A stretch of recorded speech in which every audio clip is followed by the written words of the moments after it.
After an arduous journey, you have finally lifted the curse of the malevolent queen and arrived at the tower where the slumbering princess is imprisoned. The beautiful princess, her face adorned with a delicate blush, timidly raised her gaze. At that moment, Lewis rubbed his face vigorously, contemplating for a brief moment.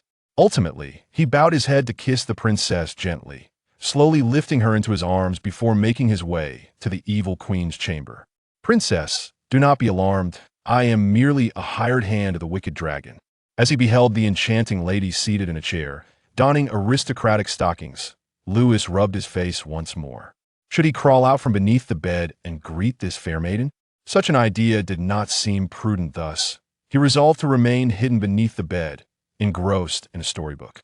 The tome, titled Tales of Fantastical Journeys, was set in the 17th to 18th centuries, brimming with magic, sorcerers, muggles, and dragons.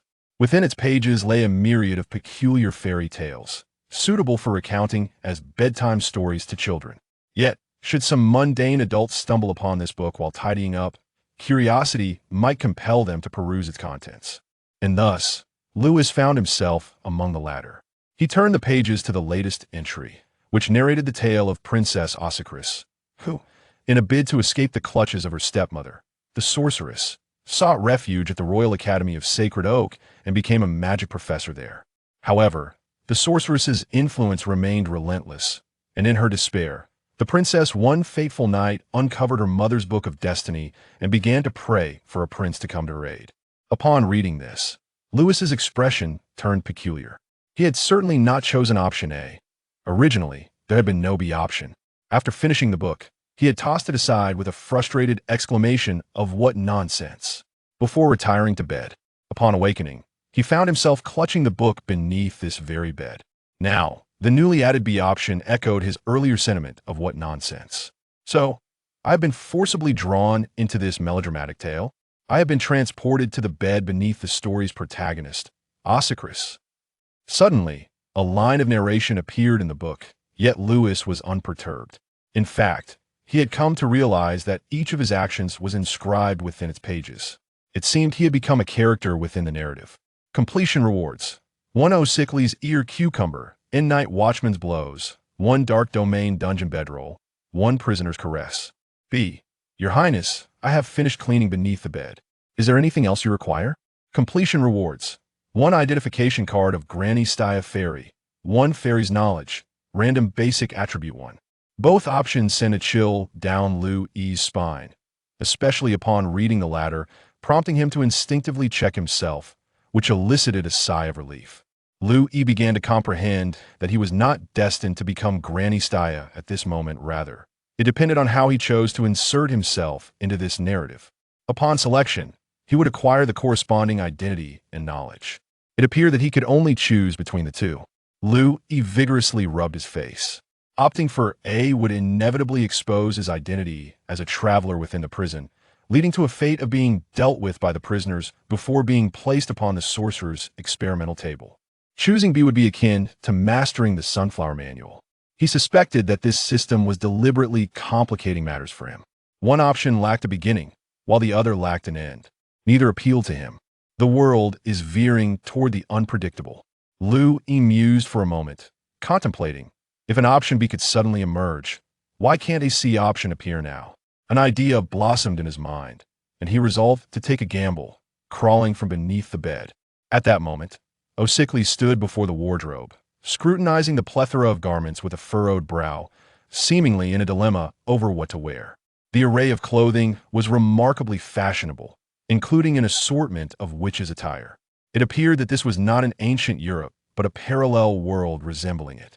After a prolonged search, she failed to notice his presence, and upon seeing dust on the bed, O'Sickley frowned and approached to tidy the sheets. Louis stepped aside, watching as O'Sickley arranged the bedding right before him, and afterward, she dusted off the spot he had just occupied. This scene rendered Louis's expression peculiar. It seems I truly lack presence. I stand right before her, yet she remains oblivious. Observing the lovely lady bent over, making the bed, Louis pondered. Just moments ago, when O'Sickley had inquired, "Who is there?" the option had appeared, once more the inevitable prince destined for imprisonment. That was certainly not a choice he could make. Lu E engaged in further attempts, striving to trigger a C option. Is it Granny Staya? You exist, do you not? I know you are within this room. Please do not leave me. The option for Granny Staya materialized before Lu E, who shook his head and halted his progress. He could not depart this room. With a sigh, Lu E settled into a chair and began to peruse the storybook. I was truly foolish, still believing in the fairy tales my mother told me during my childhood. There are no guardian sprites in this world, nor is there someone who will come to aid me. After calming her emotions, Osikris wiped away her tears and regained her composure. She approached the wardrobe to change her attire. Today marked a pivotal day in determining her future. Mother would undoubtedly devise every means to humiliate her. She could no longer cry like a little girl. She must present herself in the most splendid manner to confront today's performance. Even if she were to fail and marry those dragons, she would still be the princess of the Sorrento Kingdom. Meanwhile, Lu E furrowed his brow as he perused the storybook, uncovering some discrepancies. The true name of the storybook was The Book of Fate, summoned forth by Osikris in her moment of despair. From the depths of her heart, a final flicker of hope emerged, a desire to alter her destiny, thereby resonating with the Book of Fate. Lu E, the outsider, was summoned by this very tome. He epitomized the ideal conditions that Osikris envisioned, such as being born on a specific date, belonging to a particular zodiac sign, and embodying various fantasies of a young girl. However, the chronologies, zodiacs, and constellations differ across worlds, rendering these criteria into a mere tall and handsome figure. Thus, Lu E was chosen. Now, having rejected the identity of the tragic cuckold prince and opted for a non-existent option B, he appeared in this world under an unknown identity. The storybook, at this juncture, considered that the only plausible occupants of this room, aside from a thief, were the non-existent Granny Staya. Consequently, the book endeavored to classify Lu E as one of these two characters. How can I break free from the identity assigned to me by the narration? Being a pawn of fate orchestrated by the system is rather unexciting. Lu E pondered, his brow knitted in contemplation over the two terms previously mentioned in the book. Find an identity. Insert into this world. Suddenly, a gentle rain began to fall outside. Osiklis hurried to the balcony and brought in several garments. These clothes were all washed by Osiklis herself, and among them were a few slightly smaller wizarding robes that resembled the uniforms of the Academy's female students. After neatly folding the uniforms, Osiklis returned to her vanity to comb her long hair. At that moment, a beautiful girl, seemingly around 16 or 17 years old and clad in witch attire, entered the bedroom, embracing Osiklis from behind. Stop it, Helen, Osiklis said, gently prying Helen's hands away and turning to face her. Have you reviewed your lessons? If you fail the wizarding assessment today, I shall certainly punish you. Helen stuck out her tongue and took Osiklis' comb, beginning to style her sister's hair. Don't worry, sister. I am well prepared. This time, I am certain I will pass the wizarding assessment. Let us hope so. Osiklis sighed as she gazed into the mirror. I wonder if Her Majesty Delphinia will take this opportunity to deliberately make things difficult for me. Upon hearing this, Helen's hands hesitated slightly. But, didn't she say she would allow you to teach at the Academy? This assessment is not only yours, it is also my teaching evaluation, Osiklis replied, shaking her head. If my students do not perform excellently, I shall have to end my teaching career and, according to my father and stepmother's plans, marry some foreigner, becoming a political pawn. Perhaps an orc, perhaps a dragon. It makes no difference. With a hint of sorrow, Osiklis continued, typically, as long as the candidates perform reasonably well, my teaching results would suffice for a pass. However, this year, my teaching results must be excellent, meaning at least 2 of my students must score above 80. Or one must defeat the mirror person to achieve full marks. This sentiment cast a shadow over Helen as well. She found herself at a loss for words. Sister, there are too few participants in this assessment. Osiklis furrowed her brow and inquired, who among the scholars with over 6 years of study can be promoted to university scholar? Can we invite anyone? They only need to perform adequately. We are merely 12 in number, which is far too few. Sister, it's not 12 anymore. Many have taken leave. Helen murmured. Someone else has taken leave again. Osiklis pressed her lips together. How many are left now? Counting me, there are 3. No? 4, do not count me. Helen shrugged her shoulders. Who are you speaking with? Osiklis asked, perplexed. Louis, your highness Osiklis. I am called Louis. Miss Helen was speaking to me. She forgot about me. There are 4 of us participating in the assessment. Suddenly, both Helen and Osicles turned their heads, faintly perceiving a figure, though it remained indistinct. Lewis? Osicles furrowed her brow in confusion. Lewis suddenly lifted his head. He had already spoken extensively and engaged in various activities within the room. Now, he was making one final attempt, donning Helen and Amp, Oppo's school uniform to conceal his modern attire and masquerade as a student. This time, when he captured Helen and Amp, Oppo's attention, there was finally a response. Yes, Lewis. I am Lewis, a human male. A dear friend of Helen, the student whom Professor Osicles often forgets. Lewis proclaimed aloud. And with his words, a character named and Amp, Oppo's, Lewis and Amp, Oppo's, began to take shape within the pages of the story. At that moment, he made a daring assertion. I have been studying at St.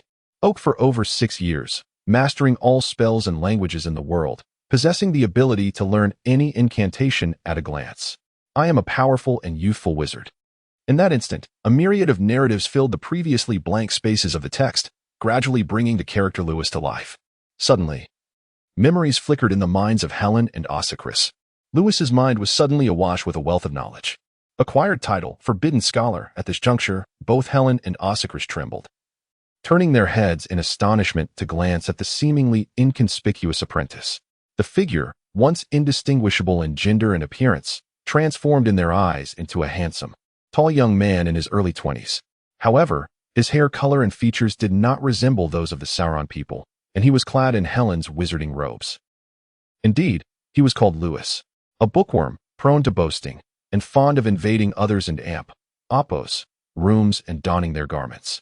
Helen cast a peculiar glance at Lewis, then at her cousin, who was busy preparing herself, her face flushing as she sheepishly remarked, Apologies, sister. I forgot to close the door when I came in. And he sneaked in as well. Lewis was utterly bewildered. Osicles stood in shock, staring at her reflection in the mirror, and with a gasp, she seized her garments to cover herself, exclaiming in indignation, Lewis, how rude of you. How could you enter a lady's room while she is preparing herself? Chapter 2. The Forbidden Archmage. Success. At this moment, both ladies were seething with rage, yet Lewis was overwhelmed with excitement, his face radiating joy and elation, nearly causing Helen and Osicles to faint from exasperation. Osicles, trembling, pointed towards the door and urged, Leave at once. Suppressing his exuberance, Lewis bowed respectfully and exited the bedroom. Beyond the chamber lay a modest sitting area, where he took a seat and casually picked up a small mirror from the table. His appearance had scarcely changed. Dark hair and brown eyes, yet he appeared considerably younger. However, Lewis felt as though he had aged significantly, as if the moment he became the Forbidden Archmage, the world had suddenly traversed millennia. He began to peruse a storybook floating before him and was astonished to find a dedicated page for Lewis, which contained a particularly intriguing description. Squinting, he discerned it was an assessment of his personal circumstances by the system. Lewis. Title, Forbidden Archmage. Presence, 0. 2. Level, LV1, 0-100. Strength, 0. 9 Dexterity, 1. 3 Magic Power, 3. 1 Vitality, 9 Mana, 31 Linguistics. All. You comprehend all languages. Spellcraft. You have yet to learn any spells. Theoretical knowledge of magic. Exceptionally solid. What does presence mean? Lewis pondered, shaking his head, realizing he had yet to grasp its significance. For now, this value seemed rather low. As for the level and attributes, they appeared to be part of the system and Amp, Oppo's upgrade framework. From the earlier narration, it seemed he would have the opportunity to acquire things like random attribute 1 in the future. However, from the memories imparted by the storybook, there was no mention of a forbidden archmage in this world. The wizarding system here bore a resemblance to that of Harry Potter. A wizard's magical potential was inherently predetermined, making future alterations exceedingly difficult. The strength of a wizard primarily depended on the potency of the spells at their disposal. Yet, it appeared that he could indeed level up. He attributed this to the notion of a custom identity. The narration indicated that this world began to evolve in an unpredictable direction with the identity chosen by him.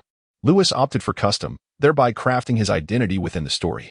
He seemed to have achieved success. In the very moment he articulated his circumstances, a wealth of memories surged forth. It felt as though he had spent his formative years in a place known as the Forbidden Sanctuary, later pursuing his studies at the Oakwood Academy for 6 years. However, These memories remained nebulous, with the only clarity residing in his knowledge. Lewis speculated that this forbidden sanctuary might represent his academic journey back home. The storybook, referencing these experiences and his knowledge level, had imbued him with a plethora of magical wisdom. Lewis was uncertain about the level of his knowledge, yet, from the context of this world, it appeared that they had not yet reached a widespread understanding of concepts akin to and amp, opos, universal gravitation and amp, opos, in the realm of magic. In other words, many wizards here, if placed in A and amp, opos, forbidden sanctum and amp, opos, would not surpass a middle school student, whereas he held a doctoral degree. Lewis continued to read on.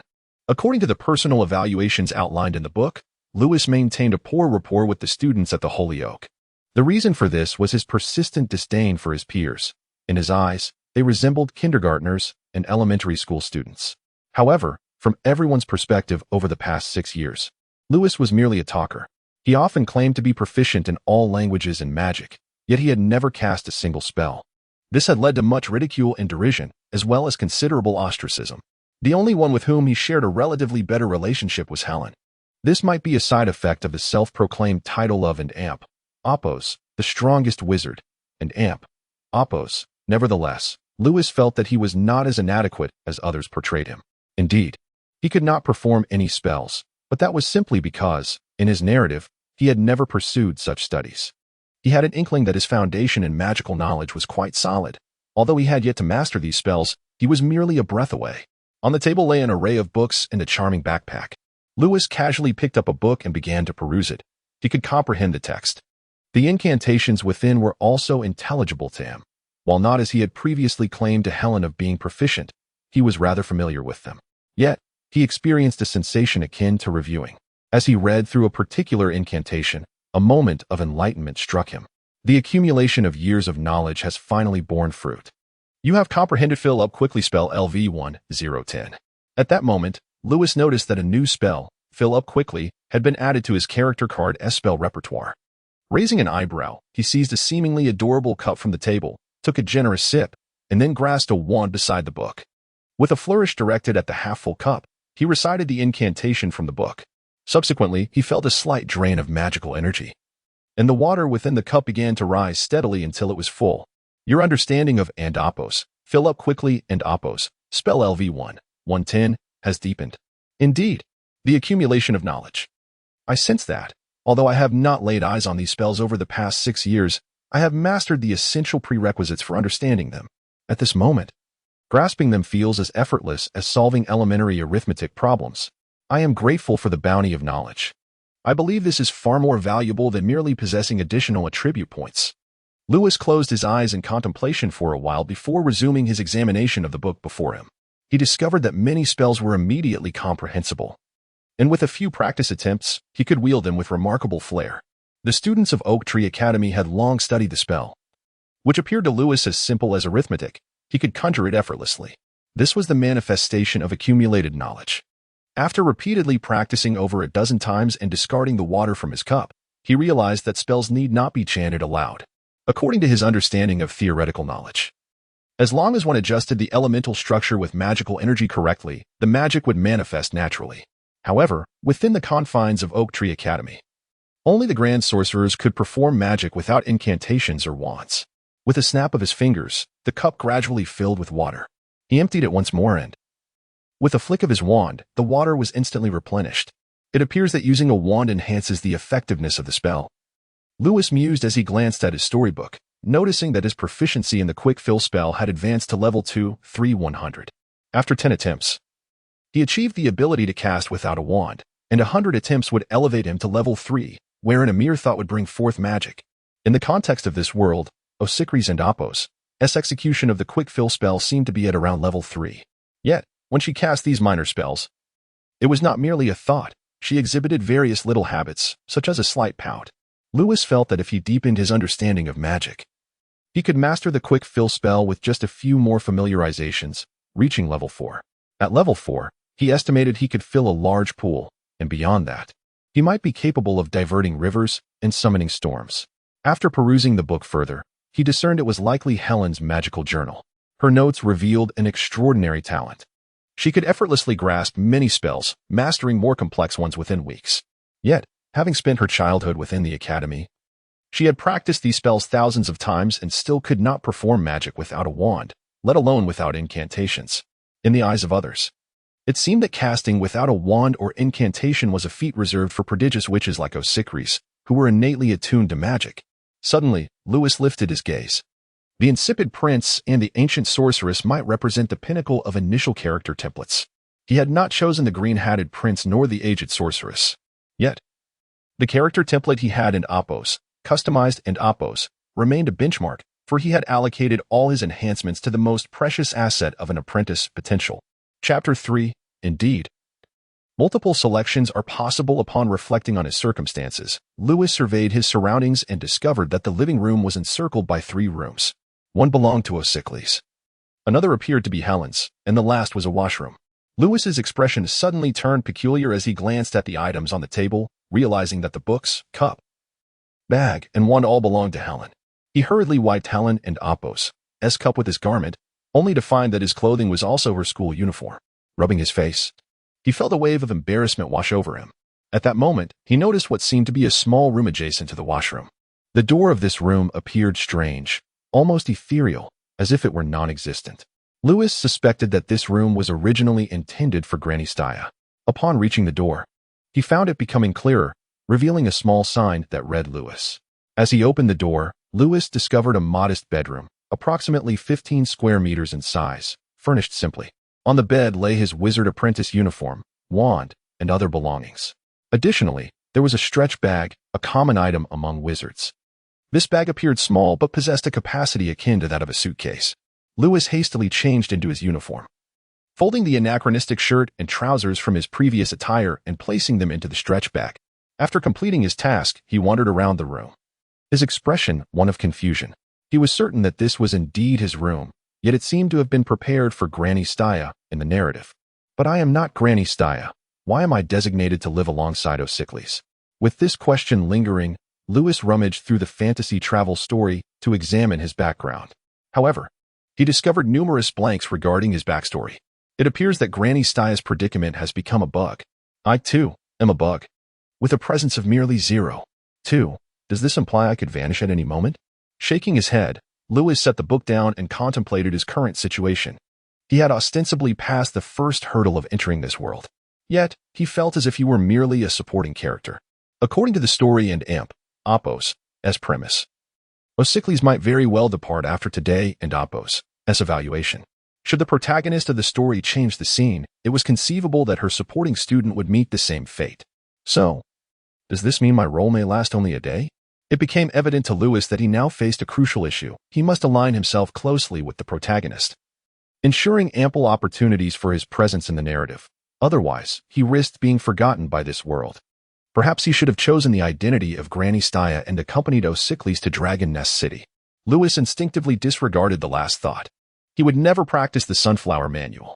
There are 2 matters to address. First, I must find a way to enrich the background I have in the book.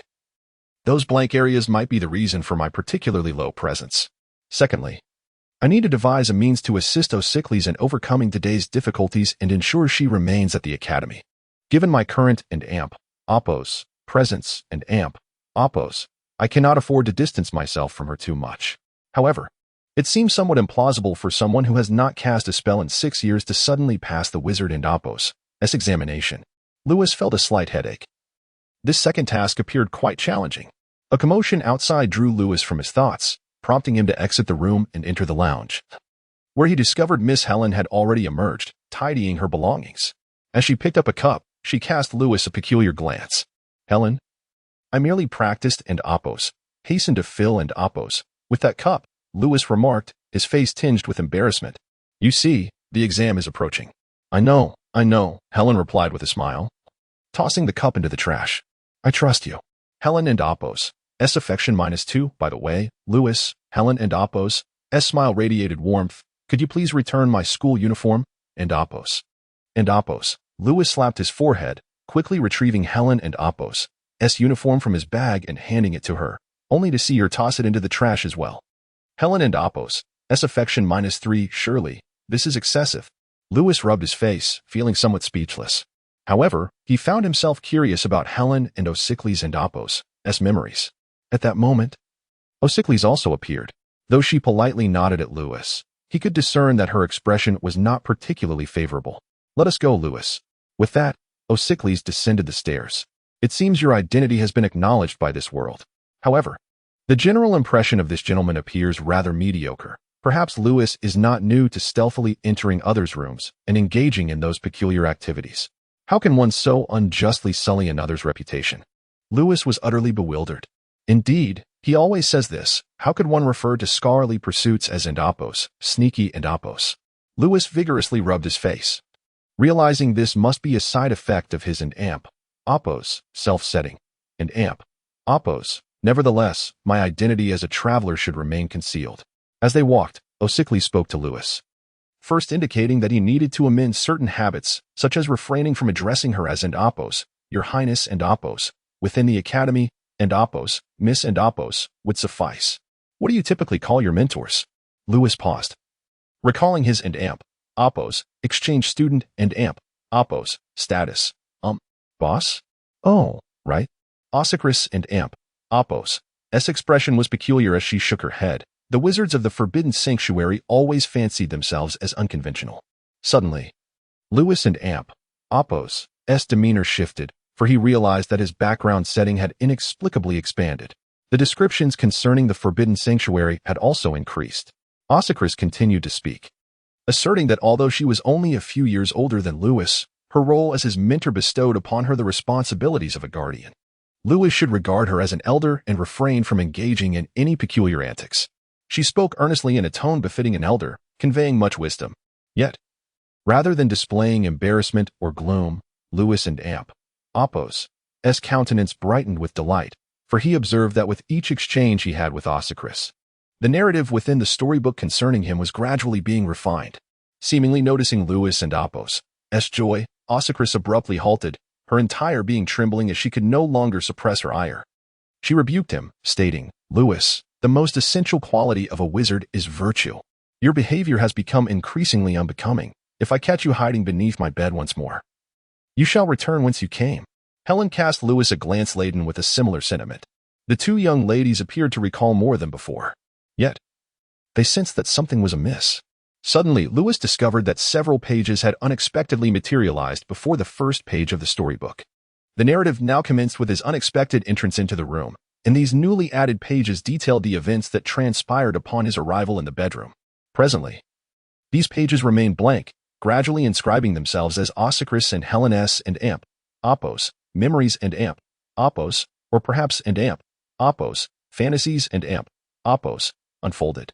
Lewis suddenly grasped a pressing realization. The storybook was rectifying the inconsistency involving Granny Staya and himself. He resolved to take a chance and boldly proclaimed, "Miss Osycris, I believe you may have forgotten certain details. Do you recall what you said to me when I was under the bed?" Osycris felt a jolt in her mind, while Helen rubbed her temples. Their recollections diverged, one recalling that Lewis had remained under the bed, while the other remembered him entering the room alongside her. The surrounding scene abruptly grew ethereal. The book reappeared before Lewis, its pages turning incessantly, as myriad words filled in the narrative concerning the events that transpired in the bedroom during Lewis's absence. "Your Highness, it was you who instructed me to tidy the room. After I finished, I said, and Apos, Your Highness, I have completed the cleaning under the bed. Is there anything else you require? And Apos, do you not remember? Subsequently, you directed me to find Helen, and together we entered the room." As Lewis articulated these words, he observed that the newly emerged pages in the storybook gradually filled with an abundance of text. In the surrounding fabric of time and space, there suddenly emerged strands reminiscent of musical strings, which fractured and reformed in tandem with the inscription of words upon the end. Apos, Book of Stories, and Apos, the strings of fate were profoundly influenced by the end. Apos, Book of Destiny, and Apos, resulting in a complete transformation of this world. Abruptly, Osycris and Helen and Apos' memories converged, prompting a recollection of numerous things. Simultaneously, Lewis caught sight of a diminutive fairy who fluttered forth from behind Osycris.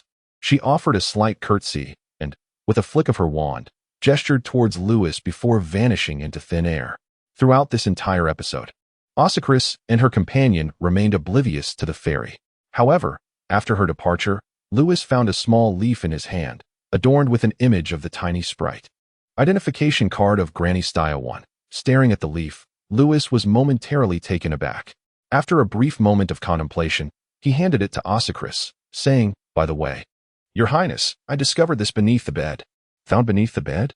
Ossicris queried, her curiosity piqued as she accepted the leaf, only to become momentarily frozen in place, her eyes glistening with unshed tears. Indeed, Granny Style was a genuine presence, silently watching over her all along. She was not merely a figment of her dreams. Ossicris recalled dreaming of a figure the previous night, a tall, handsome man with neat gray hair, 3 years her junior. Suddenly, Ossicris raised her head, a peculiar expression crossing her face as she gazed at the dazed Lewis standing before her. "In my dream last night, I unconsciously envisioned Lewis as that imagined person." A flush of embarrassment swept over her, and she rubbed her forehead, thinking, "Goodness, how could I dream of my student?" Lewis, unaware of Ossicris and Oppo's inner thoughts, remained lost in contemplation of a narrative unfolding before him. Little Ossicris has grown up, no longer fearing the dark. Granny Style believes she no longer requires the companionship of her caretaker. What Lewis did not disclose to Ossicris was that the identification card was not something he had discovered beneath the bed, but rather an item entrusted to him by Granny Style for Ossicris. In addition, there were several small gifts that Granny Style had requested the Book of Destiny to leave for Lewis. Master level Fairy Knowledge 1, Power 1, indeed.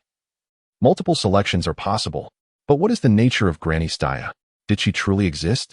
Lewis found himself momentarily rooted in place. Just as Granny Style existed, so too does Lewis. Presence 3, Chapter 4. The self-cultivation of a supporting character due to a delay in the morning, Ossicris found herself in a state of urgency. Discreetly breaching some minor regulations of the academy, she seized the shoulders of Lewis and Helen midway and executed a spell of phantom shift in that instant. The surrounding space elongated and distorted, and as the environment gradually returned to normal, Lewis discovered he had arrived in a small restroom. The sudden transition left him feeling slightly dizzy and nauseated, while Helen and Oppo's complexion paled, prompting her to clutch her chest and retch slightly before regaining her composure. At that moment, Lewis and Oppo's strength had just increased by 1 point, bringing it to 1.9. It appeared that a higher constitution and magical power enhanced one and Oppo's endurance against magic.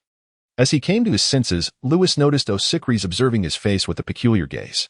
"Cough, not bad," she remarked, her expression somewhat unnatural, before opening the door leading to the adjoining room.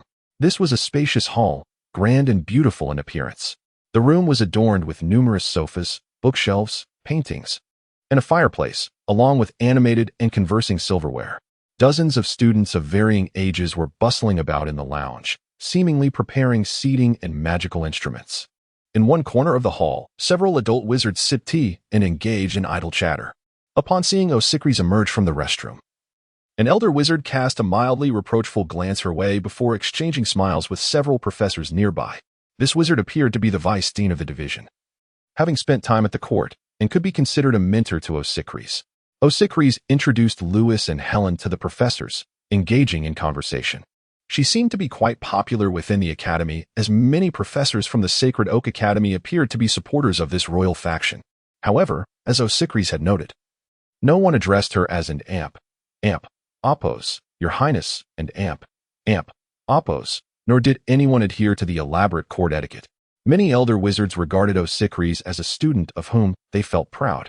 "Our assessment will take place here," Helen whispered to Lewis, glancing at the examination tools scattered about. "Oh no, there's a mirror. It must be the Dark Magic Defense Assessment." In contrast to the Dark Magic Defense exam, Lewis was more concerned about another issue. "Helen, how many of us are taking the exam? Why are there so many people here?" It seemed that more individuals were entering through the door, indicating a large turnout. "Indeed, just the 4 of us," Helen replied, pursing her lips, her expression somewhat complex as she looked at the gradually seated individuals. "Those people are merely here to observe. I heard that court wizards, nobles, and officials from the Ministry of Magic would also be attending. Rather than being here to listen, they are likely here to witness the spectacle. Most of them belong to the faction of the Witch Queen. In order to win the favor of the Sorceress Queen, These individuals may have resorted to underhanded tactics during today and Oppo's evaluation. The Sorceress Queen is determined to prevent the princess from remaining at the academy. If the challenge is successfully navigated today, Sister Asakris will have the opportunity to demonstrate her worth to both the king and the Council of Magic, thereby securing her place in the safety of this ivory tower. However, should any misstep occur, Asakris would be compelled to depart from the academy and heed the directives of her father and the Sorceress Queen. At that point, the princess and Oppo's influence would inevitably dissipate. For the Sorceress Queen would not permit any supporters of the princess to remain within the academy. Contemplating this, Helen felt a twinge of sorrow and began to search the room. Before long, her gaze settled upon two young men seated on the sofa beside the fireplace.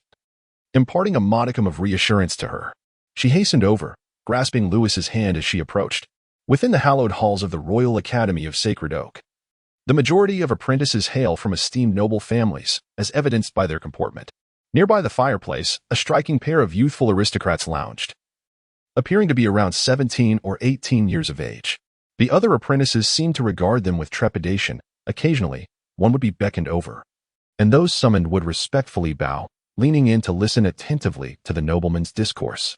Clearly, these two individuals held significant status. Lewis noted the two vacant seats beside the sofa, yet no one dared to occupy them. As Helen led him toward this sofa, Lewis realized that those two seats were intended for them. However, he did not recognize the two noble youths. A peculiar expression crossed Lewis and Oppo's face. Aside from his knowledge, his other memories remained elusive. These two individuals evoked a vague impression, yet many details eluded him. Best to keep quiet to avoid drawing attention, he thought. Tyrus and Rufield. Helen exclaimed gleefully as she approached, as if she had spotted two saviors. Upon seeing Helen, Tyrus and Rufield turned, their faces illuminating with sunny smiles. However, upon noticing Lewis, a flicker of disdain crossed their features, and they promptly disregarded him, engaging in light conversation with Helen instead. Observing the disdainful glances directed at him, Lewis felt a surge of delight. It seems I have made an impression on them, albeit a negative one. But this indicates that I am not entirely invisible. After a moment's reflection, Lewis opted not to seek further validation from the two, merely supporting characters. After all, what was there to gain? He resolved to immerse himself in a book instead. Sitting on the sofa, he casually picked up a tome that Helen had placed on the table and began to peruse its contents. To his surprise, the spells appeared to have become remarkably simpler. He glanced at his personal description and realized that his knowledge was no longer merely solid, but rather profound. Furthermore, Lewis's mind teemed with interpretations of various peculiar creatures. This must be the wisdom of the fairies. Reflecting on the knowledge he had acquired, Lewis resumed his perusal of the comprehensive guide to everyday basic spells. At that moment, as he examined the spells within the book, he could instantly discern their imperfections. This seemed to indicate that, with his current level of knowledge, he had surpassed the author of this tome. Indeed, the knowledge of fairies is remarkable. After reviewing his description once more, Lewis noticed some changes in his spellcasting abilities. What was once labeled as LV2-3100 for rapid accumulation had transformed into rapid accumulation LV2-31. He flipped through the guide, discovering several new spells. Among them were a few particularly simple incantations akin to rapid accumulation, which he memorized effortlessly. After some contemplation, he felt capable of casting them at will. Upon checking his spellcraft section, he found that several new spells had indeed been added, all classified as LV100. Lewis turned to the final pages of the book, locating a lengthy incantation for a spell that animated brooms, cloths, and the like to clean the room autonomously. This spell was deemed the most challenging in the entire guide, with the incantation spanning 5 or 6 lines. Nevertheless, Lewis perceived it to be no different from rapid accumulation. Noticing that the three individuals around him were oblivious to his actions, he whispered the incantation, omitting any unnecessary parts. Ultimately, he recited this extensive spell in just a few succinct phrases. Immediately afterward, he discovered a new entry in his personal profile within the book, cleaning spell LV3-110. Did it directly manifest as LV3? And I actually cast it? Unable to contain his curiosity, Lewis looked up and found Rufield on the opposite sofa, staring blankly at his golden handkerchief. Just moments ago, this effeminate gentleman had been engaged in a witty exchange with Varys while wiping his hands, but suddenly, his handkerchief seemed to detach itself like a small figure, bowing to him before joyfully dancing across the table, polishing its surface to a mirror-like sheen. Who was responsible for this? A flicker of anger appeared in Rufield and Appos' eyes. These lower-year students were utterly audacious to play tricks on him. He raised his gaze in search of the mischief-maker wielding a wand. Upon witnessing Rufield and Appos' fury, nearby students hurriedly lowered their heads, some even hastily discarding their wands in fright. Despite searching high and low, Rufield could not identify the culprit, although he sensed that the magical disturbance lingered nearby. The only individual in the vicinity who appeared to be stifling laughter was Helen. Rufield smiled in delight, a radiant expression illuminating his face. "Helen, you are quite the mischievous one. It seems you have been diligently studying lately, to the point of casting spells without a wand." Terry's also appeared somewhat astonished. In this room, apart from the professors, only the 3 individuals present could make a handkerchief dance, and to accomplish such a feat in silence, while also polishing the table to a mirror-like sheen. It could only be achieved by someone of Helen's caliber, a super witch endowed with the bloodline of the sorceress queen. Clearly, Helen had recently become captivated by this particular spell, showcasing her newfound skill with impressive flair. It was indeed astonishing. Helen stifled her laughter, covering her mouth for a considerable time, choosing not to explain further. Instead, she cast a discreet glance at Lewis, who was pretentiously engrossed in his book. Chapter 5. The 2 male protagonists. As Lewis observed Helen engaged in conversation with the 2 individuals, he noticed their occasional glances in his direction. He attempted to ignore it, but a curious realization dawned upon him. It seemed that Rufield and Terence had previously acted as if he were invisible, yet now they would occasionally steal glances at him, prompting a slight raise of his brow. Cough. "Helen, may I borrow your spellbook?" Lewis suddenly set aside his own book and boldly extended his hand towards Helen, declaring, "I have no idea what the assessment will entail today, and I haven't mastered a single spell yet." Upon hearing this, Rufield and Terence exchanged incredulous looks, nearly bursting into laughter. "You claim to know nothing, yet you audaciously assert that you lack even a single spell? What a futile attempt to garner attention." Noticing Lewis's pretense, Helen shot him an annoyed glare, retrieved her spellbook, and swatted away his outstretched hand. "You'd best prepare thoroughly. We are counting on you." Truth be told, although her words were somewhat courteous, Helen felt a flicker of anticipation. She believed that Lewis might have been preparing diligently for this assessment. "It's merely a series of defensive spells against dark magic," Lewis remarked as he took the book from her, flipping through its pages with the demeanor of an oblivious bookworm. Initially, Helen's expression had been one of hope, but it faltered upon hearing his words. Merely defensive spells against dark magic? Does he even comprehend what that entails? This is advanced magic. Even Osselkrees wouldn't dare to utter such a statement. On the other side, Rufield and Terence exchanged bemused glances, and Terence soon doubled over in laughter, unable to contain himself. This Lewis the Sixth is truly remarkable. After 6 years without casting a single spell, he intends to learn on the fly for today's wizarding assessment, all the while boasting audaciously. And Helen, merely being polite. And he takes it to heart. Rufield chuckled softly, setting aside his nail clipper. He leaned back, surveying the bookish figure before him, and remarked, "Illiterate? Our esteemed Louis the Sixth, are you truly planning to learn and perform on the spot today?" The titles of Louis the Sixth and the esteemed scholar were bestowed upon him by others, laden with deep irony. In the eyes of the onlookers, Louis exuded a certain bookish arrogance, often assuming the role of a scholar, directing others in matters of magic. Yet, he had not cast a single spell in 6 years, resulting in a myriad of amusing anecdotes, akin to a modern-day Kong e.g. Learn and perform on the spot? No. Louis continued to peruse the book, not lifting his gaze, and replied in his customary tone, "It is improvised performance, improvised performance. In this world, there are no Chinese idioms. Impromptu speeches are reminiscent of the saying sharpening a spear just before battle. This idiom's origin lies with a king, signifying that for those who are prepared, even spontaneous performances can astonish the mundane." Upon hearing this, Tyrese erupted into laughter, and even the typically stern-faced Rufield could not suppress the twitching at the corners of his mouth. This foreign exchange student is truly a gem, always creating various amusing situations and incessantly bothering the princess. It is indeed a case of a toad yearning for swan meat. Today, they would ensure he makes a fool of himself and departs from the academy promptly. While Tyrese and Rufield laughed heartily, Helen pressed her forehead, unsure of what to say. She hastily attempted to shift the topic, but no matter how she tried, the focus of Rufield and Tyrese invariably returned to Louis. Gradually, Lewis became a part of their conversations, as if his mere presence enabled the otherwise incompatible Lufield and Tyrese to find common ground and humor. Observing his own presence, score rising 0-1. 0-2, Lewis could not help but beam with delight, resembling a bookworm who had stumbled upon a joyful passage in a tome. This only fueled Tyrese and Lufield's laughter further, prompting Helen to stifle a giggle as she watched Lewis's silly demeanor. At that moment, Lewis realized that due to the interaction reaching a certain level, descriptions of Lufield and Tyrese began to appear in the storybook. Upon reading their descriptions, he suddenly recalled the two male protagonists mentioned at the story's outset. Indeed, they fit the archetypes of the dark and light prince, the domineering CEO, a Klitsch narrative. Lufield was the son of the Grand Duke of the Byron Kingdom, possessing not only the title of Duke, but also hereditary rights to the kingdom alongside his father. Conversely, Tyrese was the son of a powerful duke, holding a status comparable to Lufield's.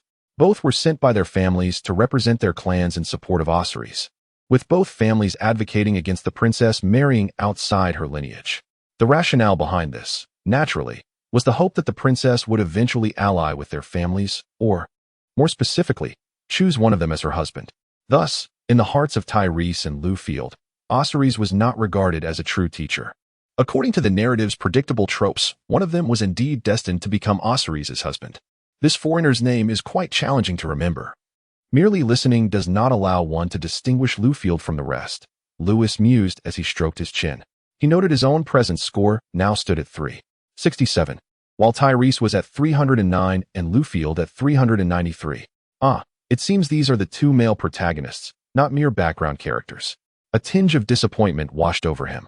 Driven by curiosity, Lewis then glanced at his popularity rating among Helen and the others, discovering to his astonishment that Helen's fondness for him was a remarkable 79. This left Lewis quite perplexed, as he believed he must have left her with an exceedingly poor impression at the outset.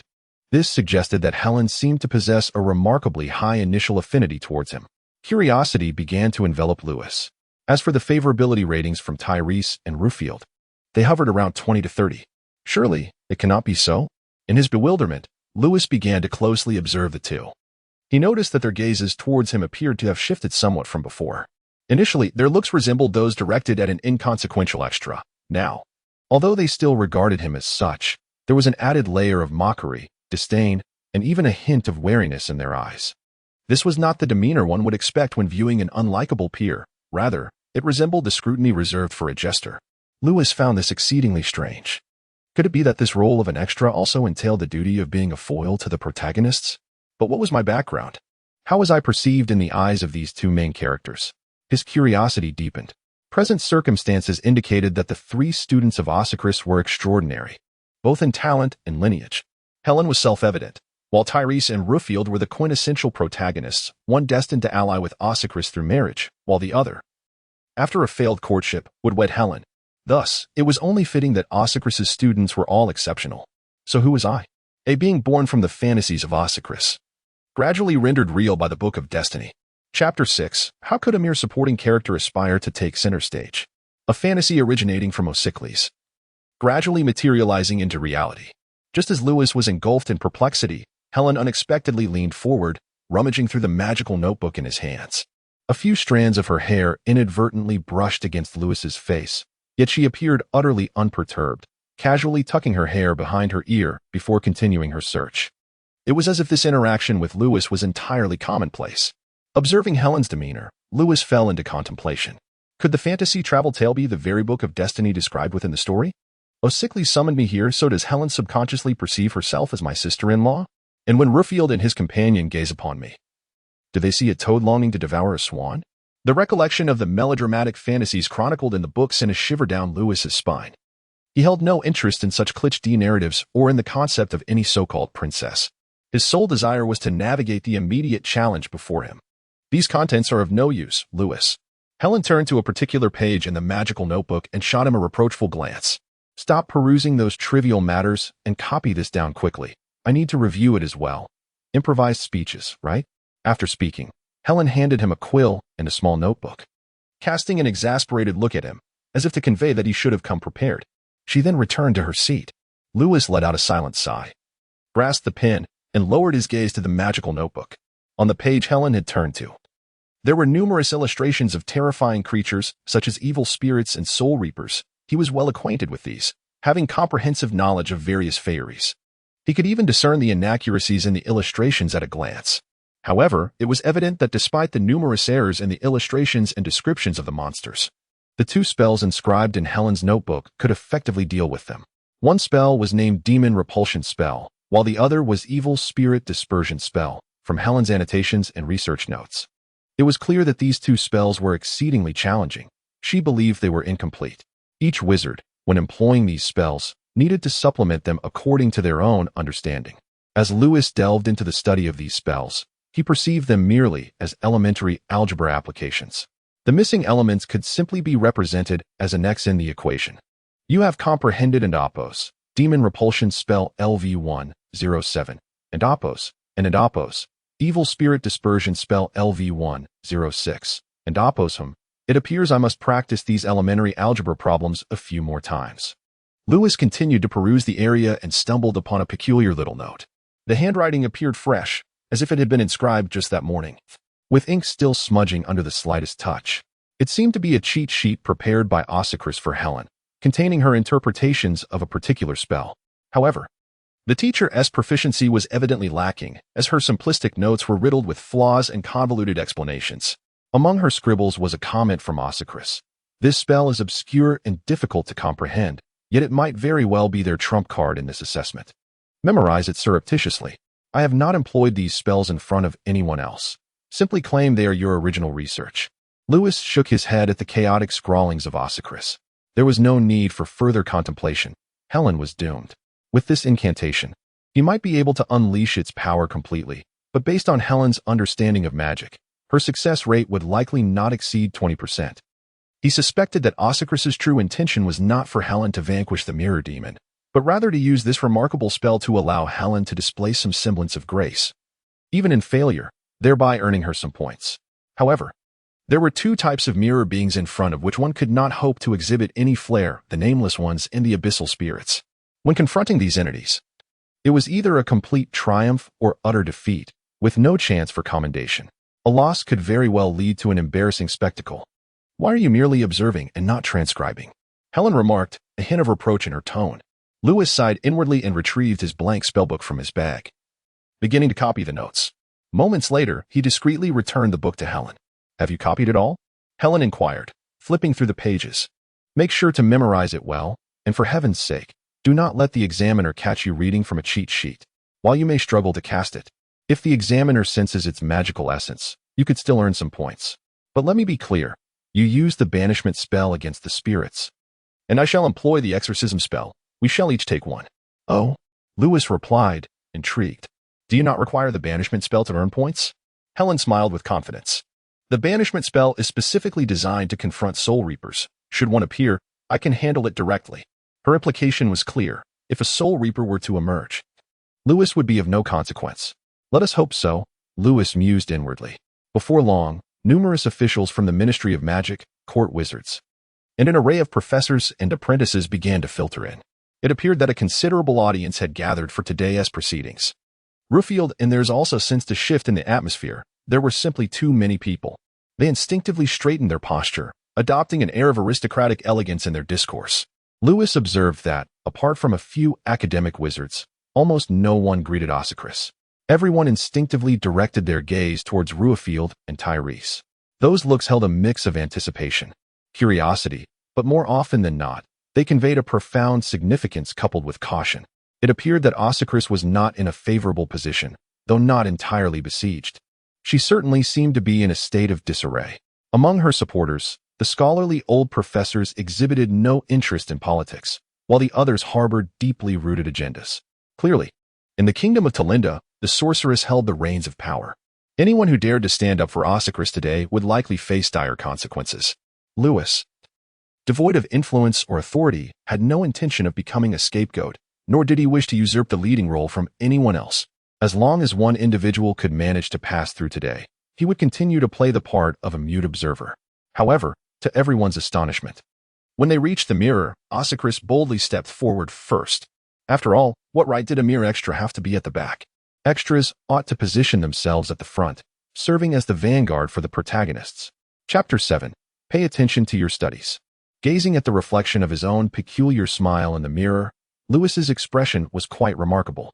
In that mirror, he was grinning oddly while Osicris and Helen were behind him, hand in hand, performing a handstand ballet. Osicris had been staring at Lewis for quite some time, and Lewis felt compelled to execute a single, astonishing move, just as you envisioned. An evil spirit sealed within the mirror is as harmless as a neutered kitten. Dispelling it is exceedingly simple. Rewards: interest from the Ministry of Magic 1, interest from the Strange Wizard Sakura 1, a participation slot in cross-species reproduction experiments 1, a seductive female orc 1, and a daily supply of super stamina recovery potions 30. B. Castrate oneself on the spot, shocking both the evil spirit in the mirror and Osicris, thereby dispelling the malevolent entity. Subsequently, journey to the Sorrento Magical Kingdom to establish a martial arts sect from another realm, achieving unparalleled mastery. Rewards: and Apos, Sunflower Scripture and Apos 1, a letter of introduction from Her Highness Osicris 1, and a Palace Employment Certificate 1. C. Teacher, I cannot. With righteous indignation. Rewards: Magic Power 1, a notice of expulsion from the Sacred Oak Academy 1. Lewis. Osicris' expression grew increasingly grim. The murmurs and laughter among the audience seated in the hall became more pronounced. Although the audience could not discern the situation in the mirror due to the angle, Osicris, standing on the platform, could observe the scene alongside Lewis, the tall noble long socks. The witch's fitted gown split down to the waist, and the handstand dance made Osicris wish to shatter the mirror instantly and blind Lewis, the sole witness present. Lewis vigorously rubbed his face, contemplating his character's design and his habitual demeanor. After a moment, he lifted his head and confidently addressed Osicris. Teacher, I cannot, but please grant me a little more time. It is merely an exorcism spell, and I assure you that with proper preparation, I shall manage it without issue. Osicris pressed her lips together, aware that Lewis was merely bluffing. He was one who aimed high yet fell short. However, given the circumstances, there was no alternative. It would not do to let him step down and diminish her teaching reputation. Go, stand behind Helen. Osicris shot Lewis a fierce glare, her expression that of a displeased instructor. Yet Lewis let out a great sigh of relief. He noticed an increase in his magic power. But the expulsion notice was temporarily unavailable, indicating he should collect it from the administration office instead. Collect what? As long as I pass today, I want to receive an expulsion notice. When the time comes, I'll merely put on an act. I want to be expelled. At most, I'll be held back. Transforming Louis VI into Louis VII. Upon hearing the exchange between the two on stage, the audience erupted in laughter.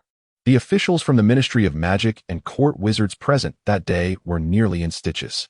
Merely an exorcism spell? Did Louis VI possess any knowledge of that curse? Were they aware of the extensive preparations made to oust Osicris from the royal family and marry her into the dragon clan? The entity reflected in the mirror was a malevolent spirit of catastrophic proportions. Not even Osicris' foolish student, nor any of the esteemed guests present, could confidently claim mastery over such a formidable foe. The most amusing aspect was Osicris' unexpected nod of agreement. As the queen had remarked, the spectacle was indeed breathtaking. Naturally, if the individuals accompanying Osicris were truly capable of handling this predicament. A shiver ran through the assembly as they furtively glanced at the two students who were laughing the hardest. These two were on the verge of tears from laughter. While Louis VI had spent 6 years boasting, genuinely believing in the fabrications he spun. Mastery? Lewis, perhaps you should dedicate yourself to genuine study. A striking young man in his early 20s, tall and extraordinarily handsome, approached the stage from behind. He inclined slightly toward Osicris, attempting to perform a kiss on the hand, only to be subtly evaded. Thus, Teres placed a hand over his heart and bowed slightly, declaring, Your Highness, rest assured, grant me 3 minutes, and I shall not disappoint you. Osicris nodded nonchalantly, replying, Proceed, Sir Teres. Yet within her heart, she sighed quietly. Her greatest fear had materialized. These individuals had summoned a demon of calamity, a being not only difficult to confront, but also challenging to identify. The likelihood of Teres and Ruffield succeeding was uncertain at best. As for Lewis, Osicris cast a discreet glance at him as he sat there, flipping through his book, brimming with defiance. Did he truly know how to employ the exorcism spell? Had he recognized the malevolent spirit? Doubtful. She pondered whether Helen had imparted the exorcism spell to Lewis. He had merely prepared for this particular incantation, hence his mention of it. Osicles rubbed her temples in frustration. The good news was that she had anticipated the challenge correctly. The bad news was that, judging by his demeanor, he had not even memorized it. She hoped he would not embarrass himself. At that moment, Terry stood before the mirror. As he met the gaze of the figure within, an overwhelming realization struck him. What manner of creature was this? He nearly succumbed to its allure. Why had Lewis maintained such composure when standing here moments ago? This was no ordinary malevolent spirit. It appeared to be ever-changing. What on earth was it? Damn it. I should have allowed Ruffield to approach first, Terry's thought. Casting a sidelong glance at Ruffield, who was intently focused on polishing a golden handkerchief, a smirk of mockery gracing his lips, the hall fell silent, the tension palpable. As all eyes fixated intently upon Terry's, certain eunuchs, specifically dispatched by the queen, were gripping a corner tightly, secretly perspiring. Thales was no exception. He understood that such entities grew stronger with one's fear, and he hastily steadied his mind, bracing himself as he began to cast spell after spell, attempting to vanquish the malevolent force sealed within the mirror. Meanwhile, the gaze of the onlookers was firmly fixed upon him. Among them, Lewis, previously overlooked, now squinted slightly, intently observing Thales. Yet, his focus was not on Thales as an individual, but rather on listening closely to the incantations he was uttering. With each spell Thales recited, Lewis quietly repeated them under his breath. However, he soon noticed that many pronunciations in Thales' spells were omitted, prompting him to perceive the fluctuations in the magical aura surrounding him. After a brief moment, Lewis's eyes flickered as he realized he had discovered the correct incantation. Subsequently finding that he had indeed learned the minor spells Thales had employed to test their adversaries. But these are not spells to combat the wicked, Lewis thought, a hint of confusion crossing his face. What is this fellow up to? At that moment, Lewis felt Helen slip a small note into his hand. Looking down, he saw it was the exorcism spell that Helen had intended to memorize. You should use this, Helen whispered, her face pale. Otherwise, it could become quite embarrassing later. Chapter 8, I teach you once more. Are you not planning to use this? Lewis asked, somewhat perplexed. Helen gazed into the mirror on stage, shaking her head in despair. It makes no difference who uses it. Rest assured, I shall not bring too much shame upon myself. Others may fail to recognize the figure within the mirror, yet Osicles and Helen immediately discerned that the person reflected was none other than the warden of the Dark Domain's prison, Lord Stuart. He had once been the Amp, Oppos, mirror demon and Amp, Oppos, of the previous Witch Queen, a guardian to both Osicles and Helen. Helen understood the sheer terror that Mr. Stuart embodied. This traitor had already betrayed them, and today would likely serve as his declaration of loyalty to Her Majesty the Witch Queen. Lewis accepted the note without uttering a word. Helen and Thales had already succumbed. This malevolent spirit sealed within the mirror, no matter how formidable, was rendered as powerless as a castrated beast. When confronting such entities, as long as one could shield their mind, the spirit would be akin to a lamb awaiting slaughter, easily manipulated at will. Yet the crux of the matter lay in their fear, facing the malevolent spirit with trepidation. Even a master of curses, one who comprehends the art of exorcism, would undoubtedly face defeat. The Ministry of Magic had indeed summoned a rather intriguing spirit, likely of the nightmare variety. Now, the lambs awaiting slaughter had transformed into Thales and Helen. As they confronted the malevolent spirit, the figure within the mirror would grow increasingly potent, becoming infallible. Once the malevolent spirit devoured sufficient negative emotions from its opponent, all spells cast against it would become futile. Each incantation directed at the spirit would essentially be cast upon the caster themselves. In such circumstances, if the malevolent spirit was not dealt with swiftly, the seeds of despair would burgeon over time, gradually falling under the spirit's control. Therefore, no matter how well the assessors performed, they would inevitably reveal their shortcomings in the end. As for Thales, his performance was even worse than Helen's. He seemed unable to comprehend what kind of entity he was facing, still believing it to be a mere mirror image. This fool appeared overly concerned with the gaze of the audience. And upon realizing his inability to vanquish his opponent after several attempts, perspiration began to bead on his forehead. At this moment, Thales seemed to switch to various strike spells, as if contemplating shattering the mirror. Upon impact, the mirror indeed fractured, yet it quickly restored itself. However, at the moment the mirror's surface cracked, Thales felt as though he had suffered a grievous blow, as if those spells had rebounded upon him. The expressions of the examiner and onlookers were fraught with tension, for it seemed Thales maintained an air of calm and confidence. This caused many to secretly break into a cold sweat. Should anything go awry today, the Witch Queen would surely cast blame. Thales had long been a figure of renown. The outcome of this assessment remained uncertain until the very end. Yet unbeknownst to all, Fails and Amp, Oppo's pinky finger was now trembling. He realized he was struggling to manage this predicament. Persevering until now has solely been for the sake of securing a few points. At this moment, a spell misfired and was reflected from the mirror onto the audience, nearly striking an individual. A wave of astonishment swept through the crowd. Yet Tyrese maintained his composure and remarked, "Just a minor attempt. Dear friends, no need for alarm. I shall resolve it momentarily." The audience held their breath, watching intently. However, it wasn't long before Tyrese revealed his blunder. He began to chuckle foolishly, and the spell in his hands grew increasingly bizarre. Ultimately, he unleashed a remarkably potent incantation, Mind Bewilderment. This was a spell Tyrese had acquired from a certain fox lady and was his trump card for this assessment. Yet it was evident that Tyrese had succumbed to some malevolent force, for he would never have aimed such magic at the mirror. Both he and the mirror's reflection fell victim to the spell, after which the figure in the mirror smirked enigmatically and vanished. Tyrese, regaining his senses, wiped the sweat from his brow and exhaled deeply in relief. He then stood on stage, bowed gracefully to all corners of the audience, and descended with poise. Approaching Ossicris, he placed a hand on his chest in a courteous gesture, saying, "Your Highness, I have not failed your trust. The mirror's apparition has been vanquished. Please marry me, I have triumphed. I have triumphed." Ha ha ha ha. With that, Tyrese began to shout and leap about wildly in the audience. The hall fell into a profound silence.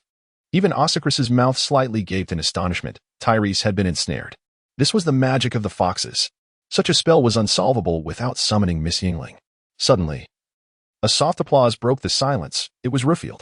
The tranquility of the hall shattered, and the multitude of onlookers erupted in laughter, many joining in the applause. In the midst of this applause, Tyrese beamed even brighter, clearly interpreting it as congratulations. However, no one paid attention to the unfortunate soul who had succumbed to mind bewilderment.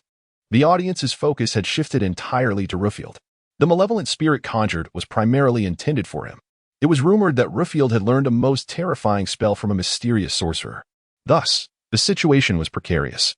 As Ruffield prepared to take the stage, the laughter in the hall gradually subsided, replaced by an expression of grave seriousness on many faces. Indeed, Sir Tyrese, it was an impressive performance. Yet sadly, no one could glean any wisdom from your display. Laughter erupted from the audience. Ossicris pursed her lips and cast a warning glare at Ruffield, signaling him not to overstep.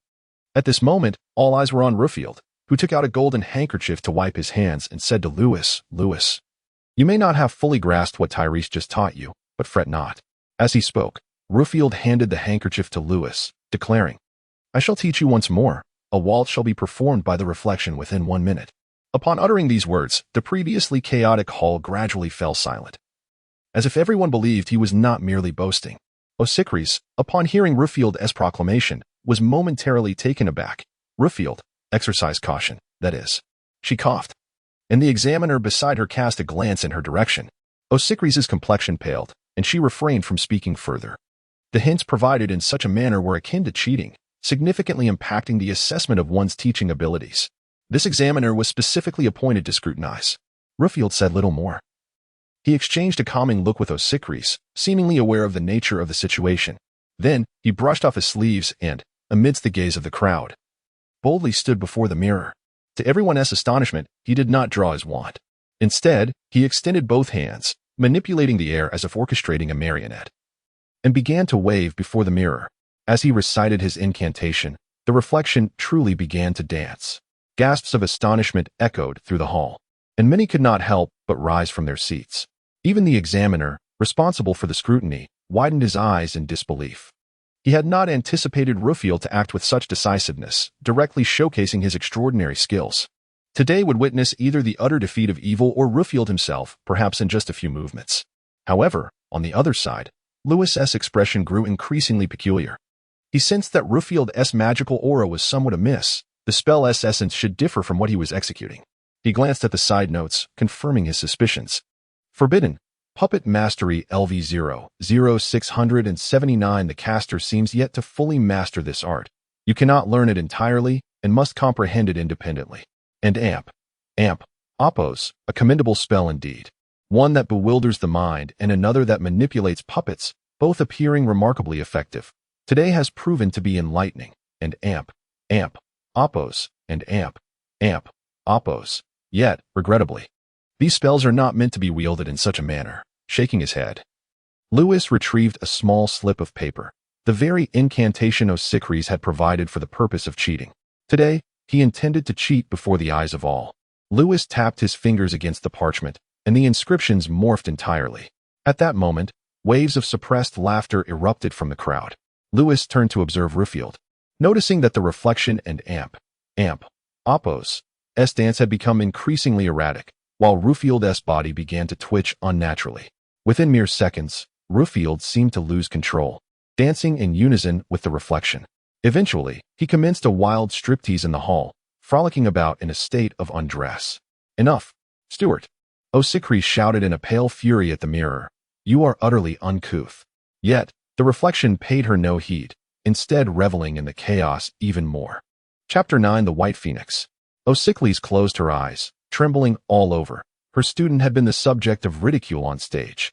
The laughter from the audience felt like a public humiliation, stripping her of all dignity.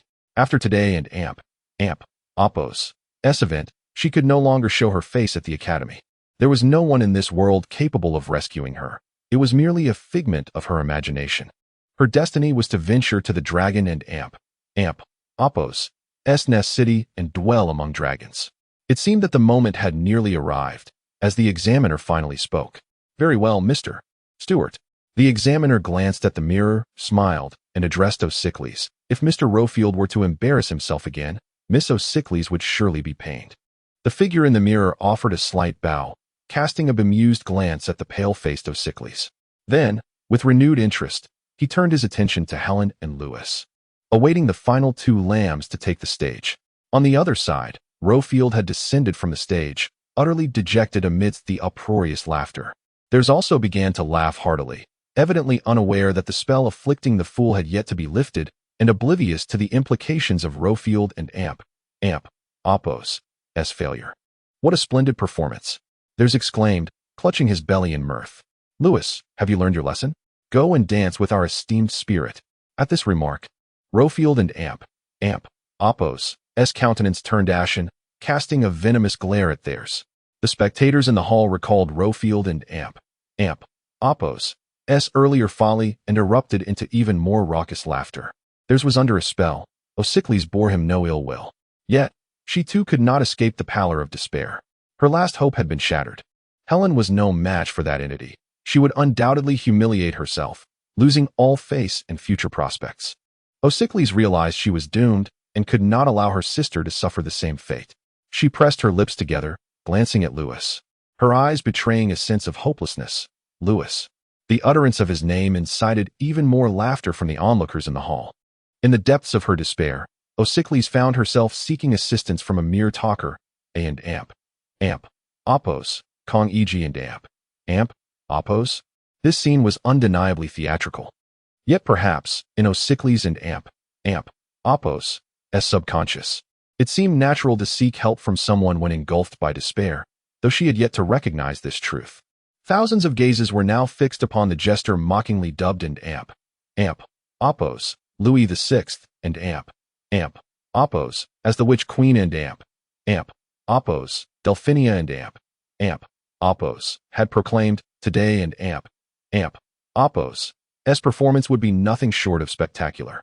Amidst the clamor of the hall, countless eyes focused on the jester, who stood with arms crossed, observing with a cold demeanor. Under the scrutiny of the crowd, Lewis slowly ascended the stage, maintaining a grave demeanor as he bowed and acknowledged each chamber in the audience amidst the laughter. Subsequently, he gently cleared his throat, and amidst the despair of O'Sicries, he extracted a small piece of parchment from his sleeve, with a haphazard flourish of his wand. And amidst the uproarious laughter of the onlookers, he began to recite a lengthy incantation directed at the astonished and amp, oppos, Mr. Stuart and amp, oppos, reflected in the mirror. The laughter in the hall surged once more, even prompting a pleasingly melodic female giggle from a crystal orb that a certain minister had been secretly cradling. At that moment, the observer, Rufield, felt a mixture of relief and discomfort. The relief stemmed from the fact that although everyone had collectively embarrassed themselves today, at least Lewis had been there to cushion the blow. He had never found Lewis to be so endearing.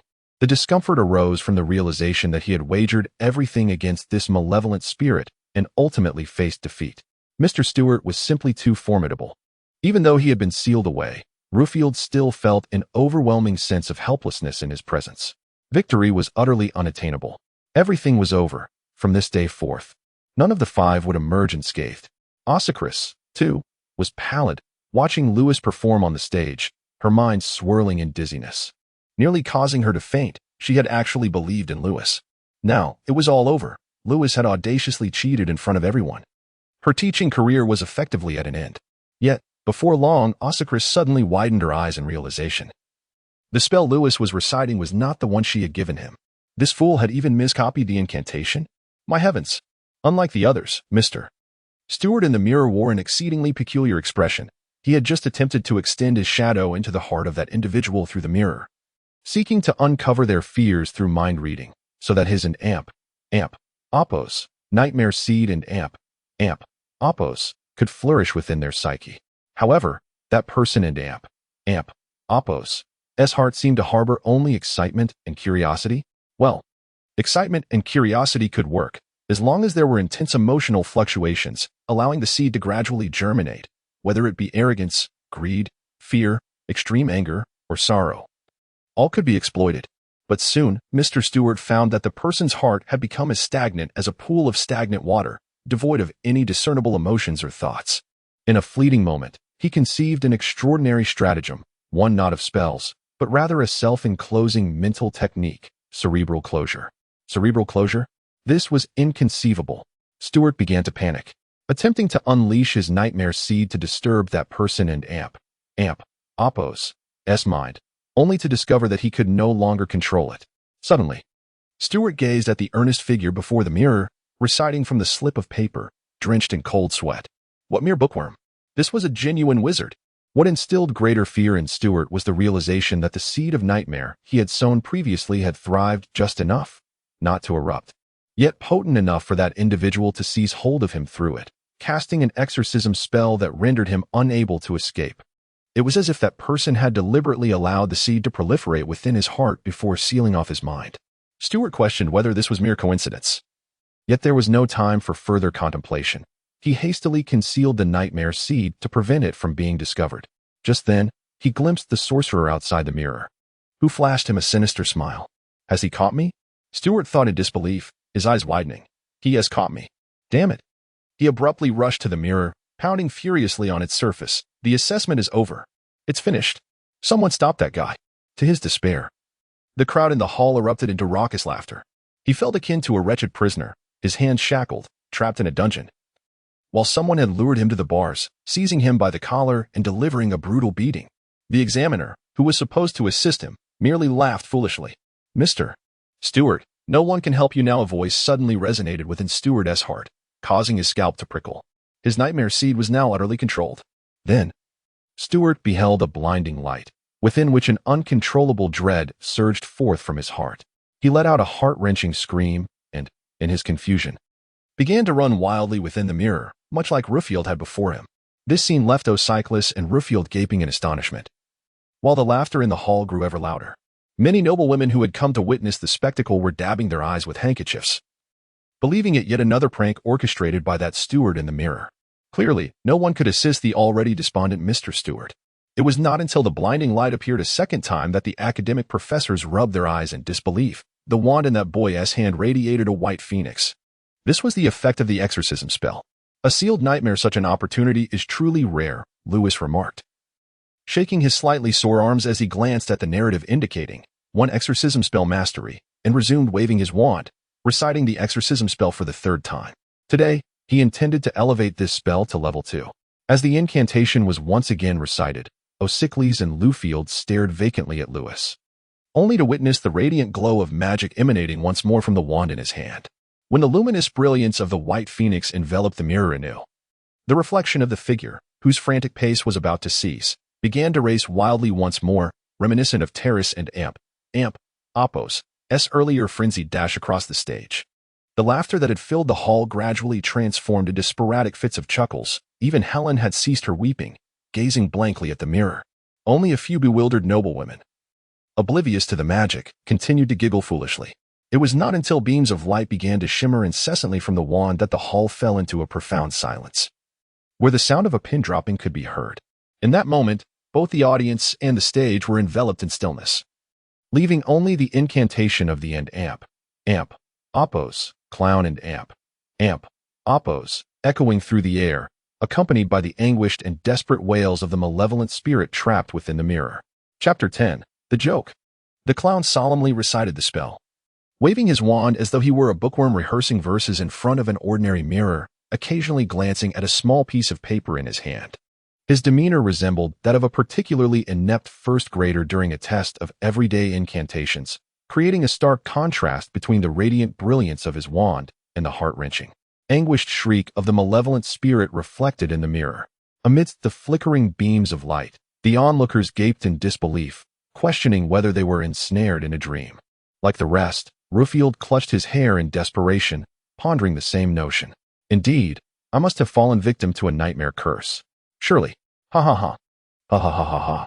The recitation of the exorcism spell grew increasingly rapid, the white phoenix flashing like a bulb, scarcely allowing anyone time to react. It was only upon the seventh flicker of the phoenix that the examiner finally grasped Lewis's wand, exclaiming, "Mr. Lewis, enough. Enough." Yet, the incantation did not cease. It continued until the very end, only then did it abruptly halt. The malevolent spirit, in its frantic escape, dashed out of the mirror world, its destination unknown. Is that even possible? It seems I must devise a means to prevent its escape next time. Such a sealed, evil spirit would be impossible to locate, even with a lantern. Casting a glance at the side note proclaiming and amp, oppos, exorcism spell LV2, and amp, oppos, Lewis regained his focus and stood tall once more amidst the myriad of vacant stares. Just as he had done when he first took the stage, he acknowledged every direction in the audience, but this time, no laughter followed. A profound silence ensued. "Ladies and gentlemen," in the stillness, Lewis articulated a and amp, oppos, joke and amp, oppos. He often recited when the name and amp, oppos, Louis VI and amp, oppos, was ridiculed. Knowledge is a beacon. Its power far surpasses that of mere spells. This has been my steadfast belief, and I am grateful to my mentor, who, rather than abandoning me, a stubborn student, tailored her teachings to my needs, providing me with varied guidance. Together, we have conjured a miracle. I believe I am not a mere fool. Rather, my previous teacher's methods were simply somewhat flawed. Although your teacher resides far away, the local professors found their regard for you significantly diminished upon hearing such words. However, they developed a profound interest in osicries indeed. They were quite astonished. As you wished, you utilized an alternative method to make a remarkable impression, deftly shifting the blame onto your instructor. Your brilliance thus became justifiable. Osicries will take on that burden. You may require some explanations afterward. Though, due to cheating, your assessment ultimately did not pass. However, it is to be presumed that a supplementary examination will undoubtedly take place later, silencing the voices of dissenters. Should you successfully pass this retake in 2 months, you may very well assume the prestigious title of instructor. As for O'Sickley's, her pedagogical methods have already been validated through your experience. Perhaps thereafter, her mentor, the esteemed Dean Oliver, will acquiesce to her prior request for the position of and amp, oppos, director of the Yodel Academy and amp, oppos, as teaching department, and amp, oppos. Before Lewis appeared a series of narratives that he scarcely had time to absorb. He acknowledged the audience from various directions and then descended from the stage. As the audience watched Lewis make his slow descent, they were flushed with embarrassment, enveloped in a profound silence. The and amp, oppos, joke and amp, oppos, recounted by and amp, oppos, Louis VI and amp, oppos, had been repeated countless times over the past 6 years. These words had spread like the famous sayings of Kong A.G., becoming a source of humor. Consequently, the names of both O'Sickley's and her student had gained notoriety through jest. Yet this time, no one could muster a laugh. The attendees were crimson-faced and squirming uncomfortably as Lewis and amp, oppos, words felt like a slap across their faces, compelling them to wish for an immediate escape from this mortifying venue. Suddenly, a crisp round of applause erupted, shattering the silence of the hall. It was O'Sickley's. Clearly, the affair was not yet concluded. O'Sickley struck back with her applause. This resonant clapping was akin to a series of stinging slaps directed at the faces of those who had come merely to witness the spectacle. Some nobles had already covered their faces in shame. A crystal orb held by a certain minister shattered, causing him to hastily conceal his face and flee. With Osicles and Amp, Oppos, applause. Several deans present in the audience rose to join in, and soon the entire hall was filled with a crescendo of enthusiastic clapping.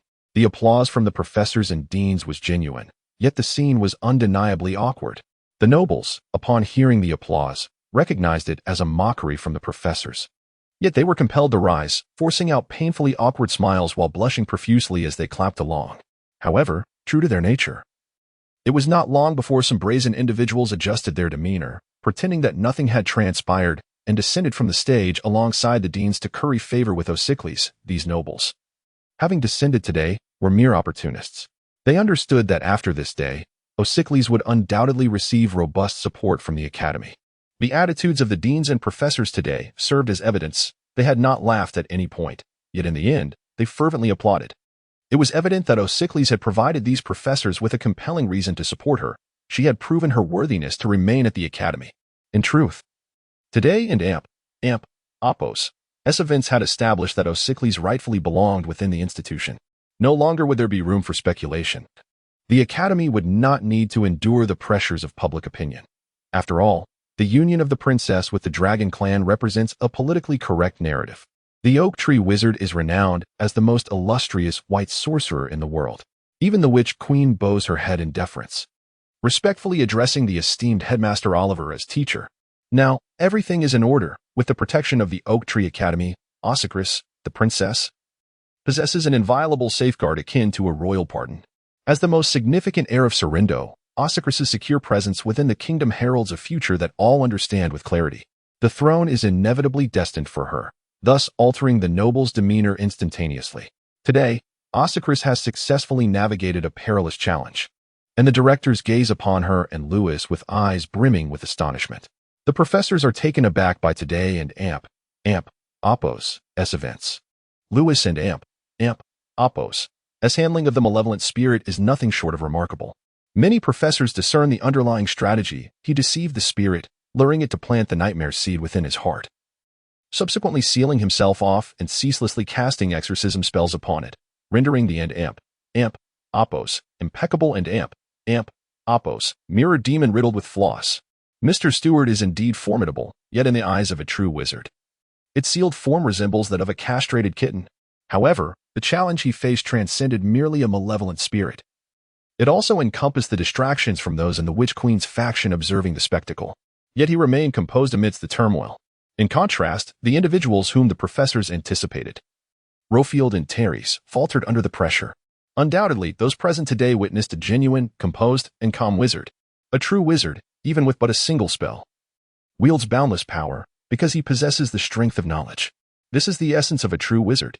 For countless years, how many generations of wizards have been able to dedicate themselves to diligent study? The current youth is excessively restless. They dare to take the stage without discerning even the malevolent spirits. They venture to employ and Amp, Oppos, puppetry and Amp, Oppos, and Amp, Oppos, bewilderment and Amp, Oppos, without grasping the foundational theories. The once derided bookworm, Louis VI, has transformed in the professors and Amp, Oppos, eyes into a reservoir of latent potential. His knowledge now suffices to earn the title of Oak Tree Bachelor. A bachelor. That is the epitome of a true wizard. Those who know only spells without understanding knowledge are mere conjurers. Indeed, the spell is not Lewis and Amp, Oppos, it was penned by Osicris. Yet his performance today has already garnered the professor's attention. Certainly, if he could compose such a spell, it would warrant further inquiry. Nevertheless, it does not appear that he is possessed by any foreign soul. The professors cannot help but feel a tinge of regret, occasionally. Foreign souls inhabit the bodies of the deceased, providing excellent research material. However, the most astonishing revelation today remains Osicris. Her exorcism spell is exquisitely crafted, reaching the level of mastery. Truly astounding. As for the enchantment, it was crafted by Lewis. No one believes that the white phoenix symbolizes Osicris. What caliber of sorcerer could compose a spell that embodies another and Amp, Oppos, symbol? Surely, it can only be the esteemed headmaster Oliver. This exceeds the comprehension of the masses. It is evident that it must have been penned by Osicris. It appears she truly intends to delve deeply into the study of magic. This spell alone would suffice to secure her legacy in the annals of enchantment. Osycris herself is utterly astonished. The intricacy of the spell reveals that the author possesses an exceptionally high level of skill. The only individual she can envision capable of such mastery is none other than Headmaster Oliver. Who bestowed this spell upon Lewis? Or did he compose it himself? Regarding these queries, Osycris can only ponder silently, taking on the burden Lewis has cast upon her, while also taking a moment to extol her mentor. Headmaster Oliver, though that little yodeler has yet to arrive, but he will surely hear of it. Knowledge, dear colleagues, knowledge. Osycris smiled at the professors beside her, remarking, nowadays, few from the new generation immerse themselves in knowledge as the older generation did. I have always kept in mind the teachings of Master Oliver, steadfastly adhering to his ideals. Lewis, over these 6 years, Lewis has established a solid foundation, and today the fruits of his diligence have come to fruition. Like her fellow professors, Osycris generously lavishes praise upon her student Lewis, as if she had not merely allowed him to roam free over the years, but had indeed guided him. The hypocrisy. Nevertheless, Lewis's modest assistance seems to fulfill the wish Osycris harbored for her heart's idol, to remain within the academy. Henceforth, with the recognition and support of the institution, Osycris will begin to take root at St. Oak Academy, nurturing her flourishing branches. Lewis, too, has noticed his sense of presence has surpassed 60. This seemingly indicates that he has begun to establish his own foothold within the academy, just as he intends to peruse a storybook and contemplate his rewards. A voice interrupts his thoughts. Chapter 11. Am I truly a warrior? Congratulations, Lewis. Ruffield approached with the demeanor of a gentleman, offering a friendly pat on Lewis and Oppos' back. His smile genuine. What an insufferable rogue. I am profoundly astonished by your audacity. An impromptu speech. Lewis, resembling an oblivious bookworm, shook his head and proclaimed, I have already mentioned, Ruffield, that impromptu speaking requires one to read more. One day, you too shall attain my level. Ruffield's expression darkened, and he forgot all his prepared lines. This insatiable bookworm. Noticing Helen waving at him from afar, Lewis patted Ruffield and Oppos' shoulder and remarked, put in your best effort, for the prince holds great expectations of you. The distant apprentices, brandishing an antiquated magical camera, captured the amicable interaction between the two dear friends, creating dynamic portraits reminiscent of oil paintings. Amidst the flickering lights, Ruffield felt a tightness in his chest, stars dancing before his eyes. Why must you bring up that which should remain unmentioned? Do you possess no emotional intelligence? Have you read so much that you've lost your wits? He and theirs had prepared for this examination for so long, only for it to devolve into such a spectacle. The dancing scene was certain to make headlines in the Great Prophet.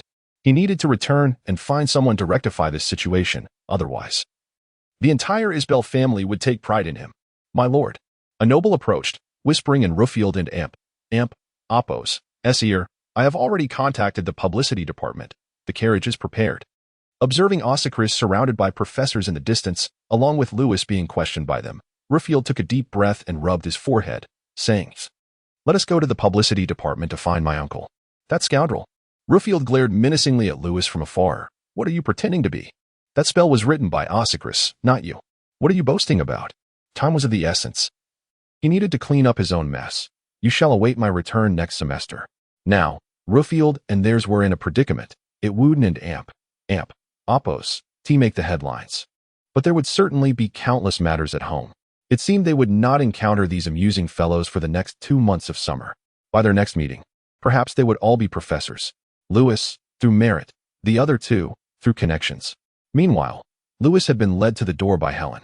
There, Osycris was animatedly conversing with the white-robed wizards. Amidst the crowd stood a particularly diminutive old man. He appeared to be no taller than half a person, floating in midair, clad in a red robe, with a white beard and a pipe in his mouth. He must be the headmaster of the Oak Tree Academy, Oliver, a Yordle halfling. This fellow seemed to have just hurried over to join the festivities. The figure before them bore little resemblance to a principal, instead resembling a mischievous old man. At that moment, Osyclis was playfully tugging at Dean Oliver and Oppos' attire, seemingly attempting to solicit some position. It appeared that the elderly gentleman had a close kinship with Osyclis.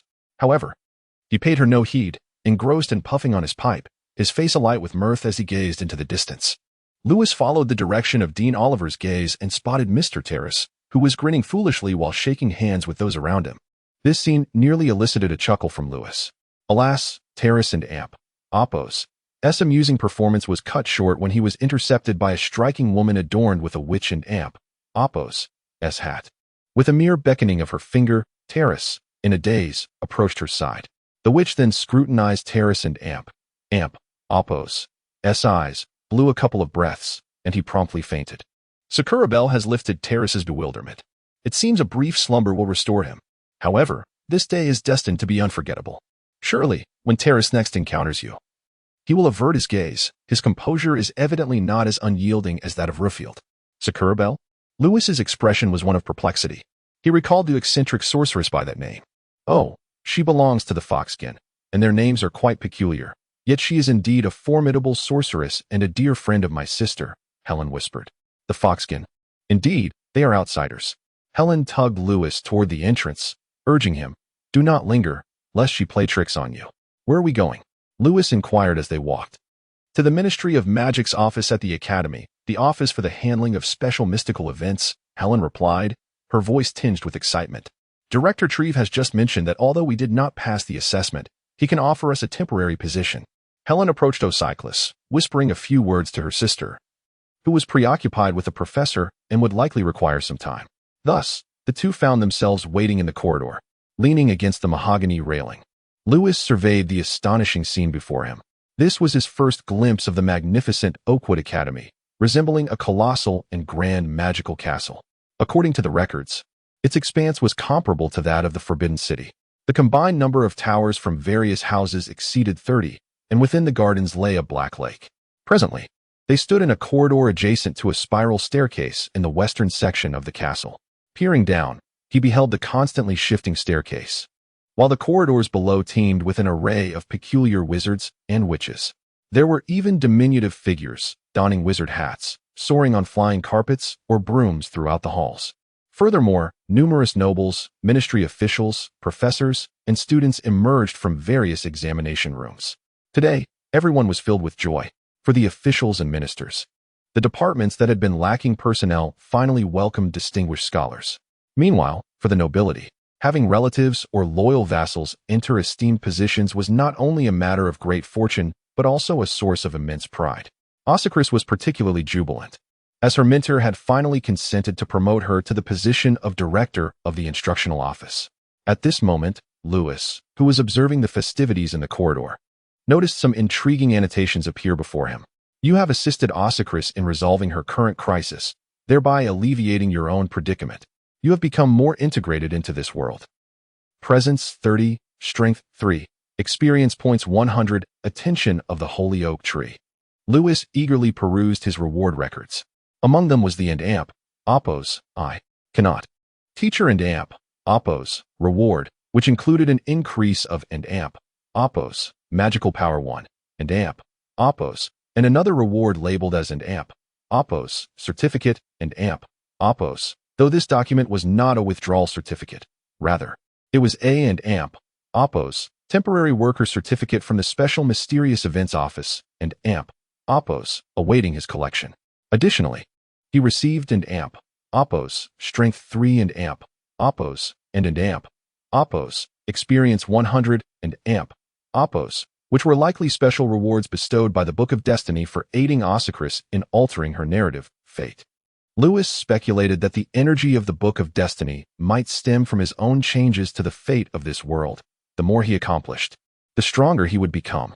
His current attributes had transformed into Lewis LV2, 0-100, Strength, 4, 9 Dexterity, 1, 3 Magical Power, 4, 1, Storybook Energy, 1. This storybook energy seemed to derive from an Amp, Oppo's, leveling up, and Amp, Oppo's, as it could be applied to attributes or utilized to comprehend spells.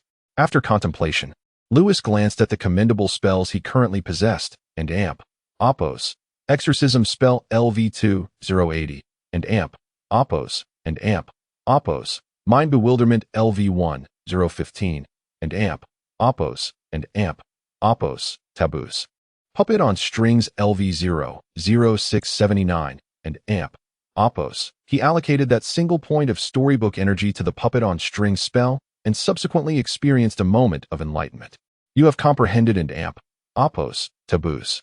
Puppet on strings LV1, 020, and amp, oppos and amp, oppos. This technique is indeed peculiar. It appears to function even better without a wand. And amp, oppos. Lewis then examined his attributes. A peculiar expression crossing his face. And amp, oppos. I can understand receiving special rewards for aiding Ossicris, but why did it enhance my strength? And amp, oppos wink with a frown because an Ossicris and amp, oppos, s imagination. You are a formidable warrior capable of slaying a dragon with a single punch. And amp, oppos. And amp, oppos. Lewis continued to read. Attention of the holy oak tree. He has recently encountered a minor dilemma and hopes the traveler can lend assistance. Requires a certain spell to reach LV4. This likely indicated a minor quest. And the specific rewards would be revealed once he accepted the task from the holy oak tree. Before them, an unoccupied magic carpet soared by. Helen waved at it, prompting the carpet to perform a swift halt and pivot back towards them. Her sister intended to converse with the professors for a while longer, instructing them to head to the southern district for a meal. Stop dawdling. Let us proceed. Helen tugged at Lewis, her eagerness palpable. She pulled him onto the carpet beside her. Chapter 12. The commercial street of the southern district. As they journeyed along, Lewis and Helen sat upon their enchanted carpet, traversing the magical castle. The sights that unfolded before Lewis were utterly fascinating. It appeared to be a world reminiscent of the 17th to 18th centuries. Yet the numerous artworks adorning the walls were rendered in surrealist styles, with some even echoing the essence of Picasso. The lighting fixtures were grand and exquisite, seemingly powered not by electricity, but by a wondrous creature known as the filament bug. Lewis also encountered an antiquated telephone booth, where many students queued to make calls, eagerly reporting their assessment results in anticipation of returning home for the summer break. Nearby, in the vicinity of spiral staircases and corridors, he observed students standing by the banisters, swapping their wizard robes for tailcoats and shirts, clearly excited to return home. This sparked Lewis's curiosity about the modes of transportation these individuals would employ to return home. The academy appeared to possess magical fireplaces, yet it was likely that there were other means of conveyance, perhaps even trains. Soon, the magical carpet ascended high into the air, approaching a large window suspended in midair. Upon closer inspection, it revealed itself to be a portal. Upon entering, they found themselves in an area enveloped by towering edifices resembling charming, Gothic-style buildings, each standing 5 or 6 stories tall. In the distance, numerous towering spires and floating islands could be seen. St. Oak Tree Academy could be regarded as a scholarly city, with each of its campuses interconnected to a quaint town, boasting a residential population exceeding 70,000. When accounting for foreign visitors and outsiders, the total number swelled beyond 200,000. The majority of these individuals were wizards, or at the very least, aspiring practitioners of magic. However, their skills varied significantly, with most possessing only a handful of everyday spells. Beneath their feet, the street resembled a bustling commercial district, one of the most vibrant areas within the scholarly city. Numerous shops lined the thoroughfare, throngs of people surged through the streets, and among them were many individuals adorned with top hats and monocles, guiding children, presumably parents come to collect their students. In this lively scene, Lewis also observed a plethora of fairies, as well as individuals clad in exotic attire, even encountering towering giants standing 3 meters tall, alongside small magical creatures resembling pets. Led by wizards, Lewis spotted several baby red dragons, appearing to be the cherished companions of certain individuals, some of whom were wizards, while others donned peculiar attire, sporting tall, ornate headpieces that resembled a pair of decorated horns. This, indeed, was the Southern District. Although Lewis had never ventured here before, he had heard from Helen that it was teeming with visiting orcs, magical beings, dragons, and fairies. This area primarily served to accommodate the Ministry of Magic in catering to an array of eccentric visitors and addressing their unusual affairs. However, Lewis did not encounter any beasts on the streets. Rather, the people he saw were strikingly handsome and youthful, which struck him as somewhat peculiar. Soon, the two of them found themselves in a quaint square adorned with a small fountain, where Helen tossed a beautiful silver coin to the magic carpet. The coin bore the likeness of a small raccoon, representing the Yodel people, and was referred to as a silver Delaware. Upon grasping the silver Del, the magic carpet responded with a respectful bow and even performed a little dance, suggesting that this coin was quite a generous tip. with a purchasing power estimated between 20 to 50 currency units. Helen appeared entirely unconcerned with such pocket change, considering her father, Duke Oren, earned an impressive annual income of 50,000 golden gallons from his territories alone, excluding maritime trade and commercial ventures. Thus, Helen could be regarded as a genuine little heiress. While her cousin, a Cycris, was a true magnate, Helen pulled Lewis along as they strolled through the commercial street, where numerous divination booths and mysterious little shops beckoned. Typically, these shops featured stalls selling an array of peculiar trinkets, mostly for entertainment, alongside books. The clientele of these establishments were predominantly younger children or couples. Here, Helen purchased a newly published alchemical tome by the renowned Master Dylan, and Lewis observed as she handed the vendor 7 exquisite little gold coins. The shopkeeper returned to her several beautifully crafted large silver coins, adorned with the visage of a humanoid fox, as well as some silver dells. The gold coins featured a dragon maiden design, known as golden gallons, each weighing approximately 4.5 grams and not made of pure gold. Lewis estimated their value around 1,000 units. The silver fox coins presumably held a purchasing power equivalent to 100 to 200 units. The price of the book reached a staggering 7 golden gallons, suggesting that literature in this world was rather expensive. Your Highness, would you care to browse further?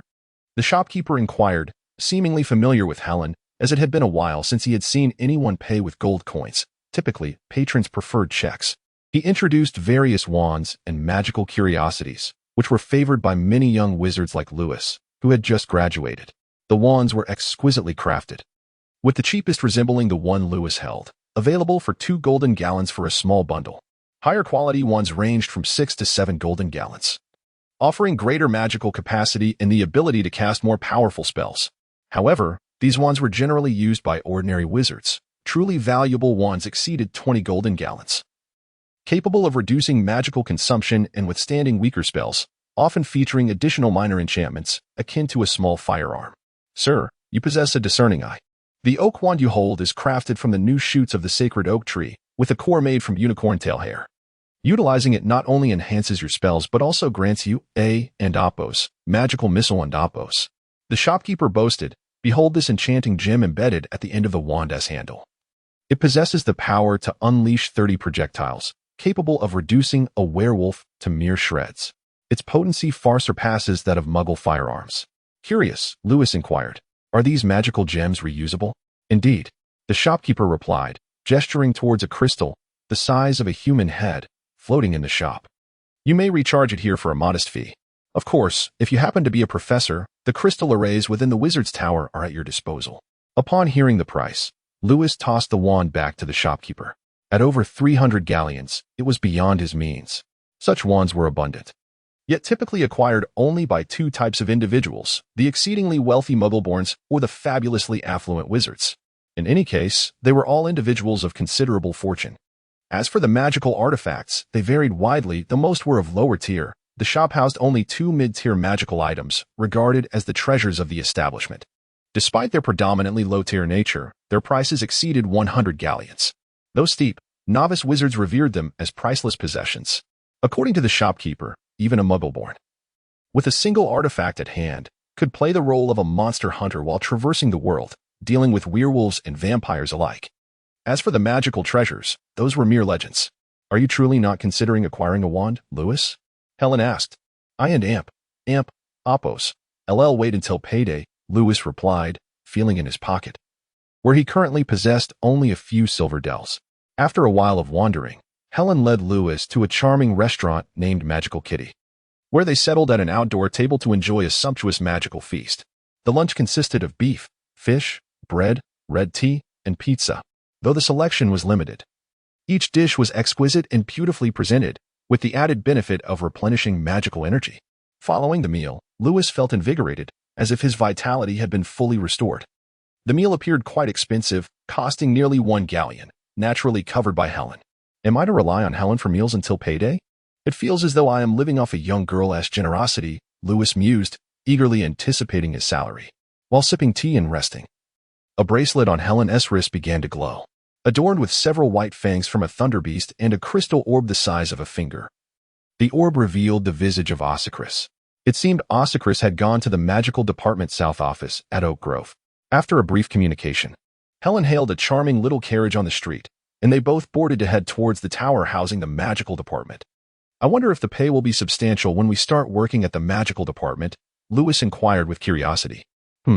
Helen pondered, tapping her chin thoughtfully. As a temporary worker, it might be around 2 or 3 galleons a month. Lewis opened his mouth in astonishment at his own salary. He recalled that the professors at the academy earned no less than 50 galleons a month. However, what left him even more flabbergasted were the Amp, Oppos, seductive female orcs and Amp, Oppos, from the Ministry of Magic. This book and Amp, Oppos, S power system bears a slight resemblance to that of Harry Potter. There are no hierarchical divisions, and wizards possess their own government. Yet, the narrative bears no relevance to that universe. It is not fan fiction. Moreover, the temporal setting is akin to a steam age, reminiscent of the period between the Victorian era and the late 19th century. Chapter 13. Stimulant anesthetic elixirs. In the grand hall on the first floor of the tower, Lewis encountered Ossicris while waiting to complete the necessary formalities. It was during this time that he beheld the Amp, Oppos, female orcs, and Amp, Oppos. His gaze fell upon a stunningly alluring woman seated on a nearby sofa, engrossed and admiring herself in a small mirror. Lewis and Amp, Oppos, S jaw nearly dropped in astonishment. She was clad in tight leather attire.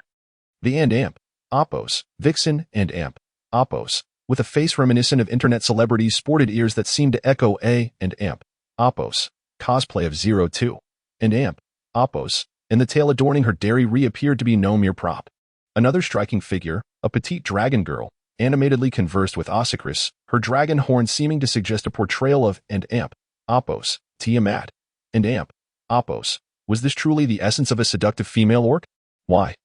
Lewis, Ossicris turned around with a playful smile as she noticed his gaping expression. It seems you are quite intrigued by the Ministry of Magic and Amp, Oppos, S latest proposal. Upon hearing her words, the other ladies from distant realms cast curious glances in Lewis and Amp, Oppos, S direction. The vixen even bestowed upon him a flirtatious wink. The Amp, Oppos, cross-species reproduction experiment and Amp, Oppos. This is the latest initiative approved by the Ministry of Magic. Currently, this experiment is primarily conducted here at the Sacred Oak. Indeed, all these enchanting ladies before you are participants in the experiment. It is evident that they seem particularly interested in you. Considering that a wizard with such vibrant vitality is truly a rarity. Once, a choice lay before you, one you failed to cherish. Now, Ossicris offers you another opportunity. And you must decide. A. Very well, very well. Completion reward. Helen, Ossicris and Amp, Oppos, S affection -50, affection of foreign ladies max, adorable goblins 19, anesthetic 1 day. B. Your Highness, ladies, I must confess I am of the Amp, Oppos, Duck Clan and Amp, Oppos. Just look at this muscular physique. Display your 4.9 strength. Completion reward, a slap from Miss Ossicris 1. Affection of Dragon Fox Clan Max, Fox Clan and Amp, Oppos, S proactive approach in, stimulant elixir 60 day. C. Your Highness, I have no interest in orcs, please do not. And then hypocritically criticize the current societal trends. Completion reward, Helen, Ossicris and Amp, Oppos, S affection 5. Affection of foreign ladies -100, magic 1. Note, this marks your first encounter with foreign beings. Your performance will determine their initial affection for you. It was evident that the choice of the female orc was dictated by Ossicris, not the foreign ladies, an apparent deception. Furthermore, it seemed that being A and Amp, Oppos, Duck and Amp, Oppos, was not as easy as it appeared. Lewis rubbed his face, feeling an overwhelming sense of embarrassment. He sensed that this flawed system was intentionally toying with him. I merely glanced out of curiosity, and now it has escalated into such a predicament? Moreover, Miss Ossicris is truly difficult to engage with. ISN and Amp, Oppos, Tishi? Option A is simply unacceptable, while B is something he would never voice. However, should we choose C? Let us not forget we are paragons of virtue, shall we? The dross of contemporary society must indeed be criticized. The diminishing favor from the young ladies indicates a dissonance in values. Furthermore, we are traversers. What purpose have we come here to fulfill? This system has summoned us not for frivolous pursuits with the ladies. The worldly affairs are but trifles. Lewis rolled up his sleeves, inadvertently showcasing his robust arms. Clearing his throat, he began to express his inspirations, or perhaps his viewpoints. Your Highness, esteemed ladies, should one have the opportunity to court any of you, I dare say. Anyone would exclaim and Amp, Oppos, absolutely, yes, and Amp, Oppos, cough. As he spoke, he gestured with his arms, demonstrating his impressive strength of 4. 9. Noticing Osicris and Helen narrowing their eyes slightly, he quickly added, "However, I believe there are issues with the Ministry of Magic and AMP, Apos, latest proposal. I recently heard that the AMP, Apos, Duck Clan and AMP, Apos, participated in experiments solely due to their perfect musculature." Suddenly shifting the topic to the Ministry and AMP, Apos' recent agenda, Lewis rambled on extensively, weaving in nonsensical references to the AMP, Apos, Duck Clan and AMP, Apos, and musculature, leaving the ladies utterly bewildered. What do ducks have to do with this? What on earth is this fellow attempting to convey? However, this dashing young wizard appears rather robust. Such vitality he exudes. Could he possibly possess dragon lineage? The eyes of the foreign ladies sparkled with intrigue. Dragon Lady and AMP, Apos, favor Max, Fox Clan Lady and AMP, Apos, favor Max, Helen and AMP, Apos, favor 2, Osicris and AMP, Apos, favor 5. Lewis gazed in confusion at Osicris and Helen. Something is amiss with you two. Helen awkwardly averted her gaze. Osicris hastily cleared her throat, redirecting the conversation. Ahem, Lewis, what exactly do you wish to convey? Indeed, love should be free. But how can one treat such matters as mere experiments for observation? Lewis critiqued the current societal ethos, then hypocritically rambled on with a plethora of grandiose platitudes. Ultimately, after Lewis and AMP, Apos' incessant efforts, the foreign ladies rolled their eyes in exasperation. Before long, they found various excuses and gracefully departed. In the end, while the favor of the foreign ladies diminished slightly, it remained around the 80 mark. This young man is rather amusing, albeit somewhat hypocritical and seemingly intimidated by authority figures. Upon noticing that the foreign maidens had departed, Lewis hurriedly whispered, Ahem, Your Highness, I have no interest in orcs. Truly. Magic 1, Osicris and AMP, Apos, affection -2 clearly. Your deliberately subdued tone is rather unconvincing. Nevertheless, you have publicly made your stance known today. Osicris decided to temporarily let you off the hook. If you are disinterested, then so be it, Lewis. Osicris rubbed her forehead and remarked, Rest assured, although I have certain targets to meet, it is not imperative for you to partake in the experiment. Indeed, the target that Osicris held was none other than the female goblin. Lewis discreetly wiped his cold sweat. He stealthily rummaged through his pocket and discovered an additional vial. After glancing at the accompanying narrative, he realized it was old Lady Staya had secretly slipped you anesthetic energy stimulant potion 1. Anesthetic, energy, stimulant potion? What on earth is this? Lewis found himself bewildered, while Osicris recalled something else. With a peculiar expression, she gazed at Lewis for a moment before suddenly inquiring, Lewis, who bestowed that spell upon you? Upon hearing this, Lewis displayed a puzzled expression. This was something he had anticipated. He pretended to ponder for a moment, shook his head, and produced a small piece of paper. Your Highness, this matter is truly strange. Lewis furrowed his brow and said, At that time, I genuinely did not know what to do and thought to try the dispelling spell that Helen had given me. Yet just as I was about to review it in secret, I found that the incantation had entirely changed. In a moment of urgency, I had no choice but to recite it as it was. As he spoke, Lewis handed the small note to Osicris. Osicris, greatly perplexed, accepted the note and upon inspection, discovered that the spell inscribed on it was not her own. Furthermore, the handwriting was exceedingly peculiar, with each stroke appearing serpentine, reminiscent of new sprouts climbing a vine, exuding an enchanting fairy essence. Helen, curious at that moment, leaned in and upon seeing such script, her eyes widened in surprise. Osicris's eyes began to glisten with moisture. As she realized the authoress' identity, she exchanged a knowing glance with Helen, and they both smiled. Teacher, who penned the spell? Lewis queried, his expression one of bewilderment. It seems quite proficient.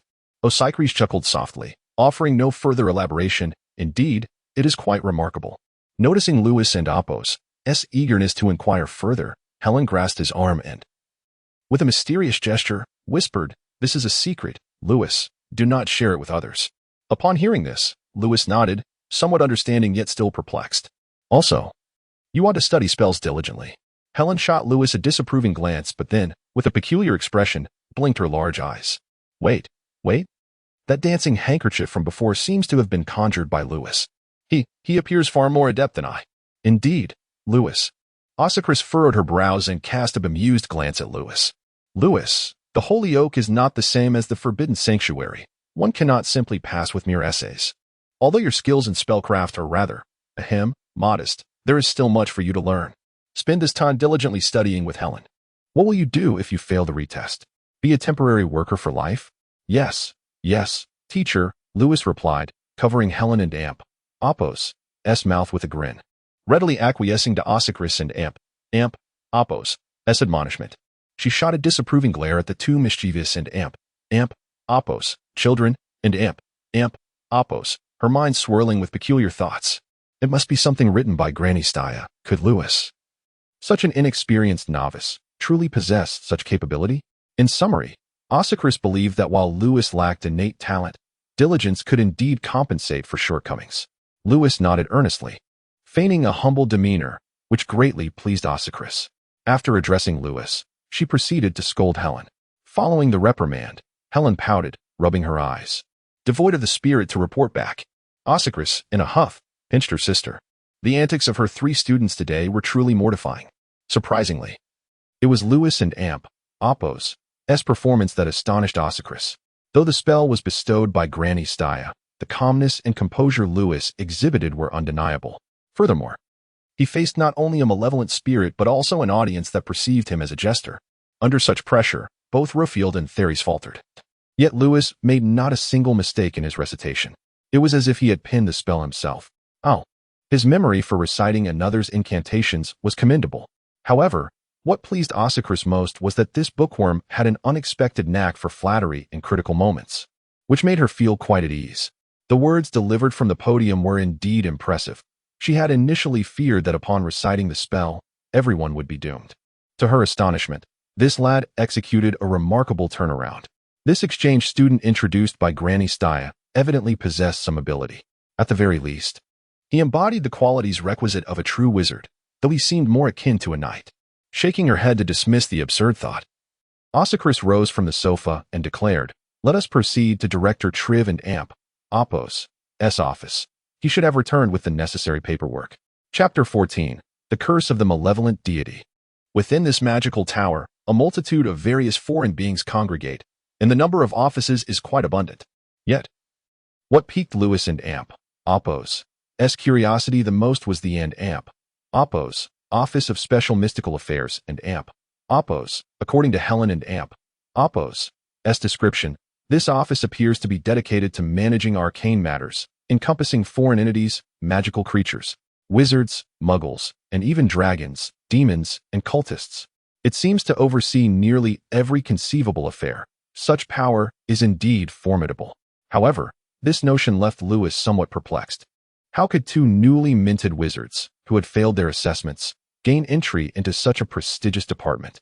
With Ossicles and Amp's as current connections, could he truly arrange for them to join such a significant bureau?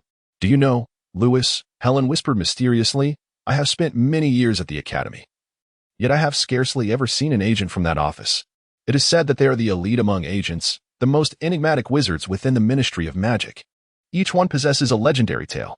Helen's words ignited Lewis's interest, yet upon arriving at the door, he found himself momentarily taken aback.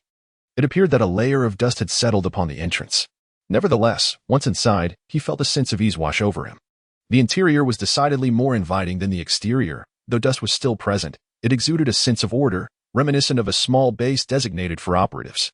The room was replete with various items, including an astrolabe, divination cards, and an alchemical workstation. There was even a diminutive potion garden, a damaged teleportation portal, and a magical array inscribed with numerous demonic incantations. Additionally, a medical chamber was present, presumably for treating injured agents. The ambience appeared quite pleasant, albeit somewhat desolate. The one responsible for overseeing this space was a balding middle-aged wizard, the sole occupant of the room. He was Director Triv, who, despite his unremarkable appearance, was far from ordinary. He was a disciple of Oliver and considered a senior to Ossicles. Moreover, Director Triv was a bona fide nobleman, albeit merely a lord. His family boasted a long lineage with significant connections to various dukes and earls.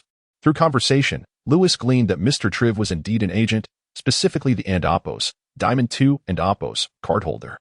Despite the modest number, he was undoubtedly a legitimate official of the Ministry of Magic. After all, there are but a few wizards representing the suits of diamonds, hearts, spades, and clubs globally. Agents bearing these cards are the C Army de la C Army. Having served for 30 years, He had only recently transferred to this department, likely not due to impending retirement. As for the other agents, their credentials were equally impressive and intimidating. This revelation stirred a sense of exhilaration within Lewis. This department was truly extraordinary. Gaining entry here would be an immense honor. During their exchange, Lewis discovered that Director Triv appeared to have matters that would necessitate his absence for a period. The other agents seemed to have been dispatched recently as well. After a brief introduction, Triv donned his high hat and hurriedly departed. O'Sicklys, with a serious expression, briefed Lewis and Helen. She would soon be assuming the position of director of the teaching department and would consequently be largely absent from the office. According to her, the matters handled by this office were of considerable importance. There were frequent occurrences of exorcisms, business trips, capturing anomalies, pacifying dark creatures, negotiating with demons, and investigating cultists. Among other bizarre cases, even rescuing hostages from the clutches of evil dragons or dark wizards. Essentially, this office oversaw matters that other departmental agents could not manage. Hearing this stirred Lewis's emotions. What were they here for? To level up, slay monsters, and vie for supremacy, right? They certainly weren't here to engage in some and oppos, cross-species experimental project and oppos, involving shiorks or goblins. With the mission of a time traveler, how could one squander time on such trivialities? Ahem. An affinity of 80 should be considered quite high, wouldn't you agree? The office of the Dragon Maidens seemed to be not too far from here. However, Sister Helen glanced at the empty seats, puzzled. Isn't there usually anyone here? Well, the Ministry of Magic has numerous overseas offices, so there may be some functional overlap, O'Sicklys responded, her expression slightly peculiar. Ahem, you both should take this opportunity to train diligently here. There will be more opportunities ahead. Lewis felt a sudden unease. Overlap? Functional overlap was not a good sign. Moreover, what did she mean by and amp? Oppos, more opportunities and amp, oppos. Ahem, Lewis, Helen, do not underestimate the work here. O'Sicklys suddenly adopted a stern demeanor. This position involves many aspects of diplomacy and is quite challenging.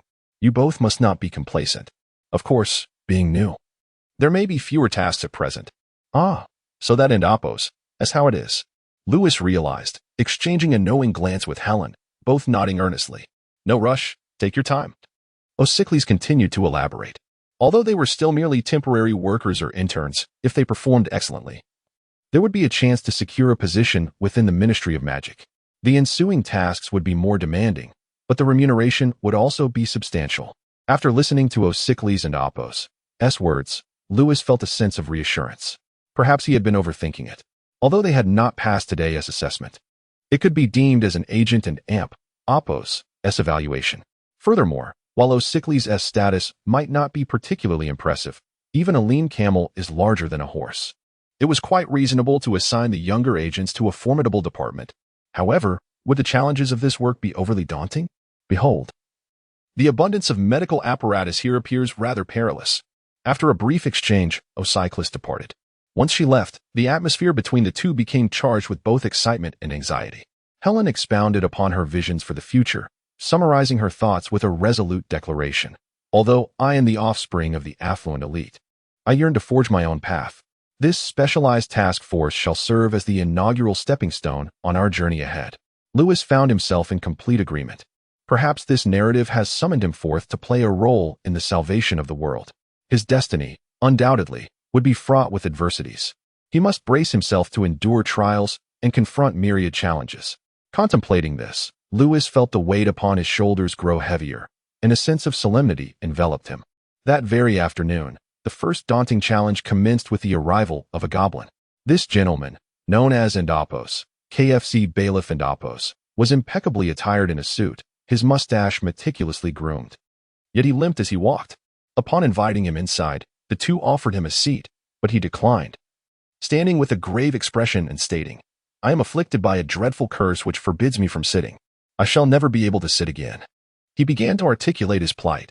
People in VR and Oppos, Bailiff and Oppos, family, lauding us as great bankers, yet they remain oblivious to a hidden truth within our lineage. Every single member is tormented by this demon. We must have offended some malevolent deity or a fearsome ancient god, incurring a terrible curse. This is a cruel jest of the divine. It is divine retribution. It is fate. Mr. Triff has warned us that to truly escape the shackles of this curse, we must heed his counsel. But how can we work if we cannot sit? Oh dear, Sir, madam, please come and assist me. The beleaguered goblin then readily approached the medical examination table, slowly disrobing and presenting his posterior. Witnessing this unsettling display, Lewis felt an ominous sensation wash over him. Moreover, this medical facility, is it not designated for agents recovering from battles with dark forces? Why does the goblin seem so familiar with this procedure? Meanwhile, Miss Helen diligently climbed a towering bookshelf, poring over various ancient tomes. Yet, after absorbing the goblin and Apo's tale and observing the affliction he bore, Lewis and Apo's expression grew increasingly peculiar. He fell into deep contemplation. Is this a case of hemorrhoids? Could it be hemorrhoids? This is my first assignment. This narrative has summoned me to treat a goblin and Apo's as hemorrhoids. And, pray tell, is that a mousehole you possess, good sir? Are you truly unwell? Not due to the intrusion of a rat or snake. What shall we do? What shall we do, Lewis? Listening to bailiff and Apo's anguished cries and lamentations, Helen wiped her brow, growing increasingly flustered. What should we do? Should we seek out Miss Ossicris to examine the situation? This horrifying wound must surely be the result of the dreadful cursed power of the Apo's, evil god and Apo's finger, and Apo's. It penetrates rather deeply. Lewis rubbed his face in distress. Chapter 15. Lady Helen and the finger of the malevolent deity. Indeed, it must be so, cried Mr. Bailiffew, his voice filled with urgency. Not long ago, the court scholar performed a procedure on me, yet the root of the ailment remains unaddressed. The curse has once again spread its insidious tendrils these past few days, leaving me with no recourse but to seek out the sorcerers for assistance. You cannot possibly undergo another operation, Lewis remarked, at a loss for words. The court scholar is a healer, I presume. This miserly Mr. Bailiffew sought a cost-effective solution, yet he ended up with a gaping wound and no substantial remedy. The so-called scholar possesses a certain expertise in deception, concocting tales of Apo's, the tentacles of an ancient deity, Apo's. Clearly, Bailiffew has fallen for it, and perhaps the scholar himself is a believer. Rubbing his face, Lewis set aside the magical tome left by Mr. Treff. He pointed to a spell he had recently discovered and said to Helen, "Let us try this." A transference spell? Helen inquired, her expression turning serious. This incantation is quite formidable, but can we truly transfer such a curse given our current proficiency? I have faith in you, Lewis assured her with a gentle pat on the shoulder, falling into silence thereafter. What more could he say? In that moment, he felt no desire to utter another word. His encouragement and affirmation imbued Helen with a newfound gravity. She diligently perused the tome, suggesting familiarity with the spell, though it seemed this was her first attempt at employing it on another. Bailiffew and Apo's heart raised with apprehension as he cast multiple glances at Lewis. In his eyes, Miss Helen resembled a nervous novice nurse, clearly inexperienced in administering injections. Yet Mr. Lewis exuded a calm demeanor, embodying the essence of a poised young professor. Disregarding Bailiffew and Apo's anxious gaze, Lewis offered Helen a few words of comfort, urging her to remain composed. His tranquil presence gradually eased her tension. Taking a series of deep breaths, she retrieved a leather case and secured her hair into a ponytail, observing the small nurse and Apo's preparations. Bailiffew and Apo's expression shifted to one of desperation as he looked to Lewis for guidance. Yet it was too late. Miss Helen had already seized her wand and swung it decisively towards Bailiffew and Apo's posterior. With a yelp, Bailiffew lamented, and Lewis then witnessed a small lump begin to detach from the afflicted area of the goblin gentleman, wriggling about like a burrowing mole. Before long, the lump vanished. Its whereabouts now a mystery. Suddenly, Bailiffew blinked in astonishment and sprang upright. Hallelujah! Truly miraculous! He exclaimed, his words somewhat garbled, as he playfully wiggled his rear, seemingly restored to health. Upon hearing these words, Helen excitedly clenched her fists, nearly leaping into the air. I truly did it, Lewis. Indeed, I am the most exceptional. Lewis nodded, giving Helen a thumbs up. However, Mr. Bailey furrowed his brow, tilting his head in confusion, and asked, what is wrong? Is it toothache? A jolt of concern shot through Lewis as he leaned closer to Mr. Bailey and Apo's mouth, inquiring, when did it start hurting? Mr. Bailey responded that the pain had just begun. It is terribly painful. Lewis massaged his face, realizing there was no need to ask further, as he had already discerned the issue from Mr. Bailey and Apo's words. Helen was also alarmed. Both she and Mr.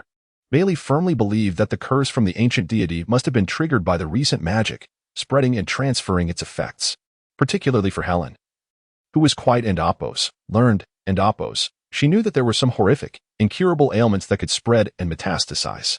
What to do? The tentacles of the ancient god had reached into Mr. Bailey's mouth. Helen felt tears welling up, lost for a solution. Mr. Bailey was on the verge of tears as well. Clearly, the prominent banker, Mr. KFC Bailey, had been left utterly distraught after hearing Helen and Apo's scholarly description of the condition. Lewis resolved to embrace his duty as a magical agent and fulfill this crucial assignment. I refuse to do it. I shall not perform a hemorrhoidectomy on a goblin, Lewis shouted internally. Mission, ambitious aspirations, rising fame. Assist the esteemed banker Bailey in lifting the terrifying and amp. Apos, curse of the ancient god. And amp. Apos, completion rewards. 1. 8 gold galleons tip. 2. Experience 30. 3. Magic 1. 4. Bailey family reputation 1000. Goblin race reputation 50. 5. Presence 15. Your name will be known by the Bailey family. Failure penalty. Oh. So you two are merely recent graduates. Trying to fool me with tales of an ancient god and Apos' finger. I shall lodge a complaint against you. The outcome of deceiving Mr. Bailey was all too evident. Current. Bailey family reputation. Friendly. 0-1000. Goblin reputation. Friendly. 0-1000. Lewis rubbed his face. 8 gold galleons. Such a sum left him astounded. This is work. Is it not? A healer and amp. Amp. Apos. Compassion knows no bounds. How can one disdain another simply for suffering from hemorrhoids? What is wrong with goblins? They are people too. At this moment, Helen had completed her informative discourse, and Mr. Bailey was nearly fainting from fright. Seeing Helen approach the desk to call Ossicris, Lewis could no longer bear it. If they brought Ossicris into this matter, what good could come of it? What purpose would it serve? To have her perform a hemorrhoidectomy on a goblin? The matter of the ancient god and amp. Apos' touch was bound to be revealed. Lewis hurriedly restrained Helen, instructing her to fetch a cage to capture a black rat, commonly used by wizards for experiments. Taken aback for a moment, Helen quickly grasped the idea. What a splendid suggestion. She patted her lovely forehead, then rummaged through her charming bag, delving deep inside until she finally extracted a plump black rat. Observing the creature in Helen and Apos' hand, Lewis fell into contemplation. What does she usually keep in that bag? Is this how witches operate? How do we use it, Lewis? Helen inquired. Lewis pointed towards the mouth of Mr. Believe, and Helen and amp. Apos' eyes brightened as she understood his implication, eager to thrust the rat into Believe and amp. Apos' mouth. Wait, Helen, Lewis interjected, halting her. Believe exhaled in relief. First, let him drink this. Lewis then searched for a vial of and Apos' anesthetic stamina elixir. And Apos', such a splendid opportunity for experimentation could not be squandered. Soon, he produced the potion, but was momentarily stunned. Is this a nutritional supplement? Indeed, it must be. Noticing the curious gazes from Helen and Believe, Lewis cleared his throat and proclaimed, "This is the key to addressing the ancient god's touch." He proceeded to pour the potion into Believe's mouth, and Helen, understanding the moment, swiftly shoved the black rat into Believe's mouth. "This is merely a vessel, your surrogate, Believe," Helen stated earnestly. "The ancient god and amp, Apos' touch must be transferred to another living being." She then launched into an explanation that left Lewis utterly astonished. He realized that this girl indeed possessed potential for scholarly pursuits. However, Lewis, I fear I may struggle with the transfer from a distance, Helen frowned. Do you have any knowledge of this spell? Without further ado, Lewis rolled up his sleeves and grasped his inexpensive wand. His decisive action instilled great confidence in both Helen and Believe. They gazed at him with intense anticipation, and under their expectant and trusting stares, Lewis's expression grew solemn. Since Mr. Believe had come this far, he could not let this opportunity for practice slip away. He resolved to elevate the transfer spell to level 3 today. Chapter 16. When you stare into the abyss, the transference spell is an essential incantation for wizards, yet few can wield it adeptly. From the perspective of a young sorcerer, it is already quite remarkable that one like Helen can manipulate objects with such finesse. However, true masters possess the ability to transfer not only objects but also spells. Some adept practitioners, with profound theoretical and practical understanding of the transference spell, can effortlessly negate others and Apos' magic or redirect an incoming curse back to its caster. Today, Lewis experienced the enchantment of this spell firsthand. As he mentally locked onto Mr. Bailey's ailment and waved his wand to cast the incantation, he felt a sudden connection, as if he could transfer the swelling through sheer will. However, at the onset of this endeavor, he found the task immensely challenging. Not only was there no levitation, But the lump remained utterly immobile, resulting in an immediate failure of the spell. Helen furrowed her brow, seemingly anticipating a setback. Indeed, the feat of telekinesis was no simple matter. Yet, Lewis appeared remarkably composed, showing no signs of distress akin to someone who had missed the mark. Helen, however, could not help but cover her delicate face with her hands, dreading the pain that might ensue. Surprisingly, she observed that Mr. Bailey exhibited no signs of excruciating discomfort. Rather, he appeared quite at ease. What had Lewis just administered to him? Disregarding the interlude, Lewis continued to flourish his wand. This time, he sensed the lump shifting ever so slightly. After a couple more attempts, he realized he could only maneuver the mass within Mr. Bailey's mouth. Transferring it to the nearby mouse was still a Herculean task, as was moving it outside his mouth. It wasn't until after several more attempts that the small cyst began to resemble a tiny mouse, traversing within Mr. Bailey's body. "Lewis, are you attempting to employ that method?" Helen suddenly exclaimed, her eyes widening in curiosity. "I had just thought of that." "Indeed, you are quite astute," Lewis replied. Pausing, he furrowed his brow, pondering. And Oppos, what on earth is Helen thinking? And Oppos. This brief interlude did not deter Lewis from his practice, and in the wake of his calm demeanor, both Helen and Mr. Bailey found their confidence renewed. After Lewis cast the spell for the 10th time, his vision abruptly darkened, revealing a vast expanse of nebulae. As he performed the incantation, it appeared that the nebula was subtly influenced, causing the previously balanced cosmic formation to begin collapsing and gradually coalescing into a singular star. Simultaneously, Lewis beheld countless rivers of stars, akin to fragments of time and space, racing past him, and amidst this celestial chaos, a moment of clarity dawned upon him. Immediately, with a swift motion of his arm, he did not even finish reciting the incantation, yet the mouse let out a sharp cry. The tumor had been teleported. Success. Helen clenched her small fist and exclaimed, appearing more thrilled than if she herself had achieved the feat as Lewis gazed at the teleportation spell LV3-1100 before him. He fell into deep contemplation. For wizards, mastering a spell typically relies 90 on diligent effort and merely 10 on innate talent. This small fraction of talent being a vast chasm. Those endowed with this talent become the Newtons of the world, those without, mere physics undergraduates. Lewis, it seemed, was one such undergraduate. However, the narration of the fantastical tale directly provided him, who had already studied universal gravitation, with the formula and derivation of that very concept. Thus, with a bit of effort, he could not only rival Newton, but also emerge as the Einstein of the wizarding world. Without pausing his actions, Lewis reached for the mouse in Bailiff and Oppos' mouth, stunning it with his wand before placing it upon Bailiff and Oppos' posterior. "Stay still, keep that position." Bailiff, who had been eager to rise, was startled into a tense posture. "What are you doing?" Bailiff and Oppos' speech had become quite fluent, clearly indicating that the injury in his mouth had fully healed. Lewis offered no explanation. How does one articulate such practice to a patient? Yet, after exchanging a meaningful glance with Helen, both their expressions grew solemn. During this spell casting, he felt the teleportation spell becoming second nature, as if reciting the lengthy incantation was unnecessary, and there was no need to deliberately focus on the wand and Oppos' movements. The magic flowed effortlessly. After several attempts, the mouse bore several wounds, some even emerging from its head, ultimately leading to its demise.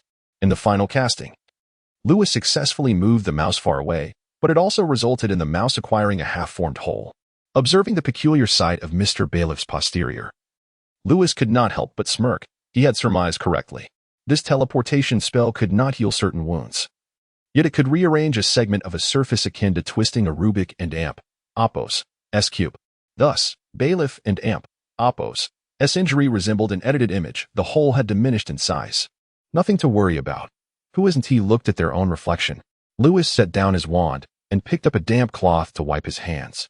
Noticing Bailiff still nervously perched upon the bed, Lewis reassured him. "Well, the root of the ailment is resolved. However, remember to avoid prolonged sitting." After a moment's thought, he added, "And try not to glance at the mirror too much. It might be less than flattering." I know, Bailiff replied mysteriously. "When you gaze into the abyss gazes back at you." After belief arose, he expressed his gratitude profusely, holding Lewis's hand and uttering a series of sentimental remarks. Lewis observed that belief and Oppos' fondness for him seemed to have reached its zenith, perhaps due to that potion. Yet, despite such heightened affection, this fellow astonishingly and Oppos forgot and Oppos, to leave a tip. It was only after Lewis cleared his throat, hinting at the matter, that Mr. Goblin hesitantly extracted some gold galleons from his pocket as a token of appreciation. However, rather than the expected 8 galleons, he presented only 7.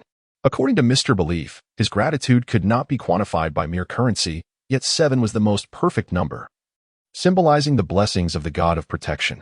It appeared the narrative had underestimated Mr. Belief's stinginess. Nevertheless, those 7 galleons were not insignificant. With a bit more saved, Lewis could acquire a new one for his amusement. Before departing, Belief left behind the office's telephone number and the magical imprint of Miss Helen's crystal ball. He indicated that the 2 newly appointed gentlemen and ladies of the ministry were quite remarkable, and he had a few acquaintances who had recently encountered some peculiar occurrences, thus requesting the assistance of the 2 agents in the office. It seemed Belief held great regard for the duo and wished to offer them some private work. However, Lewis felt a pang of trepidation, wishing to avoid such troublesome matters. Yet, Belief appeared unperturbed. He mysteriously smiled, turned at the doorway, removed his top hat, and gave a slight bow before closing the door behind him. Afterward, the entire afternoon passed without a single visitor. Lewis began to question the true nature of this and AMP, Oppos, Special Magical Incident Handling Office, and AMP, Oppos. Soon, he rummaged through the room and discovered an array of items, various fine teas, newspapers, playing cards, an astrolabe, and a telescope among other trinkets. He also stumbled upon numerous expense receipts and various plane tickets, yet all were to tourist destinations. From the sparse log entries and the meager attendance records, Lewis discerned that absenteeism was a common occurrence here. Only when there was a matter of importance would the on-duty personnel occasionally make an appearance. As for the agents, they were not on any missions, but rather off on vacations. The office head, Mr. Triv, was not attending to any significant affairs either. He was engaged in a rather personal matter, returning to his hometown for a matchmaking endeavor. This so-called Special Magical Incident Handling Office turned out to be nothing more than a retirement haven. In their usual routine, the staff had little to occupy their time, often gathering to sip tea, peruse newspapers, tinker with the astrolabe, or indulge in personal hobbies. Some even took to writing detective novels here. Upon realizing this, Lewis felt a profound sense of despair. No wonder Miss Ossicris felt at ease leaving her 2 students here. They were merely tidying up the place and passing the time. Chapter 17. Call Grandmother. Since the departure of the esteemed banker, Mr. Bailey, the days that followed saw little activity in the office. Aside from the occasional clandestine visits from the Bailey family's goblins, who came to address the touch of the Ancient Ones, no one else frequented this establishment. Moreover, these miserly goblins refused to pay, insisting on charging everything to Mr. Bailey's account. Accounting. It appeared that these goblins were quite well dressed, as if they held substantial status. How could they not carry some coins in their pockets? Clearly, they intended to weasel out of payment entirely. For the sake of a meager amount of experience, Lewis, with tears in his eyes, persevered through it all. Every day, Granny Stia discreetly provided Lewis with a nutritional supplement, a sort of narcotic energy stimulant, which seemed remarkably effective in his work. Each goblin he treated exhibited an impressive increase in fondness toward him. Additionally, while examining the appointment list, Lewis stumbled upon a rather peculiar coincidence. There were exactly 19 goblins waiting in line. The option for interspecies reproduction also listed 19 goblins. He wondered if this was merely a coincidence. Aside from the frequent visits from goblins, the night watchmen also became regular patrons of the office. It seemed they had previously visited often, perhaps seeking assistance from the idlers in the office to cover shifts, or reporting a lost pet from a nearby shop and hoping for help in locating it. Lewis took on these tasks willingly. Occasionally, there were minor international disputes, such as an incident involving a foreign gentleman arguing with a market vendor over a couple of copper coins. These trivial matters served to occupy their time thoroughly. Lewis could only console himself with the thought that it was summer vacation, 2 months, and he would endure. Initially, Helen treated the office as a library, dedicating her days to reading and seeking Lewis and Oppos' guidance on spell work. To Lewis and Oppos' astonishment, he found himself capable of articulating the principles behind the spells with clarity. He truly understood. This enabled Helen to make rapid progress in certain incantations, particularly the displacement spell. Lewis couldn't and Oppos' help but marvel at her aptitude. If her progress continued at this rate, in 5 or 6 years, she would nearly match his level in displacement magic. It appeared that reaching the 3rd tier in any spell was no simple feat. Lewis had become quite adept at the displacement spell. He could now perform it wandlessly, effortlessly shifting the spout of a teapot to any desired location, even within its confines. With the support of a wand, he could manipulate the kettle as if it were a discarded sweater, turning it inside out, or even placing the spout against a distant wall. If Director Trough, the author of the displacement spell manuscript, were present to witness Lewis's performance, he would undoubtedly widen his eyes in astonishment and inquire about the nature of this spell. In truth, when Lewis practiced this spell to level 4, he felt it had transcended its former self, and its name had indeed transformed. Forbidden, 4-dimensional inversion spell LV4, 67-1000. For individuals like Andopos, Newton Andopos, it appears that spells can undergo a metamorphosis, blossoming into an entirely new form as their understanding deepens in a moment of epiphany. Among the fragmented knowledge of teleportation spells, Lewis glimpsed a 4-dimensional cube and unraveled its mysteries, thus comprehending this incantation. It could no longer be deemed merely a teleportation spell. It possessed the capability to disassemble a person like building blocks, even merging an individual with a distant wall. Lewis harbored a sense that once this spell reached level 7, its effects would undergo a qualitative leap. However, having practiced to this point, Lewis hesitated to continue, for his wand seemed ill-equipped to bear the weight of such potent magic, appearing somewhat tattered. Consequently, he resorted to practicing quick recharge, but when the office unexpectedly flooded one day, he shifted his focus to Helen's magical notebook, delving into those spells. Helen appeared quite eager about this matter. She believed Lewis ought to learn these authentic spells, hence she planned to tutor him, or perhaps to chastise this insufferable boy, keen to witness his blunders and impart a lesson on humility. Most of these spells involved binding, disrobing, and the like. It seemed that Helen typically engaged in combat using such techniques. Andopos, but I can Andopos. Possibly bind Helen, can I? Andopos, Lewis mused, rubbing his face at the surrounding commentary. Lord Helen has issued a duel challenge for the 3rd time. You decide. Hey, go away, you fool. Rewards. Helen and Amp. Amp. Oppos. S dissatisfaction 1. Helen and Amp. Amp.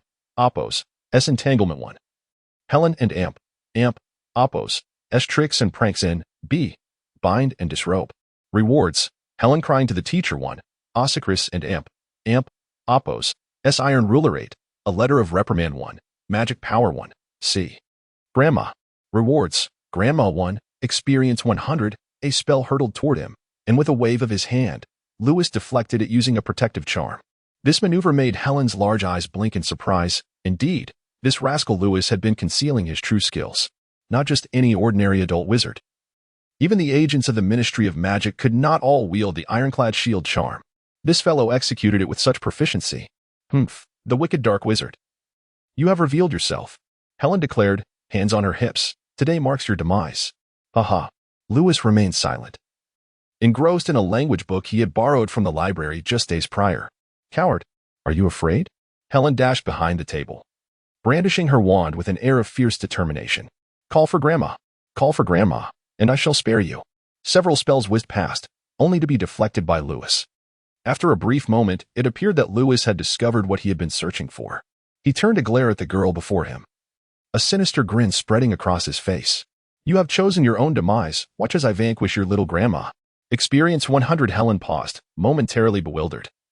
For Lewis had just spoken in Patya. The term grandma sounded akin to, yet the syllables felt peculiar. When translated, it made her flush with embarrassment, and she gazed incredulously at the rogue before her. In response, she unleashed a fierce leg-weakening curse. Just watch me deal with you, you feeble coward. After an exhilarating battle, Lewis stood aghast. He had anticipated Helen's defeat, yet to his astonishment, he found himself struggling against her. Despite the myriad of spells in his arsenal, swift, accurate, and cunningly angled, he often relied on the various objects and corners of the room during their practice. With a few clever tricks, Lewis had become an elusive specter within the office. On occasions when Helen's spells managed to reach him, he would deftly disperse them with a flick of his sleeve, leaving her slack-jawed in disbelief. She had heard tales of a formidable dark magic defense instructor who could conjure protective spells with such speed that the shimmering barrier was nearly imperceptible, or form a tiny shield of iron around their hands. Yet, this was her first encounter with someone who could dismantle spells using not just their wand, but also their sleeve. Lewis' array of techniques elicited admiration from Helen, but her own limited skills left him grinning in disbelief. She could only stand there, casting her spells with fervor while Lewis's incantations flew toward her, prompting her to squeal in fright. Those spells were not only swift but also potent. Her protective charms were often either too slow or insufficient to counter them. What left Lewis perplexed was that, despite his spells consistently striking Helen, sometimes even intentionally directed beneath her skirt, none ever seemed to affect her. Days later, the once static Helen had inexplicably grown more formidable, not due to her mastering Lewis and Oppos techniques, but rather because her spells had become increasingly rapid through her recent practice. Lewis found himself in a state of utter confusion. Despite many of his spells having reached level 3, capable of ensnaring even flies from several meters away, he was still unable to best Helen. It must be a matter of equipment, he mused, surveying his collection of level 3 and 4 spells with conviction. Clearly, you are the one lacking, Helen replied innocently, her eyes wide with navet. As Lewis gazed at the array of level 1 spells in the storybook, he found himself lost in contemplation. It was not until one fateful day, when his disrobing spell reached level 5, that Helen crouched behind the table, weeping and declaring that she would no longer play with him. She further threatened to inform her sister. How could that be permissible? He had merely removed one article of clothing, and she intended to end their camaraderie over such a trivial matter? Hey, Helen. Come here and behold something splendid. It's the very treasure you've long anticipated, Lewis proclaimed, unveiling his meticulously planned grand prize. Chapter 18. The Hot Springs of Dragon District. Hot Springs in Dragon District? Helen blinked in astonishment at the night watchman's pass in Lewis's hand. I procured it today from Mr. Carroll, the night watchman, Lewis replied with a smile. You know, there are often enchanting creature classes in Dragon District, and it tends to be quite crowded, making it impossible to enjoy ourselves. However, now that the holiday has arrived, the area is tranquil, presenting a rare opportunity for us to indulge. Humph. Even if you apologize like that, I still won't forgive you, Helen retorted, her cheeks flushed with indignation. Of course. It's not merely an apology. Haven and Oppos, till you mention the hot springs several times? Lewis beamed brightly. Come on, let us not dwell on it. A flutter of emotion stirred within Helen. She couldn't help but steal glances at Lewis, her heart racing like a fawn. Could it be that he likes me? She pondered. If I agree right away, would it seem too forward? After all, this is our first outing together. But why choose a hot spring for a first date? What should I do? The hot spring area should be quite empty at this hour. It would just be the two of us. Helen's cheeks burned for quite some time, and after much contemplation, she ultimately nodded shyly under Lewis's gentle gaze and persistent encouragement. Remember, the water in the hot springs is quite deep, so don't forget to bring your swimsuit, he reminded her. That evening, Helen donned a lovely dress and styled her hair. As she walked barefoot along the pebbled path leading to the hot springs, she felt as joyful as a little bird.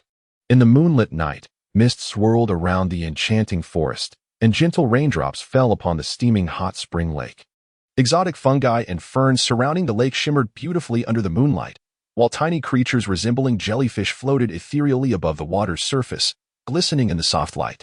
The scene was nothing short of a fairyland, with only the two of them present, creating an extraordinarily romantic atmosphere. After changing into her newly bought swimsuit, Helen nervously perched on a large stone by the hot spring, gazing up at Lewis. However, as Helen's small feet skimmed the water's surface, her face flushed crimson. The water is so deep, I can't swim. I heard you were quite the swimmer, right? I've always wanted to learn, she stammered. Upon seeing Helen and Oppos' description as a swimming champion, Lewis fell into contemplation. Yet, such details seemed inconsequential. Aha! The golden bell flower, bound hands and feet. Ha ha! I've won. Wah! Lewis, I will never speak to you again. Wah! I'm going to tell my sister. Wah! Clearly, Lewis was doomed. Nevertheless, Lewis had already prepared for this eventuality. As Helen changed back into her clothes, tearfully expressing her desire to leave, he grasped her gently and, with a beaming smile, retrieved an array of delectable treats from his bag. These delicacies were all of Helen's favorites, many of which he had specially acquired from the renowned Yodel chef. After a delightful picnic, Helen chuckled as she patted her little belly, her fondness for Lewis soaring back to its maximum. Seizing the moment, Lewis began to play with the trinkets that Helen had never permitted others to touch. As he held the exquisite bracelet on Helen's delicate arm, a gateway to a new world suddenly opened before him.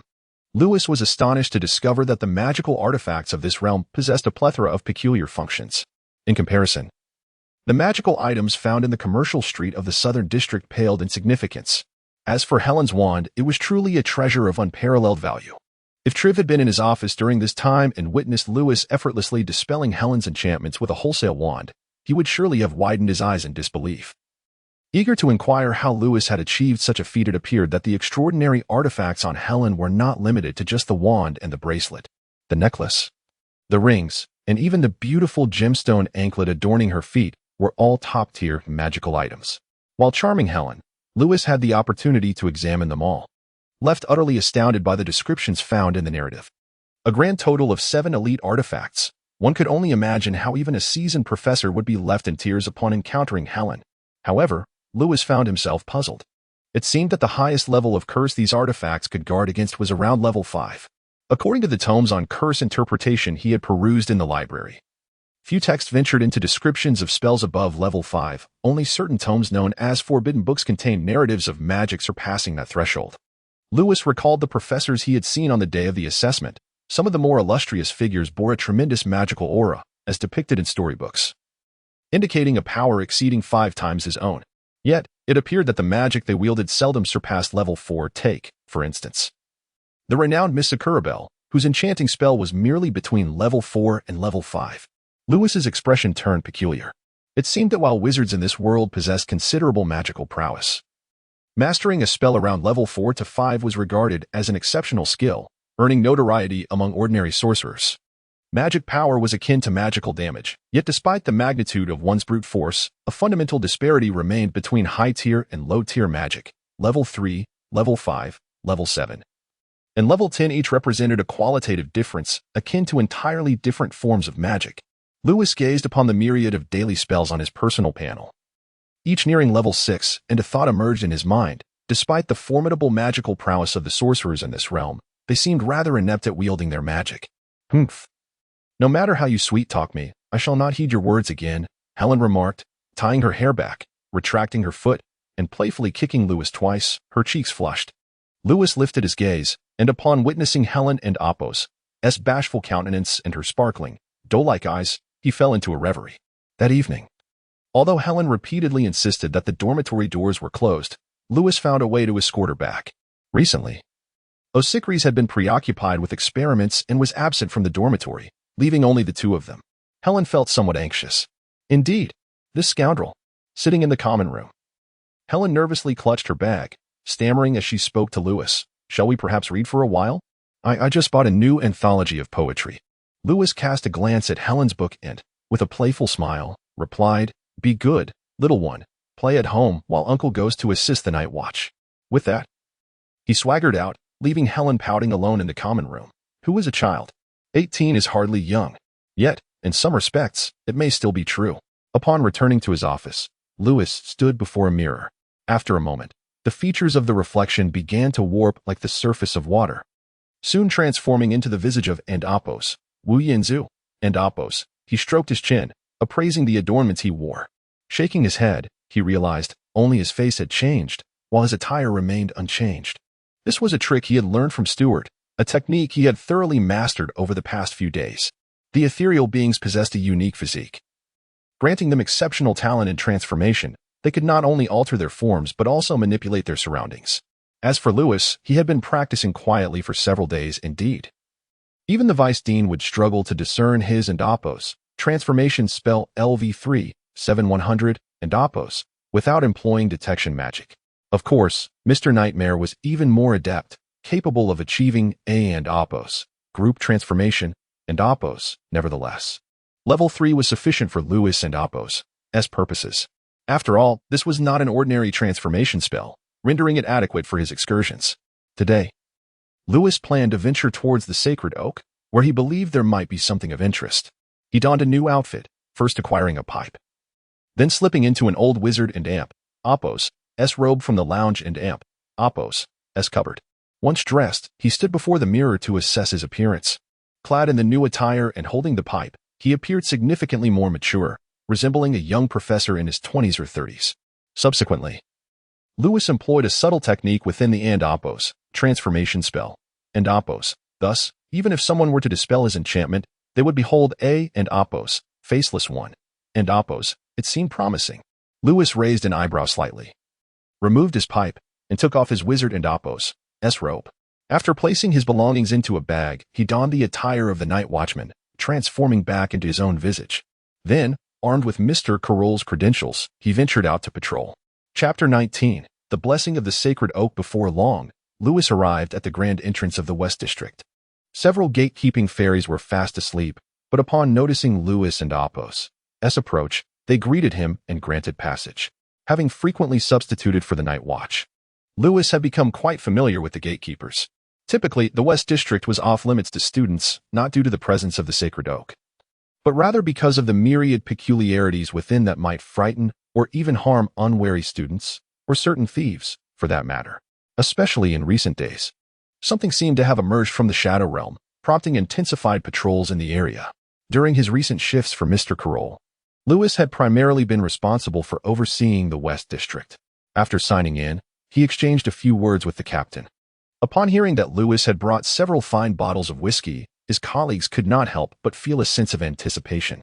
Naturally, the fact that Lewis had arrived late was quickly forgotten. As per their assigned groups, Lewis and his companions commenced their patrol. In the first half of the night, the watchmen remained dutifully vigilant, yet as the hours waned, they began to slacken their efforts. Most preferred to linger in the office, indulging in drinks and idle chatter, only venturing out to complete their rounds when necessary. Such responsibilities often fell to the charming Lewis. Standing in the expansive plaza beneath the sacred oak, surrounded by towering spires, Lewis lifted his gaze to the heavens. Against the backdrop of the resplendent Milky Way, a colossal moon dominated 1/5 of the sky. Undoubtedly, this celestial body was a gaseous planet, looming like a behemoth above. For those afflicted with megalophobia, its mere presence could induce trembling limbs. This gaseous planet illuminated the night, rendering the darkness less oppressive. In the plaza, encircled by woods, various bizarre fungi and ferns flourished, some resembling shrubs, while others appeared akin to gigantic flower stigmas. A few stood tall like trees, their biology infused with alkaloids that produced an abundance of luminescence, causing them to shimmer in a riot of colors during the night. Truly a breathtaking sight. A gentle breeze stirred, causing spores to dance among the branches, releasing glimmering motes that floated gracefully through the air like ethereal sprites. In addition to these fungi and ferns, the plaza was adorned with majestic ancient trees. These towering giants were, in fact, aerial roots that descended from the canopy of the sacred oak, resembling sturdy columns. Their branches intertwined, expanding into a dense thicket. The mighty sacred oak rose vertically towards the sky, its crown enveloping the surrounding area for hundreds of meters. Countless diminutive fairies flitted about within its branches, while nearby, stones and even small islands floated serenely in midair. Beneath the grandeur of the sacred oak, Lewis closed his eyes. He envisioned checking off another item from the list of wonders and appos he had encountered in storybooks. After beneath the bed of Ossicris, he added a tick beside the white sacred oak. The traveler, guided by an unseen force, ventured forth to explore the second marvel of this world. In that moment, a surge of enchantment flowed into Lewis from the ancient oak, granting him an exhilarating sense of joy. After 3 millennia, the sacred oak once again felt the presence of a celestial traveler, bestowing upon him a blessing: 1 agility, 2 strength, 3 magic, 50 experience. Lewis sensed the oak's anguish. The small entities that had taken root within it for many years caused it great discomfort. Perhaps the celestial traveler could aid in extracting these unwelcome intruders. Upon completion, the rewards were as follows. 1. From now on, each day he visited the sacred oak would grant a random blessing from 3 choices. 2. Whenever he remained under the oak's magical influence in the academic city, his magic recovery speed would increase by 200. 3. 100 experience. Guided by the oak's will, Lewis felt for the location within the trunk. The object had embedded itself deeply, intertwined with the wood.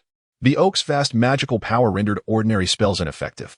Exhausted and drenched in sweat, he finally managed to extract the object using the appos, dimensional reversal spell, and appos. To his astonishment, it was a small pouch ensnared within a burl. After clearing it, Lewis discovered the pouch contained 17 or 18 ancient coins, as well as a pocket watch. He took a moment to review his attributes. Lewis LV 4, 85 100, strength 6, 9 agility, 2, 3 magic, 10, 1 storybook energy, 2 spellcraft. Exorcism spell LV 2, 030. Banish evil spirit spell LV 1, 01. Demon banishment spell, in experimental phase. Forbidden. Dimensional Reversal LV4 172-1000. Lewis had long harbored doubts about the efficacy of the exorcism and banish evil spirit spells. Recently, he had been delving into research on these two incantations. Scouring numerous tomes in the library, with newfound understanding, he found the difficulty of upgrading both spells had significantly diminished. He suspected that these spells might originally have been a single incantation and was attempting to unify them.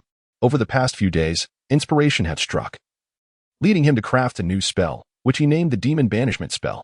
However, its effectiveness remained to be tested. For the moment, Lewis set this task aside, closed his eyes, and attuned himself to the magic coursing through him. Suddenly, he experienced a peculiar sensation, unlike anything he had felt before. It seemed to herald a transformation that occurred upon reaching a magic level of 10. Narrowing his eyes, he gazed at a small thicket not far away. In an instant, the thicket erupted into flames. He did not employ any incantations. He merely contemplated the notion of burning, and thus it ignited. In Lewis's view, his display of prowess was merely A and amp, opos, commonplace, and amp, opos, application of magical power. Yet among those he had encountered, it appeared that only super witches like Little A.O., whose magical abilities reached 3 digits, could achieve such feats. Lewis stroked his chin, ever sensing that the mightiest attribute of his and amp, opos, teacher and amp, opos, was not magic, but strength. Perhaps this notion was not unfounded, for the royal lineage of Isolde bore the blood of red dragons. It was unclear what Little Ao's animagus form was, but her magical proficiency seemed rather lacking. Few exceeded level 3. Yet many highly esteemed professors regarded her with profound respect. Shaking off the tumultuous thoughts, Lewis perused his storybook.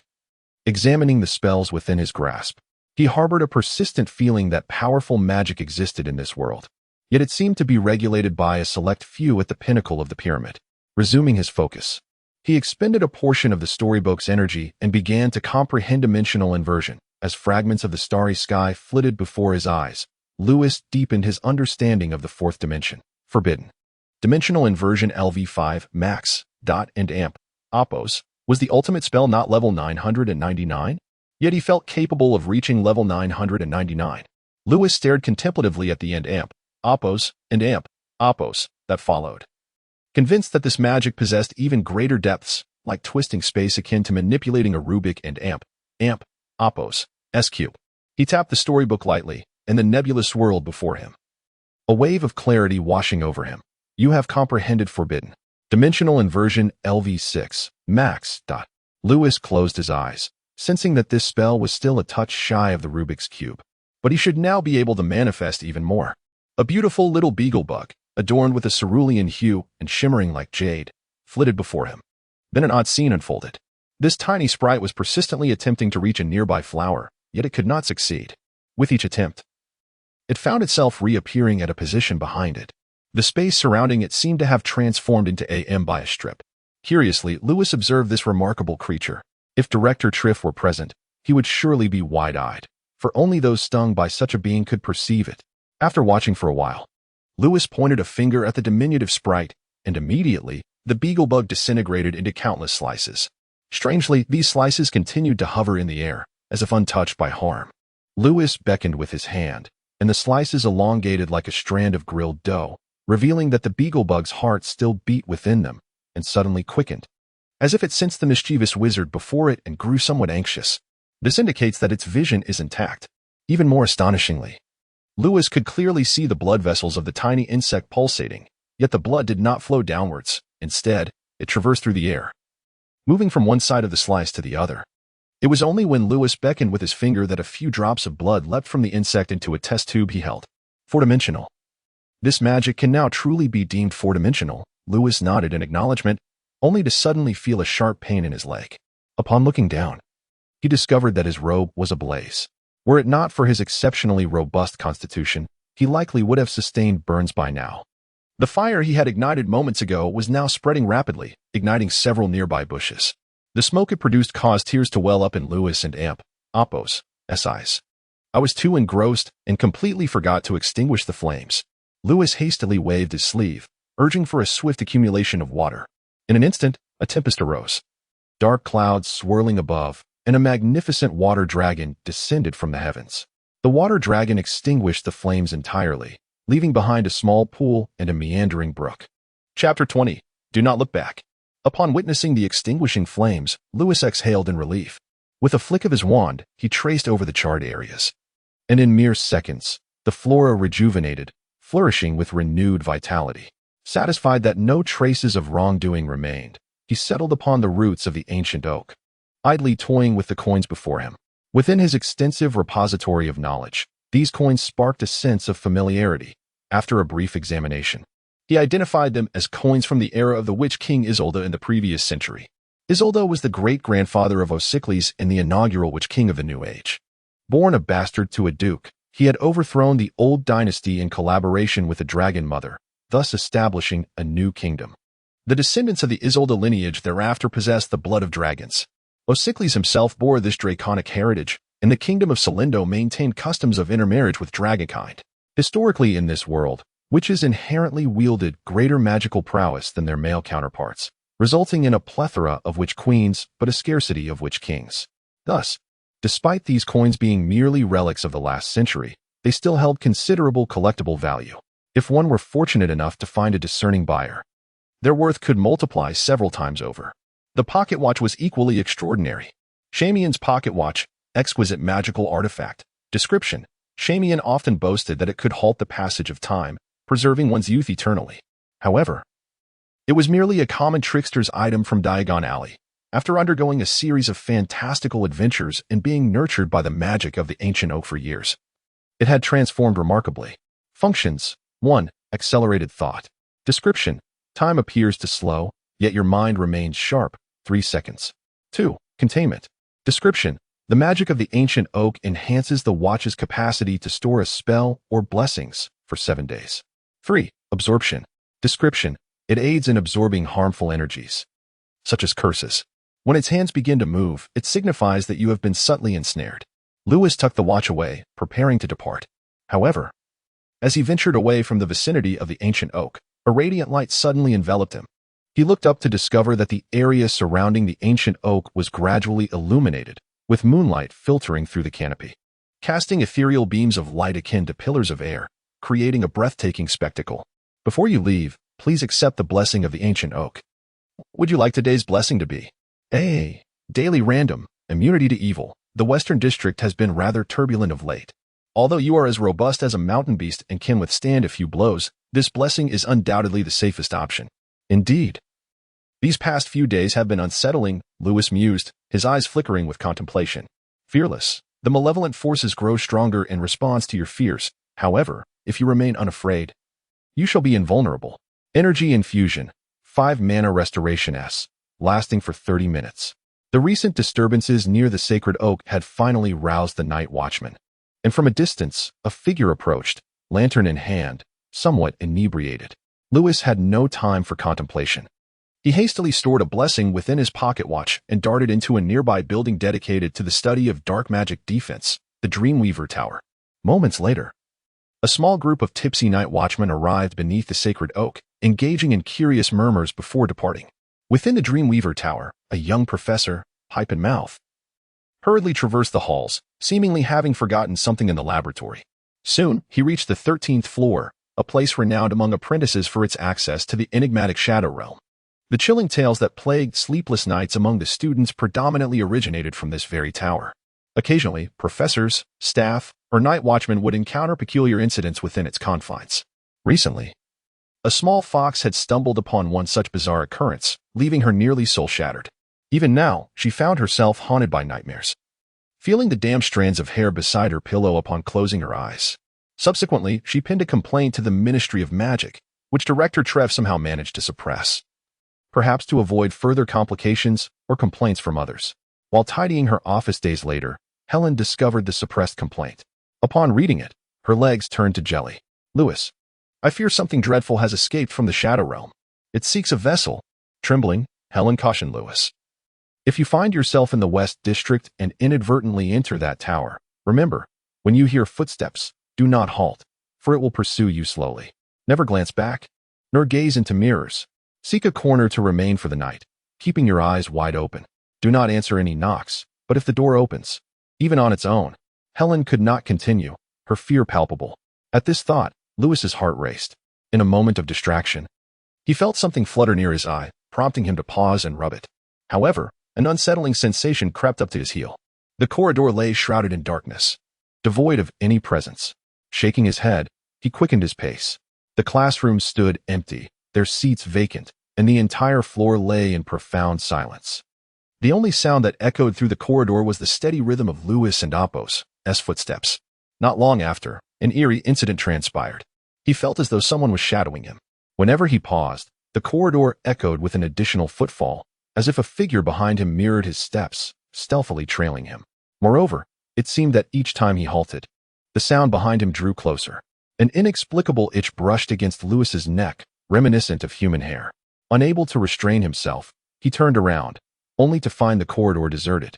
Yet, faintly damp footprints marred the floor, the last step almost aligning with his own. Lewis couldn't help but recall Helen's earlier words.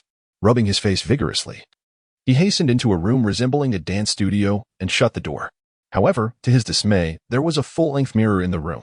In the reflection, a figure resembling Wu Yinzu was frowning with a pipe clenched between his teeth, gazing pallidly at the door.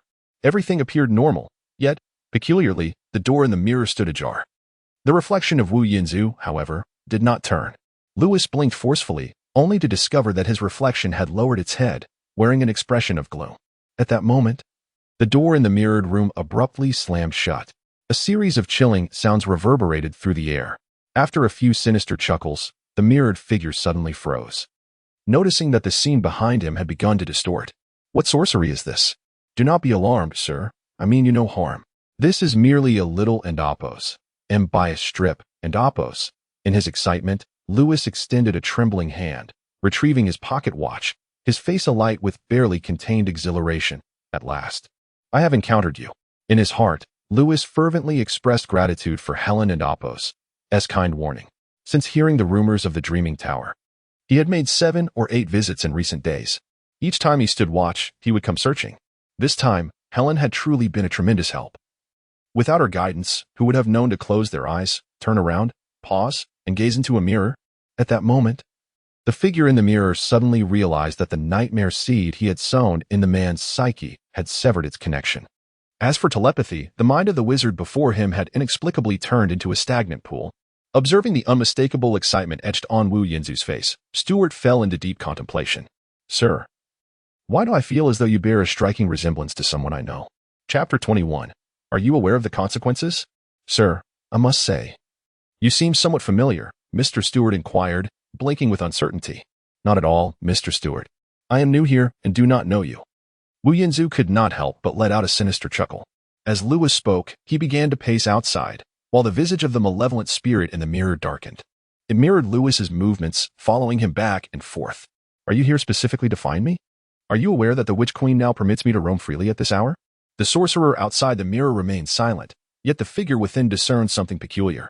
No matter how they circled the mirror, neither could escape the confines of a particular area surrounding it. They were ensnared. An amusing enchantment. But it bears no significance. Do you think you can elude my shadow this way? I have already seen you. Wherever you go, as long as you gaze into a mirror, I shall locate you. So, do you understand what you have just done? The spirit in the mirror could not suppress its ominous laughter, though if one observed closely, they would notice its pinky trembling. "Patience, patience," Lewis said, rubbing his hands together as he retrieved a pocket watch from his sleeve, adjusting the hands. The energy within the watch temporarily ceased to flow. "As I mentioned earlier, Mr. Stuart, by a strip." By a strip? What is that? I mean, do you know what will happen?" The figure in the mirror and Apos' laughter grew increasingly sinister, its pinky trembling more violently. Are you aware of what will transpire?" The sorcerer remained unresponsive, peering into the mirror with childlike excitement, even attempting to burrow inside, only to be forcefully repelled by the malevolent spirit. "Regardless, I have already gleaned your thoughts. Fear is futile, little one. I offer you a chance. Leave this place swiftly, for I was once the Witch Queen and Apos' magic mirror." "A magic mirror? I knew you were extraordinary," Lewis exclaimed, trembling with excitement, interrupting Mr. Stuart. "This is truly a rare opportunity. Come on, come on." Lewis glanced at his pocket watch, paused it, closed his eyes, and with an anxious expression, extended his hands, saying quickly, "Draw me in. Time is precious. I can only play with you for 8 hours today, No worries, I shall return tomorrow. However, after a prolonged wait, silence ensued. Lewis furrowed his brow and opened his eyes, peering into the mirror to find the figure within frantically running about, seemingly in search of an escape route. Damn it! I knew you were a black witch of the reclusive order. Do you even comprehend your actions? You are violating the school rules. If you dare to use me for dark magic experiments, I shall certainly report you to the Ministry of Magic. Upon witnessing this scene, Lewis let out a sigh. The spells available for practice outside the mirror were woefully limited. He ceased his idle chatter, raised his wand, and began to wave it repeatedly at the enchanted mirror. Begone, evil spirit! Begone, evil spirit! Begone, evil spirit! The figure within the mirror momentarily paused, taken aback by the incantation, almost bursting into laughter. What kind of dark wizard was this? He was completely unaware of the incantation that could repel malevolent spirits. The expression of the mirrored figure twisted into a snarl. It was hardly the time to assist with the Academy's evaluations, especially when a wizard had finally come to play. Suddenly, a chain of souls shot forth from the hands of the figure within the mirror, aiming for the collarbone of the person outside. What happened next left Mr. Stewart utterly astounded. The wizard, with a casual flick as if swatting a fly, sent the soul chain flying away. This chain was no ordinary spell. It could not be merely deflected by a protective charm. It weighed as much as 1,000 pounds, capable of piercing even a giant ogre and amp, Oppos' soul, leaving it howling in agony. Yet, this wizard possessed strength even more formidable than that of an ogre lord, and there was formidable magic coursing through his arm. Without pausing his incantation, he pointed his wand at the warden, and to Mr. Stewart and amp, Oppos' astonishment, he suddenly found countless runes appearing on his own body, followed by an overwhelming wave of dread that surged from his heart. This was neither a dispelling charm nor an evil spirit repellent. It was something he had never encountered before. This spell was far more terrifying than the two he had previously known. What is this? It is a demon banishment spell, sir. It is known as the demon banishment spell. Lewis mused aloud, stroking his chin. Indeed. I have always sensed a dissonance between the dispelling charm and the evil spirit repellent. They are not incomplete, but rather manifestations of a singular spell. At that moment, the malevolent spirit within the mirror was thrown into disarray, its body uncontrollably darting about. However, this time, it could not escape the confines of the mirrored room as it had previously. It could only whirl aimlessly around the mirror. Lewis noticed a narrative floating above his head. Evil Spirit Repellent Comprehension 1. Demon Banishment Comprehension 1. Your understanding of forbidden. Demon banishment has deepened, yet it appears further experimentation is required. Mr. Stewart remains in a state of confusion. 9, 8, 7. Indeed, he had long suspected a connection between the dispelling charm and the evil spirit repellent, even theorizing that they might be a singular form of magic. The incantation he had recited today was a modified version of that spell. Instead of a dazzling white phoenix upon release, dense runes appeared directly upon the target's body. Lewis raised his wand once more, and after several incantations, he observed an increase in his comprehension of the dispel charm and the banishment spell. However, throughout the casting process, it was imperative that the small lightning bolt struck its target, and the success rate was merely 1/3, with the effects being rather mediocre. After a moment of contemplation, Lewis grasped his wand and resumed his work. Whenever he felt his magical energy waning, he would press the pocket watch. The combination of 200 magical restoration and energy infusion was astonishing. One spell after another soared towards the mirror, although the initial accuracy was low. The relentless barrage of spells left the figure within the mirror with scarcely a chance to regain lucidity, rendering them akin to a wind-up toy, frantically darting about. Gradually, Lewis gained deeper insight into this new spell. As he pondered, he continuously altered the incantation. Over time, the spell began to transform in remarkable ways. Yet, the malevolent spirit within the mirror appeared to be extraordinary as well. Despite the multitude of spells striking it, there were no signs of its form disintegrating. This afforded Lewis the opportunity to familiarize himself with the new incantation, ensuring that he did not inadvertently harm this rare experimental subject. After an extended period, the spell was finally perfected. Consequently, the runes upon the malevolent spirit began to spread like a dreadful contagion, enveloping it entirely, reminiscent of the curse Orochimaru cast upon Sasuke. At that moment, with a sharp crack, the wand shattered. The figure in the mirror gradually regained its sanity, while the wizard outside stared blankly at the fragments of his wand in hand. Then, unexpectedly, he closed his eyes. A self-created spell, And it starts at level 10? Lewis scratched his chin, somewhat disheartened. ISNT, it's supposed to be 999? It seems I must strive harder. This indicates that my skill and knowledge are still profoundly insufficient. You foolish wizard! How dare you toy with me? The malevolent spirit suddenly lunged forward, intent on making the wizard pay dearly. At that moment, the wizard abruptly lifted his head, opened his eyes, which seemed to radiate boundless magical energy, immobilizing the spirit entirely. Soon, a chilling chorus of whispers reverberated through the hall, causing the spirit to tremble and nearly collapse. For a fleeting instant, it felt as though the figure before it was its master, leaving it devoid of any rebellious thoughts. As if the wizard had forcibly bound it with a slave contract. What kind of magic is this? Stuart sensed that this magic differed from the one he had just endured. Who are you, really? Just a newly appointed professor, Lewis replied, shaking his slightly sore arm and glancing at the narrative record. You have repaired and enhanced the forbidden exorcism charm LV-10 left by Anthony to the Sacred Oak Academy. Very well. Let us proceed. Lewis lifted his robes and retrieved a new wand, preparing to practice another spell. At that moment, the malevolent spirit gazed at the sorcerer who had lifted his robe, a look of despair manifesting upon its visage. There, arrayed along his waist, was an entire row of wands. The spirit fell to its knees with a thud. Sir, we are colleagues working together. I will disclose whatever you wish to know. I do not wish to know. No, you yearn to know. Chapter 22, The Nightmare Driving License. Fear not, for I have merely come to experiment with a few spells. I shall not bring you harm. Lewis waved his wand, and the malevolent spirit began to dance ballet-like, as if manipulated by invisible strings. What do you wish to know? I shall divulge all. I am the magic mirror. I can traverse any realm and have witnessed countless events, privy to the secrets of this academy. The wizard remained silent, akin to a conductor engrossed in orchestrating a symphony as he continued to wield his wand. The malevolent spirit, ensnared in the rhythm, began to perform a handstand. This silence from the wizard only heightened the spirit's trepidation. Practice magic? Such a notion was preposterous. This mysterious figure surely harbored ulterior motives. Mr. Stuart, feeling the countdown to his demise ticking ominously above his head, began to spill forth every piece of knowledge he possessed, as though counting beans. Once he had exhausted his own knowledge, he proceeded to unveil every secret of the wizards. In an effort to appease Lewis, he transformed into the likeness of each individual he mentioned. This seemed to pique Lewis and Apo's interest, albeit slightly.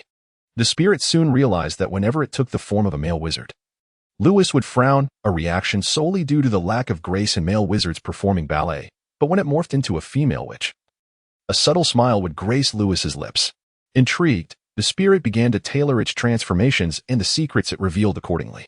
Hearing these secrets, Lewis's curiosity intensified. This Mr. Stuart was not only a 300-year-old warden of the Dark Realms prison, but had also once served as the mirror spirit for the previous Witch Queen.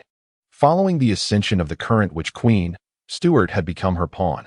Though he had not succeeded, he surely possessed many earth-shattering secrets. However, before any revelations could unfold, a minor issue required resolution. You seem to have identified this dilemma. A. Invoke the Witch Queen's curse to destroy Stuart. Completion reward. Magic 1. B. And Apo's. Assist and Apo's. Stuart in breaking the Witch Queen and Apo's curse. Completion reward. Nightmare Driving License 1. Experience 50. Suddenly, Lewis and Apo's eyes turned obsidian, and he extended his hand toward the mirror. Instantly, the spirit within the mirror was enveloped by an intricate web of incantations, and with a wail, an invisible force yanked it from the mirror's confines. In the wake of these enchantments, Stuart's true form finally emerged. He transformed into a six-legged monstrosity, ablaze with raging flames. Suspended in midair with an upright torso adorned with 6 arms, some protruding from his abdomen, others from his back. His head bore an alien visage, crowned with 2 horns etched with spells, one of which had broken, rendering him Apo's, unicorn, and Apo's. He possessed no eyes, nor upper or lower lips, revealing jagged teeth that rendered him a fearsome sight. There exist numerous forms of malevolent entities, and Mr. Stuart is undoubtedly a manifestation of a nightmare. Lewis unleashed yet another incantation, causing the nightmare to wail, its body fracturing like a Rubik's Cube, disintegrating into myriad segments.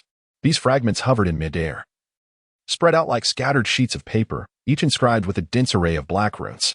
Stuart beheld in horror as his form sprawled across the grand hall, akin to countless scrolls, leaving him utterly disoriented. Am I severed? Yet, I seem to be alive. It doesn't hurt all that much, he pondered. Lewis settled onto the ground, methodically drawing each scroll closer, scrutinizing them with intent. Within Stuart's essence, 3 distinct spells flickered. The first was an enigmatic inscription. Crafted in a peculiar script, an enchantment Stuart had inscribed within himself. Indeed, the Tome of the Holy Oak speaks of certain sorcerers who, in their quest for greater power, etch spells upon their very being. Much like Illidan, it appears Stuart has suffered an injury. These runes were his desperate attempt to restore his strength. Though the outcome is rather unfortunate. Lewis then examined the other 2 enchantments within Stuart's body, both of which were sealing spells, each remarkably unique. The first bore an immense reservoir of magical energy, saturating every corner of Stuart's being. Should one dissect Stuart, they would find that every inch of his flesh was entwined with intricate runes. Now, Lewis had indeed fragmented Stuart. The runes resembled a million-strong army, yet their structure was chaotic, akin to a disorganized throng of enslaved souls. They besieged the second incantation, striving to expel it. This second spell occupied but a fraction of Stuart's body, contrasting sharply with the first, resembling a mere 10,000-strong battalion. Yet, this battalion was composed of elite cavalry, led by none other than Xiongyu. They charged amidst the fray against the first spell, moving with reckless abandon as if in uncharted territory. However, the sheer number of the first spell created a stalemate, with both forces vying to displace one another in a fierce entanglement. The second incantation belonged to Lewis, while the first seemed all too familiar to Stuart. A sudden realization struck him, prompting an outburst of curses. Damn that Delphinia! That wretched harlot! When did she secretly cast this spell upon me? He mused. Judging by the complexity of the enchantment, it would require no less than 3 to 5 months to unravel. Lewis stroked his chin, deep in contemplation. It was evident that the caster possessed formidable magical prowess, perhaps even a smattering of modern magical theory. Yet her proficiency was decidedly lacking. And the incantation appeared riddled with numerous errors. It is a demonic command, seemingly requiring the caster to have sacrificed a demon for it. The infusion of magical power is indeed substantial, yet the overall execution feels akin to that of a fledgling apprentice in forbidden arts, mused the Archmage, furrowing his brow in contemplation. Were this individual one of his students, he would have certainly reprimanded her harshly. However, the excessive magical energy embedded within the spell presented an opportunity for repurposing. A waste of such power would be regrettable. Lewis resolved to harness this surplus energy, intending to transmute it into his own seal. He reflected upon the tome, a comprehensive guide to Anthony's curses, which he vaguely recalled perusing within the confines of the Forbidden Sanctum, along with modern magical theory. After a brief period of introspection, he formulated a plan. Upon reopening his eyes, Lewis directed his gaze towards a segment of the witch and Apos' incantation, extending his hand to modify several runes within that area. Subsequently, the entire structure of the incantation began to unravel, the runes no longer interlinked but instead moving about like tadpoles in a pond. This spectacle left Stuart utterly astonished. Before he could fully comprehend the implications, an even stranger occurrence transpired. Lewis, brow furrowed, began to trace patterns in the air with his finger, causing the disintegrated runes to heed his command and commence their dance within Stuart's very being. Gradually, they began to reorganize themselves according to a discernible pattern. Moments later, each rune had transformed entirely. Lewis set aside the first slice from Stuart, reaching for a second. After a cursory glance, he made another adjustment, then proceeded to the third and fourth. Observing this unfolding scene, Stuart was suddenly overcome by a peculiar sensation, as though the figure before him were a teacher diligently correcting a student's assignment. After 5 or 6 minutes, the runes inscribed upon all slices had been altered. Lewis surveyed the transformed runes, nodding in satisfaction. Not a single fragment of the arduous effort expended by the witch had been squandered. They had all been transmuted into Lewis's demonic pardon.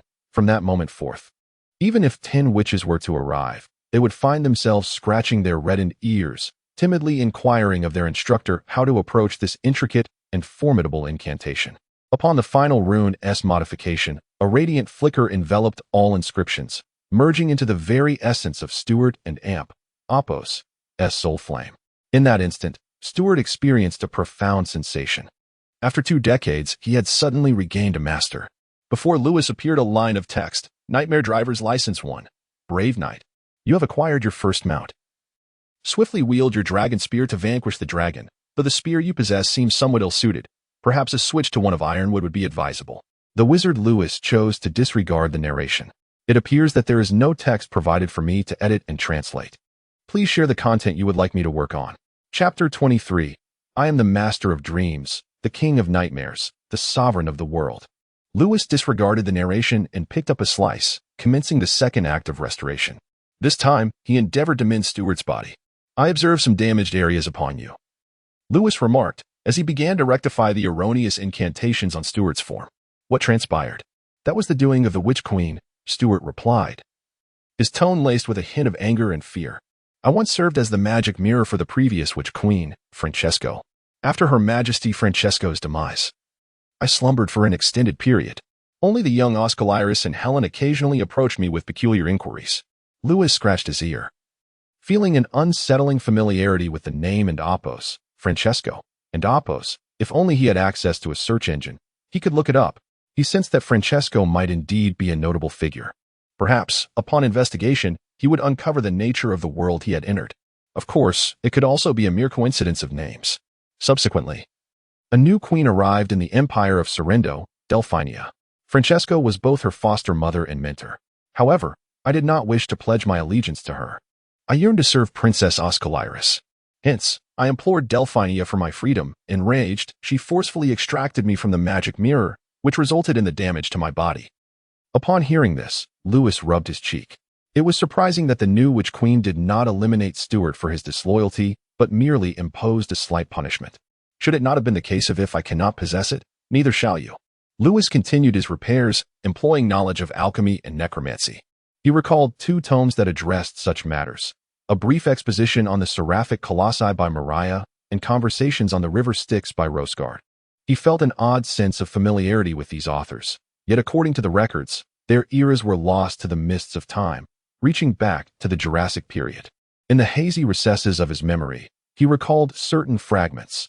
The sanctuaries had long since faded from the annals of history, with storybooks serving as the sole legacy. Stuart continued.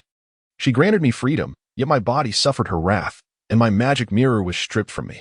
The mirror is akin to a wizard's staff. A knight and amp, Apos, lance. I became feeble and could no longer traverse the outer world at will, relegated to dwell within the shadow realm. Once, I was akin to a deity.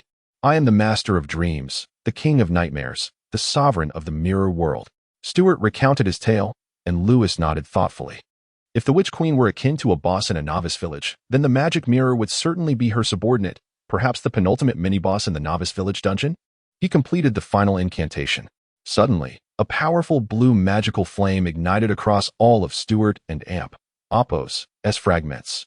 Oh, my lord, behold. This dream fire, I once had the ability to ignite. Yet now I find myself unable to. Huh? A flicker of ethereal fire danced briefly before reigniting. Soon after, Stuart, in a daze, observed that the flames extinguished again, having flared multiple times, yet he had not instigated any of it. The flames blazed around Lewis, yet he remained untouched. With a mere thought, the flames enveloping Stuart would either ignite or extinguish, as if he were toying with a lighter. Moments later, Lewis nodded in satisfaction. Almost mended, Stuart. These incantations will transform every mirror into your magical mirror. Naturally, your power will amplify within the enchanted mirrors, Lewis remarked, shaking his slightly fatigued hand. Stuart's expression was one of bewilderment. How could the sorcerer understand him better than he understood himself?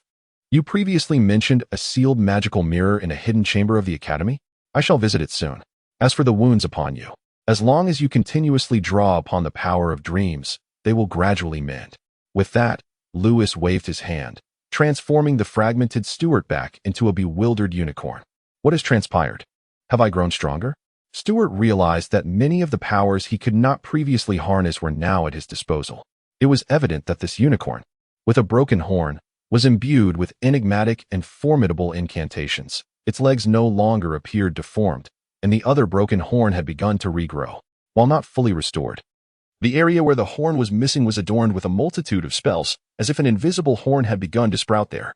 Lewis perused the storybook and discovered that a new description had been added to his character, and Apos, servant Mount Stuart, and Apos. Additionally, a new illustration had appeared, a depiction of Stuart and Apos' nightmarish form.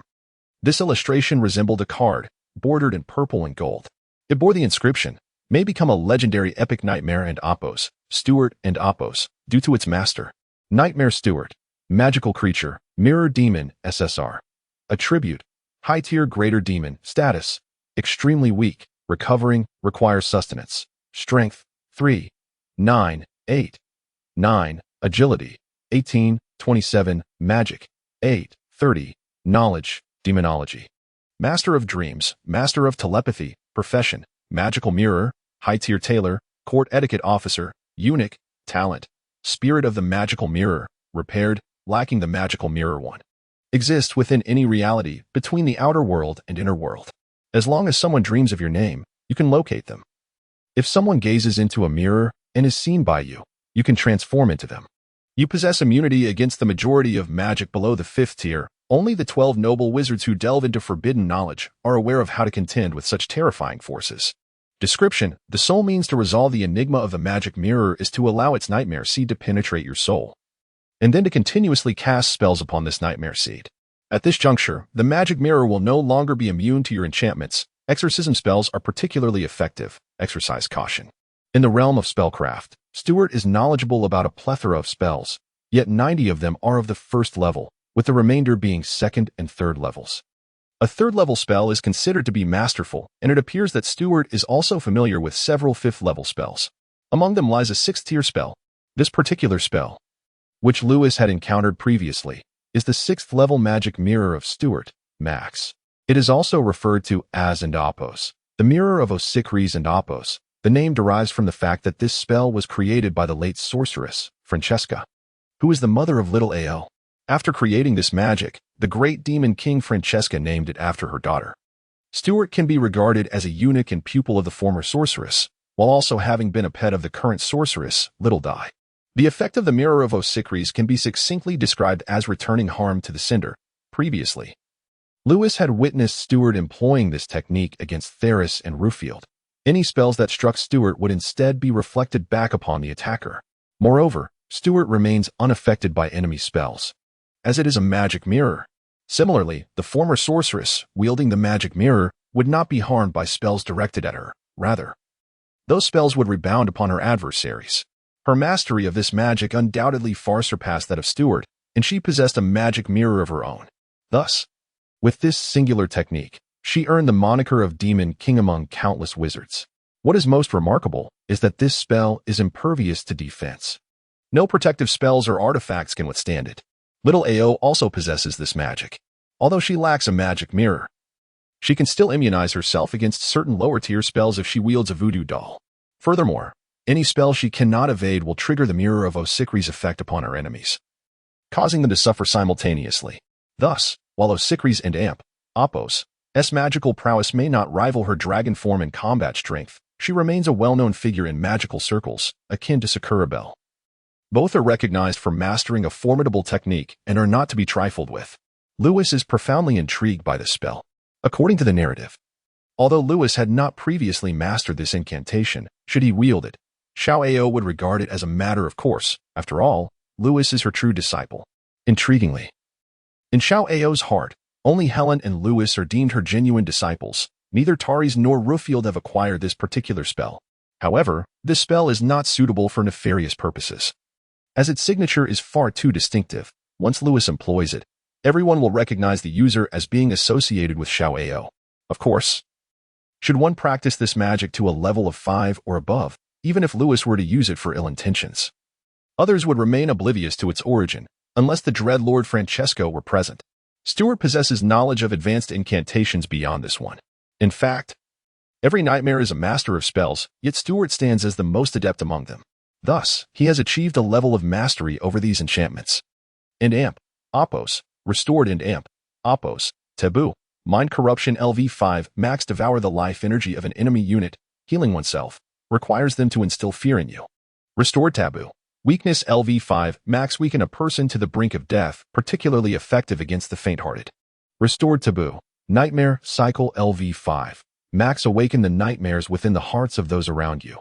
When you wander through their dreams, you are omnipotent, based on imagination. Should the enemy surpass your imagination, you remain unable to defeat them. Note, currently your mount is quite feeble. You can nurture it back to health and help it flourish by feeding it dreams. While all this is impressive, Lewis feels it is merely adequate. The same level of magic varies significantly in effectiveness depending on its wielder. Let us try the new pet, Lewis mused, and with a thought, Stuart turned around in bewilderment. Casting A and amp. Oppose, shatter and amp. Oppose, spell towards several chairs not far away. Instantly, the chair disintegrated like dandelion fluff, scattering into a pile of sawdust. This is not my spell, Stuart exclaimed in shock. It is my spell, Lewis replied, pointing at Stuart, who soon felt his magical energy wane, rendering him weak and feeble as if struck by weakness. This is your doing, weakness. Through the demonic command, Lewis is able to harness all of Stuart's power. Undoubtedly, Stuart has now become Lewis and Oppo's magical mirror. Chapter 24. She is unworthy. At present, Stuart has the capacity to become Lewis and Oppo's shadow, thereby endowing Lewis with all his augmented strength. Even in ordinary circumstances, 10 of Stuart's power is attributed to Lewis. Consequently, Lewis's strength has increased by 0.38, his agility by 1.8, and his magical power by 0.8. Lewis extracted a gold coin, relishing the newfound agility. He deftly manipulated the coin between his hands, making it dance as though it were prancing upon his 10 fingers.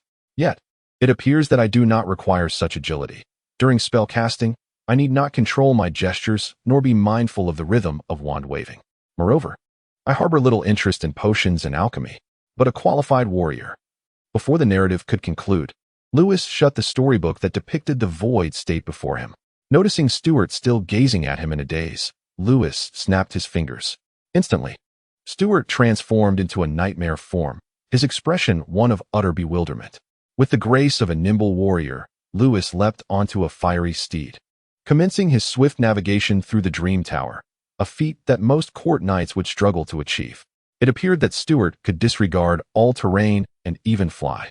Unintentionally, the pair stumbled into the common room of the student dormitory on the top floor of the tower. The Dream Tower belonged to Yedel Academy, and fortuitously, it was a holiday. Thus, only a single enchanting ghost lady was present, resting her chin in contemplation. At that moment, a knight engulfed in flames erupted from the ground before her. Both parties exchanged bewildered stares for an extended duration, after which the lovely ghost lady reclined on the sofa and fell into a deep slumber. Miss Offine has not slept for over 5 centuries. Ahem. A proper rest would be beneficial for her health. Can you truly induce slumber in a ghost? Lewis inquired. Boss, even plants can dream, Stuart boasted. Lewis glanced at his character description, noting the newly acquired nightmare spell LV1, and committed Stuart's words to memory. After a brief interlude of play, Lewis ventured into an empty classroom, employing Stuart as a puppet to practice marionette manipulation. By the way, what were you saying just now? Lewis mused as he played.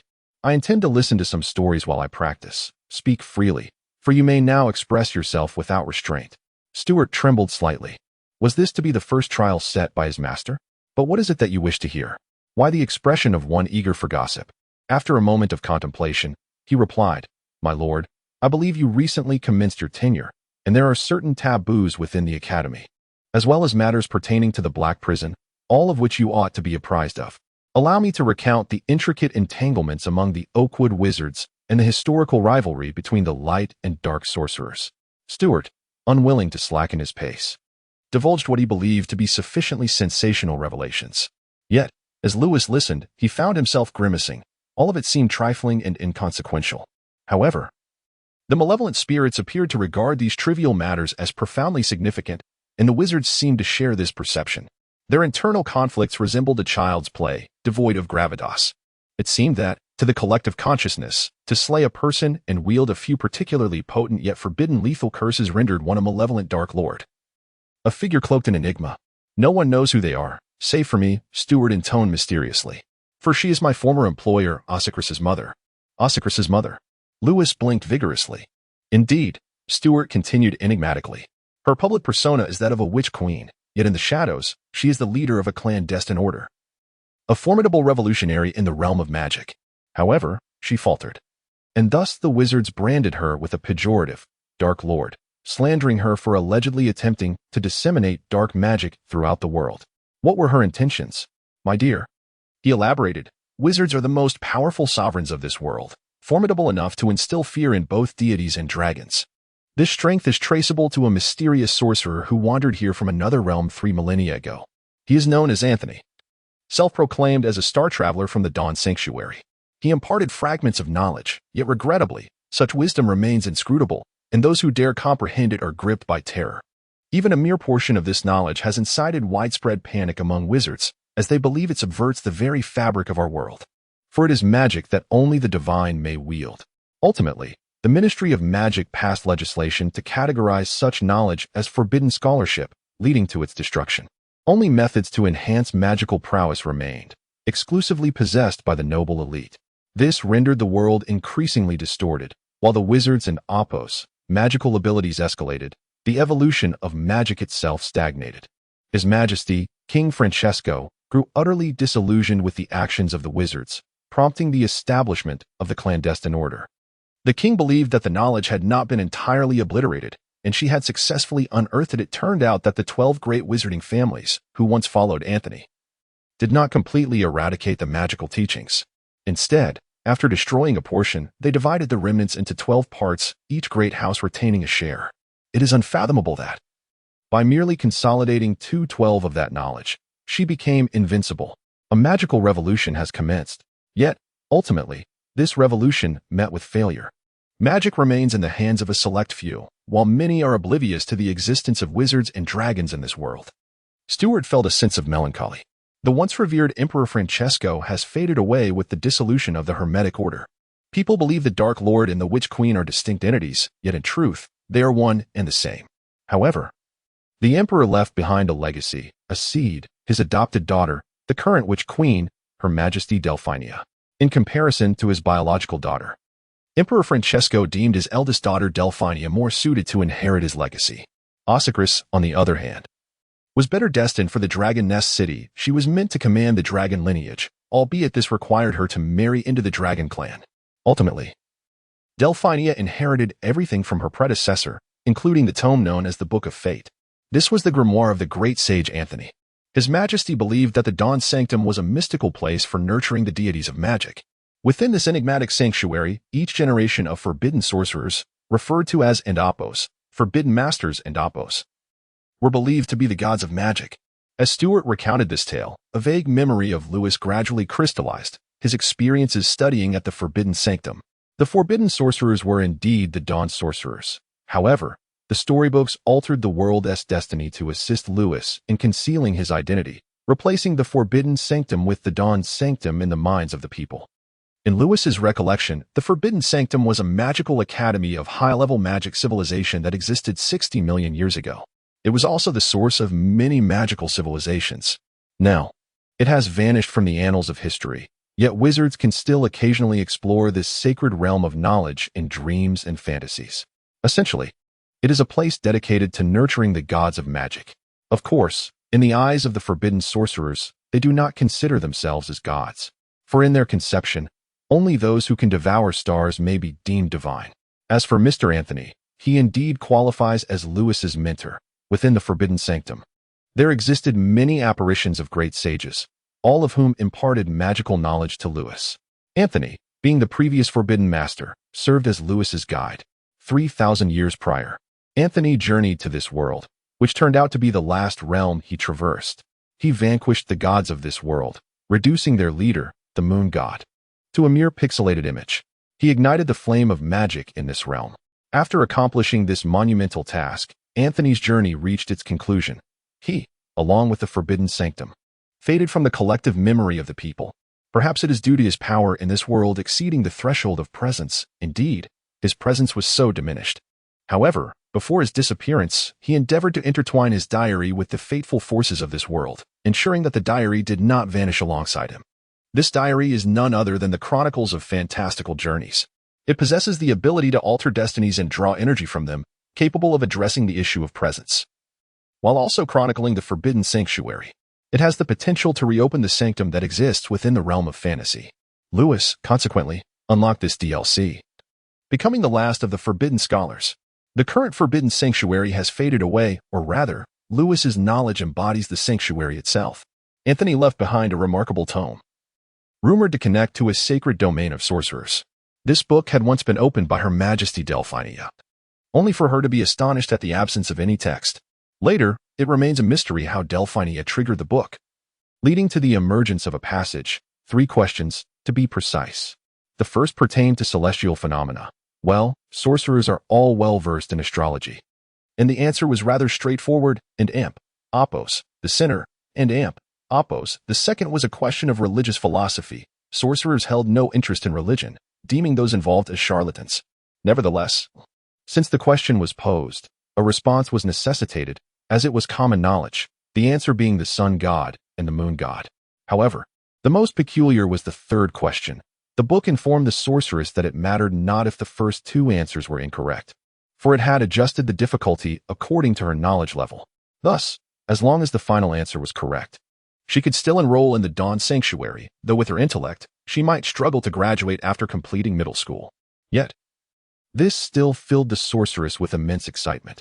She was unaware of the meaning of an amp, opos, middle school, and amp, opos, but her adoptive mother had once mentioned that in amp, opos, middle school, and amp, opos, graduates could become the mightiest sorcerers in the world. Ultimately, it posed a mathematical question. A mathematical question. This book was clearly mocking her. What connection did accounting have with magic? Delphinia was not an accountant. She was a sorceress.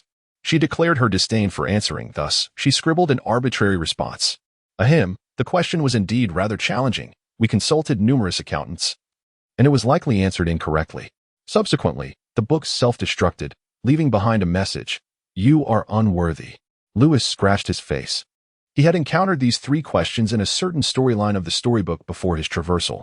Preceding the questions was a statement. To prevent my travel diary from falling into the hands of monkeys, please answer several inquiries, difficulty adjusted as necessary.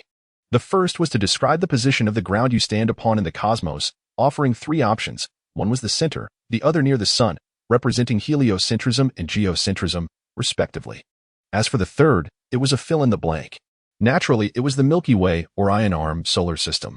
However, Lewis did not fill it out. Nor did he attempt to write, at that moment. He believed it to be a book intended for children. Wondering who would casually pick up a whimsical children and opos, travel storybook to engage in a word-fill exercise? Yet, out of boredom, he perused the prompt and, driven by curiosity, he set the book aside and searched online. Naturally, this led to an extensive array of answers commencing with the Laniakea supercluster. The second question was not philosophical, but rather inquired. Please briefly explain the source of stellar energy. Of course, the answer was nuclear fusion. What relevance did it bear to the sun god and the moon god? As for the third question, it utterly transformed Lewis and Opos' perception of the book. This query was challenging. It required one to describe how to invert a completely enclosed sphere from the inside out. However, Lewis recognized that this was a mathematical problem involving four-dimensional space. Although his research focused not on physics or mathematics, he found these concepts quite intriguing. He recalled having stayed up late surfing the internet and watching a similar video on Bilibili, which prompted him to revisit it. Later, he sought the guidance of his mentor, using the book as scratch paper to jot down his problem-solving approach. He also noted some fascinating mathematical formulas, intending to share them on social media to impress his friends. Subsequently, he cast the book aside, without reading another word. It was not until recently, out of sheer boredom, that he glanced at the whimsical tales within. Given the nature of this storybook, it was likely that when he pondered the first and second answers, it had already deemed itself as having answered the questions. Thus, upon reaching the third page, the difficulty of the third question seemed exceedingly high. As for the Witch Queen, it was likely that the difficulty of the questions had been reduced twice by the time she answered. Perhaps, by the end, she was confronted with a significantly simpler inquiry. This raised the question of whether this diary might have been pilfered by a monkey. I truly find you contemptible. Clearly, this Witch Queen might possess extraordinarily formidable magical powers, yet she seems somewhat lacking in intellect. Or perhaps, in the eyes of such great family wizards, raw magical power is valued more than arcane knowledge.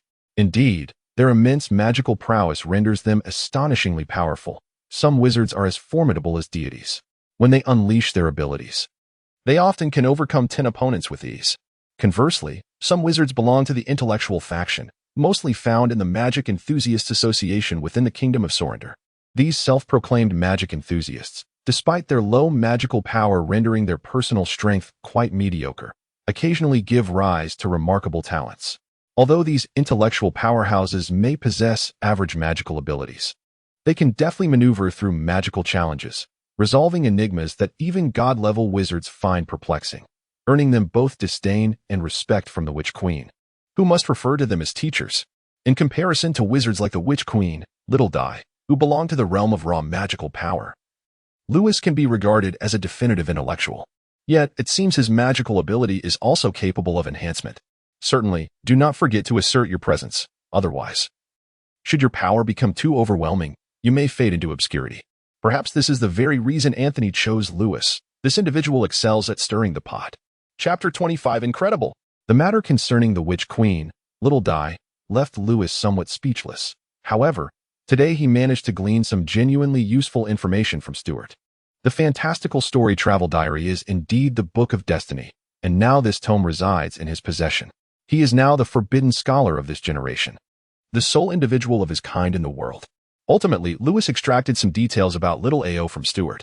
His curiosity about the relationship between the Witch Queen, Little Di, and Little Ao was piqued, and he had indeed asked the right person. You were fortunate to have asked me, my lord. I once served as the magic mirror for Her Majesty, Delphinia. Upon hearing Stuart begin to recount, Lewis could not help but grow solemn. The book had not delved deeply into the entanglements between the Witch Queen and the princess, hinting at possible significant matters. Lewis perked up his ears. In truth, the two shared a close bond during their childhood. Delphinia was 7 or 8 years older than Ocyclus, and they grew up together. The young Ocyclus regarded Delphinia as both an elder sister and a surrogate mother. Likewise, Delphinia cherished Ocyclus as a beloved younger sister until Delphinia ascended to the role of Witch Queen. Being a Witch Queen does not equate to being a queen of a kingdom, as she is the leader of the wizarding realm. The kingdom is primarily a world of muggles. Wizards and kingdoms exist in stark contrast, much like cultivators and the Celestial Empire, separated by a clear boundary, two distinct worlds. Most of the populace remains unaware of the existence of magic and wizards. Occasionally, those who have encountered wizards or dragons have their memories erased by the agents of the Ministry of Magic. Thus, they remain oblivious to the fact that some notable figures in their country are, in fact, wizards. They are even less aware that the legendary hero king, Isolde, was a half-blood wizard of dragon and human descent. To this day, the descendants of these individuals have mostly been gradually ostracized by wizards due to interbreeding, becoming regarded as muggles. This includes the lineage of Isolde, the king of Serindo. The Isolde line, having dragon blood, produced sterile offspring, creating significant challenges for their propagation. Furthermore, this wizarding family aspired to marry into the dragon lineage, resulting in a notably sparse progeny. By the time of the current king, the family had dwindled to none, leading the throne to ultimately fall upon the head of Agrashu Prince, a bastard child of a clockmaker. This fortunate fellow, upon being escorted to the royal palace, believed he was merely summoned by a powerful eunuch to repair the palace clocks. He was, indeed, the luckiest man in the world. Once he joined the royal family, he gradually uncovered numerous secrets. Like many nobles, he became aware of the existence of wizards, an understanding that utterly shattered his worldview. He no longer had the means to enter the wizarding realm, nor did he harbor any desire for his daughter to attend a wizarding academy. He wished for her to wed a powerful dragon. However, this fool remains oblivious to the fact that the dragon clan is destined to bow before the sorceress. He is even unaware that he has wed 2 generations of sorceresses. This king is truly a simpleton. Lewis, taken aback, remarked with sparkling eyes, "Indeed, a fortunate simpleton." "Indeed, my lord," Stuart chuckled. After a brief pause, Lewis suddenly sensed that something was amiss. Stuart, if I recall correctly, you mentioned that this sorceress is the adopted daughter of the previous sorceress, right?" Lewis's eyes gleamed with curiosity. "What is the meaning of this?" "Precisely, my lord. Delphinia is the adopted daughter of the former sorceress, Francesca, thus making her the adopted daughter of King Salindo. The king fell in love with his adopted daughter and forcibly took her as his queen. This aligns perfectly with Delphinia's desires, as she had long harbored feelings for her adoptive father." Lewis was utterly bewildered. The ancient royal families of this parallel world were far too chaotic. Thus, the formidable Delphinia did not refuse, but for Princess Ocycres, this was a thunderbolt from a clear sky, let alone her father, who has persistently wished for her to marry into the dragon clan. This truly is exhilarating. This news is rather sensational. That old codger. And what of this Delphinia? She is indeed a remarkable woman. Astonishing. Ocycres was taken aback. Her own sister had fallen in love with their father and become her stepmother. Was it possible that they had been entangled even when their mother was alive? Now that she has grown, her father and stepmother are constantly scheming to oust her. Woe is me. Asakris felt utterly despondent and harbored deep resentment towards both her stepmother and father. Thus, the matter of the sorceress and the princess was merely a tangled web of familial affairs. Enough. Lewis rubbed his face, wearily waving his hand to revert the convoluted narrative. Initially, Stewart and Amp, Oppos, S. revelations had intrigued him. Those tantalizing scandals satisfied his insatiable curiosity. Yet, the ensuing familial drama left him rather disappointed. Casting doubts on whether he had stumbled into a fairy tale, he had anticipated a monumental spectacle between the princess and the sorceress. My lord, I have yet to finish. Please, listen. Enough. I have yet to mention the apple incident. When the queen consumed the red apple sent by the princess through the hunter. Guess what? It contained half a worm. Enough. Mr. Nightmare left, crestfallen. Lewis felt similarly disheartened. He could not even summon the effort to erase his memory of these trivial matters. They were hardly worth the flick of his esteemed wand. Valued at a mere 28 copper coins. He was convinced he had indeed inquired of the wrong person. How could a mere malevolent spirit comprehend the true essence of secrets? How could this world possibly resemble a fairy tale? He firmly believed that this realm must be fraught with peril. A flicker of hope rekindled within him as he envisioned his tumultuous life, filled with anguish and misfortune, alongside the mission to save the world. After all, this world harbors a cadre of terrifying sorcerers, the prestigious lineage of wizards. It is also home to ancient deities, primordial gods, and abyssal malevolence. The newfound spells and seals he had grasped were indicative of the perilous nature of this world. Forbidden. Demon exorcism spell LV10, max. Forbidden. Demon pardon, mark. It is not to suggest that he would become the leader of those malevolent beings, but rather to signify that this world, at the very least, harbors such dreadful demons, his mission being to confront the terrifying incursion of the demonic race, to save the world, and so forth. Lewis was correct. From this day forth, a formidable and enigmatic figure would emerge in the Holy Oak Academy. He is referred to as the Faceless One. Chapter 26. A joyous day the following morning, Lewis awoke feeling invigorated. Reflecting on the previous night, he recalled his conversation with Stewart about storybooks before returning home to sleep, having disregarded any fairy tales. Subsequently, he experienced a remarkable dream. He invited Stewart into his dreamscape, revealing its power. It was a thrilling and fascinating experience. While many fear nightmares, those well-versed in mysticism and who employ certain techniques can maintain lucidity while still savoring the excitement. This immersive horror, akin to a cinematic experience, not only brought Lewis exhilaration but also deepened his understanding of fear and malevolent spirits. If he could now discover a suitable fear-related spell, he was certain he would master it in no time. He reviewed his personal status. Lewis LV 5, 35 100, Strength 6, 28 Agility 4, 1 Magic 10, 93 Storybook Energy 1. Lewis noted an increase of 0.04 in his magical power. A result of vanquishing the nightmare in his dream and absorbing its essence, knowledge gleaned from Stewart regarding demonology. Furthermore, after consuming Lewis and Amp, Oppos, S dream, Stewart had also regained a slight amount of magic, which reflected back onto Lewis. Perfectly nested. Alas, the effect is most potent only during one's inaugural nightmare. Lewis planned to procure some sustenance for Stewart that evening.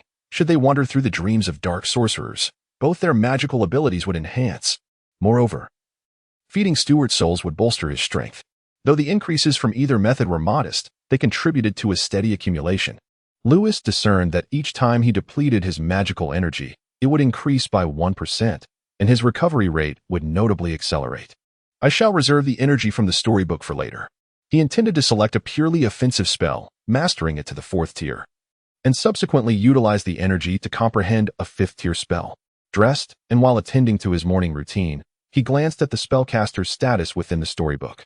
Taboo.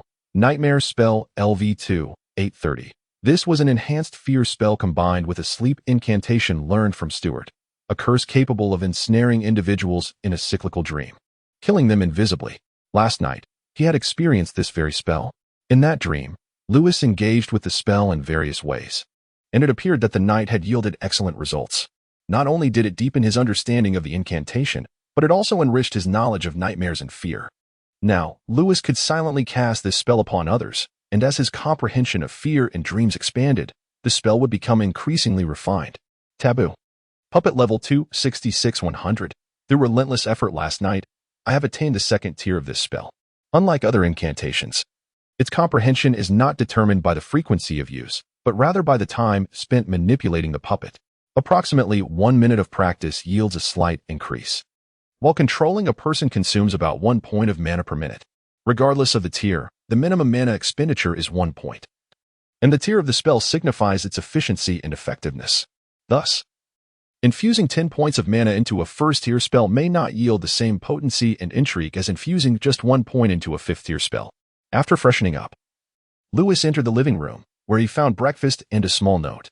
It seemed Helen had ventured early to Ossicris and Apo's laboratory to concoct some stone spirit water, a precaution against the terrifying evil spirits that had recently emerged in the West District. Lewis disregarded the note entirely. He performed a disillusionment charm and transformed himself into the likeness of Keanu Reeves, adopting the alias Levis. Subsequently, he followed the information previously provided by Stewart and arrived at the Amp, Apo's, Sichuan Spice Bar and Amp, Apo's, in the South District. Behind this bar lay a mysterious alley rumored to be quite intriguing. Lewis first made his way to the bar and Apo's restroom, where he recited an incantation in front of the mirror. Suddenly, the reflection turned its head, removed its hat, and executed a noble bow to Lewis outside the glass. This figure in the mirror resembled Lewis perfectly. The only distinction being that it bore a charming little pouch at its waist, a payment for a small errand Stewart had undertaken the previous night. The Shadow Realm is a subplane sealed by the Oak Tree sorcerers, akin to a dream world, intricately connected to every region of this realm. The Arbiter sorcerers of the Oak Tree often communicate with the Wardens of the Shadow Realm through mirrors while executing their duties in the outside world, seeking assistance from the Wardens. However, such operations typically require approval and a special key granted post-approval. Yet, Stewart, in his current state, no longer requires such a key. As long as a person who has encountered the mirror in dreams is nearby, it can bypass the seal of the Shadow Realm and manifest within that mirror. Additionally, it can be summoned by Lewis to any location at will. The incantation Lewis just performed was essentially a summoning spell, one he had observed from Stewart, with slight modifications. It could also be used to summon demons. Master. The figure in the mirror bowed respectfully. Miss Lilith has accepted my apologies. Her affliction has been alleviated. Lewis nodded in satisfaction. Glancing at the narrative before him, task completed. A villain must be tempered by another villain, mana 1, experience 50. This minor task was triggered upon Lewis and Apo's discovery of the complaint letter. Compared to the task assigned by Mr. Belief, this is far more intriguing. Stewart continued. You know, the agents from the Ministry of Magic haven't been very active lately. The Dark Prison has not seen any new arrivals for quite some time, rendering life rather dull. Thus, whenever I occasionally encounter interesting individuals outside, I am always eager to engage in conversation with them. Stewart. You shall have more opportunities to seek out engaging conversations in the future. Do not look at me that way. I have no desire to chat with you. I am referring to others, Lewis remarked. Stewart beamed with a smile. I knew it. This gentleman is restless, and following him is bound to be entertaining. And Apo's, sir. To be your shadow is the greatest honor of my life. I am acquainted with a young lady named Ossilaris, who is unmarried, and you. And Apo's, Lewis waved his hand. And the figure in the mirror abruptly returned to normal. Stewart was dismissed. Evidently, Stewart still harbored affections for his former master, believing that his new master was an admirer of the old one. Unfortunately, his flattery fell flat.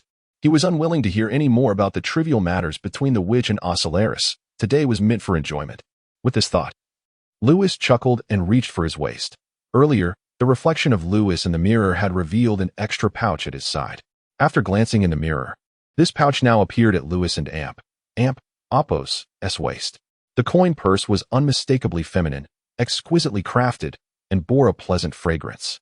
It contained 20 gold galleons, a generous sum indeed. Additionally, there was a letter of gratitude. Although Miss Lilith did not know who had assisted her in resolving her dilemma, it seemed that the mysterious benefactor was quite formidable, having dealt a severe blow to that dreadful demon.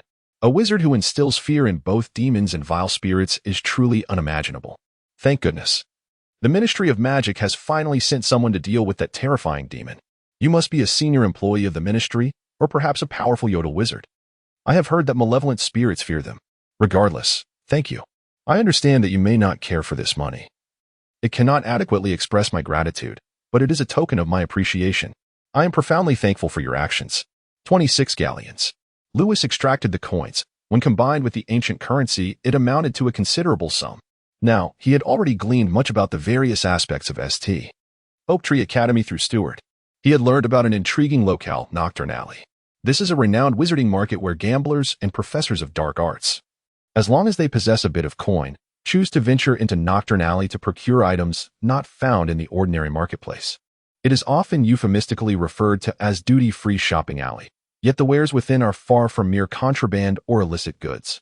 Occasionally, some individuals engage in zero-cost purchases here. Beyond mere goods, there are also people for sale. Each year, a significant number of foreign individuals who have gone missing from various countries can often be found in this place. Lewis intended to spend his money here, for he was aware of a splendid venue, the Red Fox Inn. It offered an array of everything. With this thought in mind, Lewis felt a surge of excitement as he took a step forward, ordering a special cocktail at the bar. After conversing with the bartender for a while, he uttered the secret phrase. Moments later, the bartender confirmed that the visitor was neither a student nor an agent of the Ministry of Magic. Thus, he guided Lewis to a fireplace in a room on the second floor and, using a spell and flew powder, transported this guest to Nocturne Alley. Chapter 27. Nocturne Alley. In contrast to the bustling commercial streets of the South District, the thoroughfares of Nocturne Alley are notably narrower, yet more congested and cacophonous. It is rumored that many proprietors who own grand establishments on the commercial street also operate enigmatic little shops here to cater to the diverse needs of their clientele. Moreover, they can procure a greater array of Oppos, supply and Oppos, channels in this locale. This is a haven for illicit dealings, featuring a slave market and shops selling fantastical creatures not found elsewhere.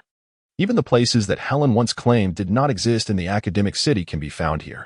However, it should be noted that not all who venture into this realm do so of their own volition. There exists a trade in slavery.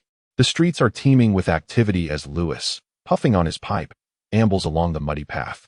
It is apparent that Nocturne Alley is home to many locals, primarily those who have taken up residence here out of necessity for work and financial gain. Consequently, Nocturne Alley can be considered a small town in its own right, boasting a resident population exceeding 7,000, with transient visitors outnumbering the locals. In this era, such a population is not insignificant, especially given the absence of towering edifices.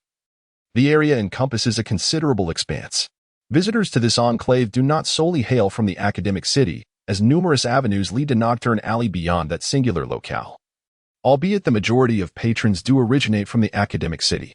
Thus, the passers-by exhibit a diverse array of appearances and eccentric fashions. Many are evidently rogue wizards, individuals who have seldom received formal training in magic, thus categorizing them as amateurs within the wizarding community. Such rogue wizards often fail to discern who among them is a true wizard and who is an ordinary person, presenting themselves as peculiar beings intruding upon the wizarding world. In the eyes of wizards, these amateurs are imbued with an inexplicable confidence, their understanding of magic rooted in the phrase, "I believe." They are a collective either wholly devoted to Oppos, experiential knowledge and Oppos, or striving to explain magic through Muggle science. Some rogue wizards are difficult to identify, appearing as reclusive sages, while others are readily recognizable as charlatans. Wizards generally regard these amateurs with disdain, often refusing to engage with them. Even bandits show little interest, for these rogue wizards are both impoverished and lacking in worth. Occasionally, one may encounter an exceptionally skilled individual among them. Lewis presently adorns himself in attire reminiscent of a rogue wizard. Although this group is ubiquitous, they have seldom truly encountered the wizarding world and rarely attract trouble, should any arise. It is typically from other rogue wizards. They often don various peculiar trinkets, which they deem useful, yet are, in reality, utterly ineffectual. They seem to embody the guise of witch doctors. Indeed, Nocturne Alley is home to several genuine witch doctors, a discipline worthy of respect. These practitioners excel in curses and mysticism, garnering admiration from their wizarding peers. However, the art of witchcraft has waned somewhat, with most witch doctors lacking formal academic training and emerging instead from noble families or specific organizations. Their prowess pales in comparison to that of the wizards of the Sacred Oak. Lewis even spied individuals dressed as pirates, likely also witch doctors or wizards. However, such attire inevitably drew Lewis and Oppos' attention to the air, revealing a distinctly briny scent, with the distant sound of the sea resonating in the background. This place must be a harbor. A few students brushed past Lewis, piquing his curiosity. These students were of a similar age to Helen, and although they had made a conscious effort to disguise themselves, they could not conceal the scholarly aura that enveloped their faces. They had come here driven by a sense of curiosity, yet, as Stuart had mentioned, these students often became the objects of intrigue themselves. What surprised Lewis the most was the stark contrast in the treatment of outsiders by the local sorcerers compared to those beyond the alley. Outside, outsiders were treated with utmost caution by the sorcerers, yet within, Lewis observed some sorcerers leading foxfolk, and even yordles. Moreover, there were sorcerers brazenly parading baby dragons and hawking them in the streets. The passing outsiders turned a blind eye to this spectacle. After indulging in the lively scene for a while, Lewis ventured into several shops, emerging with only 5 ancient coins remaining, yet his pocket brimmed with 72 gold gallons. Selling these coins directly to the professors at the academy would yield a higher price, but Lewis preferred to sell them here. Despite the unscrupulous merchants pocketing a considerable markup and his own time being squandered, the absence of trouble was worth it. But wait, trouble was undoubtedly lurking. Those predecessors who had traversed these paths had encountered countless obstacles. Having exchanged money, how could he not attract attention? Such narratives were common in novels. Lewis narrowed his eyes, occasionally glancing back, and soon enough, he spotted 2 wild sorcerers trailing behind him. A sense of unease gripped him, and he swiftly turned into a quiet alley at the street corner. They must be following him. After all, he had just exchanged money. I have visited 8 shops, and yet the money I exchanged can still be tracked. It seems they are not ordinary characters. Indeed, it could very well be the work of unscrupulous merchants. Lewis resolved to take the initiative. This was a matter of decisive action. At the corner of the alley, the 2 passing wild sorcerers could never have imagined that many events often stem from a mere glance exchanged amidst the crowd. Following their usual route back to their gang, they unwittingly stepped into the quiet, muddy alley where they encountered a peculiar young sorcerer smiling at them. Another lunatic driven mad from losing money at the Red Fox Tavern. They exchanged a silent glance, both at a loss for words. They had matters to attend to and no inclination to engage with that individual, intending to circumvent him. Yet they soon realized that the atmosphere had shifted ominously. The entire alley began to undulate like the gullet of a colossal serpent, and numerous terrifying creatures emerged around them. Yet that lunatic had vanished. 2 individuals fled through the alley, drenched in perspiration, constantly fending off the malevolent spirits that assailed them from all sides. The alley itself twisted and turned like a labyrinth, seemingly endless in its complexity. To make matters worse, a pair of enormous eyes loomed above, fixated upon them, chanting an array of incantations. In their fury and terror, the 2 sorcerers engaged in a fierce battle with these eyes. Yet, unbeknownst to them, all of this transpired within a dream. In the waking world, the moment they beheld Lewis's eyes, they succumbed, rolling their eyes back and collapsing to the ground. Lewis disregarded the narrative voice, furrowing his brow as he examined the arms of the 2 sorcerers. There, he discovered a peculiar tattoo. I knew I was not mistaken. This tattoo, inscribed with the blood of a pure maiden imbued with resentment, depicted a and amp, Apos, voodoo effigy, and amp, Apos. It had the power to shield the sorcerers from a curse once or to transfer the curse and amp, Apos' energy to the unfortunate girl who had now become their and amp, Apos, voodoo doll, and amp, Apos. The 2 sorcerers before him apparently belonged to the same faction, the Voodoo clan. In their pockets, Lewis also uncovered a box containing numerous tufts of fox fur. These furs were meticulously bundled into several portions, each representing a victimized girl, an utterly grotesque revelation. Their identities were now glaringly evident. Rubbing his face, Lewis suddenly felt a twinge of embarrassment. However, it seemed they were not mere thieves. Yet, the law enforcement in this dark corner of the alley was appallingly inadequate. Were these truly ordinary strangers? You seem to have noticed the dismal state of law enforcement in the Black Alley. Indeed, it is quite dire. Perhaps your focus should not solely be on these petty criminals, but rather on undertaking something of true significance, or, while you treat this place as a playground, perhaps you could assist the warden of the Shadow Realm. The Ministry of Magic and Mr. Stewart would surely be most pleased, though it might also attract the attention of investigators. Suddenly, a thrill coursed through Lewis. As if he anticipated capture. After all, he had heard that the inmates of the dark prisons were rather intriguing. Did he regret not choosing option A? Lewis selectively ignored the narrative voice, directing his gaze toward a newly assigned task. Dismal law enforcement, a terrifying serial offender. Each time you defeat 6 sorcerers, You shall grow stronger. Completion rewards. 1. Random attribute 1-2. Experience 50. Description. This task can be completed weekly. If you defeat more than 6 individuals, with at least one being a dark sorcerer demon agent, you will receive an additional reward. 1 magic. Cough. This serial offender must surely refer to someone else. I shall endeavor to capture him and improve the law enforcement here. Eliminating 6 individuals weekly. After this narration, Lewis discovered that he could discern whether those around him were dark wizards through the storybook, as well as perceive the malevolent values of certain individuals. It was plainly inscribed before him. The 2 strange wizards laying in front of Lewis, malevolent values, 9, 12, had already fallen victim to his nightmare curse. Previously, while every action of Lewis was accompanied by narration in the book, passers-by were merely referred to as endopos, strangers, endopos. Now, however, he was presented with the designation of wizards. This distinction made it considerably easier to identify who among them was a dark wizard and who was an agent. Although these 2 individuals had committed numerous misdeeds, they could hardly be classified as evil or dark wizards. It seems that capturing dark wizards comes with a bounty, which can be channeled through Stewart to the Black Prison. Alas, this cannot be done overtly. Otherwise, I would surely receive a promotion and a raise. However, it could serve to elevate Stewart's position. Clearly, these 2 fellows were not dark wizards. Yet Lewis was unwilling to let this splendid opportunity slip by. It was they who had struck first. He used his marionette to draw the 2 deeper into the alley, whereupon he experimented with various spells upon them. He did not depart until he had sufficiently enhanced his proficiency with those incantations. Chapter 28. The Den of the Red Fox. The Nine-Tailed Chicago Typewriter. Although Nocturne Alley appears to lack any legal system, it is, in fact, governed by several wizarding factions that maintain order in this realm. Consequently, the conditions here are relatively acceptable. However, frequent gang conflicts plague this area, particularly of late, as notorious gangs have been relentlessly troubling the Foxes. Before long, 2 wild wizards awoke, seemingly oblivious to recent events, scratching their heads before wandering off. Meanwhile, Lewis had ventured into another alley, his waist pouch noticeably heavier.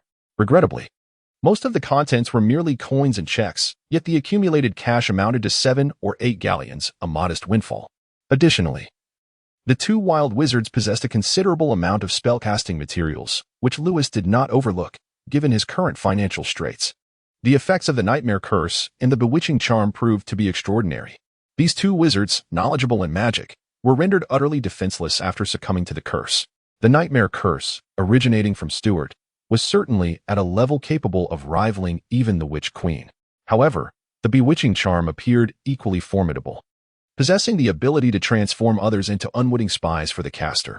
This revelation piqued Lewis and Appos' curiosity regarding Sakura and Appos' identity.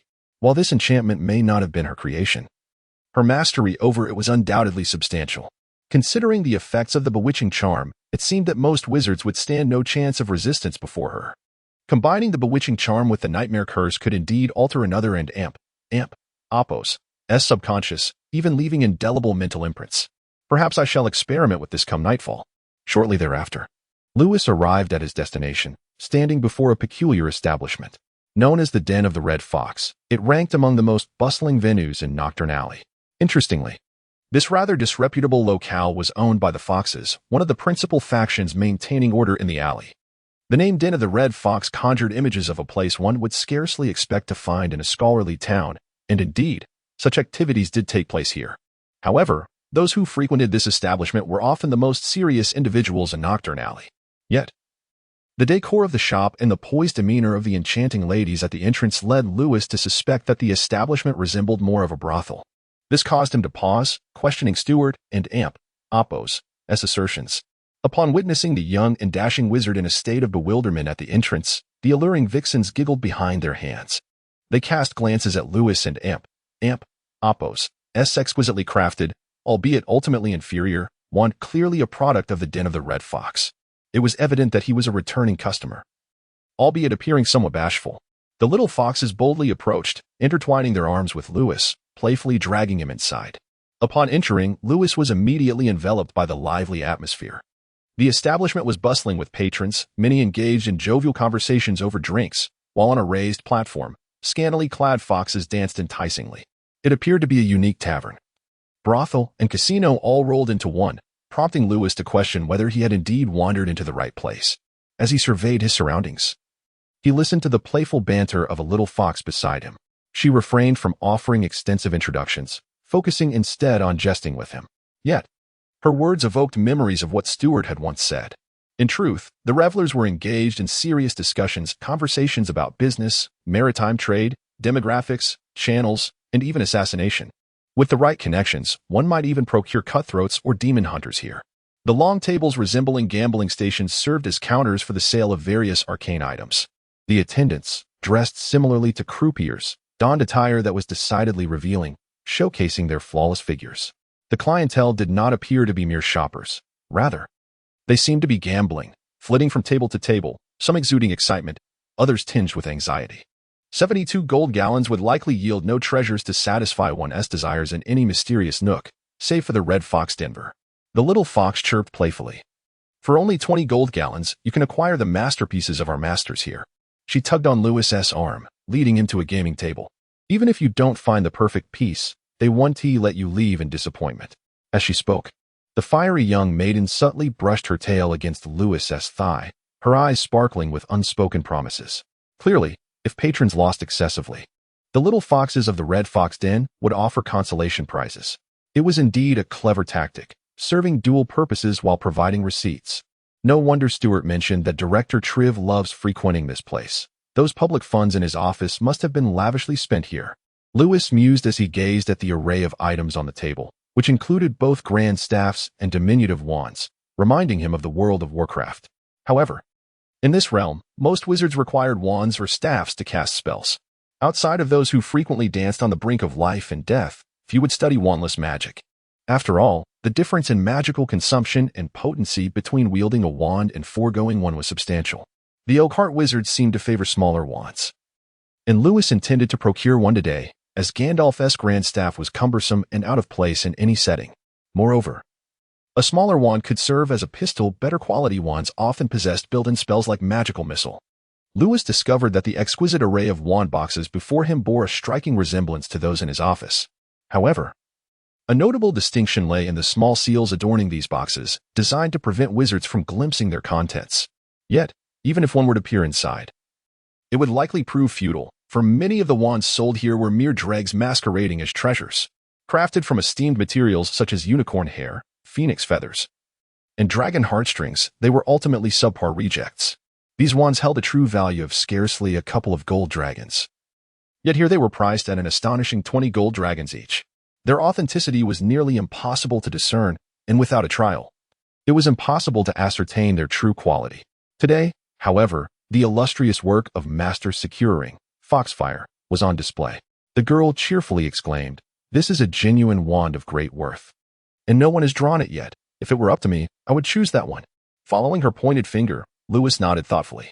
On that table, each wand box Lewis had touched with his mind revealed annotations. The wand box the girl indicated, while not precisely a wand of great value, was estimated to be worth several hundred galleons. The exquisite Phoenix's Call, length 36 centimeters, primary material, sprouts of holy oak, phoenix fire feathers, composition, mithril, amber. Ruby, tip, magical capacity, 8, maximum instantaneous magical release, 80, effects, 1, magic consumption -32, power 15-3, spell mastery -2, description, wizards favor the holy oak and phoenix. The magical capacity of the holy oak sprouts is remarkably high, allowing wizards to conserve magic. The phoenix feathers enhance both power and casting range, though they render the wand challenging to master. Lewis puffed on his pipe, chuckling as he patted the girl and Oppo's arm. "If I were to draw that wand called Foxfire, would you be in trouble with the proprietress?" "Oh, I would actually welcome that." The little fox winked playfully, clearly not believing her luck could be so fortuitous. With a swift motion, Lewis playfully smacked her rear and summoned the wand box into her embrace. The little fox beamed with delight, and Lewis, still smiling, resumed his sweep across the table. Indeed, he had spotted Securing's masterpiece, an indelible mark in epic history. Foxfire, length 32 centimeters, primary material, sprouts of holy oak. Medusa's serpent hair, secondary materials, mithril, cat's eye stone, amethyst. Magic capacity, 15, effects, 1, magic consumption -30, 2. Spell Mastery 5. 3. Foxfire LV2 unleashes a single blast of foxfire, attacking foes with pure energy and possessing a degree of penetrative capability. LV2 special effect. Recharge interval 0. 5 seconds. 4. Magic Gem 115-120. Description. This wand is a masterpiece of a grandmaster, enabling novices to effortlessly cast new spells. The intricately inscribed magic array is remarkably flawless, establishing a clever connection with Medusa's serpentine hair, causing targets struck by the foxfire to become petrified. Foxfire is akin to a magical missile, but imbued with purifying properties. The advanced variant boasts formidable penetrative power, making it difficult to counter with protective spells. The foxfire emitted from this wand also carries a petrification effect, rendering it a formidable adversary against high recovery beings and the undead. Even if the wielder is a mere novice, using the wand as a simple firearm against werewolves or vampires, the afflicted targets will shatter into stone. The 0. 5-second release interval of Foxfire LV2, combined with its capacity of 120 shots, barely justifies the term and amp, Oppos, deluge, and amp, Oppos. However, its most precious attribute lies in assisting novices in spellcasting. A mastery increase of 5 signifies a substantial tier difference in spell levels, from LV1 to LV2 for many. Regrettably, in Lewis and Amp, Oppos, SIs, it is merely a useless trinket, while what others deem trivial appears as treasure to him. His attention has already been captivated by another wand, undoubtedly. This is a 9-headed Chicago typewriter. Chapter 29, Resentment, Legendary and Amp, Oppos, Resentment and Amp, Oppos, Length, 39, Main Material, Bonewood, Hydra Nerves, Auxiliary Materials, Mithril, Pigeon Blood Red, Black Blood Agate. Resentment of the Soul Eater, Magical Capacity, 30, Effects, 1. Mana Absorption 0, 75, Description, Target struck by resentment will suffer an additional loss of mana, which is transferred back to the caster. 2. Spell Damage Increase 20, Dark Curse Pain 200, Description, the struck individual will experience heightened suffering and damage. 3. Spell Mastery -15. 4. Magical Slot, Description, you may need to load a spell onto this wand. 5. Magic Stone, 180-180, Description, no one knows why this wand was created, and the scavengers likely remain oblivious. However, the craftsmanship is evidently of high caliber. Yet, it is challenging to wield. Only a true master of spells can handle it. Though for you, the wand and amp, Oppos, as primary function might be to strike others, it is advisable to choose it. Its durability is commendable. Lewis disregarded the final remark. And amp, Oppos, I recall that Granny Stia mentioned, knowledge of fairies, that the primary effect of Hydra Nerves is multiple casting.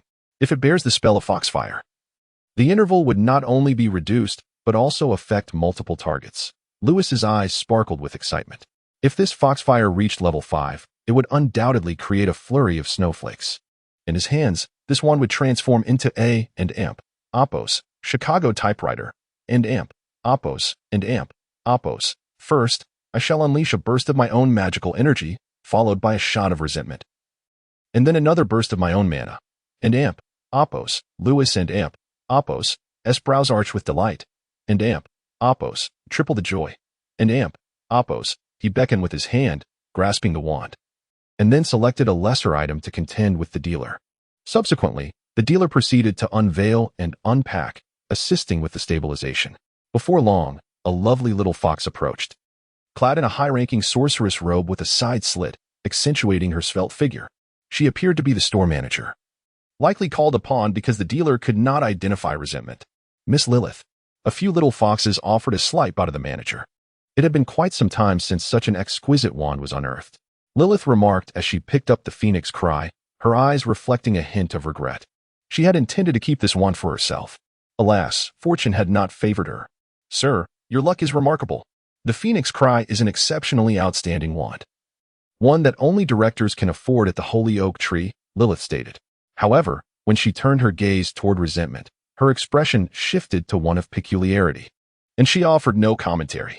It appears she was unable to discern the true power of this wand, and since it was acquired through the channels of the Voodoo Gang, its complete composition remains unclear. She identified it as made of bonewood, mistakenly believing the Hydra nerve to be that of an ordinary serpent. The material used seems to be the rare bonewood, which endows it with an exceptionally high capacity for magical energy yet it is exceedingly difficult to wield. Nevertheless, the quality of the material and the gemstone alone is quite impressive, valued at no less than 280 galleons. Furthermore, observe its intricate engravings and magical circuit. Miss Lilith elevated the wand, channeling her magical energy, and soon silver luminescence akin to veins shimmered forth. Its structure is remarkably flawless, capable of accommodating a high-level spell. It ranks among the finest wands available, placing it within the top 10 of those sold this week, rivaling even the Phoenix's song. Lilith boasted extravagantly before smiling and handing the wand to the dealer for packaging. In her eyes, it was merely a trifling item, with the gemstone being the most valuable aspect. As for the so-called magical vacancy, how many truly understand the intricacies of engraving magical arrays? Engraving a spell incurs a considerable expense. Meanwhile, the small fox beside Lewis wrapped 3 wands. As she packaged the Phoenix's song, she could not help but discreetly stick out her tongue, realizing that she would likely face the ire of the shopkeeper that evening. Upon hearing Lewis's intent to depart, Miss Lilith became increasingly cordial towards him, hoping this patron would return often to replenish the money spent. Although most common wizards may purchase but a single wand in their lifetime, sufficient for daily use, many in Nocturne Alley do not fall into this category, especially those dark wizards who treat their wands as mere tools. Thus, the wand trade here flourishes, far surpassing that of the academic city. Moreover, Red Fox Lodge offers not only wands but also an array of curious items and services. As Lewis prepared to leave, Miss Lilith left her crystal ball and Appos, mark, indicating that they could keep in touch while outside. The mark of the crystal ball. Ah, I still lack A and Appos, telephone and Appos. Once outside, Lewis tapped his forehead and headed to the section of Nocturne Alley specializing in crystal balls. After a brief exploration, he discovered that crystal balls priced under 5 galleons were rather unimpressive. While they possessed functions for divination and communication, their errors, distortions, and delays were abysmal, and they were cumbersome enough to require both hands to hold. The shop did offer a smaller crystal ball akin to the one on Helen and Appos' wrist. Yet it was considerably larger, priced at over 700 galleons, devoid of magical gemstones or adornments such as phoenix feathers or fireball fangs. The string was also nothing extraordinary. Reflecting on Helen and Appos' affluent lifestyle, Lewis selected a second-hand crystal ball for 3 galleons and tucked it into his bag. Subsequently, Lewis wandered through several taverns in Nocturne Alley, where he cast spells in the mirrors of these establishments. These enchantments allowed Stewart to enjoy a breath of fresh air while ensuring Lewis could secretly return to practice his incantations through the Appos, magic mirrors, and Appos. Upon first hearing Stewart mention Nocturne Alley, Lewis found himself enamored with this lawless locale, teeming with an eclectic mix of obscure wizards, as well as the occasional mingling of blood and wolf hybrids. They served as excellent subjects for his spell experimentation, and he was determined not to squander such opportunities.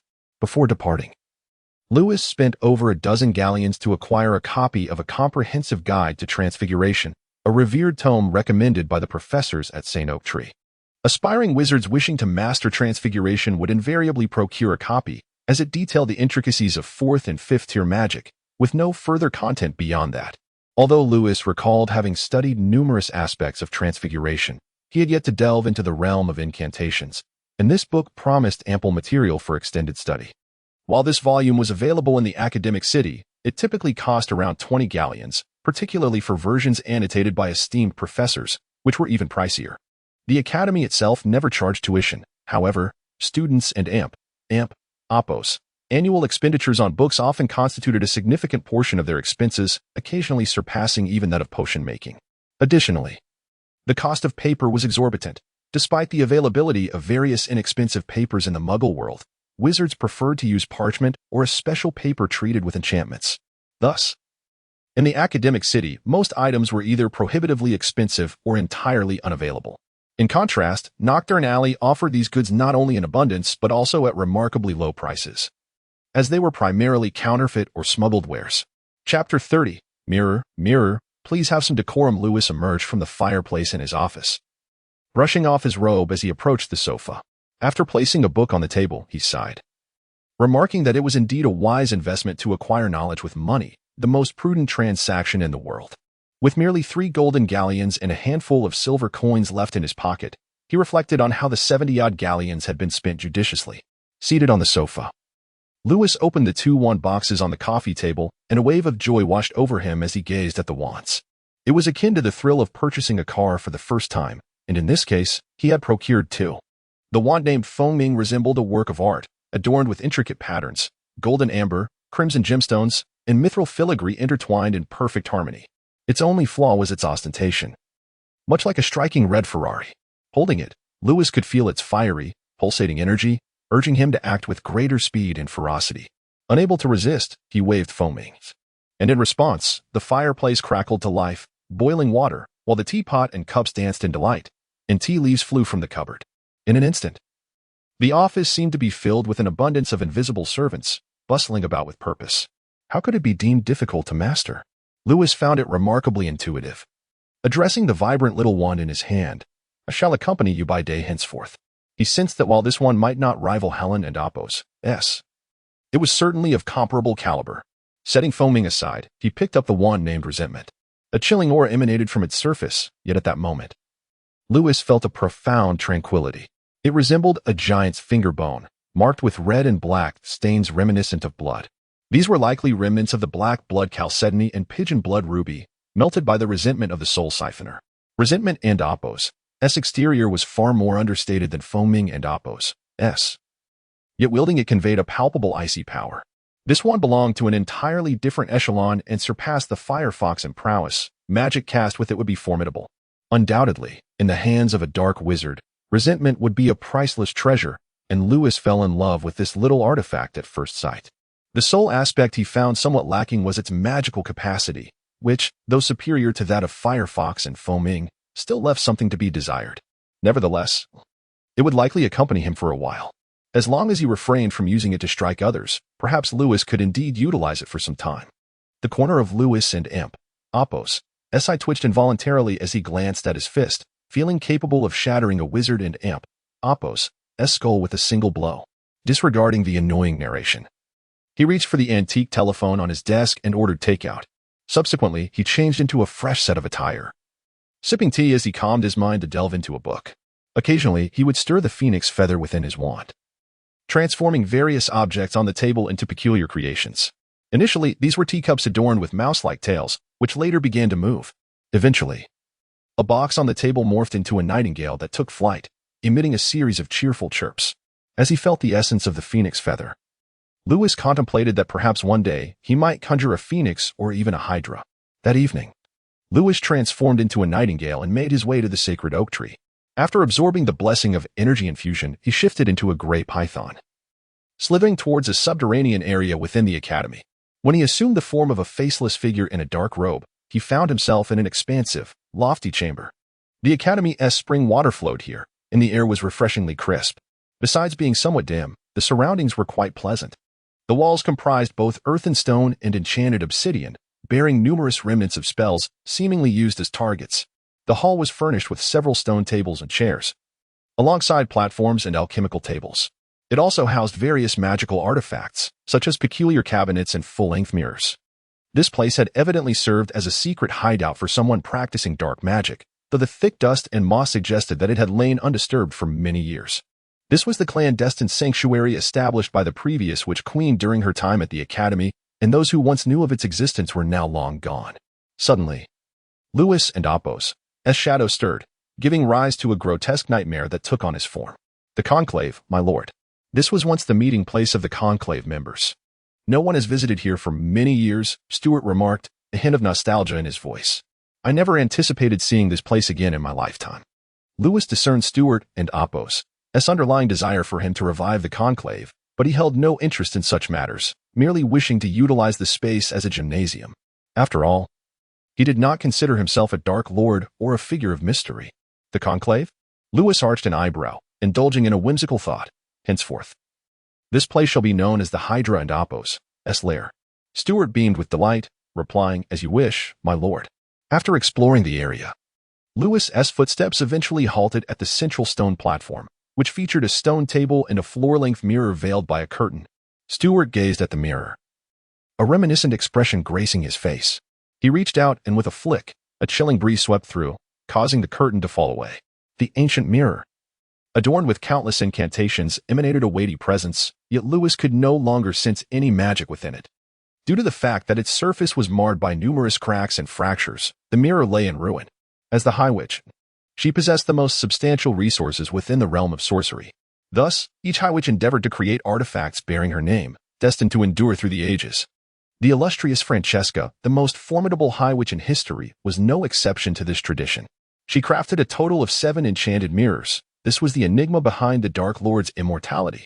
As long as the mirrors remained intact, Francesca could resurrect herself from within their depths. Each mirror granted her a singular revival from the mirror world. She even possessed the capability to resurrect any individual, provided they had gazed into the mirror. Stewart claimed that 6 mirrors had shattered, and he firmly believed that the High Witch had perished.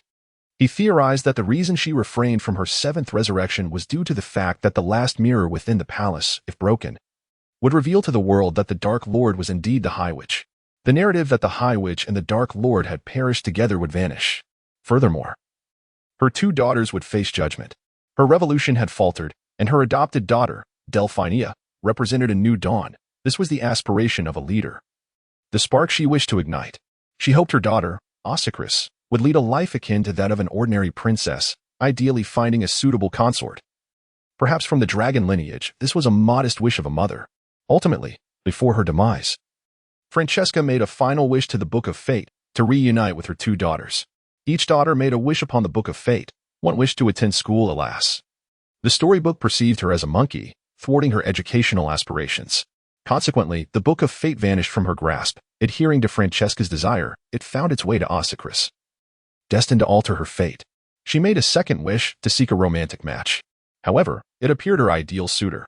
Well, Lewis's lips twitched as he waved his hand, dismissing the narration before him.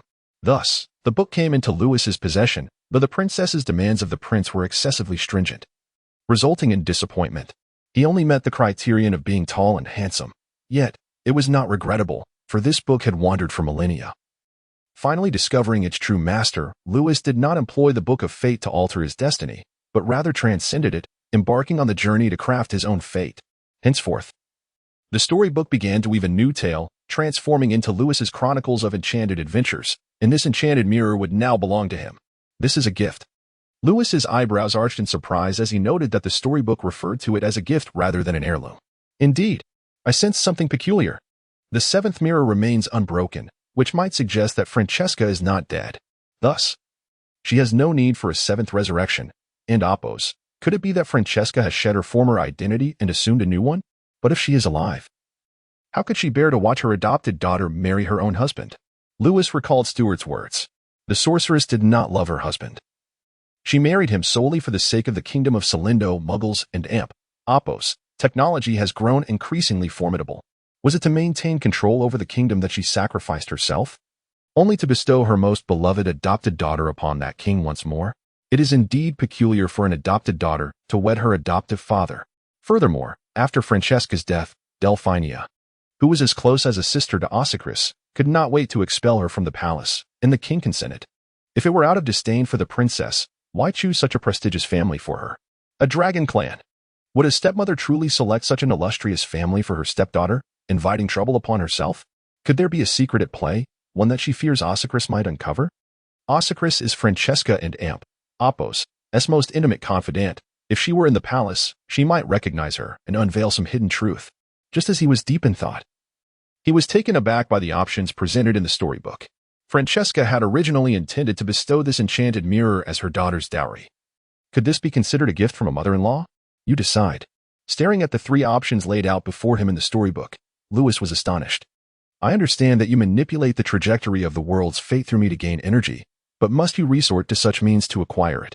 Chapter 31. Dear Aunt, are you overthinking this?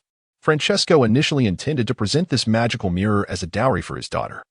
Could this be considered a gift from the mother-in-law? You decide. Oh, revered mother, today I shall pay my respects alongside Ossicris and accept the dowry. Completion rewards.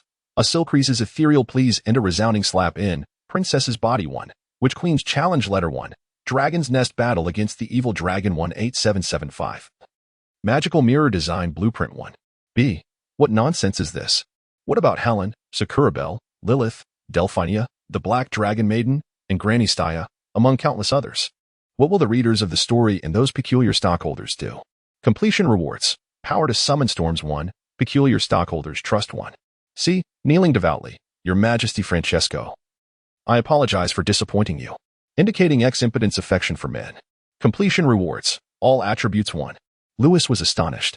This option A was utterly indecent. Moreover, what was this about a mother-in-law and Granny Staya? Was there no sense of decency?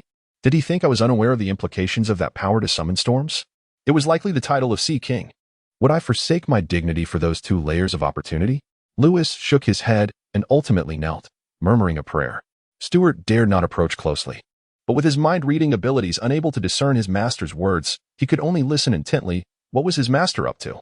Was he so enamored with his Majesty Francesco that he intended to pray after taking the mirror? Your Majesty Francesco, I apologize for disappointing you.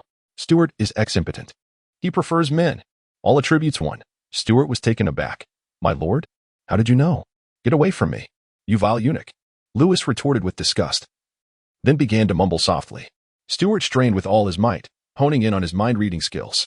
O revered mother, today I shall pay my respects alongside Silkreese. Oh my. It appears my master is indeed enamored with the young lady, and here I am alone. Upon hearing this, Stuart was rendered speechless. O spirits of the heavens, I did not entrust everything to the new master in vain. I am well aware of my master's character. I believe he shall remain fiercely loyal to the princess, and yet, What? Stuart, wide-eyed, listened intently as he overheard his master softly speaking. Since she is absent, I shall refrain from joking around. Otherwise, what will become of Helen, Sakura Belle, Lilith, Delphinia, the Black Dragon Maiden, and Granny Staya, among others? What about the stockholders? Stuart. Staya, with a gentle smile, handed you a bottle of Nutritional Express. Lewis rubbed his face and said, Auntie, you are overthinking this. I truly did not mean it in that manner. Sir, how can you say such things? Delphinia is the stepmother of Her Highness the Princess. She has a husband. And who is Staya? A matron? Am I mistaken? Lewis cast a disdainful glance at him, retorting, You are the one who is not quite right. Ignoring him, Lewis continued to murmur, Since I have taken your magic mirror, I shall take good care of your friends and descendants. This care bears no special connotation. It simply means to shield them. Stuart heaved a sigh of relief. Lewis, too, felt a sense of ease. Thus, I will accept your dowry. In a moment, the hall was charged with tumultuous energy, thunder rumbling ominously. Stuart stared, astonished, at the clouds that had suddenly gathered above. The proprietor, with a clear conscience, raised his head to face the storm, appearing utterly unafraid of the impending lightning. This mother-in-law's dowry was indeed accepted with unwavering resolve.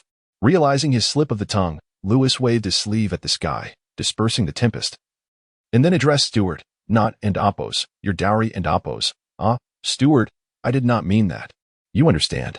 Sir, I comprehend. I truly do, Stuart replied. Lewis rolled his eyes, too weary to offer further explanation. I, the steadfast Lewis, harbor no guilt, do I?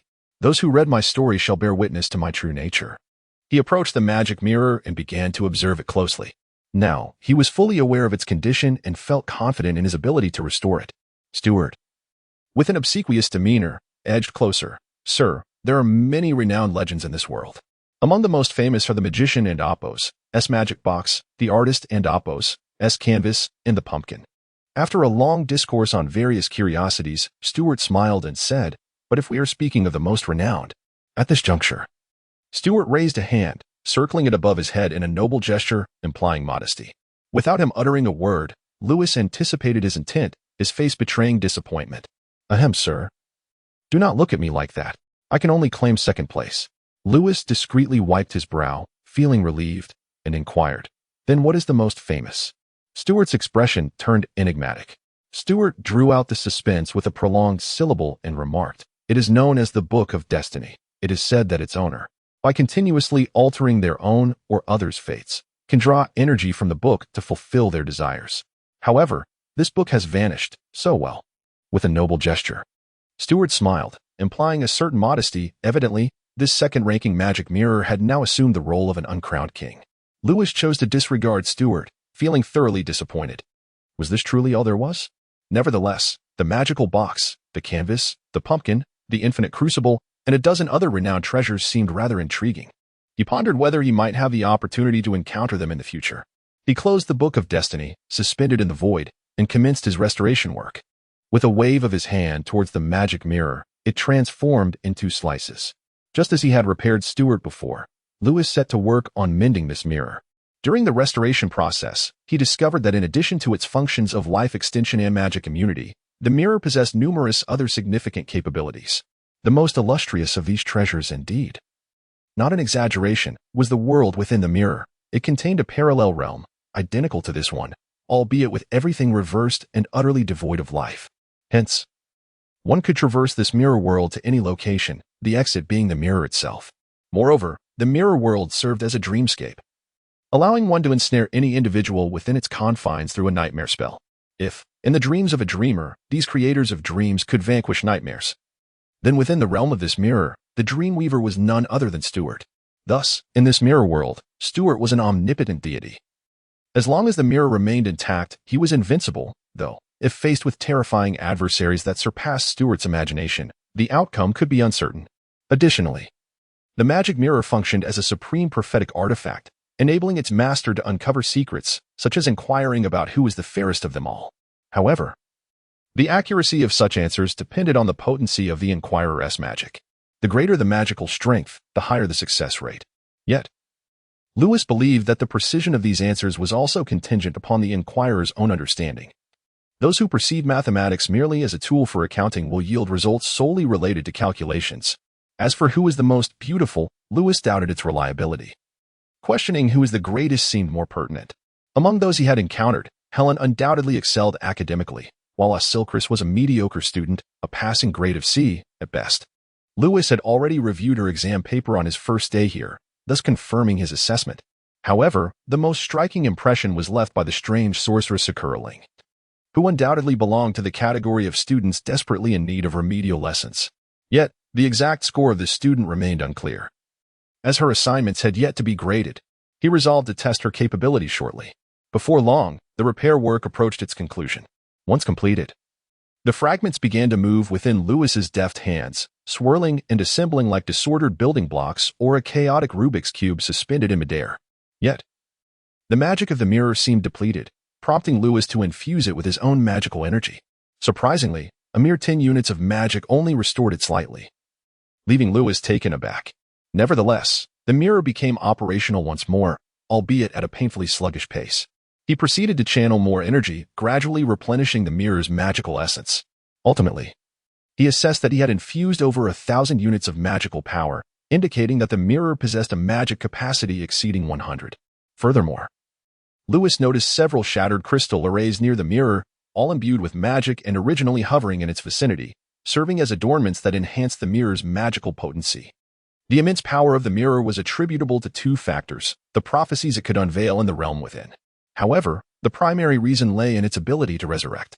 Numerous forbidden spells could achieve this, and the mirror encompassed two such incantations: soul-summoning angel and borrowed life return. The soul-summoning angel could guide a deceased soul back from the depths of hell through the mirror's realm. The essence of borrowing life involved the sacrifice of the summoner's own vitality, resurrecting a recently deceased individual devoid of magic posed little challenge. Those of the Witch Queen's caliber could even accomplish this without reliance on spells, effortlessly and unharmed. However, if the resurrector possessed magical energy, the exchange was not equivalent. The sacrifice had to hold 10 times the magical power of the deceased. To borrow half a life was to restore half a life. Yet, this mirror could facilitate a one-to-one resurrection.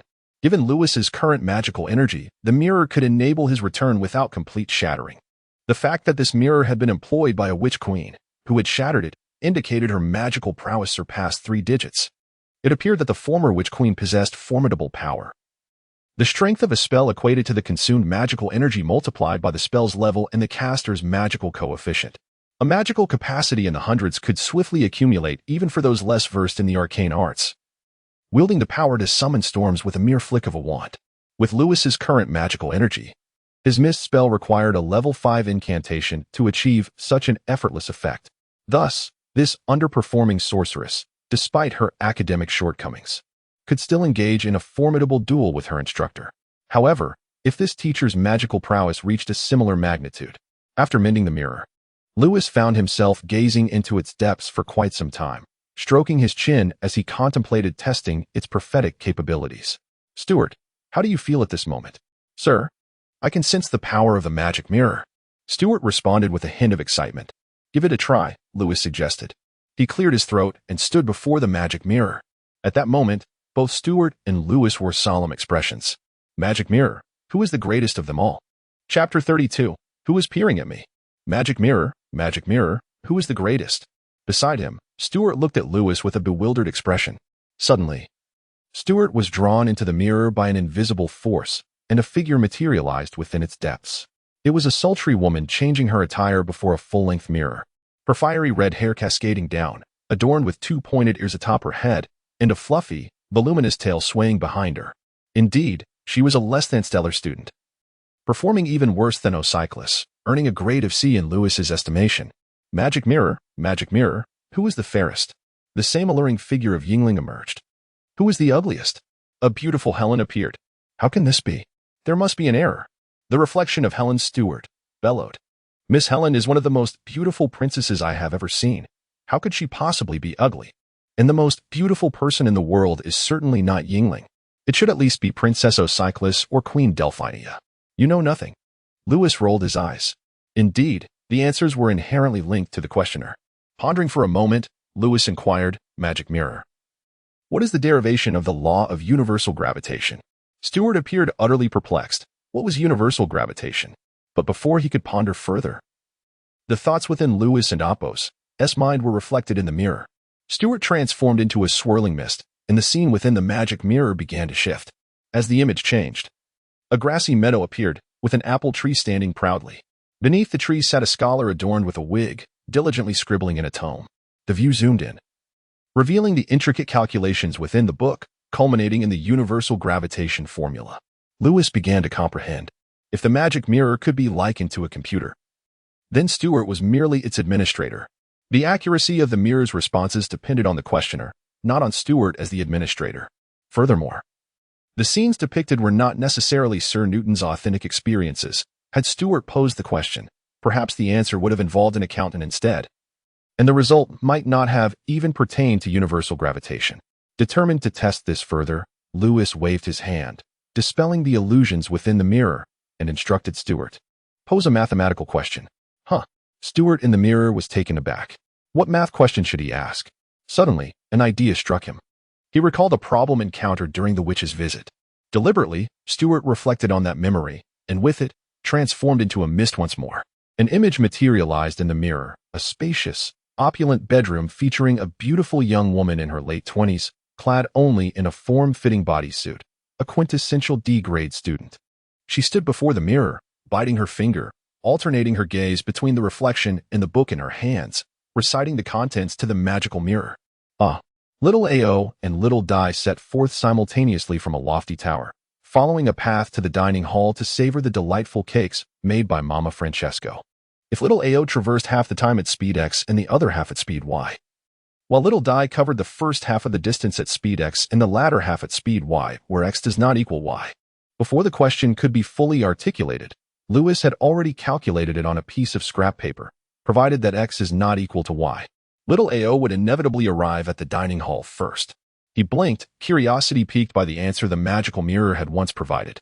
This problem was indeed somewhat challenging for the witch, yet surely the court scholar ought to be able to solve it. The magical mirror should have the answer, right? What had transpired at that moment? He noticed that Delphinia was nearly finished reciting the question. Little Di traversed the first half of the distance at speed x and the latter half at speed y, where x does not equal y. And Mama Francesco's cake was singular. How dare she compete with me for it? Cough, continuing to read, asking who among them would get to partake. Humph. It must be me. Suddenly, 3 words appeared on the storybook. You do not deserve. Subsequently, the book of fate ignited in flames. Almost immediately, the magical mirror echoed with the same 3 words. You do not deserve, adding a cruel twist. Delphinia stared blankly at Stuart in the mirror. Your Majesty, I am wronged. It must be the mirror's mistake. I am ever loyal. In a fit of rage, the witch reached out to grasp the mirror, and the image vanished. Present at the scene, Lewis was left speechless, and so was Stuart. Thus, the enigma of why Stuart was dragged out of the mirror by the witch to be punished began to edge closer to resolution. Quite innocent, indeed. The storybook records every word and deed of its reader. Delphinia's whimsical actions had naturally led to the phrase "humph, it must be me" being recorded. This answer was erroneous. Thus the storybook declared, "You do not deserve." This mischievous nature of the storybook was indeed clever. It was a double entendre. The phrase "you do not deserve" conveyed both its literal meaning and the correct answer to the question, effectively informing the witch of her mistake. The display on the mirror corroborated this. Little Ao would be the one to enjoy the cake. Louis rubbed his face. First and foremost, he realized he had underestimated the difficulty of the problem. It was certainly not a mere multiplication table. Secondly, he had underestimated the utility of the magical mirror. It could indeed provide the correct answer. But most significantly, he had underestimated Delphinia. Truly, I am in awe of you. Initially, I had believed that you truly could not find the answer, and thus you were treated as a fool. Yet, when provided with the answer, you still managed to transcribe it incorrectly. Ahem, my lord. Has the magic mirror been repaired yet? Stuart wiped the cold sweat from his brow, diverting the conversation. He always felt a twinge of trepidation in the presence of His Majesty. No, Louis shook his head, responding, "There remains one final test." With that, Louis pulled Stuart from the mirror, indicating that he need not enter it again for the time being. Subsequently, Louis inquired, "Mirror, mirror, who is the greatest?" The scene shifted, revealing a regal palace from the Victorian era. A resplendent young woman, having just attended a soiree, was changing her attire amidst the attendance of her maidens. Judging by her elaborate hairstyle and adornments, she appeared to be a young matron rather than a mere maiden. Stuart gazed at the figure within the mirror, his eyes widening in shock, nearly causing him to leap from his place, trembling and rendered speechless. "Who is this?" Louis furrowed his brow, unable to recognize her. Stuart, in a daze, turned to his superior. "Are you afflicted with face blindness?" However, his superior swiftly identified the lady. The beautiful woman before the full-length mirror had just shed her evening gown, revealing a tightly laced corset beneath. The moment she removed the constrictive garment, she exhaled deeply, feeling an overwhelming sense of relief wash over her. Louis too sighed in relief. "Oh, so it is you." It became evident that the instructor indeed retained the most vivid memories of the underperforming students. Suddenly, as if sensing something, she turned sharply. Her delicate brows arched in indignation as she glared into the air, her eyes ablaze with fury. "Who dares to spy on me?" Stuart nearly fainted from fright. Scrambling towards the mirror to terminate its reflection, Louis shook his head, lamenting the missed opportunity. It appeared that those who had attained such a level of magical prowess could sense intrusions. Otherwise, he had intended to inquire about Francesco, harboring grave suspicions that Francesco was currently within the palace. And Delphinia was aware of it. When she had heard the mention of Francesco's mother baking small cakes, her expression did not resemble that of someone reminiscing about a deceased individual. Instead, it bore a hint of shyness. "How peculiar. My lord, shall we attempt again?" Stuart, mopping his brow, asked cautiously. "That won't be necessary." Louis, regarding the magic mirror with satisfaction, nodded affirmatively. The magic mirror has indeed been restored. Evidently, the magic mirror is capable of being repaired, and its users can continually harness its power for rebirth. Yet, regrettably, its creator cannot achieve the same. Even if she could, it would hold little significance. For despite possessing an endless lifespan, her desires may remain unfulfilled, thus necessitating alternative paths. Delphinia and Stuart held differing interpretations regarding the aspirations of the first Dark Lord. Stuart believes that Francesco hopes for his daughter to lead a simple and untroubled life, perhaps through arranged matches. However, Delphinia feels that she bears her mother's mission, though the nature of this mission remains ambiguous. It is certain that her foster mother did not intend for her to simply engage in matchmaking with her father. As for the genuine spark of hope that Francesco harbors, it seems he is profoundly disillusioned with the sorcerers of this world. The young man who was supposed to be matched with Ocellaris now shares this sentiment. He feels as though he has been transported to a kindergarten, spending his days amidst children. Delphinia, on the other hand, finds the world to be rather pleasant, devoid of any sense of disappointment. After all, she does not experience the same solitary yearning for victory that her foster mother does. Instead, she harbors a tinge of regret for not having absorbed more knowledge. Her foster mother likely feels a degree of disappointment that her daughter has not even excelled in the forbidden low-level apprenticeship. Wiping the slightly tarnished mirror, Louis examined the new annotations within the storybook. He discovered that while Stuart resides within the magic mirror, both blood and blue are classified as NA. As long as the mirror remains intact, the mirror spirit will not perish. Should he himself enter the mirror, the situation would be identical. Furthermore, he noted that after repairing the mirror, an additional narrative element appeared. Louis I. Consequently, his personal description transformed into Louis II. What does this signify? Have I added a person? 2 lives? Upon scrutinizing the narrative of the storybook, Louis realized that he could now revert to his previous state from the last time he gazed into the mirror, should he incur injuries. He need only summon Stewart to restore himself. However, this would cause a slight fracture in the mirror. Should he meet his end entirely, he would awaken within the mirror world, but upon returning to the normal realm, the mirror would shatter. Nevertheless, this magic mirror is reparable, which implies, by your definition, this is referred to as body running. A mysterious person capable of body running. This world is becoming increasingly intriguing. Louis blinked. Am I allowed to gamble recklessly? Chapter 33. The shadow serpent swarm. Louis thrust Stewart into the mirror and then covered it with a drape. He intended to experiment with his new wand while depleting his magical reserves. The space was ample and sufficiently deep from the ground, allowing him to cast spells without detection, giving him the freedom to practice at will. He grasped the wand named Resentment, preparing to hone a particular incantation he had observed earlier that morning from a wizard who had robbed him. In that dreamscape, Louis had attentively studied the spell, which was called Flying Fong, a quintessential necromantic enchantment. This spell belonged to the category of magical projectiles, yet its trajectory was exceedingly peculiar, capable of bending and spiraling. In comparison to conventional magical missiles, its magical and physical penetrative power was remarkably formidable, rivaling that of a musket ball. Although it did not possess the purifying properties of foxfire, making it particularly effective against malevolent spirits, it nonetheless held the capacity to inflict harm upon such entities. Notably, its casting interval was exceptionally brief, making it ideal for rapid multiple casts. In that nightmare, Louis had witnessed the wizard unleashing several flying fangs simultaneously, a sight that rendered it an excellent choice for a close-range assault. Reflecting on the spell's magical structure, Louis familiarized himself with the wand. The cold sensation at the wand's hilt made him feel as if it were an extension of his very being, linked to his magical essence. Undoubtedly, this was a companion capable of allowing a wizard to unleash magic freely, yet it was as unruly as a wild stallion, difficult to tame. The initial attempts at casting were met with failure, raising his eyebrows in surprise. After a moment of contemplation, he endeavored once more, finally launching a black fong the size of a pinky finger. This diminutive projectile veered off course but struck a nearby earthen wall, seemingly feeble yet managing to dislodge a small section of debris. Louis was somewhat astonished. He had anticipated it would extinguish mid-flight. Yet it had struck its target with the force akin to a human fist, albeit at a slower velocity. The subsequent fangs flew with the swiftness of a crossbow bolt, and soon thereafter, they matched the speed of a musket, striking their targets in a flash of light. The earthen wall was riddled with numerous holes, each reaching a depth of 2 feet. Had a golem stood there, it would surely have been pierced to the core. Louis set the wand aside and flicked his fingers towards the earthen wall, unleashing a series of black beams that snaked through the air, leaving a winding trail before penetrating the stone wall. Upon inspection, he discovered the depth to be just over a foot, which surprised him slightly.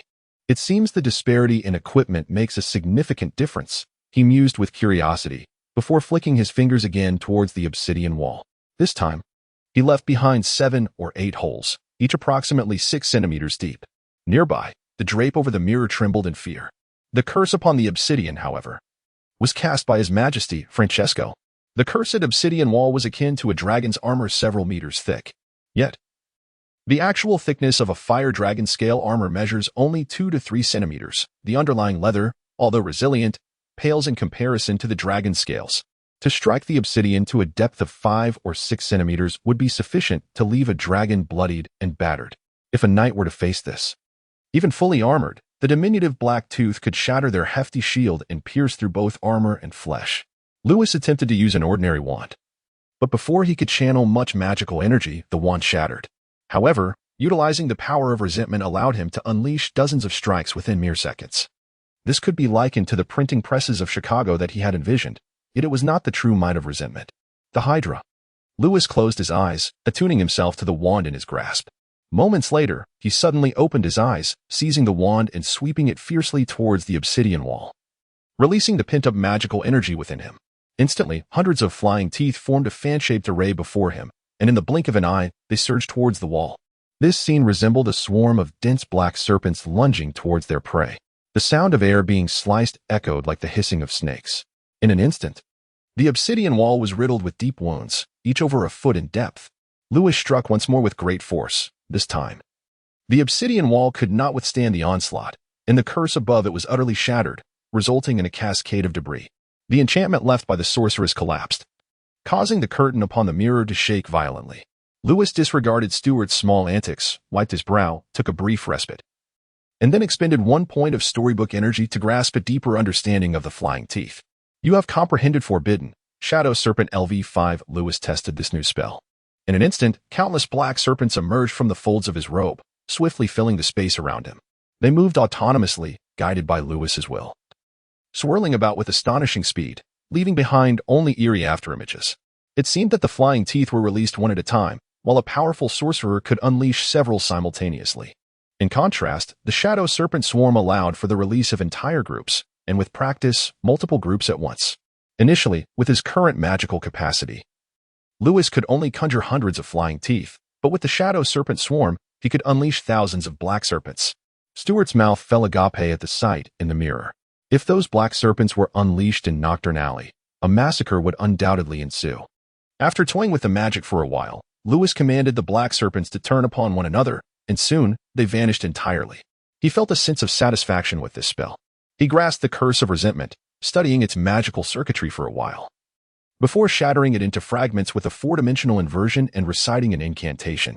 As he uttered the spell, intricate runes emerged upon the argent magical circuit within the curse, and shortly thereafter, a swarm of shadowy serpents was inscribed upon his wand. Once this was accomplished, Lewis felt his magical energy replenished anew. He then endeavored to employ the 4-dimensional inversion to obstruct the release of the black serpents. After several attempts, the trajectories of the serpents that had been cast forth began to twist mid-flight, as if that spatial area had transformed into a rotating Rubik's Cube. Numerous black serpents that traversed that space suddenly vanished, reappearing in alternate regions. Ultimately, only a few serpents succeeded in passing through, all of which were halted by Lewis's protective spell. Indeed, the 4-dimensional inversion can serve to counter certain spells, yet it still feels as though something is amiss, Lewis mused, closing his eyes in contemplation for a moment before shaking his head, sensing a lack of inspiration. The power he had gleaned from the storybook had already been utilized to master the level 5 shadow serpents, far surpassing ordinary magic in both quantity and penetrative force. However, employing the protective spell to fend them off would demand an immense expenditure of magical energy. The 4-dimensional inversion, conversely, altered the path provided the M-bias strip was constructed flawlessly. No matter the level or type of spell, directional spells would struggle to penetrate. A synergy between the protective spell and the 4-dimensional inversion should yield efficacy. Furthermore, through the 9-headed serpent characteristic of resentment, Lewis could cast multiple spells simultaneously, creating a spatial cube in front of the protective barrier while safeguarding himself, achieving a 90 evasion rate. Yet, he needed to familiarize himself with this technique further. He had no intention of practicing in this place. Upon glancing at the time, he noted it was already past 10 o'clock and realized that 1/3 of the energy infusion remained. He resolved to venture out, seeking a few dark wizards in Nocturne Alley for a sparring session. He drew aside the curtain on the mirror and recited an incantation.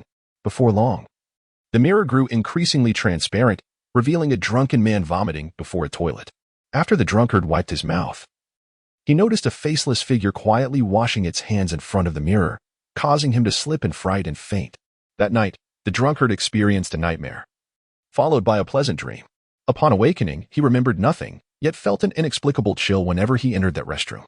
Chapter 34. May the brilliant star and moon bestow their blessings upon you. The night deepens, and the tranquility of Nocturne Alley surpasses that of the daylight hours. Those who reside in this shadowy locale are well aware that it is prudent to avoid wandering alone in certain alleys after the witching hour. Yet, many engaged in peculiar trades often find themselves returning home late, inevitably traversing the narrow passages alone. For the local inhabitants, encountering such circumstances typically poses little threat. With just 7 silver sickles or 7 copper nuts tucked away, securely wrapped in a black ribbon symbolizing the moon goddess, one can often navigate encounters with strange individuals. By presenting this token of good fortune and uttering the phrase, "May the brilliant star and moon bestow their blessings upon you," the other party is likely to accept the offering and allow passage. This is the customary practice established by the crows, ensuring a steady flow of clientele.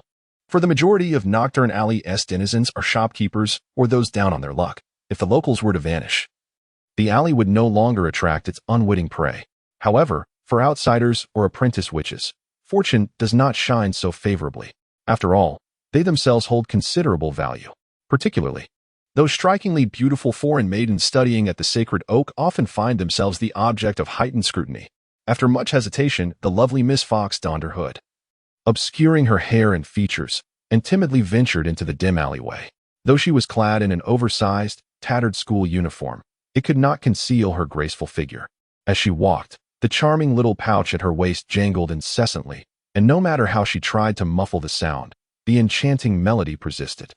The street lamps had long since succumbed to ruin, and the muddy alley was exceedingly narrow, fading into impenetrable darkness further ahead. A twinge of regret crept into her mind. Perhaps taking this shortcut was unwise? The little fox halted, turned, and began retracing her steps, only to find that the once near exit now seemed interminable. Faintly, a voice echoed behind her, melancholic and haunting, reminiscent of a dirge or a soft lament, sending shivers down the girl's spine. Perhaps someone is in need of assistance? The tone was pitiful and forlorn. Lacking the courage to turn back and offer help, she hesitated for a moment, then shut her eyes and quickened her pace. The mournful song receded into the distance, ultimately fading into silence. Yet, before her appeared a figure. A person knelt upon the ground, entirely bare. Their alabaster skin and crimson hair smeared with mud, as they wept softly while covering their face. "Help me. Help me. Suddenly, the wretched woman lifted her head, revealing a visage strikingly identical to that of the girl. The little fox's complexion drained of color, and she spun around, fleeing in a frenzy. The labyrinth and prophetic visions, these are the machinations of the voodoo gang, who revel in tormenting their victims. She had been targeted, and it was likely that the pursuit had persisted for many days. This alley might have been sealed by some arcane force. Her fate seemed sealed. The girl fled in a frenzy, only to be abruptly tripped by an object beneath her feet, sending her sprawling to the ground. Trembling, she lifted her gaze, only to discover that what had ensnared her was a severed male thigh. Not far off lay three woefully grotesque corpses, their bodies riddled with wounds, nearly disintegrated. From the tattoos faintly discernible on the remains, it was evident they belonged to the voodoo gang's crows. Nearby, several bound girls bore tracks of tears at the corners of their eyes, seemingly in slumber. One appeared to have just succumbed to the torment inflicted by the crows. Beside the deceased girl, a trembling crow sat, seemingly driven mad, clutching its hair and cowering in a corner, screaming in despair.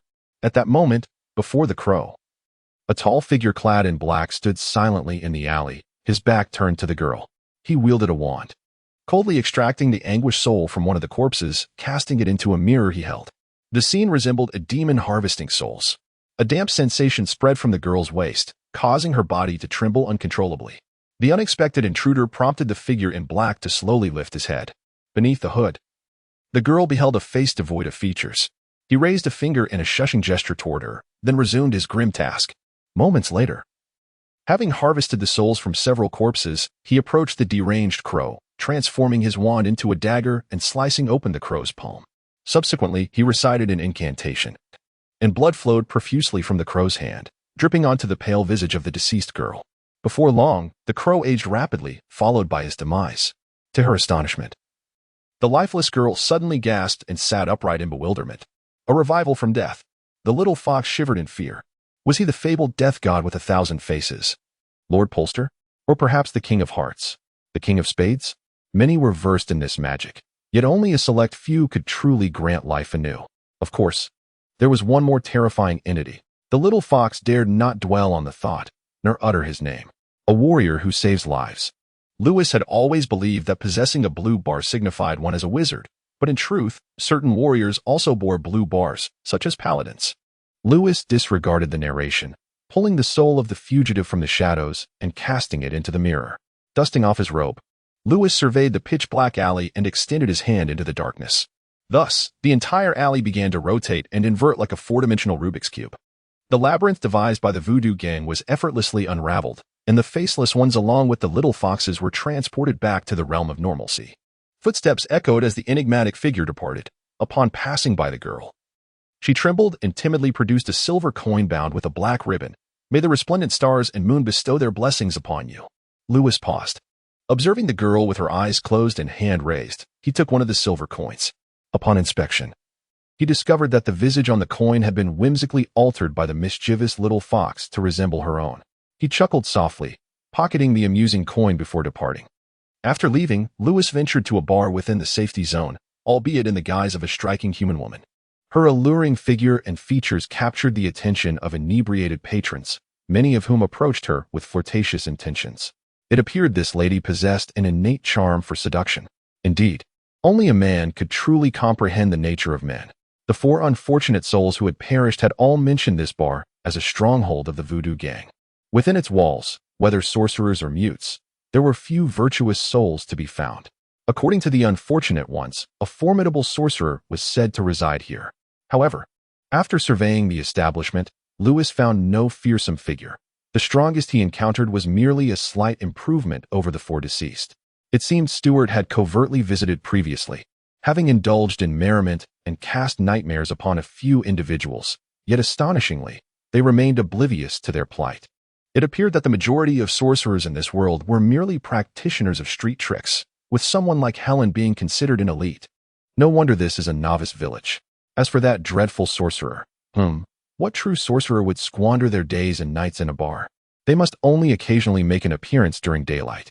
Lewis grew less courteous, targeting some ill-fated souls with malevolent intent, leaving them with nightmares, including those afflicted by Stewart earlier. The total reached 8 individuals. That night, upon returning to the stronghold, Lewis seated himself before a mirror to assess the day's harvest. Lewis, LV 6, 35-100, Strength, 8, 28 Agility, 5, 1 Magic, 13, 93, Storybook Energy, 1. He had encountered 6 individuals in total today, with the 4 from the evening being black sorcerers. This week's quota had been exceeded. Random attributes were added to his strength, alongside a modicum of extra magical power. Furthermore, Lewis noted that his presence within the storybook seemed to have increased by an additional 15. It seems these fellows have committed quite a few nefarious deeds, hence their notoriety. Shaking his head, Lewis utilized the energy to comprehend the concept of four-dimensional inversion. The four-dimensional inversion reached the 7th tier, yet oddly, there was no discernible change at this level. Lewis furrowed his brow, sensing that he might require some practical experience, perhaps delving into the four-dimensional structure of certain objects. This endeavor necessitated some preparation, so he temporarily set it aside. After pondering for a while, Lewis retrieved his storage pouch and extracted an oddly peculiar hi-hat. Among the 4 black wizards, one was relatively decent. This hat served as his magical artifact. Chapter 35, Oddities Within the Confines of an Enchantment.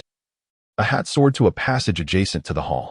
Subsequently, the hat expanded continuously, merging with the passageway. At first glance, this passage appeared unchanged. However, when Lewis perceived it in 4 dimensions, he discerned that it had transformed into a Klein bottle. Those who ventured inside found themselves ensnared in a labyrinth, and unless proficient in transfiguration, escape proved exceedingly difficult. This hat belonged to 3 individuals who understood how to remove it and were adept at transfiguration. Yet, they could not evade capture. The capabilities of these 4 individuals were commendable, at least superior to those of the 2 unfortunate souls from earlier. After falling victim to a nightmare curse, they managed to extricate themselves and mounted a counterattack. Initially, they engaged Lewis in play, but after a few exchanges, they sensed something amiss. They realized that the faceless entity was learning their magic. Moreover, its proficiency was escalating with each use. Even more alarming was the fact that their most formidable spells were either effortlessly deflected or bizarrely misdirected, 4-dimensional inversion. The entity was merely toying with them. The 4 fled in haste. However, the labyrinthine circumstances seemed to have changed. The Klein bottle twisted grotesquely, leaving even the owner of the oddity at a loss for how to dispel the maze. One individual exhibited remarkable skill in apparition, his movements appearing extraordinarily adept. Yet, unbeknownst to him, the faceless entity employed some sinister trickery. After executing apparition, the fleeing wizard discovered he remained in the same spot. His body, however, had become a chaotic assemblage of blocks. More chillingly, upon inspecting his form, he found no abnormalities whatsoever. Soon after, they were drawn together by Lewis. In their final moments, they beheld a sky full of writhing serpents. Although numerous black snakes aimed for the heavens, they erupted within their own bodies. This hi-hat became the trophy of their encounter. It was a mid-level magical artifact, exhibiting commendable effects. Without knowledge of 4-dimensional structures, its discovery would indeed be challenging. After some amusement, Lewis stowed the high hat back into his pocket and extracted a collection of assorted trinkets. First among them were magical materials, all of considerable quality and expense. For instance, a small tuft of the thread spun by a death spider fetched over 30 galleons, and he possessed 5 or 6 such tufts. Additionally, the venom of an 8-eyed spider, with a pint, 500 milliliters, equating to 2 months' salary of an ordinary professor, amounted to 100 galleons. He had a large jar containing approximately 2 pints. Various other materials were abundant, alongside several impressive potions, including a remarkable restorative elixir capable of regrowing severed limbs. There were also potions for antidotes and spellbreaking.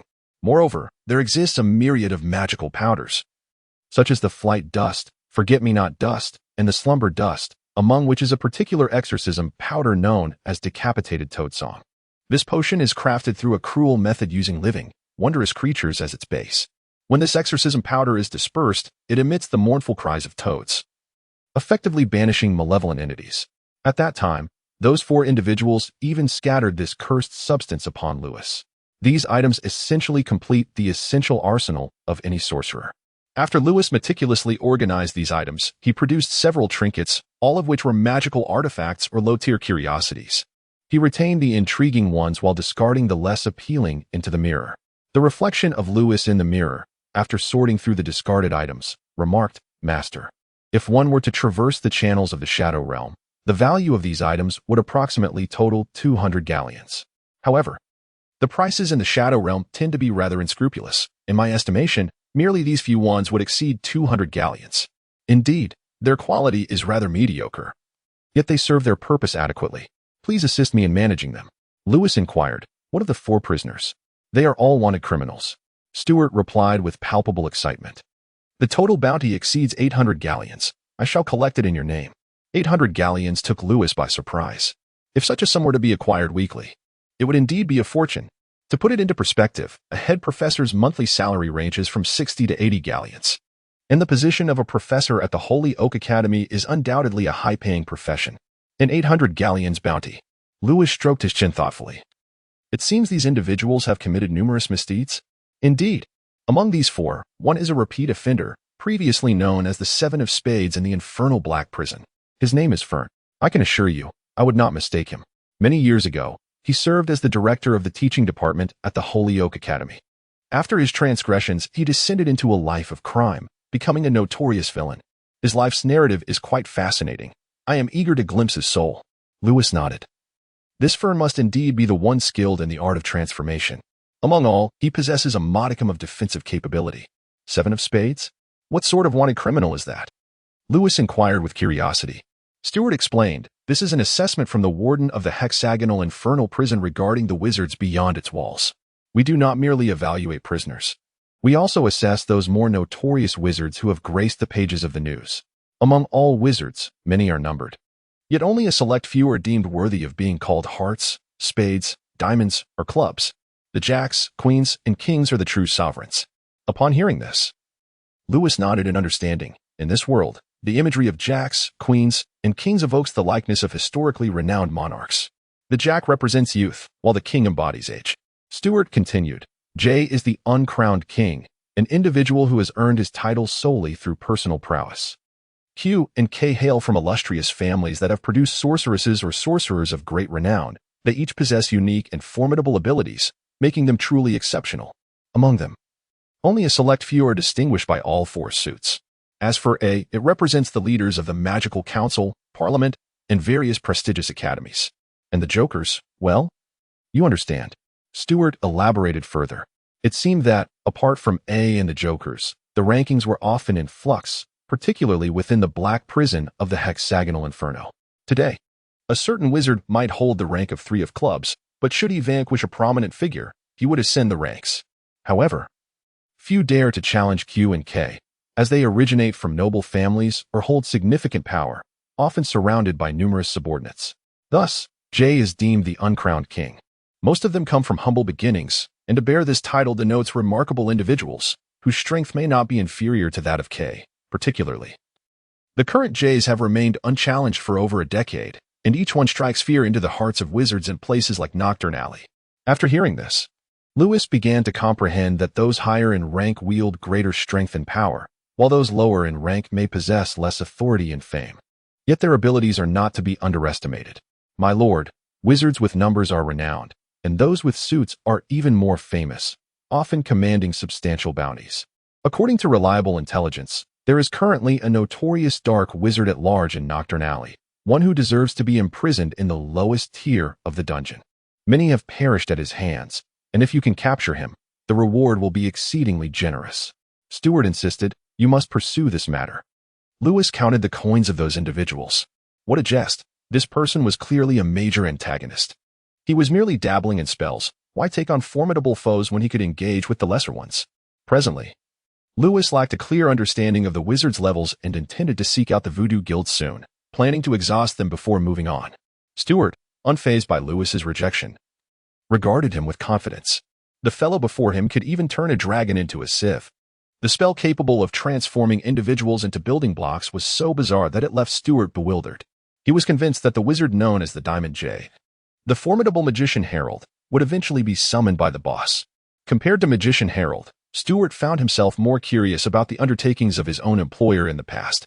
Should the day come when the boss arrived, he would undoubtedly arrange a private cell in the lowest dungeon for him, much like the one for the lad who had slain the millennium-old dragon named Skirm. Chapter 36, Director of the Teaching Office before long. Lewis had finished counting the gold coins belonging to the 4 individuals.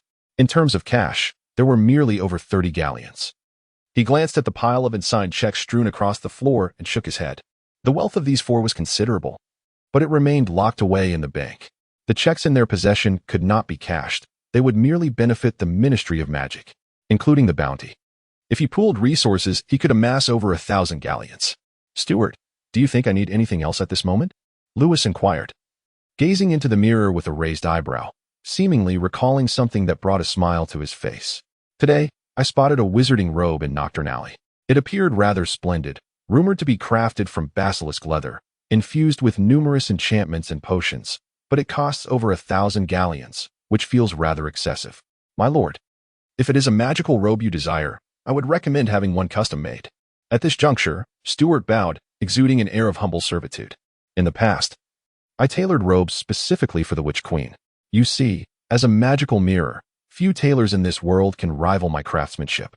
Lewis's eyes sparkled with interest as he recalled Stewart's noted abilities in the storybook, tailoring level 5. You mentioned basilisk leather. Your taste is commendable. However, I believe a robe made from sea serpent hide may suit you even better. There are a few merchants in the Shadow Realm who recently acquired a fine piece of sea serpent skin. I originally intended to craft such a robe as a gift for the Witch Queen. I already possess all the necessary materials, having prepared them for some time. With your 1,000 galleons, it will suffice. I assure you, once you don it, you will transform into a fearsome sea serpent, commanding the winds and rains. Though the expenditure was the same, 1,000 galleons, the cost of Stewart's creation pertained to its manufacturing. The skill of the creator of that basilisk robe would undoubtedly pale in comparison to Stewart's. Very well, let us proceed. How long will it take? If it concerns a standard robe as he spoke, a ball of silk thread flew from Stewart's sleeve, weaving itself into a wizarding robe at a pace far exceeding that of any loom. My lord, a conventional robe, crafted in the usual manner. However, to transform it into a true magical robe, we must apply spells during the tanning of the leather and the weaving of the silk. This will require considerable time, but I believe, with your assistance, it can be expedited. Your spell-casting prowess surpasses mine. If you have the time, we can begin spinning some silk threads at this very moment. With that, Stewart waved his hand, and the magical mirror shifted its orientation towards a nearby stone table. Instantly, the table underwent a transformation, becoming enveloped in a dense web of spider silk. Clearly, these magical threads were yet to be processed. Let us give it a try. As he spoke, Lewis reached out and pulled Stewart closer, merging their essences.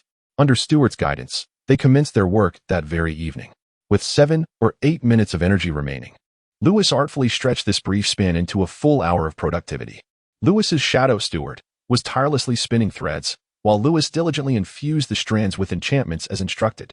Eventually, he resorted to employing the essence of resentment, leveraging the properties of the Hydra to initiate multiple spells. In mere moments, his magical energy was nearly depleted. A few minutes later, A faint crack appeared in the resentment. Lewis, feeling a pang of sorrow, carefully retracted it. After half an hour, the magical mirror also exhibited a slight fracture, a sign of Stuart's exhaustion. They were compelled to halt their endeavors. At that moment, the vast web that had enveloped the long table had transformed entirely into threads. Tomorrow, once Stuart procured leather, they could commence the tanning process. Stuart, in a weakened state, remarked, "My lord, collaborating with you feels akin to laboring alongside hundreds of wizards at once. I believe, within a week, you shall don the enchanted robe." Lewis glanced at the time. It was Monday. He was confident that he would indeed be adorned by next week. Next week will be perfect for a visit to Nocturne Alley. For the next 7 days, I shall practice my spells or engage in other activities. Before departing, Lewis repaired the magical mirror and wand, then returned to his dormitory. To his surprise, Ossicris was present today, judging by her new wizarding robe. It appeared she had finally ascended to the coveted position of director of instruction. However, she seemed to wear a stern expression as she stood at the door with a metal ruler, watching the clock intently. What is the situation? Just as Lewis pondered this, he spotted Helen standing in the living room, rubbing her backside and discreetly sticking out her tongue at him. This led Lewis to suspect that she had perhaps skipped the laboratory in favor of some other escapade, returning a tad late, only to find Ossicris had unexpectedly returned and caught her off guard. Yet, judging by Helen's demeanor, it seemed she had not divulged anything during Ossicris' interrogation. From the ruler in Ossicris' grasp, Lewis couldn't help but glance at the clock overhead. It appeared he had returned 5 or 6 hours later than Helen. "Go stand over there," Ossicris commanded coldly. Lewis rubbed his face in exasperation. Although Ossicris was merely 3 years his senior, she commanded authority with aplomb. The metal ruler was not idle either. As Lewis approached, she delivered a few swift taps to his thigh. The pain was minimal, yet the humiliation was palpable. After delivering a scathing reprimand to both students, Ossicris expressed her ire, stating that during her recent absence, the two had become excessively lax, particularly Lewis, who had returned later than Helen. She then proceeded to quiz them on their recent studies. It appears that the newly appointed head of the teaching department is eager to assert her authority. Observing this young lady, who is merely 3 years his senior, Lewis felt compelled to feign compliance, thus satisfying Ossicris' desires. However, it seemed that Lewis's performance was somewhat lackluster, which incited Ossicris' ire. She seized the opportunity to interrogate Lewis about his studies, yet he responded with such proficiency that he effortlessly answered numerous questions, even addressing those that Ossicris herself found perplexing. It dawned on Ossicris that he was, in fact, a scholar with a more profound grasp of magical knowledge than herself, which left her exceedingly vexed. In her frustration, she turned her scrutiny toward Helen, who, unsurprisingly, faltered in mere moments. This, however, provided Ossicris with a sense of relief. She then chastised Lewis for returning late, thus allowing her anger to dissipate. After delivering a thorough reprimand to both students, she assigned a plethora of homework and a reading list, insisting they pen a reflective essay. Following this exchange, Ossicris' mood finally brightened. Should they fail to pass the upcoming wizarding assessment, they would certainly face dire consequences. Ossicris shot a glare at the two before returning to her quarters with a stern demeanor. Ossicris must be around 23 or 24. And yet she has never had a boyfriend. Now she is the head of the teaching department. Sigh. Observing her graceful silhouette, Lewis felt a twinge of concern for Ossicris' future. Meanwhile, Helen was already fervently scribbling away, prompting Lewis to glance at a storybook while rubbing his face. "Hey, write a proper reflective essay and strive to be a good student in the future. Completion reward. Teacher's praise 1, experience 5B. Burst into Ossicris' room and deliver a swift retribution to her backside, teaching her the essence of reflection. Completion reward. You know what? C. Join Helen. Completion reward. Random attribute 1. Engaging in trivial tasks such as dealing with hemorrhoids, pacifying children, and writing reflective essays. Is this truly the purpose of a transmigrator? What are these mundane tasks I face daily?" Lewis dismissed options B and C outright, and as for the reflective essay, he had no intention of writing one. Who cared for a mere 5 experience points? Having completed her task, Helen stretched contentedly, as if writing reflective essays was second nature to her. Lewis turned to her with a smile. "What are you looking at? I want to help you with your essay." He chuckled. "By the way, Helen, I heard you sneaked off to Nocturne Alley with your friends today?" Helen's eyes widened in surprise, almost revealing her secret. "Cough, what is Nocturne Alley?" She feigned innocence, tilting her face upward. Lewis grinned as he produced a small note. Helen scoffed with a smile. for she distinctly recalled that she had written on the note her intention to visit her sister's laboratory to prepare the stone fairy water. Today, however, her sister was absent from the lab, and this note served as her alibi. Yet, upon glancing at the words inscribed on the paper, Helen was rendered speechless, her gaze lifting in astonishment as she swiftly snatched the note and tore it to shreds. With a triumphant grin, she proclaimed, "Humph, foolish Lewis. Now you have no proof against me." Lewis chuckled in response. He reached into his pocket, producing yet another small note. Helen gazed at him in disbelief, exclaiming, "You deceitful scoundrel. My sister would never believe you." "Humph, I shall inquire with her myself." Lewis rose from his seat. "Wait." Helen grasped his sleeve, her voice dropping to a pleading whisper. "I will do whatever you say, all right?" It was evident that this girl had a history of mischief. Lewis gently ruffled Helen's hair, smiling as he retreated to his room, leaving her pouting and writing her reflection. The 5 points of experience were inconsequential. What truly mattered was the profound introspection that would greatly aid Helen's growth. At 18, she was no longer a child, yet still, she acted like one. Chapter 37, A Princess? I only see the maid. After freshening up, Lewis reclined upon his bed and commenced his serious endeavors. That night, he became a specter, wandering through the dreams of others, incessantly experiencing their fears and grasping the potency of nightmares. The dreams of these individuals morphed in accordance with their thoughts, and since the art of soul manipulation could alter those thoughts, a remarkable synergy emerged between it and the nightmare curse. After experimenting with various incantations, these ravens had unwittingly etched profound mental imprints upon themselves. This world is profoundly reliant on magic rather than knowledge. Such transformations of thought fall outside the realm of magic and elude detection. Even when someone casts spells like soul manipulation or the nightmare curse upon them, these mental imprints would liberate them from the clutches of mental control. Consequently, if anyone sought to uncover the root of their affliction through hypnosis, they would find it elusive. Upon conducting his experiments, it indeed proved true that these individuals emerged from their nightmares. Even those ensnared by Stuart's trickery found their liberation. This night's endeavors granted Lewis significant insights into both the nightmare curse and soul manipulation. Now, these nefarious raven drunkards had become his informants within the voodoo gang. In the future, a mere phone call with specific keywords would remind them of who their true master was. The following morning, when Lewis awoke, he discovered the scene in his bedroom to be dreamlike and surreal. Numerous pieces of furniture and clutter floated in midair, constantly shifting into bizarre forms. In the shadows, a multitude of tiny entities engaged in a cacophony of chatter, while on the ground, mushrooms the size of soybeans scurried about, lifting their skirts and stretching their little feet. Lewis's body lay upon the bed, yet his consciousness resembled a serpent with 3 heads, coiling upon the ceiling. The term dream-eater serpent flickered through his mind. However, this dream serpent of his possessed 3 heads, and its scales appeared peculiar, seemingly of an exotic nature. Shaking his head, Lewis set aside this matter. He had more pressing concerns to address.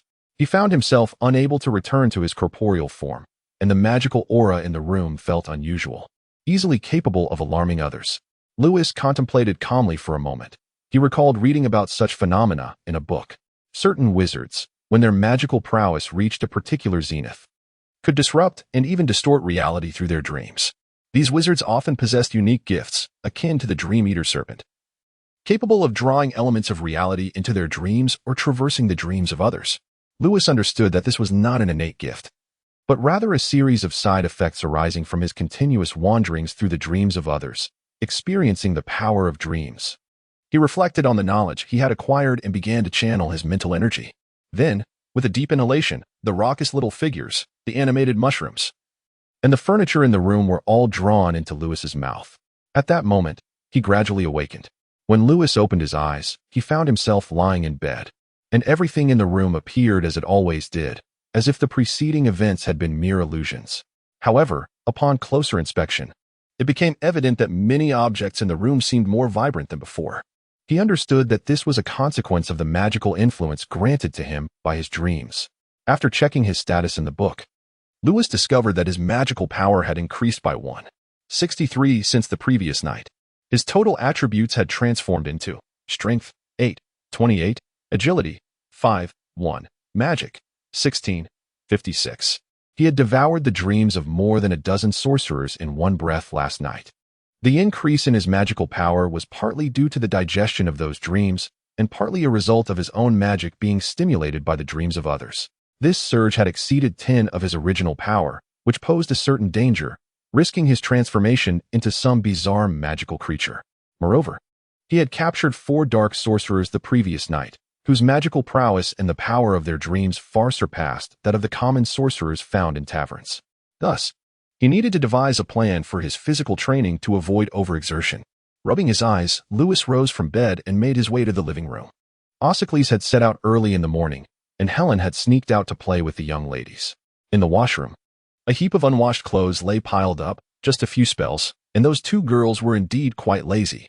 Observing the colorful assortment of undergarments in the basin, Lewis shook his head and remarked, "They really don't treat me as a stranger." After slicing some bread, sipping tea, and enjoying a light breakfast, Lewis visited the office, where he treated a scheduled goblin from the bailiff family before taking a leave of absence to head to the stronghold. There, he fragmented his body, inscribing numerous spells within the dermis of his skin. These incantations would assist him in restraining his dreams and consolidating his magical power, gradually rendering his body impervious to blades and sorcery, much like a dragon. Additionally, they served the minor purpose of preventing the leakage of his magical energy, making it difficult for others to discern his magical status. Otherwise, Ossicles and Helen, who spent their days in close proximity to him, might mistakenly believe he had become an awakened super sorcerer, thus diminishing the enjoyment of their interactions. If that were to happen, the former would no longer seek opportunities to tease him, and the latter would cease challenging him to duels, leading to an exceedingly dull existence. After toying with some magic at the stronghold for a while, Lewis assisted Stewart in crafting a magical robe, and by evening, he had completed 2 sleeves. Lewis was eager to experiment, soon discovering that he could transcend his weight limitations and transform into a 30-foot serpent demon. This form rivaled that of the Welsh green dragon. After testing several spells, Lewis realized that even the 3rd-tier black tooth could not penetrate his body. "My lord, once the magical robe is completed, I assure you that your size will increase even further, enabling you to consume a fire dragon. Your physical form will also become more resilient," exclaimed Stewart, standing atop the serpent's head, "and you will wield the power to summon winds and rains, with your eyes capable of casting petrification." Upon hearing this, Lewis noticed a line of narration. "You seem to have conceived a remarkable idea. Mission: consume a fire dragon. Completion rewards: 1. 5 feet. 2. 2 strength. 3. 3 magic power. Description: each dragon possesses extraordinary magical energy. Digesting one will undoubtedly aid in your growth. However, you may only be able to consume one within the next 2 months. Furthermore, it is advisable to keep this endeavor discreet." Lewis's eyes sparkled with excitement. He resolved to explore the dragon territory once the magical robe was complete. The summer sentinels were rather lethargic, presenting an opportune moment for thievery. Upon returning that night, Lewis was surprised to find Ossicles reading in the living room. She shot him a disapproving glance upon noticing his late return. Lewis raised an eyebrow, sensing trouble. Indeed, after dinner, Ossicles announced that she would be giving the 2 of them supplementary lessons from that day forth. It appeared that she had grown rather idle recently. However, it was fortuitous, as he felt it was time to gradually showcase his abilities. By first impressing his closest mentor, he aimed to establish himself as a formidable wizard in her eyes. With her endorsement, he could then leverage this reputation within the academy to ascend further. Recently, Bailiff had called him, indicating that a friend of his was facing a significant dilemma that required Lewis's intervention, located in the City of England. This issue was so daunting that even elite agents from the Ministry of Magic shied away from it. Resolving it swiftly could attract undue attention. If the Magical Council regarded him as the next Dark Lord, it would spell disaster. With several weeks remaining, Lewis planned to make necessary preparations, starting with securing his teacher's support. Yet, to his dismay, it seemed that in the eyes of the 2 young ladies, the notion that Lewis is a talentless bookworm who has become foolish from studying had become deeply ingrained. This perception provided them with ample justification to regard him as merely fortunate, regardless of his actions. Moreover, the recent lessons had been quite elementary, making it difficult for Lewis to demonstrate his capabilities. To add to his woes, as the sisters grew more familiar with him, they became increasingly audacious, often playfully teasing him. In recent days, not only had Helen been incessantly clamoring for a duel, but Ossicles had also begun to entertain some mischievous thoughts. He even contemplated leveraging the competition between Helen and Lewis. compelling Lewis to sign a magical contract that would bind him to serve the two princesses as a mere servant in their dormitory. You mischievous girls. It was you who initiated this game. Do not blame me for being ungracious. Observing the two girls doubled over with laughter, Lewis sipped his tea, a smile gracing his lips, to impart a profound lesson to the two sisters and to reveal the true capabilities of their roommate. Lewis resolved to humor them for the time being. Once the contract was signed, it would be their turn to lament. Chapter 38. This is what you two said to recount this tale. We must travel back a few days. Ever since O'Sickleys commenced supplementary lessons, Lewis has been returning to the dormitory punctually, yet he has not neglected other matters. After all, with his remarkable prowess in both apparition and transfiguration, he could effortlessly escape the confines of the dormitory unnoticed. The sea serpent robe was also swiftly completed. On the second day following its creation, the two sisters began to exhibit their expressive antics in class. That evening featured lessons in transfiguration and apparition, during which the sisters could not refrain from discussing a peculiar incident that had transpired the previous night at the academy. Sister, have you heard about the strange occurrence these past few days? Helen trembled as she spoke. I have indeed heard, O'Sickleys replied, adjusting her collar nervously and whispering to Lewis and Helen. Do not wander about aimlessly these days. A Welsh green dragon has gone missing from the Dragon District. Yes. I heard Miss Offine, the ghost of Yodel Tower, say she spotted a gigantic serpent, and within its belly, there was a bulge resembling a dragon. The sisters continued their quaking discourse, while Lewis buried his head in his book, choosing not to partake in the conversation. Ahem, enough of that. Let us focus on our studies, O'Sickleys announced, tapping the blackboard. Let us resume our lesson on transfiguration. Helen, cease your incessant chatter about that matter. You are frightening Lewis. Lewis discreetly wiped the cold sweat from his brow. Helen shot a glance at Lewis, pouted slightly, and then picked up her book.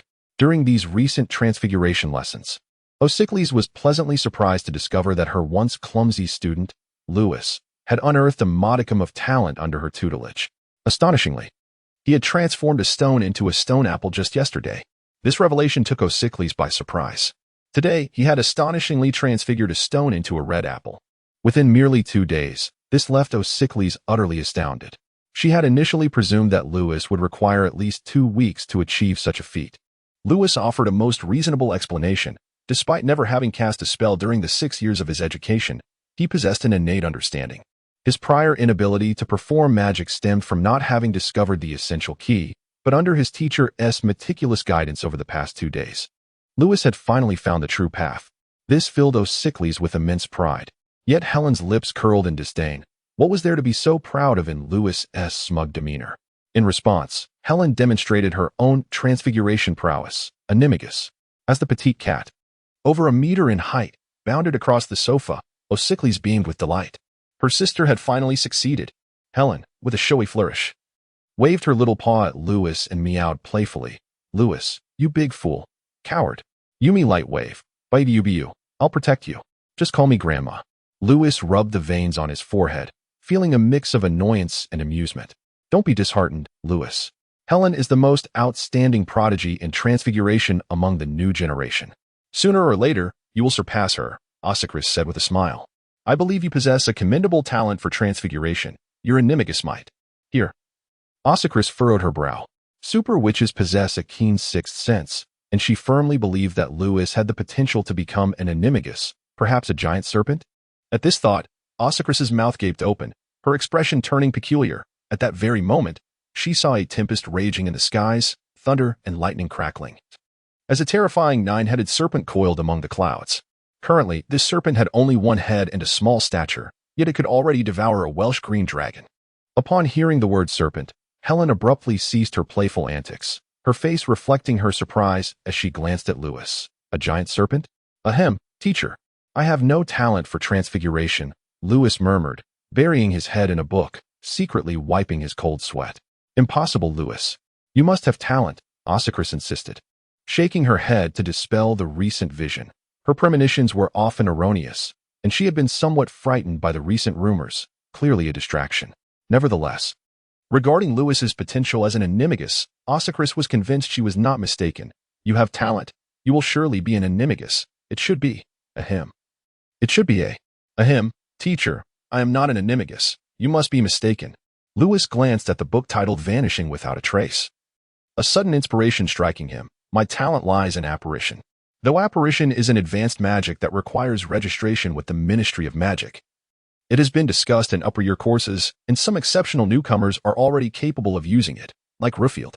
Moreover, a select few wizards with an innate talent for this skill have even achieved teleportation without formal training. Thus, certain individuals can master it effortlessly. However, those endowed with such gifts often lack talent in multiple fields. Lewis believed that apparition could serve as a worthy shield, although he lacked natural affinity in this area. Relying entirely on knowledge and the accumulated experiences of predecessors, he had reached the level of vanishing without a trace at the mere thought. During this time, he had captured many dark wizards gifted in apparition who had shared a wealth of information with him. Thus, Lewis understood how to manipulate this bee. At least he could easily dupe the inexperienced Osicris. Upon hearing Lewis mention the art of apparition, Osicris became intrigued, as her greatest expertise lay in transfiguration and apparition. Both of you share a foundation in apparition, given some time. Well, cough. A week's worth of study should suffice. Osicris crossed her legs, playfully tousling her newly permed cascading waves, conveying that with her exceptional prowess, mastering it in a week was certainly achievable. Hearing this, Lewis nodded in agreement. A week isn't too long. Osicris shot him a glance. I meant Helen. As she spoke, Osicris tossed a book to Lewis. How to transform into a little yellow warbler. A little yellow warbler?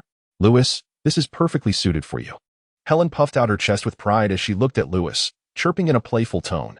Lewis is always the adorable little yellow warbler, a delicate creature. Chirp chirp, little kitty, I'll give you a playful slap. Lewis glanced at the book before him, and his expression soured. He pushed the book away forcefully, stating solemnly, Teacher, I am not particularly adept at transfiguration. My talent lies in apparition. I had a dream last night. He elongated his words, recalling what the wizards had said, pondering which of their insights might apply to him. What did you dream about, Lewis? Helen inquired, brimming with curiosity. Osicris blinked in anticipation. Last night, I was asleep in my bed, but when I awoke this morning, I found myself under the bed.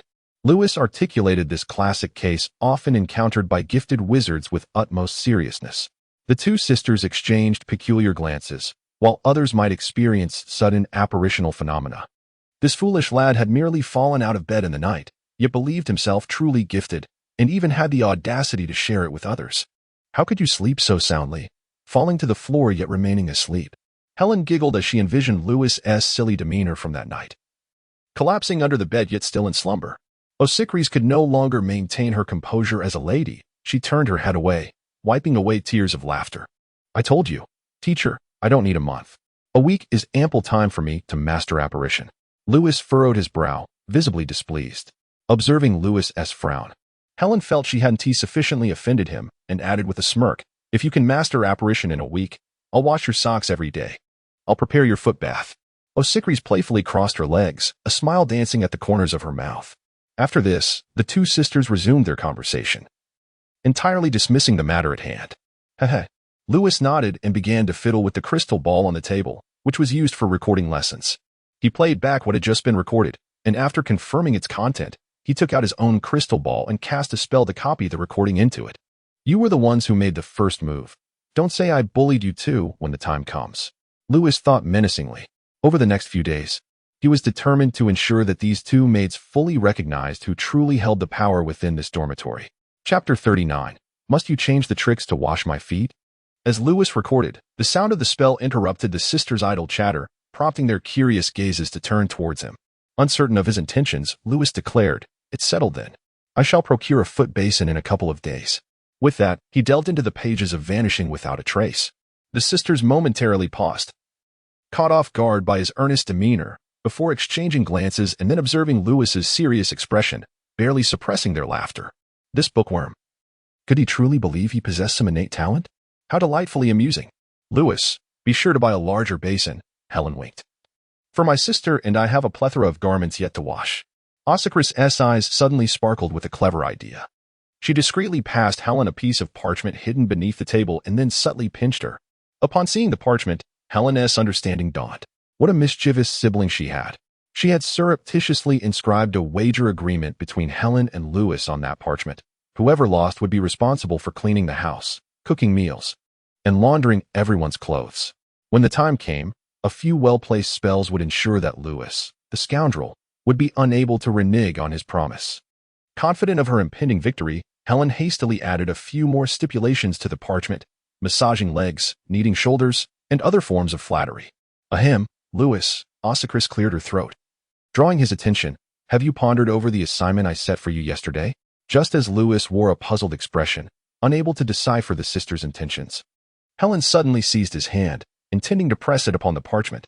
Elated by their success, the sisters eagerly scrutinized the parchment, exchanging sly glances and occasionally revising it with additional clauses.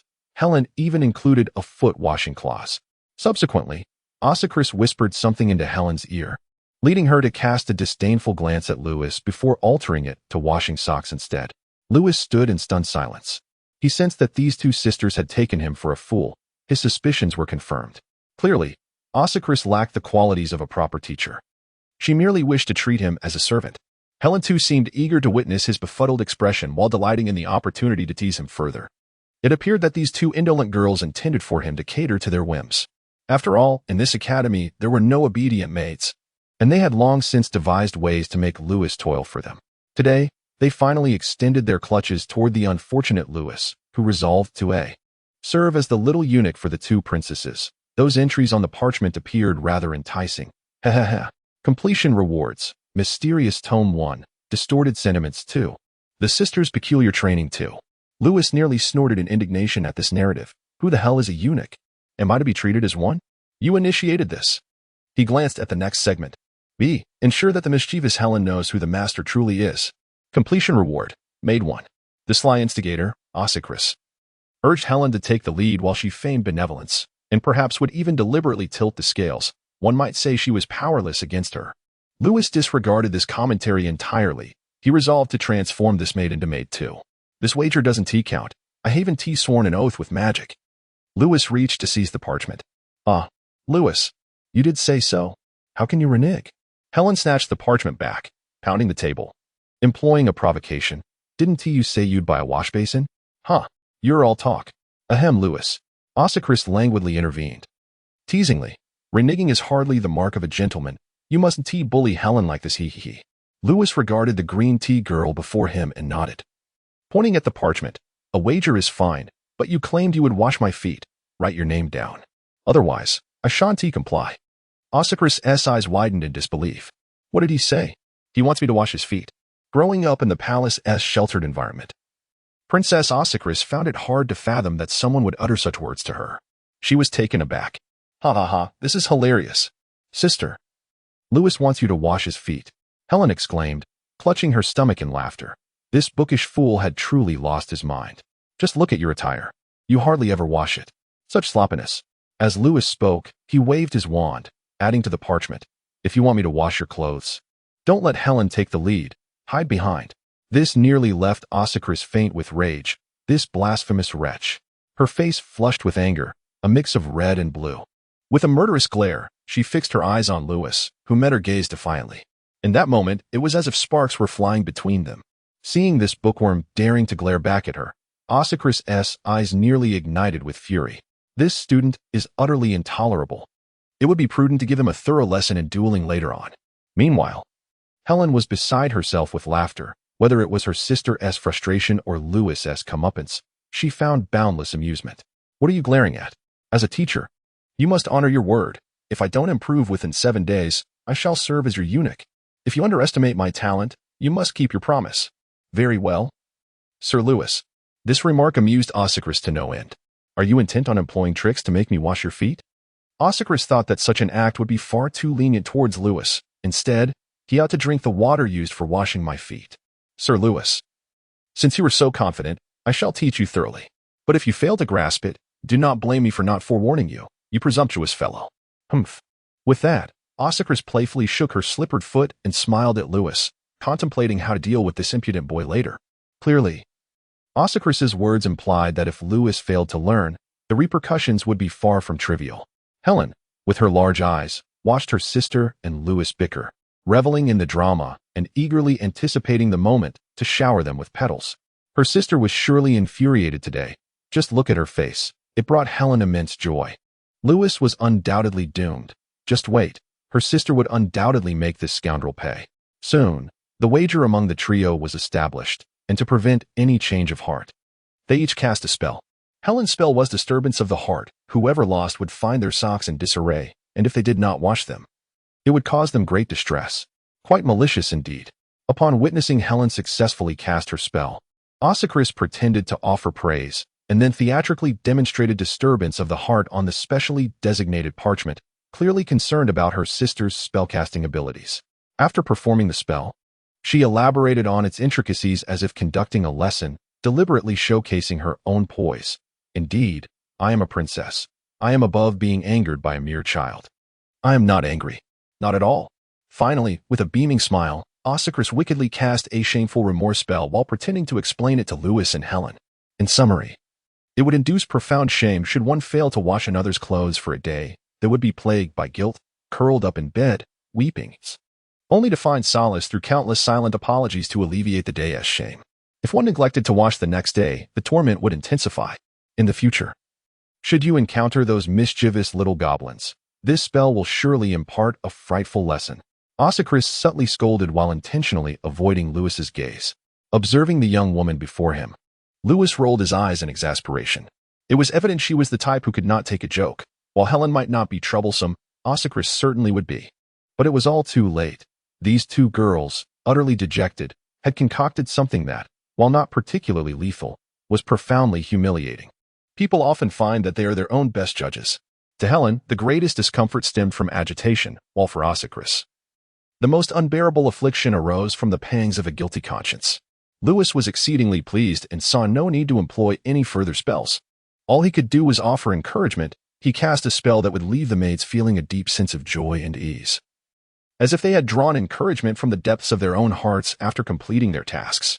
Upon realizing the nature of this enchantment, Ossicris gazed at Lewis with her mouth agape, thinking, "Ha, you little rascal, how devious you truly are." Lewis, observing Ossicris' disdainful smirk, chuckled softly to himself, musing, "It takes one to know one." At that moment, a spark of electricity flickered between Lewis and Ossicris' eyes, as each believed the other was doomed. Chapter 40. What is wrong with this child?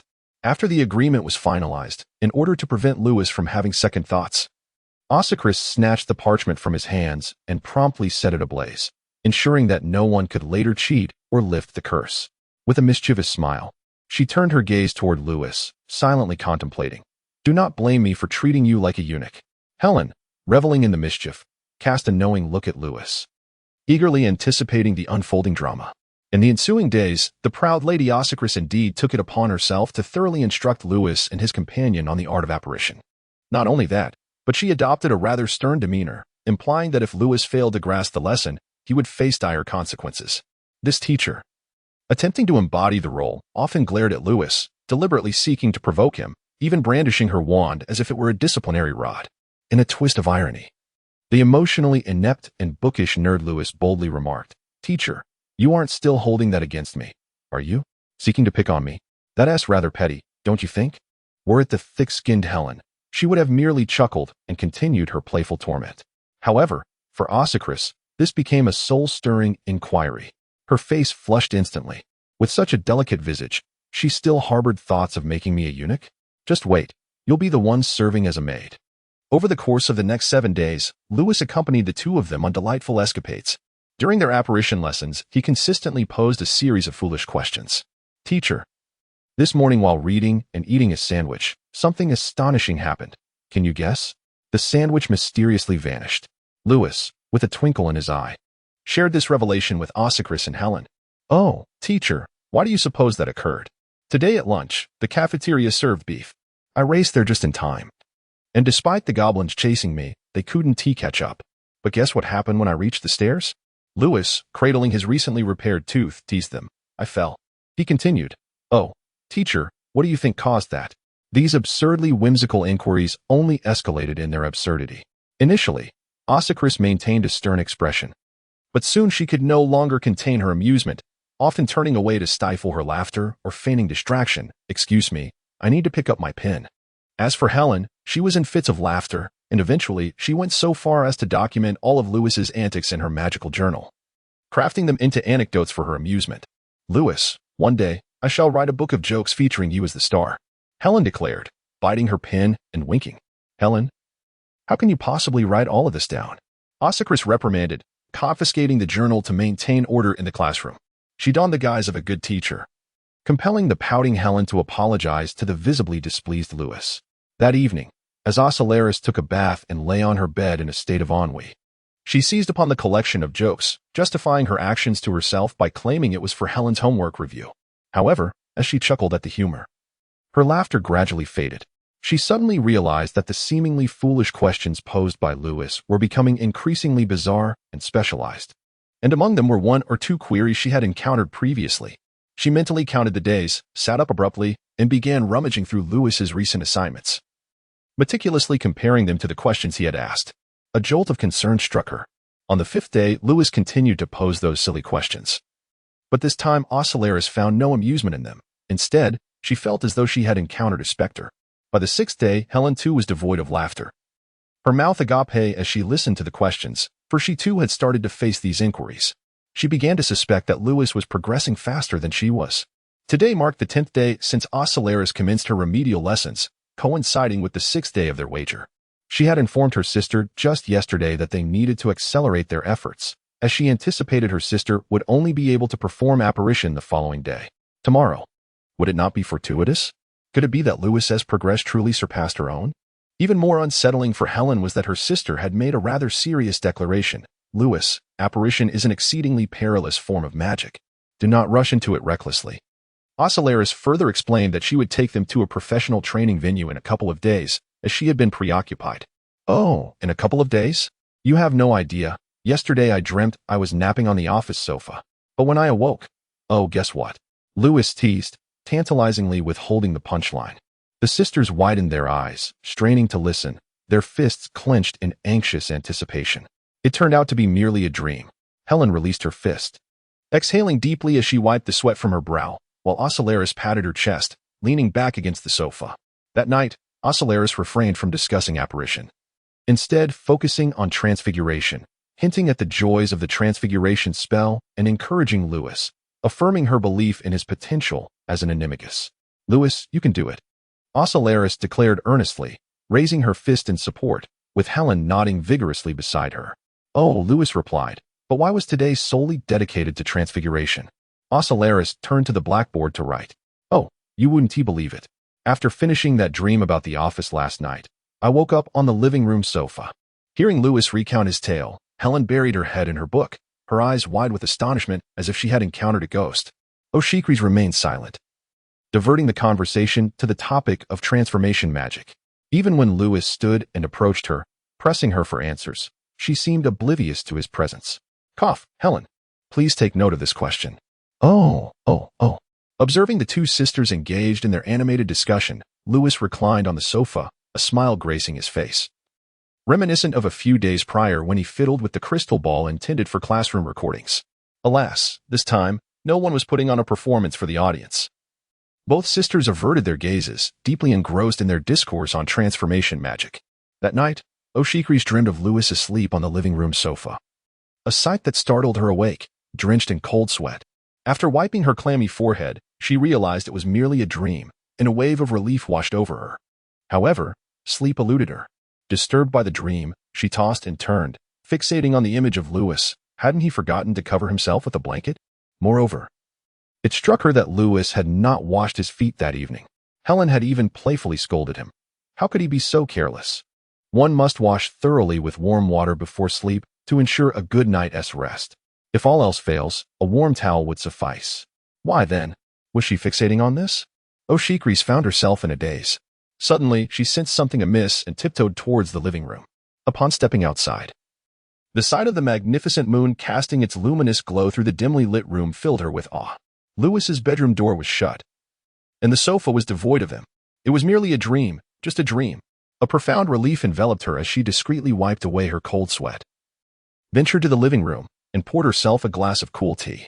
Lewis, that mischievous boy, was becoming increasingly thoughtless. Come tomorrow night, after the wager, she would ensure he understood who his teacher truly was.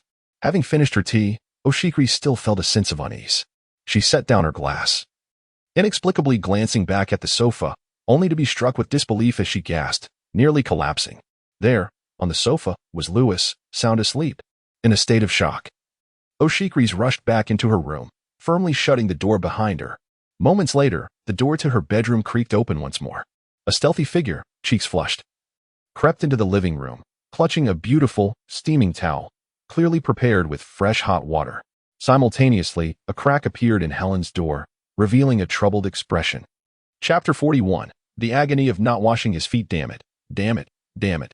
Standing beside the sofa, O'Shikris gazed at the slumbering boy. Biting her lip in a turmoil of emotions, her towel nearly wrung dry from her anxious grip. Ultimately, she could no longer endure the internal conflict. How could one sleep without washing their feet? Was rest truly attainable under such circumstances? This insufferable boy. With this thought, O'Shikris felt an irresistible urge to wipe Louis's feet, but before she proceeded, she blinked and cast a slumber spell on him to prevent any sudden awakening. Upon witnessing Louis fall deeper into sleep, a sigh of relief escaped her, yet a sense of guilt soon enveloped her, like a weight upon her conscience. What have I done? I've rendered him unconscious. Is this not taking advantage of him? Observing the sleeping boy, O'Shikris' expression turned peculiar. She had deliberately enchanted him just to surreptitiously clean his feet. This realization drove her nearly to madness, and she covered her face in shame, wishing she could simply vanish. She should never have employed that spell in the agreement. Now, she was burdened with this discomfort. Clearly, her standards were too lofty. How arrogant of her. No.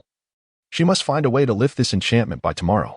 However, that agreement seemed to have been burned. Damn it, no. No, I am clever. There must be a way to undo this. With renewed confidence, O'Shikris resolved to thoroughly research the matter in the library the next day. She shook off the chaotic thoughts. She could barely withstand the embarrassment any longer. With her cheeks flushed, O'Shikris gradually crouched down, her hands trembling as she took the towel and began to wipe Louis's feet. Meanwhile, Helen, lurking nearby with a bar of soap, peered through the door crack, her eyes widening in astonishment at her sister's actions. Clearly, this girl possessed a thicker skin than her sister. As O'Shikris tended to Louis's feet, Helen could not suppress a giggle. Her sister now resembled a house elf. It would be best if O'Shikris continued to wash Louis's feet and clean his socks. As long as Helen maintained her audacity, she could evade such chores. A wave of relief washed over Helen, and upon witnessing the foot washing, all her worries and feelings of embarrassment dissipated. O'Shikris, too, found solace in this moment. Even humming a soft tune. Why are his feet so large? And there is so much hair on his legs. Is this typical for boys? After finishing one foot, O'Shikris felt a fleeting sense of accomplishment. Yes, this was the way to ensure a good night's sleep. Wait, what am I thinking? O'Shikris covered her flushed face, wishing she could pinch herself once more. She forcefully wiped Louis's other foot, venting her pent-up frustration. At that moment, a drowsy voice suddenly resonated from the dimly lit hall's sofa. What are you doing? In an instant, O'Shikris felt as if struck by lightning, her face turning pale as she knelt on the ground. With a sharp sound, Helen's door slammed shut, startling her. No way. The illustrious star of the Sacred Tree Academy. O'Shikris is secretly wiping my feet in the dead of night? Louis yawned, rubbing his eyes, glancing at the ashen-faced O'Shikris, and remarked, I must still be dreaming. As he spoke, Louis groggily scratched his head, appearing utterly disoriented. The phrase dreaming struck a chord with O'Shikris, and she couldn't help but nod vigorously. However, she soon realized that now was not the time to be nodding. She hastily blinked and cast a hypnosis spell, convincing Louis that this was indeed just a dream, hoping to erase the incident from his memory. Of course, the paramount concern was to ensure that this boy remained oblivious to the fact that he had genuinely employed the illusionary shifting technique. At least until the two curses of confusion and overwhelming shame were lifted, it was absolutely imperative. Otherwise, if this lad deliberately chose to forego washing his feet daily, O'Shikris felt herself teetering on the brink of madness. Unfortunately, the hypnosis spell seemed futile. After all, even foxfire cast upon Louis would have no effect, let alone this mental magic. Stewart himself might struggle to hypnotize this learned wizard, let alone novice O'Shikris. Thus, she quickly realized that her attempt at hypnosis had failed. Perhaps it was due to her overwhelming anxiety? She leaned closer to Louis's ear and whispered in a voice imbued with enchantment, Sleep now. Sleep, foolish Louis. You were dreaming. Just consider, how could the esteemed princess of the Salindo kingdom possibly wipe your feet? You must be lost in fantasy. No. Keep fantasizing about me washing your feet. Continue to sleep. When you awaken, you will find that you cannot employ the illusionary shifting technique today, and you will have forgotten all about this dream. It appeared to have taken effect as Lewis looked at Ossicris with a dazed expression. Nodding in response, I'm utterly bewildered. What are you doing? Please stop this. I can barely maintain my composure. Seeing Lewis nodding vacantly, Ossicris released a deep sigh of relief. Patting her chest, lowering her head, she resumed wiping Lewis's feet. As she continued, Ossicris suddenly sensed something amiss. Lewis seemed surprisingly cooperative. She looked up, bewildered, and found Lewis grinning at her. In that moment, Ossicris was struck by a thunderbolt of realization. Before she could contemplate further, Lewis's large hand reached out and pinched her cheek. Good girl, you've cleaned up quite well. The master is pleased today, so you need not wash his socks. Now, go back to sleep. As he spoke, Lewis patted Ossicris's face and then left the bewildered Ossicris behind, stretching as he returned to his room to rest. On his way, he cast a glare at the crack of Helen's door. A gentle breeze wafted in through the window, brushing against the sheer curtains and caressing Ossicris's face. She sat there, frozen in place, her mind a whirl of confusion. Moments later, her complexion shifted from pale to flushed, then back to a ghostly hue. I must be dreaming. Or perhaps Lewis is sleepwalking. Yes, the hypnosis must have taken effect. He believes he is dreaming, or else how could he act so brazenly? Suddenly, Ossicris came to a self-deceptive realization. That impudent boy dared to be so disrespectful in a dream. Ossicris clenched her teeth, her face reddening with indignation. Just moments ago, she had behaved like a maid, recalling the scene of herself wiping his feet and the words and actions of Lewis. She felt a surge of shame and fury. That wretched boy. Ossicris resolved to make him pay for this affront tomorrow. But the thought brought tears to her eyes. If word of this got out, her reputation would be ruined. If the professors at the academy discovered this wager and learned of Lewis's talent for teleportation, it would be quite the spectacle. They would surely gossip that Ossicris had been secretly washing her students' feet, though she would never admit to it. But who would believe her? They would revel in such tales. The usual chatterboxes would relish fabricating scandals, and this would provide the media with ample material. The thought filled Ossicris with despair. No, she had to find a way to break the spell. Though her abilities were somewhat advanced, there must be a solution. While the spell could not be lifted for now, as long as she kept Lewis under hypnosis, he would remain unaware of her foot washing. Conversely, if she could convince him that he had not mastered teleportation within 7 days, then her plan would succeed. With determination solidified, Ossicris exhaled deeply, slowly rising to her feet, only to find her legs numb from kneeling. Then, she noticed Helen's furtive figure sneaking out of her room with a bar of soap, making her way to the washroom. A jolt of anxiety struck Ossicris. Surely, Helen hadn't seen her secretly tending to Lewis's feet. And what was Helen up to? With a sense of bewilderment, Ossicris stealthily approached, her heart racing with tension and apprehension. She crouched before the bathroom door and peered inside, where she beheld Helen, using her wand as a makeshift light bulb, squatting there, washing socks while shedding tears. Upon hearing a noise behind her, Helen cautiously turned her head, her face streaked with tears. The two sisters exchanged glances for what felt like an eternity. Whoa, sister, I didn't come out specifically to wash Lewis's socks, Helen said, wiping her tears away. Her posture resolute as she declared, but if I don't wash them, it troubles me. In that moment, the sisters felt an overwhelming sense of empathy and embraced one another, nearly succumbing to tears themselves. Later that night, the two disheartened girls gathered in Ossicris's room, believing themselves to be quite clever as they devised a plan. They intended to turn the tables the following day, reclaiming what had transpired today. As for the future of washing Lewis's feet and socks, they would hypnotize him before the spell was lifted and then proceed with the washing. Surely, he wouldn't think he was dreaming while committing misdeeds. Furthermore, it remained uncertain whether he could indeed be successfully hypnotized. What if he decided to buy a wash basin the next morning? What then? Yes, they could hypnotize Lewis while he slept to wash him. But how would they explain the clandestine foot washing under the cover of night? Sister? Lewis wouldn't spread this around, would he? And then use it to blackmail us? He is quite familiar with the incessant chatter of the editor, the goblin from the Belief family, often lounging over there. Helen, that won't happen. Don't think so poorly of Lewis. If he dares, I'll give him a proper lesson in combat. Whoa, but sister, I can't shake the feeling that you might struggle against him. Helen lamented as she wept in Ossicris's embrace. You must win. We can then forge an agreement to turn things around. Ossicris rolled her eyes. Lewis? How could I possibly not handle him? Really, sister, he is formidable. Do you think perhaps Granny Staya has secretly trained him? At this remark, Osicles felt a jolt of concern. Fear not, Helen. Just wait and see how I will deal with him. She attempted to reassure her sister, yet for reasons unknown, a sense of trepidation lingered within her. How could it be that she wouldn't be able to teach Lewis a lesson? However, it seemed she had practiced magical combat in months. She would need to familiarize herself once more to avoid faltering at a crucial moment. Amidst their worries, the two sisters embraced, tossing and turning as they fell asleep. Chapter 42. Oh, let us begin. The following morning, as Lewis arose to freshen up, he was pleasantly surprised to find that the two lazy girls had prepared breakfast today.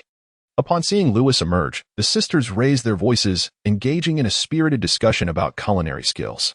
Lewis had almost forgotten about this matter. But hearing their chatter on gastronomy suddenly reminded him that breakfast had been specifically noted in the agreement by Helen and Oscillarius. Lewis, my dear brother.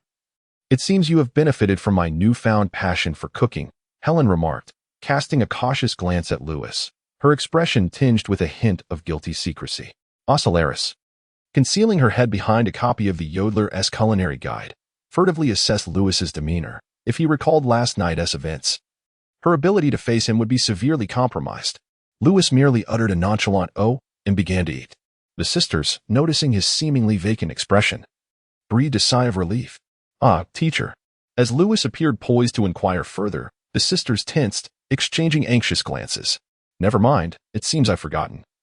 Lewis shrugged. Finally, Helen could no longer contain her curiosity. Lewis, what have you forgotten? Did you have another strange dream last night? Ah, I believe I did have an odd dream, Lewis replied, lifting his gaze towards Oscillarius. Oscillarius hastily buried her face deeper into the book. Was there any sleepwalking involved? I mean, did you suddenly find yourself? Helen's words trailed off, interrupted by Oscillarius. Must you bring that up? Do you really want to remind Lewis that he has mastered the art of shadow teleportation? I barely succeeded in hypnotizing him last night. If he remembers and decides to demonstrate, how will you handle it? Realizing that her sister had pinched herself quite hard, Helen too became aware of the gravity of the situation and resumed her breakfast in silence. Dreaming? Yes, it seems I did dream, but I cannot recall the details. Lewis stated softly as he speared a piece of bacon with his fork. His admission of not remembering brought immense joy to Helen and Oscillarius' hearts, clearly. The hypnosis spell had worked wonders. Today was the final day. Foolish Lewis was in for it. Helen's countenance brightened, her confidence swelling, while Oscillarius elevated her legs, her slippers bobbing in rhythm. The triumphant exchange of glances between the two hinted at the execution of Plan A, as if they had completely forgotten the pain of their previous experiences.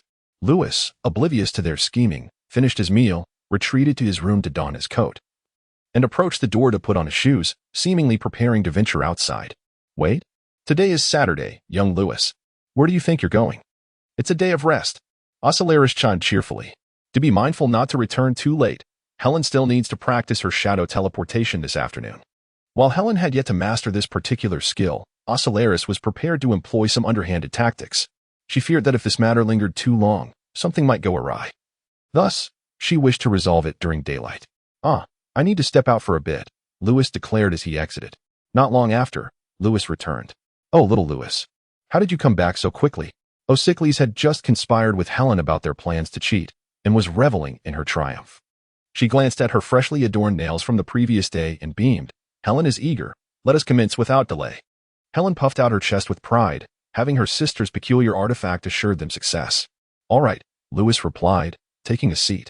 He then retrieved a basin and a label from a bag and began inscribing. Upon sighting the basin, the two sisters were momentarily taken aback. They anxiously leaned forward to catch a glimpse of what Lewis was writing, only to discover the words, Osicles and Helen's foot basin. He affixed the label to the basin and removed his socks, addressing Helen and Osicles. Let us begin. Osicles. Helen. Sir Lewis, I mean.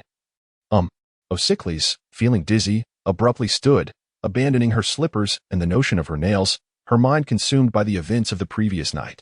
Clearly, Osicles found it difficult to accept the situation and felt utterly embarrassed. Grabbing her bag, she announced, I have errands to run. To the library. The laboratory. Before departing, Osicles cast a determined glance at Helen, raising her fist in encouragement. You can do it, Helen. I shall return in a few days. Wait for me. With that, Osicles vanished in a flash. It seemed the sisters were now inclined to execute Plan B. Lewis turned to the eager Helen. Ugh. Helen's face fell in despair, nearly in tears. Sister, you cannot betray me like this. You cannot escape for long. What deepened Helen's despair was the moment her sister left. Louis revealed his predatory grin, his true nature emerging. Helen, you've been quite lively lately. How's that joke book coming along? Ugh, Louis, I was wrong. I shouldn't have angered you. Please, don't make me do this, otherwise I'll never speak to you again. Your feet are too foul. Please, I beg you, let me do anything else. Louis shot a sidelong glance at Helen, donned his coat, and exited. I shall deal with you later. I have an appointment with a goblin this afternoon, as the last two goblins remained. Belif received a peculiar phone call yesterday, revealing that his friend had a rather bizarre matter at hand. He was to embark on a business trip to the Muggle world. However, temporary workers were not permitted to venture into the Muggle realm. So Louis instructed Belif to draft a commendation letter to the Ministry of Magic to resolve the issue regarding the temporary worker. Belif readily agreed to this task and promised to provide a small token of appreciation to cover the expenses for Louis and Helen during their trip. It appeared that Muggle currency was comprised of paper notes, and the ministry currently forbade the exchange of wizarding currency for Muggle money.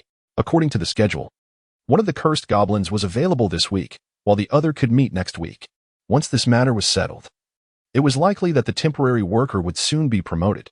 Rumor had it that the Muggle world was filled with vintage cars and biplanes, and it seemed there was to be a Wizarding World Cup after the school term commenced, with various academies participating. Louis intended to take part.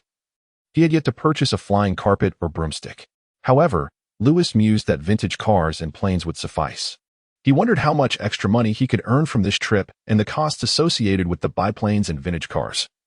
But as long as the spell was potent enough, even bricks could soar into the sky, and sharp turns would pose no challenge. Louis was filled with anticipation. Upon returning home for dinner, Louis was surprised to find that Helen had prepared the meal, having ordered in advance. It seemed that the moment the bowl appeared, the two sisters had settled down completely. On that day, Oscalise had stealthily remained in the laboratory, too afraid to return home. While the once boisterous Miss Helen had begun to play the role of a pitiable little kitten, she sought to ingratiate herself with Louis, preparing a delightful dinner. Hoping that the bookish Louis would exhibit some understanding of social niceties. After all, one should leave a thread of connection in human interactions. Clearly, she was mistaken. After dinner, gazing at the 6 pairs of foul socks that Louis had casually tossed into the bowl, Helen nearly burst into tears. This was the accumulation of 7 days' worth. The previous day's sock was merely one of the collection. She cast a desperate glance towards the sofa in the living room, but alas, it was empty. That wicked sister, still not back. She was being ignored by Helen. Cursed be the detestable Louis, who had finally, at long last, taken action against the poor little kitten. Oh, woe is me. Oh, Louis, I beg you, let me do something else. I will heed your every command. Helen pleaded through her tears. Your performance will determine that. Louis replied as he placed his toothbrush and cup on the cabinet, wiped his mouth, draped a towel over his shoulder, and exited the washroom.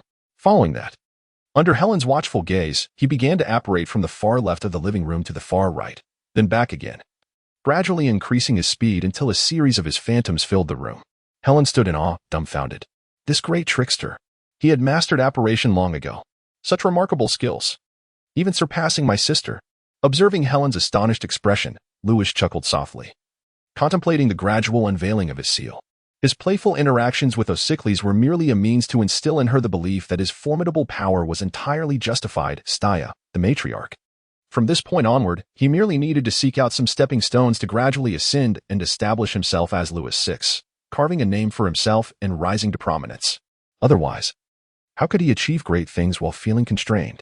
From this day forth, the individual capable of opposing the mysterious figure began to emerge. Chapter 43, Foolish Child.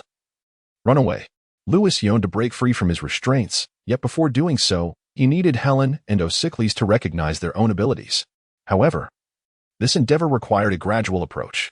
Moreover, he intended to tease the tall girl and the little one. After all, after traversing such a distance, spending all day merely fighting and leveling up would be dreadfully monotonous. It would be better to have never crossed over and simply played games at home. After a brief session of illusionary transformations, Louis leisurely settled onto the sofa, propping his legs upon the coffee table.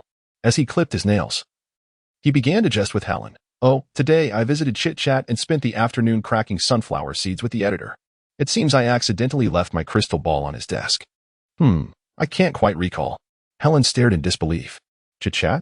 That's the very same gossip publication that just a few days ago published the rumors surrounding His Highness O'Sickles' apprentice in the Belief Goblin clan, isn't it? Her face paled in an instant. The little kitten was about to be coerced. Indeed, Lewis, that rascal, harbored sinister intentions. Surely, he wouldn't truly sell such scandalous tidbits to reporters, would he? While others might merely frighten, Lewis was genuinely capable of such actions. Helen resolved never to admit that she had washed Lewis's socks and feet. The journalists might not believe it, nor would the readers, yet they delighted in discussing such matters. Lewis, what crystal ball are you talking about? Helen's lips quivered in apprehension. Ah, well, you see. My legs are a bit sore, Lewis replied, giving his legs a couple of gentle thumps. Helen scampered over, rubbing his legs while forcing a grimace in his direction.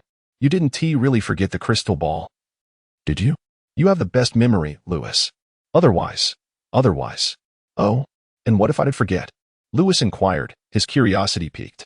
Sister will surely kill me. Helen whimpered. Please, Lewis, don't frighten me like that. Such jokes are too cruel. She rubbed her eyes, pouting and whimpering.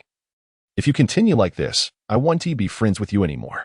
Just days prior, Helen had been radiant, crafting numerous jests at Lewis's expense, but now, all the laughter of those days had transformed into tears. Observing Helen's tear-streaked face, Lewis couldn't suppress his amusement. Today had been sufficient. It was time to proceed gradually. He must cultivate new habits. Look at these two girls, how lazily they had been. It was about time they contributed some effort at home, wasn't it? As Helen wept. Witnessing Lewis still laughing, she felt an overwhelming urge to strike him, yet her raised fist trembled with hesitation. Go fetch a basin of water for washing feet, and then tidy up the living room, wash the dishes, and also clean up the mess in your room. If you do that today, I shall let you off. Helen cheerfully instructed, while Lewis rolled his eyes. Is this how easily you yield? Put up some resistance, fight back. This is utterly devoid of accomplishment. The bigger one is far more interesting. It seemed O'Sickles still believed that those two spells were of her own doing, and she appeared quite proud of them. Upon seeing Lewis wash his own feet, Helen's mood brightened, and she happily rushed to the washroom to retrieve the new gray towel Lewis had purchased. Lewis, when did you master the art of apparition? How do you wield it with such skill? Helen inquired curiously. Because my other teacher is far more formidable than yours. Lewis pointed to the top of his head. Helen gasped. Lewis, you are so mischievous. You did this on purpose. You want your sister to wash your feet in socks. What a node. He was simply full of mischief. Why, you seem quite eager to wash for your sister, Lewis remarked, surprised at Helen's reaction. Their sisterly bond was indeed strong. As Helen massaged Lewis's legs, she nodded earnestly yet slyly. But I believe my sister enjoys washing for you. Lewis was taken aback. Indeed. They were nothing but superficial sisters. Such disloyalty. But make sure to remind your sister daily, Lewis patted Helen's head. Right? This little girl would find it dull if she didn't stir the pot, wouldn't she? How else could they attend dueling classes or engage in another betting agreement? How would O'Sickles continue to call herself my lord? If she didn't, what fun would it be when school resumed? Didn't O'Sickles say that even if she passed the wizarding assessment, Lewis still had to attend her classes? It would be splendid if Lewis could even attain the title of lecturer or professor before attending her class. What a prestige that would bring. Remind my sister? Helen was taken aback. Lewis was simply too clever. She was overjoyed. The more she pondered those two spells, the more uncomfortable she felt. Surely her sister would return in a few days, and Helen wouldn't have to wash socks anymore. Ideally, she would also tidy up after that big rascal, Lewis. I will, Lewis. Helen nodded earnestly. In that moment, she felt a sense of duty. Turning around, she began to chuckle mischievously. This was all Lewis's doing, not her inciting trouble. Last night's incident must still be gnawing at her sister, who was likely plotting how to deal with Lewis. Helen decided to stoke the flames further by telling her sister everything, ensuring she understood just how naughty Lewis truly was. Then I shall inform my sister that Madame Staya is indeed clandestinely instructing Lewis. At that time, I will encourage my sister to prepare thoroughly and to discipline Lewis effectively, thereby balancing the scales regarding the previous loathsome agreement. In this instance, Lewis must don a maid's outfit and tidy the dormitory. He must also learn to mimic the sound of a kitten. Otherwise, the resentment in my heart shall remain unresolved. The esteemed author Helen has decided to prepare some incendiary lines for the occasion. That evening, after returning to her bed to complete her script, Helen found herself stifling laughter under her covers, only to ultimately sulk in the washroom, scrubbing Lewis's foul socks. It was not out of a sudden pang of conscience. Nor was she coerced by Lewis. Rather, she couldn't bear the turmoil of not doing it. Fortunately, Lewis had bathed his feet that day. Otherwise, she would have been burdened with that thought, though it seemed likely he would leave that chore for her sister. Surely, her sister, who was ensconced in the library conducting research, was also preoccupied with this matter. I can only imagine she is currently more distressed than Helen herself. She has attempted numerous methods, but why is her curse so potent? A twinge of pride, a flicker of arrogance, a surge of joy, and yet, a lingering vexation. The only somewhat effective remedy seems to be a complete forgetfulness, albeit not immediately impactful, merely a temporary fix. It is uncertain how long she can endure this. After all, Helen, that mischievous little imp, would remind her sister daily about the washing of socks and feet, rendering this forgetfulness futile. At this moment, having finished the laundry, Helen dashed to the lounge, eager for some praise. However, upon arriving, she spotted Lewis by the door, slipping on his shoes, seemingly preparing to go out again. Helen felt a surge of anger. She had been so diligent today, voluntarily washing his socks, yet Lewis had failed to acknowledge her efforts. That scoundrel brazenly sauntered out the front door to indulge in frivolities. He was surely headed to the Red Fox Tavern. That splendid red one of his must surely have been acquired there, with her sister likely absent for the next few days. This wretched fellow would undoubtedly be gallivanting about daily. Humph. Just wait. I shall certainly inform my sister and ensure you face the consequences. Clearly, Helen is well aware of that place not found in the academy and is quite familiar with it. After all, her dear friend is none other than Miss Lilith, the proprietor of that establishment. The Foxes hold considerable sway in Knockturn Alley, and with her circle of friends, Helen naturally strides confidently through that shadowy locale. However, Miss Lilith has recently cautioned Helen against visiting Knockturn Alley, as there is a notorious criminal on the loose, wreaking havoc everywhere. Even that fearsome voodoo gang is on the verge of disbanding. Chapter 44, The Multidimensional Cube in the Pitch-Black Night of Knockturn Alley. The sky was shrouded by an unseen force, casting a vague shadow of a large hat above. In a quiet alley, an elderly dark wizard materialized out of thin air, flustered as he attempted to shift once more. Yet, before he could make a move, he was left aghast as a black serpent suddenly emerged from the void, burrowing into his very being. Instantly, his body became adorned with an intricate array of incantations, writhing in agony upon the ground. This is impossible. What manner of magic is this? Why do I feel such pain? Furthermore, we had clearly ensnared the 8 surrounding blocks. How could a spell breach our magical barrier and pursue me? Well, sir, technically speaking, all beings feel pain, Lewis remarked. Moreover, Mr. Ross, what you have created cannot truly be deemed a confinement. Indeed, even a sphere is not genuinely sealed. As this voice materialized beside Ross, his eyes widened in disbelief, raising his gaze to Lewis as if he had encountered a specter. When had this faceless one emerged? Strangely, behind the faceless one, in the corner, lay a plump girl and 4 individuals crouching with their heads cradled in their hands, evidently. Those who had scattered in fear were now drawn together by a mere flick of Lewis's wrist. Yet, to Ross, the scene appeared different. He began to suspect that he had fallen victim to a nightmare curse. However, with his mastery of mental shielding, even the Witch Queen's mirror should not have been able to invade his psyche. Everything felt surreal. To ambush this faceless one, the entire voodoo gang had meticulously orchestrated their plan for over half a month, crafting an enormous labyrinth, the voodoo magic array. It could be said that, except for the recently arrived formidable magician, anyone who fell into the clutches of those 6 women today would emerge severely diminished. Yet, the encounter ended in an instant. As the onlookers beheld countless black serpents erupting from Lewis's robes, filling the sky, they were rendered speechless. What folly is this? The number surpassed that of the inhabitants within these 8 blocks. Ross and his companions swiftly realized the nature of their predicament. They regretted not waiting for Magician Harold to arrive. This faceless one, it seemed, could only be quelled by a magician. Clearly, this faceless one must be akin to the King of Hearts or a fearsome Jack of Spades. In that moment, the leader of the voodoo gang, Mr. Ross, desired only that the labyrinth could delay their foe. Yet, to this faceless one, the magical array appeared utterly ineffective, and what baffled Ross further was the absence of any detectable magical fluctuations of the illusionary teleportation. It was as if the individual had effortlessly traversed several blocks, emerging from the magical array to stand at his side. You may find this difficult to comprehend. As rumored, this mentally unstable, faceless individual stroked his chin and began to impart wisdom. You may need to acquire some knowledge of mathematics. These tools will grant you a new perspective, aiding your comprehension of spatial structures. Allow me to elucidate briefly. It is somewhat like this. Mathematics? What connection could there possibly be between accounting and magic? This lunatic. Before long, Ross, who had already been writhing in pain, succumbed to the incessant chatter and fainted. Thus, it was said that, cough, cough, awaken. Upon witnessing this student in a state of slumber, the faceless one's cheek twitched slightly, revealing his profound dissatisfaction and disappointment. Utterly uneducated, he turned to the four black wizards squatting behind him, their mouths agape. Did you comprehend? Despair flickered in the eyes of the four wizards. Lewis rubbed his face. How utterly anti-intellectual this world appeared. His disappointment was palpable. From his sleeve, he produced a hat and, with a gesture, summoned several bewildered little figures from the air. After tossing the squealing little beings into the hat, Lewis waved his sleeve, causing the black wizard leader and the unconscious chubby girl to vanish from sight. Subsequently, Lewis turned his palm skyward, dispelling the dim magical array, allowing the moonlight to re-emerge. While a grand top had appeared in his hand, it seemed that the voodoo gang had an affinity for hats, all seemingly crafted by a single hand.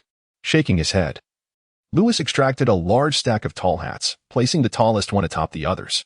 Upon entering the hat, Ross and his companions were startled to discover that the previously vanished Great Glove Igor, the immortal Jason, and several others were crouched inside, playing cards, each adorned with a plethora of small notes. For were engaged in play while two stood as spectators. It was evident that this group had previously exhausted every conceivable method to escape this seemingly simple hat, yet the same object, in the hands of the faceless one, had transformed entirely. The sudden arrival of this group momentarily stunned Igor and the others, leading to a prolonged staring contest. Igor tossed a deck of cards their way. A few minutes later, when Stuart caught sight of the hat tossed to him by his master, he rubbed his hands together in excitement and trepidation, peering inside. He then raised his head, expressionless. Sir, will you be visiting the voodoo gang again tomorrow? Stuart inquired cautiously, his demeanor peculiar. Certainly, but first, we must deal with this group of novices, Lewis replied, seated on the ground as he tallied his spoils. And do not forget to feed them. This time, let us keep them a few extra days. I have lessons to impart as well. Stuart forced a grimace, realizing that his employer intended to keep these sorcerers as pets. However, there was one matter he felt compelled to bring to his employer's attention. Sir, you may find it difficult to locate the voodoo gang. They might have disbanded. Lewis paused, studying Stuart's expression, lost in contemplation. Indeed, it was a rather pathetic little gang. A hint of disappointment flickered across Lewis's face. He tossed several bags in front of Stuart, instructing him to tally the spoils, then approached the mirror, adjusting his sunglasses. A note materialized within the mirror's reflection. Lewis, LV 7, 55-100.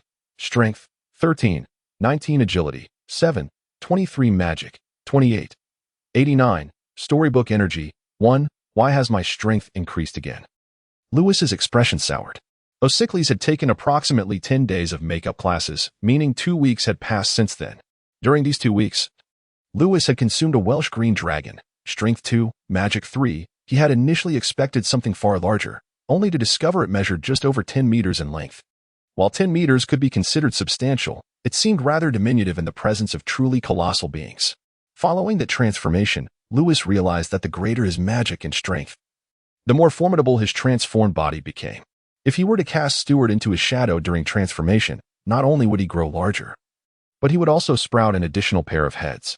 That diminutive fire dragon stood no chance against him, utterly helpless in the face of his onslaught. Regrettably, the number of such fire dragons was abundant in the Dragon Zone, while the larger, named dragons were few and far between. Otherwise, he would have relished the opportunity to engage with them. They appeared rather impressive. In addition to absorbing the power bestowed upon him by the fire dragon, Lewis also completed 2 weekly quests during these past 2 weeks. Consequently, after acquiring energy from the storybook on 2 occasions, the randomly allocated energy was entirely devoted to altering his physique. Were it not for Lewis consistently exceeding his weekly tasks, thereby securing an additional one to his magic, it would have been nearly impossible to gain magic through defeating sorcerers. Beyond those enhancements in strength and magic, the daily influx of nightmare energy typically augmented his magic by approximately 0.6. Stuart had recently made significant strides toward recovery.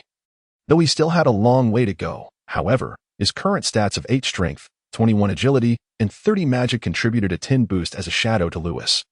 This was no insignificant figure. Yet, a magic level of 28 appeared rather meager. The magic emanating from the Mr. Ross they had captured today seemed significantly higher than his own. Unfortunately, this elderly gentleman seemed rather ignorant of magic. Otherwise, they might have exchanged insights and advanced together. Lewis shook his head, letting out a deep sigh of disappointment. It appeared that the novice difficulty wild bandit of the Voodoo Gang had been effectively eliminated by him. Recently, Stewart has been diligently crafting maps based on the reports from the spies. Lewis is preparing to return and mark the various regions of Nocturne Alley with red, yellow, and green colors, intending to evaluate how many green novice areas remain unexplored by him. It is rumored that a remarkable group of individuals has recently arrived in Nocturne Alley, warranting a cautious approach. Reflecting on his experience earlier today while utilizing the level 7 four-dimensional flip in Nocturne Alley, Lewis closed his eyes and pondered for a moment. Subsequently, he expended the energy of the storybook and grasped the deeper intricacies of dimensionality. This time, he finally perceived much more. He extended his hand, and a nearby box soared into his grasp, transforming into a sheet of paper. Moments later, Lewis opened his eyes to behold a line of narration. You have comprehended multidimensional cube level 8. He resolved to experiment with this newfound ability. A surge of magical energy erupted, and countless black serpents erupted from Lewis's robe. In an instant, the area was engulfed in darkness, teeming with serpents. Witnessing his employer's antics once again, Stewart felt a sharp twitch at the corner of his eye, hastily gathering the scattered items around him before fleeing into the magic mirror, convinced that his employer was undoubtedly unhinged. Chapter 45. The Madman Who Can Only Perform Tricks. The Magician Herald. Since the arrival of the boss at the hideout, Stewart has been secretly observing through the magic mirror for 3 weeks. Stewart is convinced that his employer suffers from a profound amnesia coupled with a severe persecution complex. Indeed, the latter is the more prominent affliction. If this delusion were to be cured, the amnesia would surely follow, as it is a product of the mind. Each time Stewart relays some dreadful news to his boss, the latter invariably forgets it entirely. As for the delusion, the boss is perpetually haunted by the notion that he has a formidable adversary, one who could strike him down at any moment, and who he perceives as a rival to be surpassed. What is that person's name? Archimedes? Yes, this Archimedes is depicted by the boss as a terrifying figure. His magical prowess may not be exceptionally strong, yet it is on a relentless ascent. More alarming still, this Archimedes possesses some lever. According to the boss, if this Archimedes were given a lever, he could move the entire world. The boss believes that magic is merely a set of weights, while the true essence lies in the lever knowledge.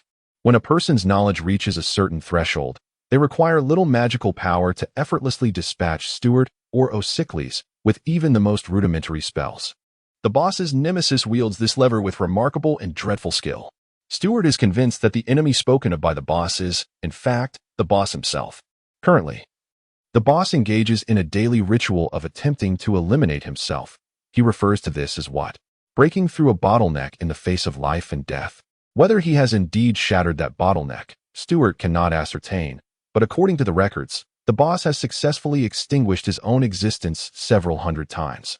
Over these 3 weeks, the boss has come here each day, playing the game of self-destruction, averaging a dozen or more deaths daily.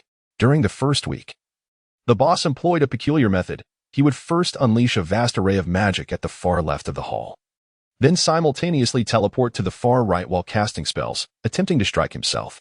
This endeavor, while not inherently difficult, is complicated by the fact that the boss does not utilize commonplace spells such as Black Serpent, Foxfire, or Magic Missile. Instead, he resorts to petrification spells, nightmare incantations, and soul-disorienting enchantments. To cast such spells upon an empty space and then attempt to ensnare them? It is utterly ludicrous. Anyone suggesting such a notion must be mad. For unless he could appear in 2 places at once, success would be unattainable. Before long, the boss managed, in Stewart's very presence, to petrify himself. Stewart, at that moment, was as astonished as Helen is today. Lewis transformed into a series of afterimages, resembling a perfectly aligned row. Stewart inquired for quite some time, and the boss elucidated for several days. What did the boss say? He remarked that this was an interesting phenomenon resulting from a chemical reaction between the 4-dimensional and high-level apparition transfiguration. In truth, he did not employ the apparition transfiguration multiple times. Rather, he executed it once, thereby conjuring numerous faceless entities. Stewart suspected that his employer was being deceitful, fearing that the chief steward would acquire knowledge. After all, how could a single instance of apparition transfiguration cause a person to manifest simultaneously in several locations? This was evidently a fabrication. Furthermore, such an endeavor was far from interesting, as being struck by those spells would lead to death. Soon, the employer grew dissatisfied with merely striking himself and began devising methods to withstand the spells while simultaneously inflicting harm upon himself. Evidently, during the second week of attempting to eliminate himself, he finally succeeded. The magic mirror had been shattered countless times, and the employer seemed to be increasingly resilient. Stewart recalled that some magical creatures exhibited similar traits. For instance, the Hydra, known for its 9 heads, became even more formidable with each decapitation. Many such magical beings engaged in self-inflicted harm during their growth, becoming impervious to magic and weaponry. The employer now resembled one of these creatures. He could sever a few fingers, apply some potion, and witness them regrow at a visibly rapid pace. Ordinary magic could hardly leave any mark upon him. On one occasion, Stewart even witnessed the employer extinguish a will-o'-the-wisp with a mere fingertip. However, Stewart believed that the employer could not withstand the onslaught of so many black serpents. He was laboring in vain, for the serpents possessed formidable penetrating power. Each time, the employer had to continuously unleash spells for several minutes until the number of serpents exceeded 10,000 to commence the game. No magic could withstand such an overwhelming barrage. Even altering space would prove futile, as the serpents could infiltrate his dimensional maze and track him down. It appeared that the employer had recognized this predicament. He seemed to have encountered a bottleneck. His shield could no longer defend against his spear. He began to dart through the subterranean realms of the Sacred Tree Academy, the sewers, and various other locations, evading the serpentine horde. The terrifying swarm pursued him with the fervor of a beehive, and often, if he faltered even slightly, he would be engulfed by the serpents. More perilous still, within the confines of the Sacred Tree Academy, numerous areas were imbued with anti-magic properties, as well as numerous locations akin to the Hydra's lairs, which could not be entered without knowledge of their secrets. Thus, Lewis frequently found himself confronted with an array of dead ends during his flight. Moreover, the serpent swarm could infiltrate the pathways left by the target's apparition transfiguration to strike their mark. Consequently, escape was rendered impossible. Ultimately, he found himself ensnared by this bottleneck. However, Stewart felt a sense of relief as the employer finally recognized that he could no longer evade the relentless pursuit of the serpents. However, Stewart harbored significant doubts about whether the bottleneck could indeed be surpassed by the boss. After all, the boss wielded formidable magic and possessed an extensive array of knowledge, aided by the enchanted mirror that unraveled mysteries for him. Perhaps the boss should delve into a new form of magic. A new magic? Recently, my teacher has been incessantly insisting that I complete my assignments, leaving me no time to explore new spells. I believe understanding spatial structures and SCHR Dinger's cat suffices. Lewis, scratching his face, inquired, "Do you know what extraordinary experiences those with the talent for phantasmic transfiguration have encountered?" His words initially left Stewart utterly perplexed. Cat? What cat? But soon he was gripped by fear. This weirdo has an even more formidable teacher? And she assigns him homework? Just how powerful must she be? Stewart relegated this terrifying thought to the recesses of his mind as he addressed the boss's inquiry regarding phantasmic transfiguration, introducing a few individuals renowned in Nocturne Alley for their dark sorcery. Thus, Grey Glove Igor and others found their way into Lewis's hat. Stewart remained oblivious to the inspiration and secrets the boss might have gleaned from these individuals' dreams, nor was he aware of the assignments his teacher had imposed upon him. In any case, it seemed the boss was not investigating any new magic. Instead, during that third week, after completing his assignments each day, he came to study mathematics, bringing along a plethora of geometric plaster models, an abundance of paper, pens, and mathematics books for muggles. Mathematics.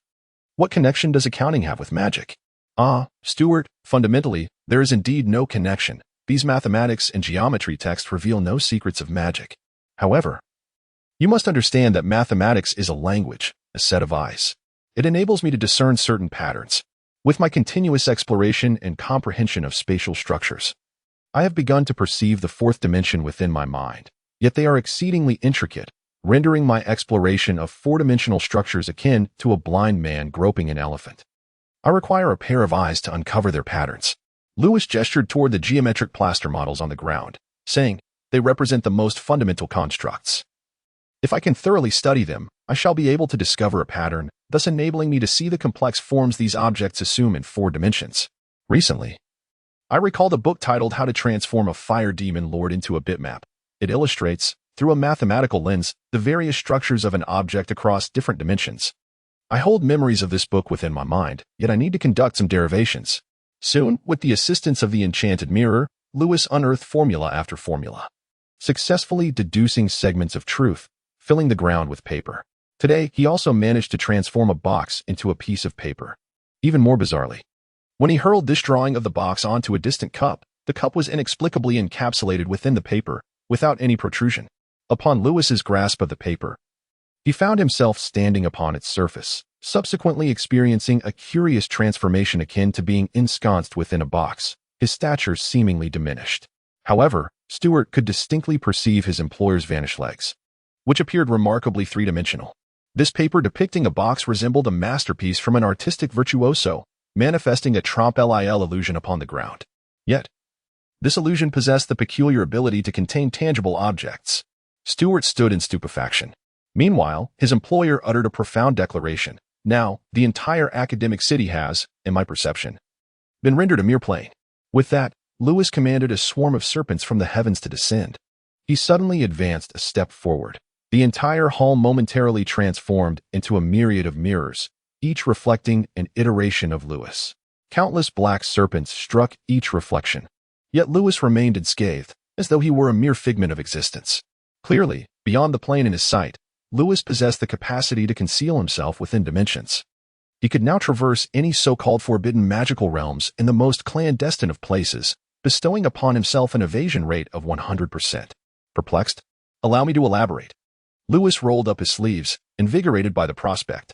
With the academic year yet to commence, the mischievous student Osicris had again eluded him, rendering his current lack of students quite dull. Sir, the unlearned Stewart wiped his cold sweat and hastily diverted the subject. I have prepared the map you requested.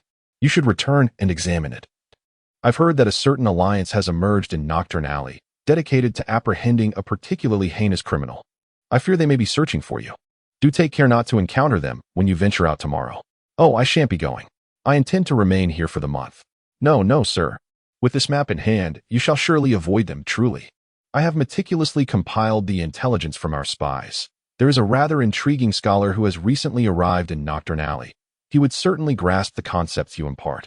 Should he not see you, he would be quite disappointed. Stewart wiped his brow, pondering how this firm believer in the utility of knowledge and magic, Accountant Archimedes, might engage in a fruitful discourse with the self-proclaimed Mad Hatter magician, who dismissed the efficacy of magic altogether. The boss was seemingly too idle. It was high time to procure him some engaging tasks rather than allowing him to languish in the base. Very well, Lewis said with newfound enthusiasm. I shall see if I can encounter that scholar. It would be splendid to exchange ideas. However, Lewis instead encountered an overweight gentleman. He was adorned in a tailcoat and a top hat, exuding an air of eccentricity, with his demeanor suggesting a touch of madness. Yet, he appeared rather intriguing. His hat bore a curious square J and a grinning jester. What was it he claimed? That he had been targeting Lewis all along? It is said that he is neither a sorcerer nor a wizard, nor does he possess the knowledge of spells and enchantments. He merely performs a few tricks and illusions. For he is a magician. Soon after, Lewis found himself ensconced within a magic box, and upon looking up, he beheld a deity that obscured the sun. The magician Herald. Chapter 46. The enigmatic hour of Nocturne Alley. The faceless one. The magician Herald had long prepared for this day. Since he first heard the unsettling rumors surrounding the recent serial killer, he sensed an ominous disturbance. This serial murderer wielded bizarre magical powers, committing his crimes with a chilling randomness. He never uttered a word. His mind-reading and mental invasion skills were terrifyingly formidable. He could discern the thoughts of any individual and project his voice directly into their minds. Those who encountered the faceless one either vanished without a trace or succumbed to madness. To date, no one had been able to articulate the magic employed by the faceless one. Some claimed he utilized the magic of his victims, while others speculated that it might not even be magic at all. There were even whispers that he merely struck people with his wand, and some claimed he relied solely on mundane spells. More exaggerated rumors circulated, suggesting that the faceless one was a mere figment of the wizard's imagination, an entity born from their fantasies. As the rumors grew increasingly extravagant, the situation became ever more bizarre. Yet, those self-taught wild wizards, who understood little of even the simplest spells, grew ever more exhilarated. Most of these individuals hailed from Muggle nobility, with a few being court wizards, they shared a common trait, having never received formal education. They vehemently rejected knowledge while proudly labeling themselves as theoretical wizards. In the Muggle realm, they held notable identities, yet in the wizarding world, no one paid them any mind, treating them as Muggles. Occasionally, they would be subjected to a memory charm, sending them back to the Muggle world. Nevertheless, these wild wizards always found various ways to infiltrate the wizarding community, often failing to distinguish who among them was actually a wizard. They merely knew that Knockturn Alley seemed to harbor wizards, and in their desperate bid for acceptance, they adorned themselves in fanciful representations of what they imagined wizards to look like, engaging strangers in enthusiastic discussions, lacking any true understanding of magic. They invariably commenced their statements with "I believe," followed by an incomprehensible series of their latest theoretical concoctions, which even they struggled to grasp. Concluding with an esoteric phrase they dubbed the world-ending forbidden curse, they all aspired to capture the legendary Faceless One, yearning for fame to validate their scholarly pursuits and purported genius. Toward this end, they carried with them an array of their specially formulated exorcism powders. As the wild wizards flocked to Knockturn Alley, the true predators of this shadowy domain began to tremble with fear. They speculated that the Faceless One was an agent of the Ministry of Magic. Far from being a solitary figure, he was likely a collective of operatives in disguise. They believed the chaos had been deliberately orchestrated to draw them out, and that there were informants among the agents scattered throughout Knockturn Alley. These notorious dark wizards ceased to frequent their usual haunts, opting instead to don disguises and venture into the safer territories of the common wizards. Those who are more cautious may set up magical formations near hidden, obscure strongholds, ensuring that their concealed secrets remain even more elusive. Yet, ultimately, all these individuals were apprehended. An occurrence both bizarre and unsettling. Following their capture, a discernible pattern emerged. Those wizards without a bounty on their heads were often released after having been toyed with by the Faceless Ones, while those bearing a warrant would mysteriously vanish. This clearly reaffirmed the Dark Wizard's suspicions indeed. It was yet another instance of the Ministry of Magic and the Hexagonal Abyss collaborating in enforcement. The leaders of various factions in Knockturn Alley united to mount a resistance. However, the agents' movements were exceedingly enigmatic, appearing and disappearing without a trace, as if they were never present at all. Apart from those wild wizards who claimed daily encounters with the Faceless Ones, no one had ever managed to locate this elusive figure. Some even suggested that this Faceless One never used flip powder or disillusionment charms, yet would arrive and depart without a whisper. This enigma surpassed even the most recent strange tales circulating in taverns. In pursuit of the Faceless One, the Alliance conducted a thorough search until one day. The leaders of the Alliance vanished without a trace, leaving the search unresolved. Fear gripped the hearts of Knockturn Alley's denizens. They had been ensnared. It appeared that the agents were resolute in their mission to eradicate the malignant elements plaguing Knockturn Alley, such as the Voodoo Gang and the Grey Gloves, notorious for their malevolence. Through their strategic maneuvers, the agents successfully executed a decapitation of sorts. Consequently, the Alliance disbanded entirely, and those with bounties sought refuge within the safe zones of the surface wizards, resulting in even more apprehensions. The demise of the Malignants left many factions in Knockturn Alley in a state of both trepidation and relief, with the Foxes feeling it most acutely. The Foxes maintained deep ties with the Ministry of Magic, serving as facilitators for money laundering and other nefarious deeds. Recently, the ill-fated Malignants had been those who had routinely bullied the Foxes. Indeed, within Knockturn Alley, the Foxes were among the wealthiest yet most vulnerable. The Malignants had primarily targeted them. Typically, the Foxes were compelled to indulge these Malignants as if they were lords, paying protection fees to avoid trouble. Now that the Malignants had suffered misfortune, the Foxes rejoiced, as one by one, they were eliminated. Thus, at the outset, the Foxes were elated, seizing the opportunity to benefit from the chaos. However, as the number of arrests escalated, the Foxes soon realized the situation had escalated beyond their control. Sure enough, within a few days, several true leaders of the Voodoo Gang arrived from distant locales to confer with Yingling. All were from the same circle.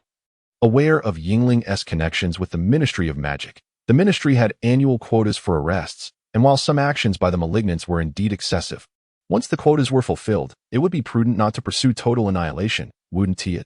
Thus, this conversation is indeed quite earnest. Naturally, those who have come are of considerable significance.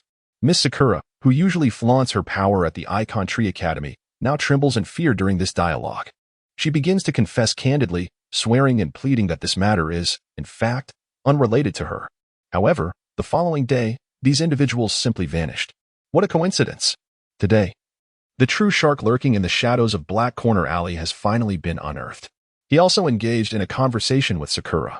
As for her, she now finds herself confined in a small cage, no larger than a palm, positioned to the left of the magician Harold's stage. Crying out in protest like a Barbie doll, claiming her innocence. Who would believe her? Just over an hour ago, when Harold visited Sakura, she had confidently asserted that the Faceless One was her backing, warning Harold not to touch her. Otherwise, the entire Ministry of Magic and the Faceless Ones would come crashing down upon him. Yet, Harold abducted Sakura and, after meticulously arranging the scene, the Faceless One indeed came rushing in without hesitation. What a coincidence! And you still claim it has nothing to do with you? Are you still being obstinate? It is futile to protest. It is too late. Your backing is doomed today. Stop looking around. It is the Faceless One, Archimedes. The moment you entered, you were already dead. The magician Harold wiped his hands with a handkerchief, unhurriedly donning his magic gloves and monocle. I have decided to turn you into a little clown. Seeing Harold's serious demeanor, Sakura desperately wished to end her own life. She should never have wielded the name of the Faceless One to intimidate others. This time, she was surely doomed. Did you not see? Lord Harold actually wiped his hands. He never wipes his hands. Well, it's not that Lord Harold never wipes his hands, but it is important to note that this is a peculiar habit of his. According to legend, whenever Lord Harold wipes his hands, it signifies that he is about to get serious. This time, unless the god of magic intervenes, no one can save this Faceless One. And thus, her demise is inevitable. No one can defeat a magician who has wiped his hands within the magic box. What infuriates Sakura further is that the Faceless One is curiously looking around inside the box. Is this fool oblivious to the situation? Does he not understand how terrifying Lord Harold can be once he is serious? The moment the Faceless One stepped into that box, his fate was sealed. For no one can escape the inner world of the magic box. She, too, is undoubtedly doomed. Chapter 47. The culprit. Moments ago, Lewis strolled along the street, clutching a map that displayed 3 distinct areas marked in red, yellow, and green. He made his way toward the green zone. This map was meticulously crafted by Lewis based on reports from various spies. Through these informants, he had acquired knowledge of the notorious individuals who frequented Nocturne Alley. The areas of concern were distinctly labeled as red danger zones, which he resolutely avoided. At that moment, a group of passers-by rounded the corner, and upon spotting a faceless figure standing in the middle of the street, they screamed in terror and fled as if they had seen a ghost. In an instant, the street was deserted. The wizards of Nocturne Alley had observed that the area was becoming increasingly perilous. Recently, it did seem that public safety was deteriorating. Lewis shook his head, believing he must exert greater effort. He had heard whispers that several factions in Nocturne Alley had united to form a coalition, ostensibly in pursuit of a serial offender, seemingly to restore order to the chaotic district. Whether they had apprehended the malevolent perpetrator remained uncertain. But Lewis felt he had contributed significantly to their efforts. To this, Stewart claimed that Lewis himself was the very criminal they sought. What a jest!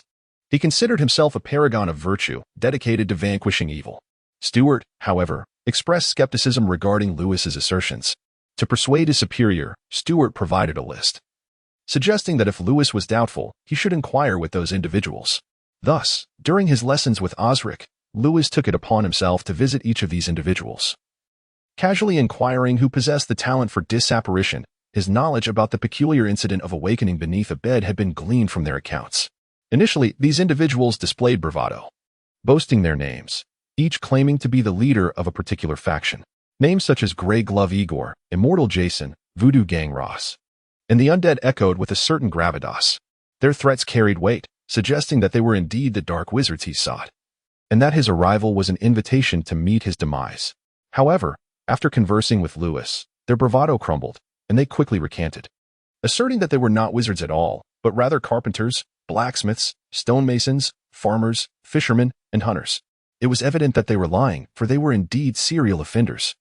As expected, once these individuals were apprehended, the coalition in Nocturne Alley disbanded.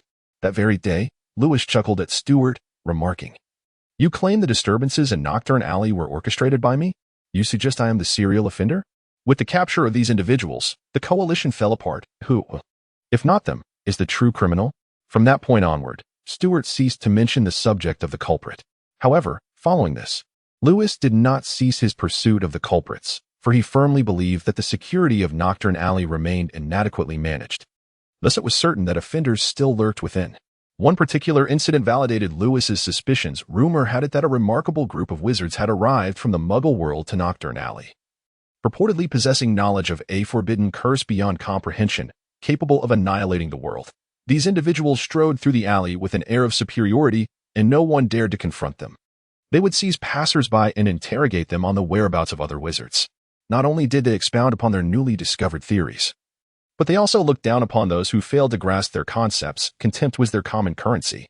They even expressed disbelief that true wizards could blend in with the common folk. This perplexed Lewis, as every resident of Nocturne Alley was indeed a wizard, unless these extraordinary wizards, like himself, deemed the locals unworthy of the title. They appeared quite formidable. Lewis contemplated engaging with them, as he and these peculiar wizards were united in their quest for the perpetrator. Thus collaboration seemed plausible. It was said that these eccentric wizards frequently ventured into perilous areas, prompting Lewis to visit such a zone today. However, he found no trace of them. At this moment, a group of oddly dressed wild wizards approached excitedly from a distance, continuously casting exorcism powder upon Lewis while reciting incomprehensible incantations. Lewis furrowed his brow and waved his sleeve at the group on the street, invoking two spells, a gentle breeze and a swift accumulation.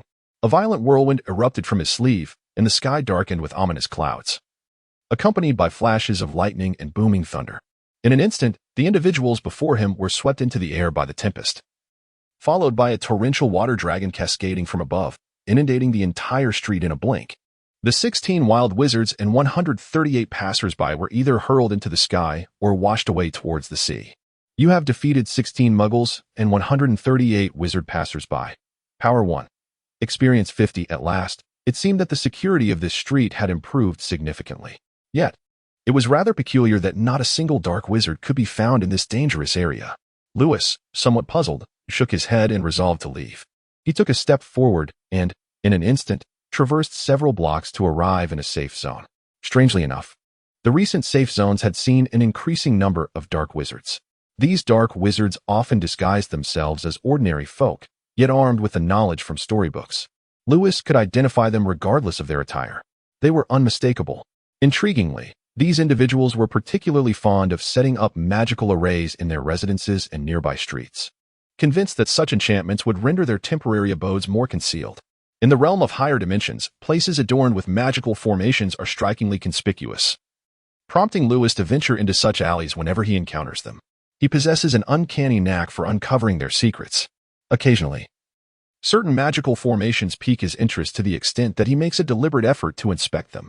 Before him lay a particularly prominent and intriguing trap on the street, transforming the surrounding avenues into an inner world, encapsulated within a magical box.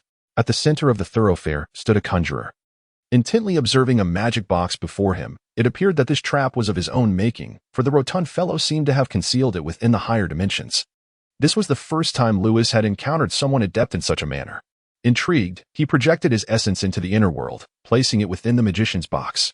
Subsequently, to approach the corpulent entity residing in the higher dimensions, Lewis himself traversed into that realm.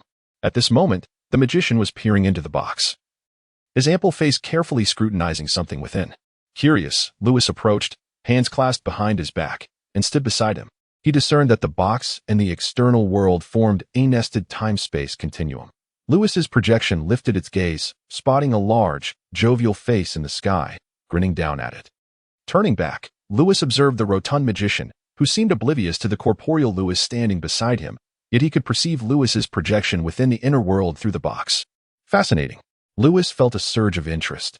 You are the rumored wizard who has journeyed from the mundane world to this place, are you not? You possess some skill. Yet it appears you have yet to fully grasp the nature of your creation. It is akin to wandering blindly in higher dimensions, a perilous endeavor. Suddenly, the magician glanced around as if he had seen a ghost, though he remained unaware of the corporeal Lewis beside him. The interior of the box was a silent sanctuary, composed of numerous crystalline arrays. No sound could escape from within, for the interior and exterior were two disparate realms. After a moment, the magician seemed to comprehend something. Indeed, there exists a possibility that dreams can transcend worlds. His expression grew cautious as he realized he had unwittingly allowed Lewis to intrude upon his psyche. He smirked at the projection within the box, saying, "It is said that you can invade dreams. It seems you have indeed mastered this minor trick. But mental magic holds little significance for me. Humph. Very well.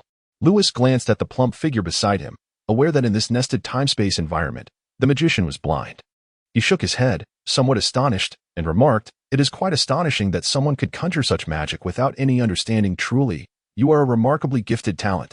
Magic? No, no. This is merely a trivial illusion, my dear sir. Harold retrieved a silk handkerchief from his coat pocket, wiped his hands, and then leisurely donned his gloves. He then removed his top hat and, with a slight bow towards the magic box, performed a noble gesture. "Allow me to introduce myself. I am Harold, a magician. I am aware that you have been searching for me for quite some time." Upon hearing the words of the stout man, Lewis fell into silence. Why was it that every dark sorcerer he encountered claimed to be targeted? He had never ventured into the realms of the illustrious, yet every time he apprehended someone, Stewart insisted they were renowned, asserting that while Lewis indeed had not entered the perilous zones, these sorcerers had specifically fled from danger to the novice area. What was the purpose of this escape? Were they intentionally seeking to be caught by him? Lewis found himself perplexed. Even more confounding was that after each capture, these individuals claimed he was deliberately targeting them. Was it not they who had approached him? He was merely apprehending randomly, with no particular focus on anyone. The individual before him was particularly intriguing. He remarked, "You truly have come. Miss Sakura did not deceive me." As he spoke, Harold glanced at a small cage beside him. The cage was only the size of a palm, yet it contained a person no larger than a thumb. It seemed she had not lied. "Indeed, you are her guardian, willing to risk everything to rescue her." Lewis was taken aback. Sakura, in tears, implored, "Lord Harold, I truly do not know him. Please believe me, those words were fabricated. I have no connection with him." Whoa. Lewis looked at Sakura, a wave of doubt washing over him. Could it be that all the peculiar incidents he had recently encountered were due to this little fox spirit? He had seemingly identified the instigator behind the scenes. Nevertheless, he resolved to question her later. For now, it appeared that this magic box and the sorcerer's magic were quite fascinating. "Come now, Mr. Harold, hasten to demonstrate true magic. I can hardly contain my anticipation." At these words, Sakura felt a wave of dizziness. Did this faceless one not understand his predicament? On the brink of demise, and still provoking Lord Harold. As expected, Harold cast aside the handkerchief and let out a cold laugh. "Do not rush. You shall witness it soon enough." With that, Harold began to wave his wand at the magic box. Lewis, standing beside Harold, raised an eyebrow, eagerly clasping his hands behind his back, bending slightly as he observed the magician's performance. Chapter 48. Magic Harold delicately grasped his 7-inch wand with 2 fingers and unleashed a spell upon the magical box. Inside the box lay the entirety of Nocturne Alley, with the magician's enchantments cascading down from above. Initially, these spells were merely minor tricks that constrained the body, akin to an appetizer in a magic performance. However, after a brief flurry of spells, the nature of his magic evolved dramatically. Strangely, with each spell Harold cast, all previously conjured spells would manifest once more. Observing this bizarre phenomenon, Sakura's eyes widened as she recalled her aunt's words. The term reproduction referred to a technique devised by Harold himself. Some claimed it was an exceptionally sophisticated copying charm, ingeniously recapitulated by the magician of all the spells he had previously chanted. Others described it as an art of temporal resurgence, allowing the magician to expend only a modicum of magical energy to recreate all spells cast within a certain time frame. Yet, to this day, no wizard had unraveled the mystery of Harold's reproduction. In the span of a single cup of tea, the magic within the box burgeoned, and with Harold's incantations, the spells multiplied exponentially. Seemingly infinite, the battle swiftly escalated into a frenzied climax. Yet curiously, it appeared that none of the spells struck the faceless one. This left both Harold and Sakura agape. Just as the legends foretold, this faceless being seemed to embody a non-existence. Before long, they noticed that the faceless one no longer remained stationary. He began to evade the spells, darting hither and thither or employing illusions to escape. Surely, the protective enchantments of the faceless one could no longer withstand such an onslaught of magic, considering that over 100 spells had been unleashed from the box. Yet, Sakura found it hard to believe that as the faceless one began to evade, not a single spell managed to catch up with him. Each incantation was deftly sidestepped. Sakura watched in disbelief as the chaos unfolded within the magical box, for it was as if over 100 wizards were pursuing the faceless one. Yet he navigated the peril with ease, as if accustomed to being hunted by so many wizards. The magician's expression grew increasingly grave. The spells swirling within the box sparkled like fireworks, and ethereal flashes illuminated the skies above Nocturne Alley. Numerous bewildered passers-by paused to gaze upwards, clapping in admiration.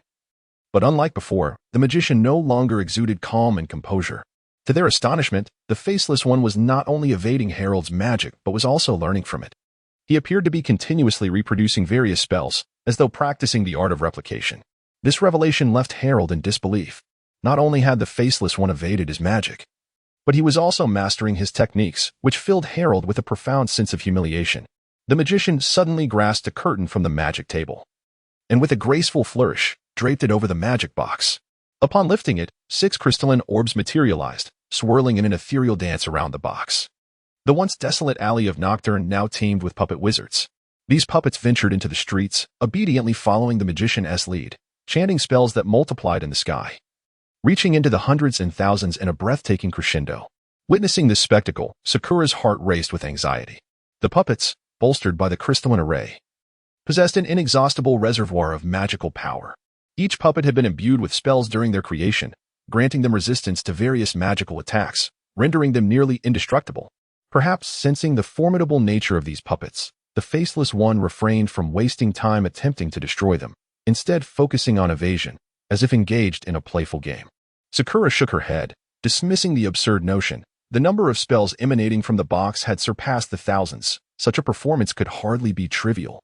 Yet, it appeared the Faceless One had grown wise. From within his robe emerged countless spells. Wait. Sakura blinked rapidly, astonished as she beheld an uncountable array of incantations cascading from the Faceless One's robe, relentlessly reproducing until they numbered in the thousands. These spells belonged to Harold. In no time, the spells originating from the magic box belonging to the Faceless One outstripped Harold's in sheer volume.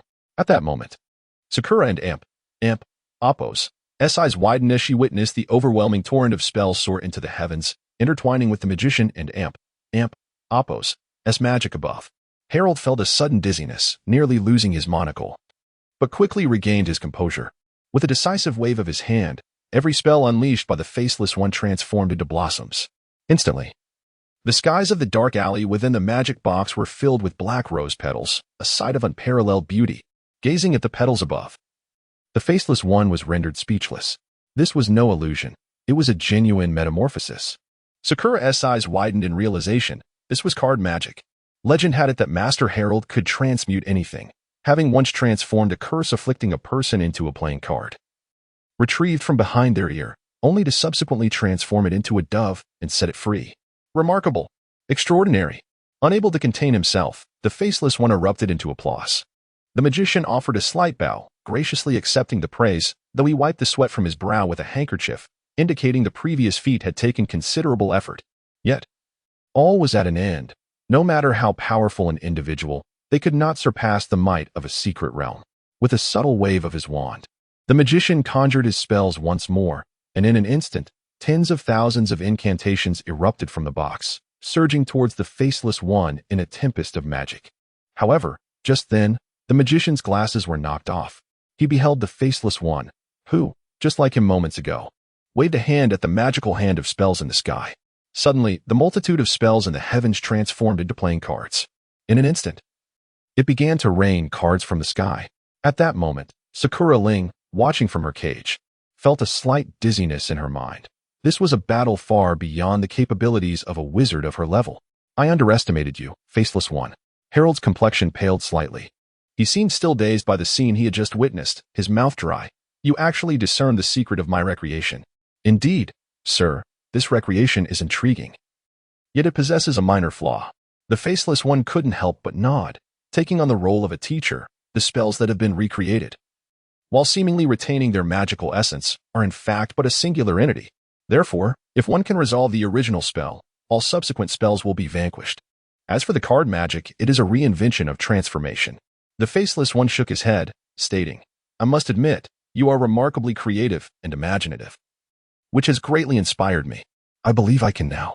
As he spoke, a red wand flew from the folds of his robe, which then transformed into a blazing phoenix soaring into the sky. In an instant, the heavens appeared to be enveloped in a fiery cloud. The playing cards swept away, giving way to a torrential rain of flames. As those cards burned away, their ashes reverted to spells, striking the phoenix. The spells that erupted in the sky morphed into countless fireworks. Yet the phoenix remained immune to these magical onslaughts. This was a true phoenix. Sakura Ling watched in astonishment, while Harold seemed equally shaken, his mouth agape, unable to regain his composure. The phoenix, under the control of the Faceless One, burned away, and the ashes ultimately transformed back into a wand, returning to his hand. No, no. The Faceless One shook his head, smacking his lips, casting a glance at the divine-like rotund face in the sky, his tone laced with shame as he remarked, "There was no rebirth. This does not qualify as the ashes of the divine." The rotund herald erupted in anger. "Can you possibly be more pretentious? This is excessive. Due to your efforts, Mr. Harold's anger level has reached its peak. He is about to reveal a treasured artifact he has never shown to anyone. Indeed, this magic box contains delightful wonders." Lewis exclaimed enthusiastically to the sky. "Mr. Harold, let me see your circus. It seems you have imbued your puppetry with life and soul. This is truly fascinating." Lewis was somewhat exhilarated. Now his phoenix was merely a step away from acquiring a soul and life. Harold's Dark Moon Circus would undoubtedly provide him with inspiration. The magician's pupils constricted slightly. How did he perceive the existence of his circus? After all, that circus resided in a different realm. Suddenly, the magician realized this individual must have acquired knowledge of his circus from another source. And he certainly was not an agent of the Ministry of Magic, for the agents of the Ministry had never laid eyes upon his circus.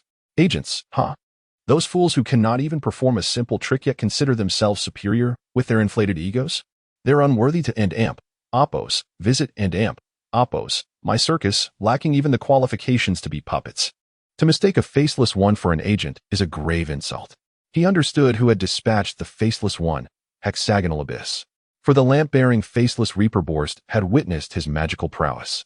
It is astonishing that the Hexagonal Abyss boasts such an extraordinary warden. With that, the magician Harold offered a slight bow, relinquished his wand, and revealed his true mastery. My apologies. Chapter 49, The Moonlit Circus of the World. The magician Harold offered a slight bow, uttering an apology. Pardon my intrusion. He draped a curtain over the magic box.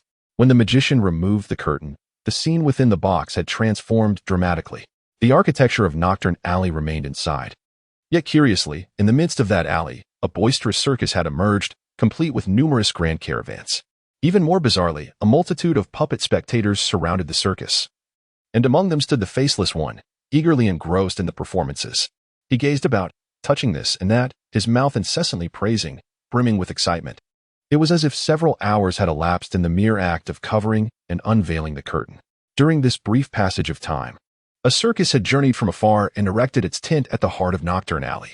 As Harold observed the circus, a look of rapture emerged in his eyes.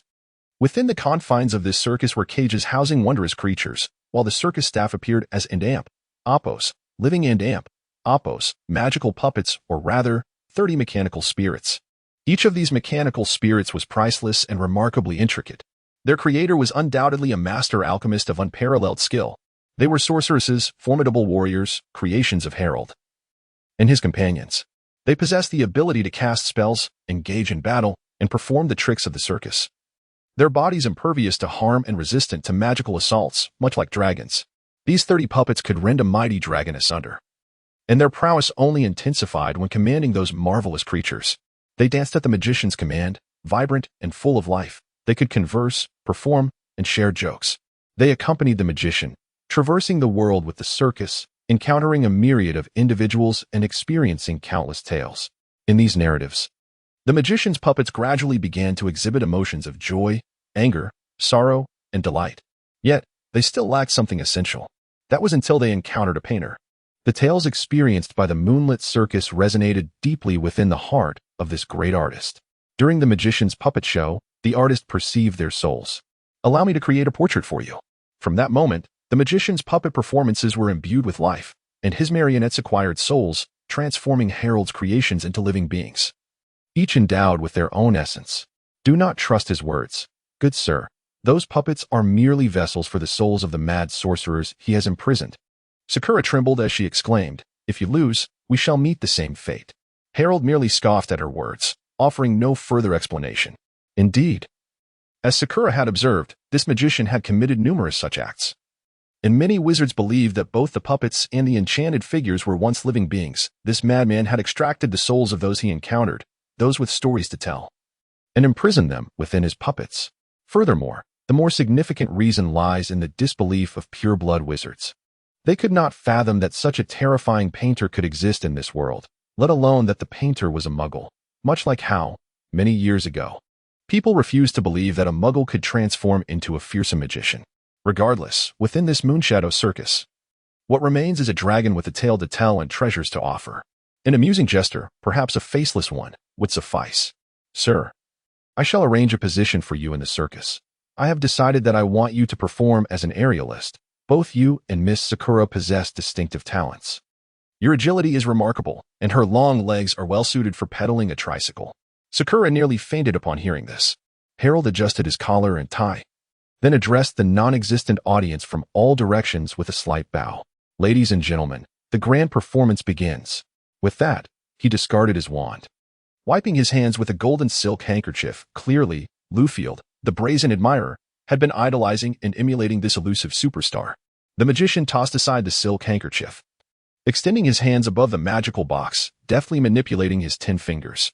The crystal array atop the magic box whirled to life. In an instant, all the puppets and enchanted figures in Nocturne Alley opened their eyes and began to move. They resembled living beings, suddenly endowed with magic and intellect, transforming into extraordinary wizards. The circus performance appeared to have commenced. Witnessing this spectacle, Sakura suddenly recalled a legend, the Moonshadow Circus. According to the legend, this was a circus that frequently appeared in the Muggle world, offering countless unimaginable and fascinating curiosities, capable of fulfilling any wish of the seeker. Indeed, a powerful wizard like Harold, endowed with both wealth and might, could, to some extent, grant a Muggle's every desire. The price, however, was merely a story that could tug at the heartstrings, or rather, a tale that could move Harold enough to extend his assistance. It dawned on Sakura that this circus belonged to Harold. She suddenly understood why the Ministry of Magic pursued Harold so relentlessly, wishing to confine him eternally within the six-sided prison, because he openly defied the Ministry. He not only employs magic in the Muggle world, but also teaches Muggles the art of sorcery.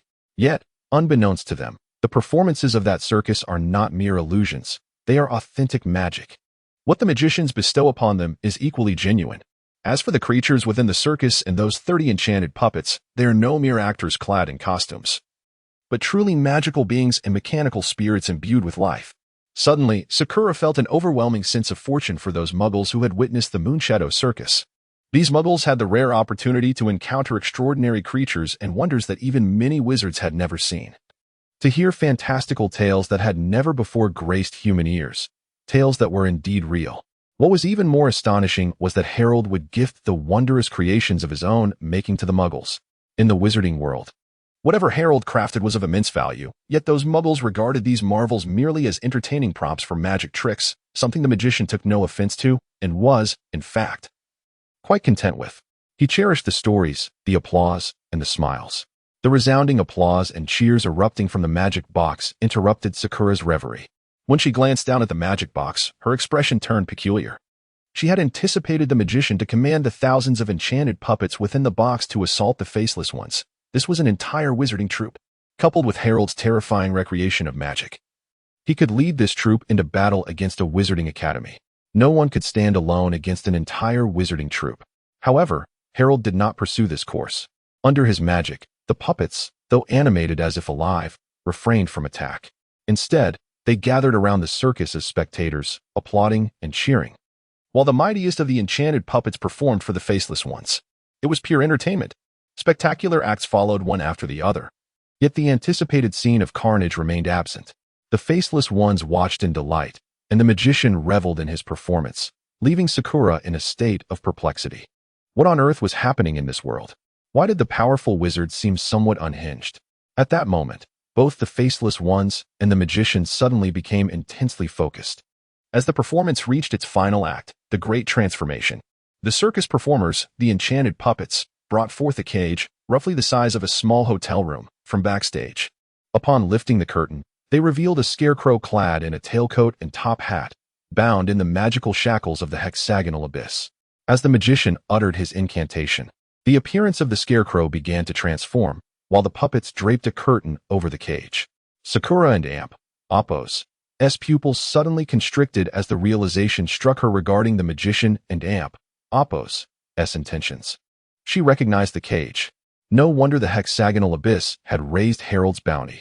That lunatic, during his last escape, he had not only performed a splendid escape from the chamber right before the warden, the lantern-bearer of the thousand-faced reaper, Bolster, but he had also stealthily absconded with an entire solitary cell from the lowest level of the hexagonal abyss. Most crucially, this magical box was essentially a terrifying labyrinth of secrets. Coupled with this cell, he aimed to capture the Faceless One alive. And it seemed the Faceless One was awaiting capture. My heavens! These two lunatics! Fool! Stop watching and run! Sakura shouted. Fully aware that when the scarecrow inside that cage transformed into the Faceless One, this and Amp, Appo's great transformation and Amp, Appo's would reach its conclusion. And Amp, Appo's great transformation and Amp, Appo's, the cursed individual, regardless of their location, would be transported into the magician and Amp, Appo's cage. They would don the attire of the scarecrow, including the magical shackles from the hexagonal abyss. No matter the wizard, once shackled, they would become a powerless muggle.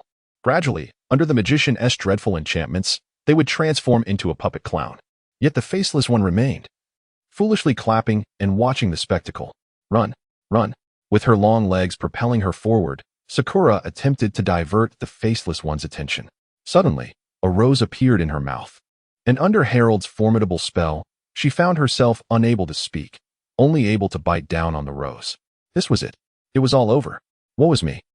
I am destined to pedal a tricycle with the Faceless One and perform a comedic duet. Chapter 50. Enough, do not speak to me.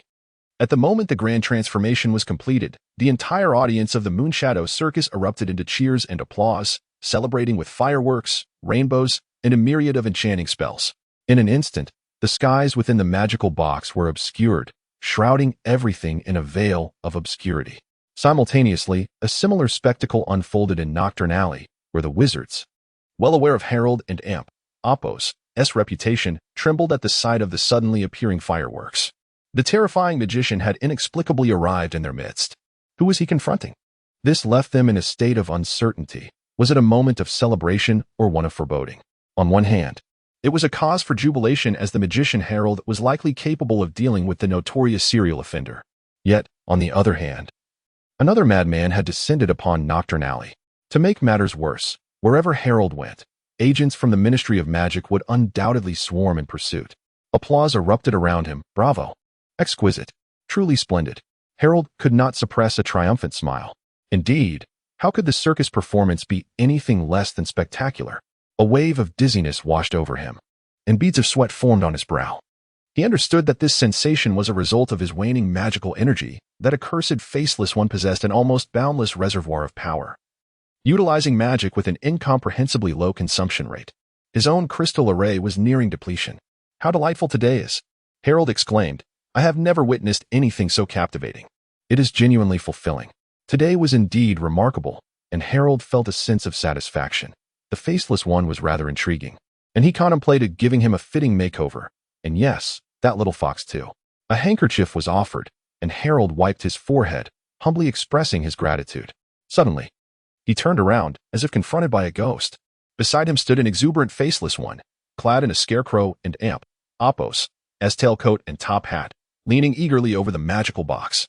His face nearly brushing against Harold and Amp, Appo's.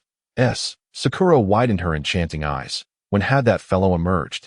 She distinctly recalled witnessing his transformation into a prison cell. Remarkable, remarkable. Harold, I could not resist joining in. This grand transformation is indeed fascinating. Such a rare experience, as few spells have any effect on me nowadays.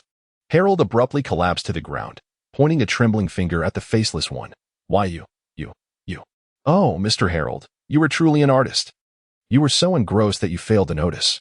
The Faceless One removed the tall hat from his head, offered a slight bow, and spoke. In truth, I have been standing beside you all along. However, I could not resist joining in. I intended to linger a bit longer in this captivating circus. Yet, it appears your magical puppets are preparing to dress me in a clown's attire, and I cannot bear to ruin them, so I stepped away.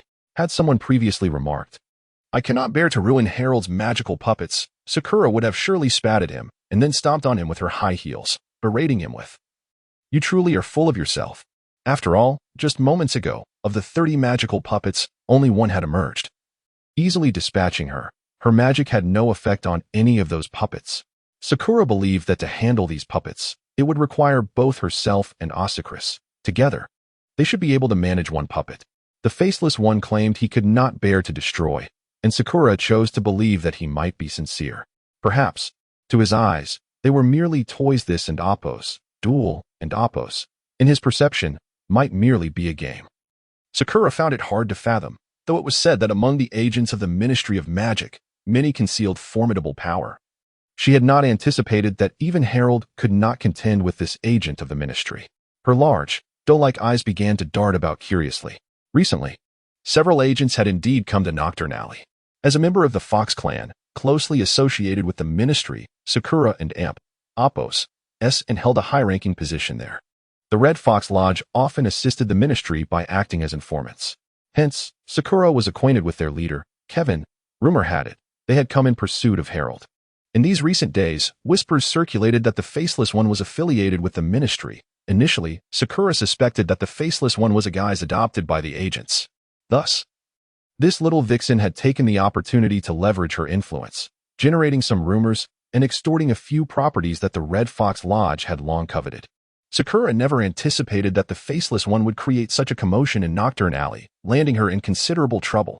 Even more surprising was the realization that the Faceless One was indeed connected to her. Perhaps the Faceless One was truly the agent they impersonated. It turned out he had been secretly protecting her all along. However, were Kevin and his associates truly the Faceless One? Had they not previously claimed that the Faceless One was merely Harold's puppet, with Harold being the real culprit? It seemed this was a deliberately released rumor. This simple little scheme indeed proved effective. Harold had indeed been lured out. Upon hearing that their visit was primarily motivated by Harold, Sakura couldn't help but feel a headache upon learning of their mission. These foolish agents, with their lofty aspirations, had never truly experienced the real world and were utterly oblivious to Harold's formidable nature. At that moment, Sakura suspected they had an ace up their sleeves, and in hindsight, everything seemed to fall into place. Among the agents, there must be a high-ranking official from the Ministry of Magic. He had deliberately assumed the guise of an agent while playing the role of the Faceless One. Thus, their confidence in this venture was well-founded. It was unclear which concealed dignitary from the Ministry the Faceless One might be. But the fact that he was willing to go to great lengths to rescue her suggested he was likely a friend or elder of her aunt. Contemplating this, Sakura and Appos' delicate face flushed slightly, and her gaze toward the Faceless One grew increasingly enchanting. Her aunt had always insisted on her marrying some elderly gentleman or a wealthy scion like Kevin, who had shown her a fair amount of attentiveness, albeit not enough to satisfy her whims. She had intended to toy with him a bit, to test his patience, while also keeping an eye out for someone wealthier. Yet, it now appeared that Kevin might not be so bad after all. Why hadn't he mentioned his prowess? He always seemed shy about conversing with her. Yet here he was, secretly safeguarding her. However, the Faceless One radiated a mature aura, coupled with striking good looks. Perhaps even more robust than Kevin, reminding her of that pretty-faced student supported by Asakura. Who could he be beneath that mask? Surely not Kevin? The identity of this individual remained a mystery. Perhaps he belonged to one of those powerful old-timers from the Ministry. If he bore a resemblance to that pretty boy, then perhaps being his companion wouldn't be such a bad prospect after all. Just as Sakura was lost in her thoughts, a startling conversation jolted her upright. She wanted to scream, but the rose in her mouth rendered her speechless, leaving her to bounce anxiously in place. The Faceless One revealed a pair of magical shackles from his cloak, precisely those that had once adorned the Scarecrow. No matter what. I concede, Harold said despondently, extending his hands in a gesture of surrender, willing to accept his fate. Take me away, but please, allow me one last glance at my puppets. Very well, the Faceless One nodded. In that instant, Harold's eyes widened in astonishment. This fool actually agreed. A surge of euphoria coursed through Harold's heart. Upon seeing the small Barbie doll, the shrunken Sakura, bouncing about in her cage, he shot a furious glare at her. Then, he leaned over the magic box, gazing longingly. In the next moment, this rotund man, with an unexpected agility, squeezed himself inside, leaving only his maniacal laughter behind. Ha ha ha ha ha ha. Sakura and Appos' eyes rolled back, and she nearly fainted. It is over, all is lost. This Faceless One is nothing short of a fool. Just moments ago, He leapt so high that even the little rabbit upon his chest nearly soared into the heavens, yet he failed to even glance in that direction. Is he really that dim-witted? He stands there, gazing at the box, laughing and applauding. Surely, he cannot be so naive as to think that Harold is merely playing with him? Does he genuinely believe that Harold will return? Wait a moment. I know where he has gone. The magician must have headed to the port. What an imbecile. Look at me. Jumping excitedly. Look at me. How amusing. What is this magic called?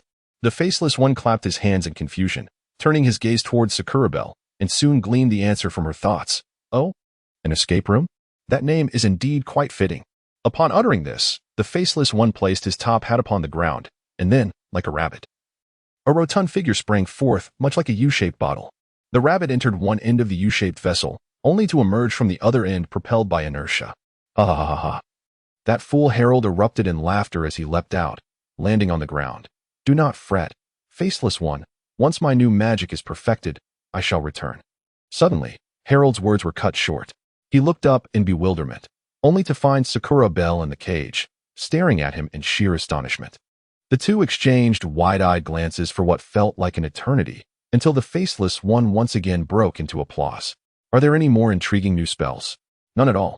Chapter 51 Abababab. Is there any intriguing magic left? None. Wait, is this magic of yours my great transformation? No, it's somewhat different. Distinctly different. Harold furrowed his brow in contemplation. This focused madman, engrossed in pondering the illusion, seemed to have forgotten his predicament entirely. Very well. The faceless one seized the shackles from Harold's hands, fastening them onto him once more. That will suffice for today. The commotion here has become rather excessive, and it appears someone is approaching. Harold, I hope you find freedom soon. I eagerly anticipate your new tricks. Then, to Sakura's astonishment, Lewis reached out to grasp the magician and Appo's plump face, rolling the bewildered Harold up like parchment and stuffing him into his sleeve.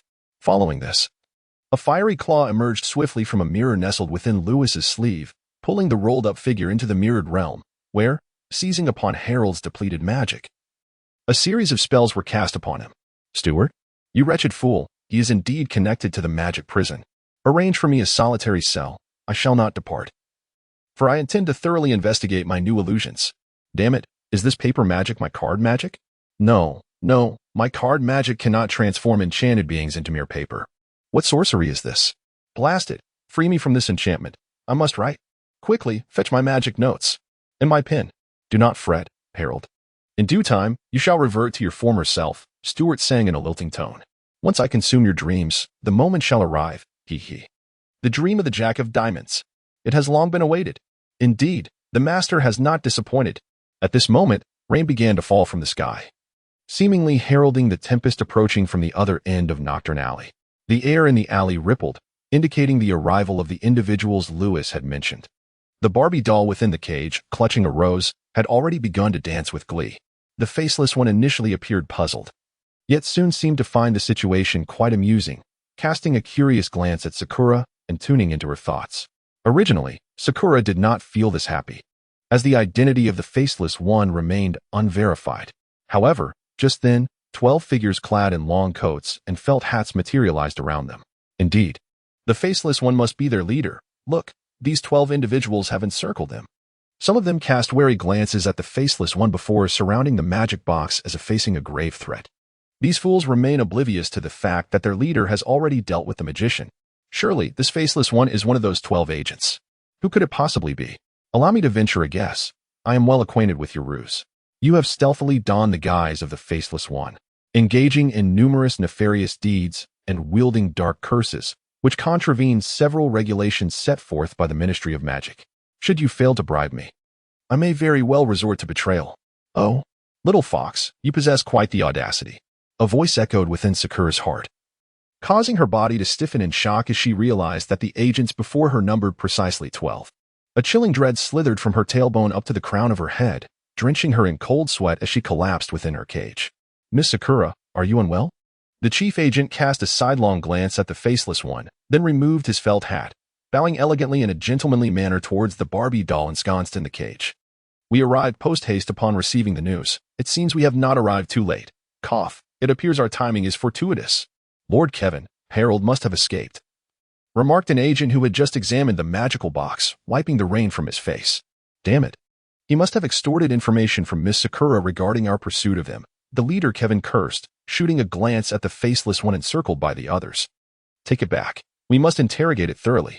It should be Harold's puppet. Though I dread to imagine who the unfortunate soul within is. This madman has transformed those dark wizards he captured into magical puppets.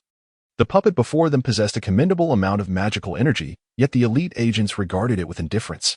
Their dialogue mirrored Lewis's suspicions. The serial killer was indeed Harold. With that, an agent produced magical shackles, while another brandished their credentials. We suspect you of colluding with a magician and employing forbidden spells. You have the right to. What are you doing? Lower your hands. Do not attempt to grasp your wand. Now, slowly lie down before the statement could be completed.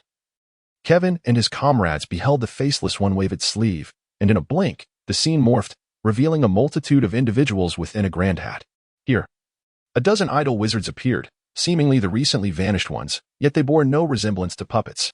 They lounged leisurely, observing their companions engage in card games, international chess, and checkers, resembling a group of elderly men idly playing games on a street corner.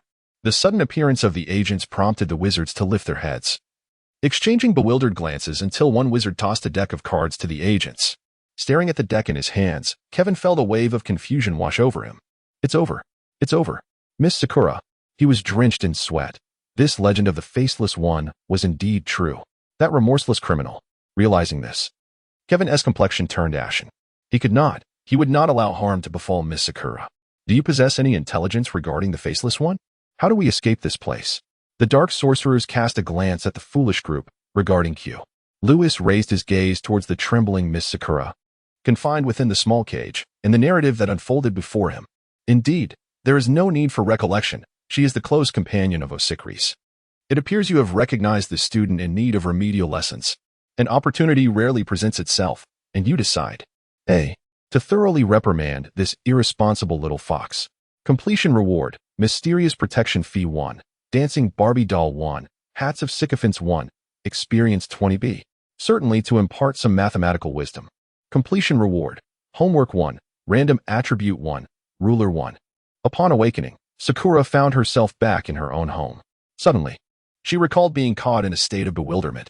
The faceless one had seemingly posed numerous inquiries, yet she could not remember the specifics of what had been asked. A wave of dread washed over her as she realized this. Her legs weakened, and she slumped onto the sofa. She had anticipated that the faceless one would end her life, yet unexpectedly, he had merely administered a slight punishment before sparing her. Hiss! Sakura rubbed her backside, suddenly recalling his questions about several math problems. He had then delivered a few slaps and left her with a piece of homework, instructing her to study diligently in the future. Stuart, as ever, rambled excitedly in the mirror, while Lewis, positioned before it, appeared somewhat displeased. Why has strength been increased again? Lewis double-checked. Lewis, LV8, 25-100. Strength, 14, 19 agility, 8, 23 magic, 30, 58. Storybook energy, 1, after some calculations. Lewis discovered that indeed, this week's routine had once more augmented his strength, though option B and Oppo's S random attribute had enhanced his agility. Lewis rubbed his face, feeling confident that even if he participated in the world's most challenging parkour event, he could shatter the 2-minute world record in mere seconds. Furthermore, upon reaching a certain threshold of magical power, it seemed that the higher one and amp, Oppo's S strength, the greater their resistance to magic. As for physical damage, now, not even a firearm could penetrate his flesh. He had become quite resilient, perhaps worthy of entering the world's slap contest at the Unicorn Mountain and securing a notable position. With a sigh, Lewis returned to his stone table, retrieving over 20 peculiar little fox porcelain dolls, value 2 silver darrel, from his pocket, tossing them into the magic box, followed by all the hats from within. He then extended a finger, manipulating the porcelain dolls and dark sorcerers with the marionette strings atop the magic box. I distinctly delivered over 20 slaps to her. How is it that not a single Barbie doll has materialized? Yingling vowed to dedicate herself to her studies henceforth, having indeed acquired 20 experience points. However, she found the situation perplexing. Was it a flaw in her instruction? The training rod appeared rather peculiar, resembling a whip adorned with a miniature fly swatter or an old man's toy. Even more bewildering was the implication from the storybook that she had neglected to pay a protection fee, pressing her to settle the matter promptly that week. Otherwise, there might be someone coming to collect it. Such strangeness. Lewis began to feel unsettled. It was no wonder. He had neither chosen option A nor option B, but rather opted for a babababab. From within the box, increasingly anguished screams echoed, prompting Lewis to divert his gaze from the storybook and turn towards the box. It seemed the creature inside must be famished. He retrieved a piece of magical bread from his pocket, broke it apart, and scattered the crumbs into the box. Chapter 52: The Man with 1,000 Faces. A talent to shape the world. Lewis retrieved a piece of enchanted bread from his pocket, tore it apart, and sprinkled the crumbs into the box. In an instant, a rain of bread began to fall within the confines of the box. As the bread landed, it gradually expanded and, under Lewis and Apos' magic, transformed into exquisite bread mushrooms. The dark wizards appeared to have been famished for quite some time, and, under the astonished gaze of the agents, they cried out and scrambled madly for the bounty.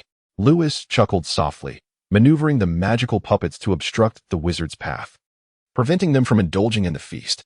The agents, believing the puppets were directed at them, seized their wands in alarm. However, as the puppets passed by, they inadvertently trampled several of the agents into the ground. In contrast, the 12 dark wizards displayed a modicum of skill.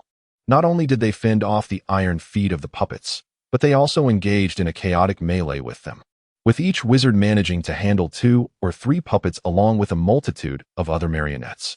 This left Lewis somewhat astonished, for according to what Sakura had previously mentioned, the puppets created by Harold required a dozen adult wizards to barely manage.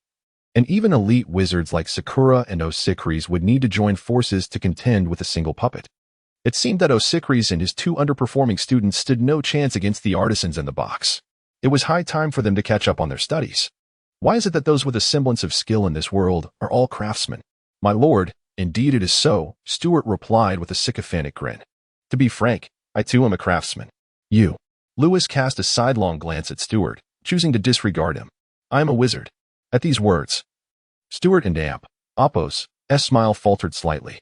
What has become of Mr. Harold? He has been delivered, my lord, and has been verified by the Black Prison. The bounty is remarkable. Stuart continued. Moreover, there is another matter I must discuss with you regarding our warden, Duke Borst. Stuart wore an awkward smile as he spoke. He has been impersonating you, but since Harold's arrival, he seems to be somewhat reluctant. Oh, indeed, my lord, he has been masquerading as you. All along, when Stuart brought back prisoners, no one dared to question it, for Stuart holds considerable authority. Moreover, such inquiries were seldom made, as it is the warden's duty to handle such matters.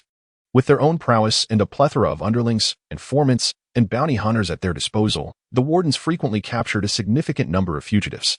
It was nothing out of the ordinary to apprehend criminals. Recently, Stuart's performance has been commendable, drawing the attention of his superiors. This esteemed supervisor is renowned, yet possesses an insatiable desire for glory, coupled with a profound laziness and leisure. His daily indulgences revolve around sipping coffee, perusing newspapers, and dabbling in scriptwriting, while the mere thought of inconvenience vexes him. Recently, upon discovering Stuart's performance exceeding expectations, he felt compelled to engage in conversation with Stuart. This individual is none other than the multifaceted Lantern of Death, Bolster. Presently, he serves as the warden of the Hexagonal Abyss, and it is rumored that he has had encounters with the Dark Lord, during which Stuart was present to capture photographs. The Dark Lord and Stuart posed for numerous shots together, and the Dark Lord expressed immense satisfaction with Bolster, recognizing him as an extraordinary playwright and actor. Remarkably, Mr. Bolster also moonlights as an action director, equally renowned as the illustrious Director Triv, head of the Special Mysterious Incident Handling Office. The rationale behind Bolster's approach to Stuart is straightforward. His senatorial term in the Magical Council is nearing its end, yet his rival in the upcoming election possesses formidable competition. He yearns for renewed prestige and requires the assistance of an old friend. Thus, prior to the capture of formidable adversaries like Harold, Bolster believed the situation to be quite favorable. Merely perusing newspapers and sipping coffee would procure him a reputable image. This nostalgia evokes memories of the leisurely and delightful days when the Dark Lord sought his aid, during which Bolster felt invincible. Faced with challengers, he need not lift a finger, for the Dark Lord would address any troubles on his behalf. Ultimately, the only one capable of besting the Dark Lord was none other than Lord Bolster himself. In later times, no one dared to confront Bolster, save for the Dark Lord. Each encounter would grace the pages of newspapers. Now, with the Dark Lord absent, the once luminescent lantern-bearer is on the verge of being forgotten, leading many to deem Bolster a mere charlatan devoid of true prowess. Some even assert that he is unfit to preside over the hexagonal abyss, let alone serve as a senator. Each night, Bolster clutches the Grim Reaper's lantern left by the Dark Lord.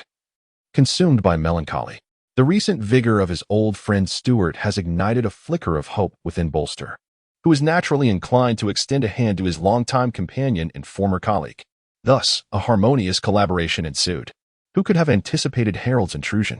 In the past, Bolster had jubilantly penned numerous articles. During this campaign for the Senate, he intended to submit them to a publication, confident that the revelation would yield success. Who dares to declare that Bolster has lost his touch? Who claims I languish in my office, merely sipping coffee and reading newspapers? Each night, before retiring, I discreetly wear my undergarments outside, quietly performing good deeds. And all that I do for the sake of anonymity, despite having graced the pages of newspapers. At that time, the excitement of the voters would secure the senator and Oppos's seat. It appears that Stuart and Oppos's informant was quite diligent, delivering a substantial number of individuals each week. And their significance seemed to be increasing. Now Harold had been apprehended. As the saying goes, while one sits at home, calamity descends from the heavens. Bolster's expression changed instantly. It is one thing to deal with others. After all, the Grim Reaper can handle them. And in this world, few dare to challenge the multifaceted Grim Reaper. However, certain individuals are beyond the Reaper's reach, and among these, some particularly relish the challenge. Harold was one such individual. A magician who not only could not be contained but also reveled in roaming the hexagonal abyss, eagerly seeking out the Reaper to engage in a game of life and death extremes. Every time Harold sought him out, Bolster found himself reluctantly compelled to stage a breathtaking performance amidst his inner turmoil. During Harold's last escape, Bolster's acting had reached its zenith. He successfully failed to capture the fleeing Harold. Now, after Harold had finally slipped away, they were sending him back? Did they expect him to perform again? Did they truly want Harold to come and play with him? His script was nearly exhausted. Thus, half an hour ago, Bolster had a conversation with Stuart. He no longer wished to be in the spotlight. Otherwise, he would absolutely refuse to sanction Harold's bounty.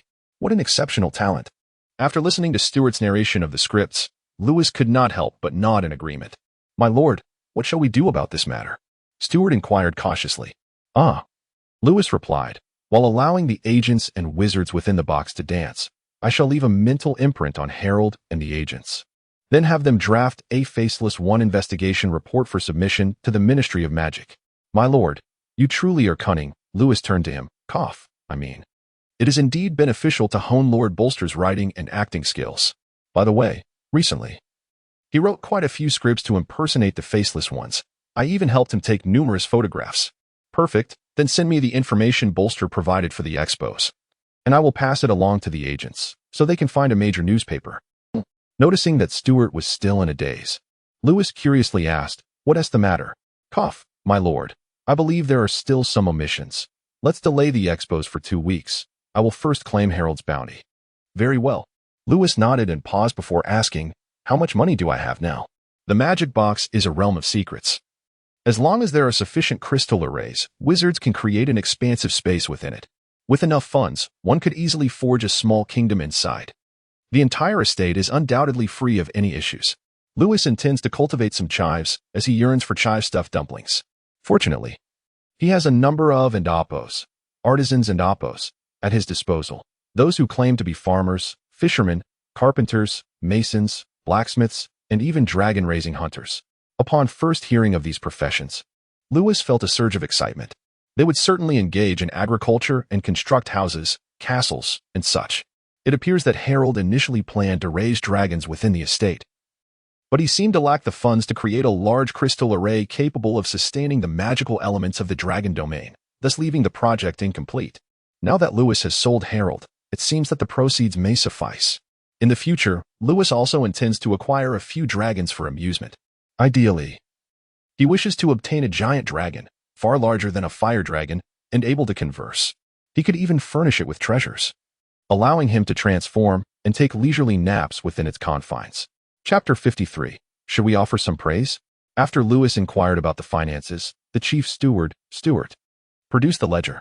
My lord, there are considerable spoils that you have left for Mr. Ross and others. Yet they have withdrawn a substantial sum from the accounts to serve as their ransom. Indeed, although you did not intend to release them, this money has indeed been accounted for. In total, it amounts to over 3,000 galleons. Adding the bounties from recent days, the total exceeds 5,000. Harold's bounty is quite high. He previously turned the six-sided prison upside down and even liberated a cell. Coupled with the troubles he has caused in the Muggle world over the years, the Ministry of Magic and the six-sided prison have repeatedly raised the bounty. However, due to the significant amount, we are unable to claim it all. Both the Ministry of Magic and Bolster require proper arrangements. After the customary distribution, we estimate that around 38,970 galleons remain. 38,000 galleons?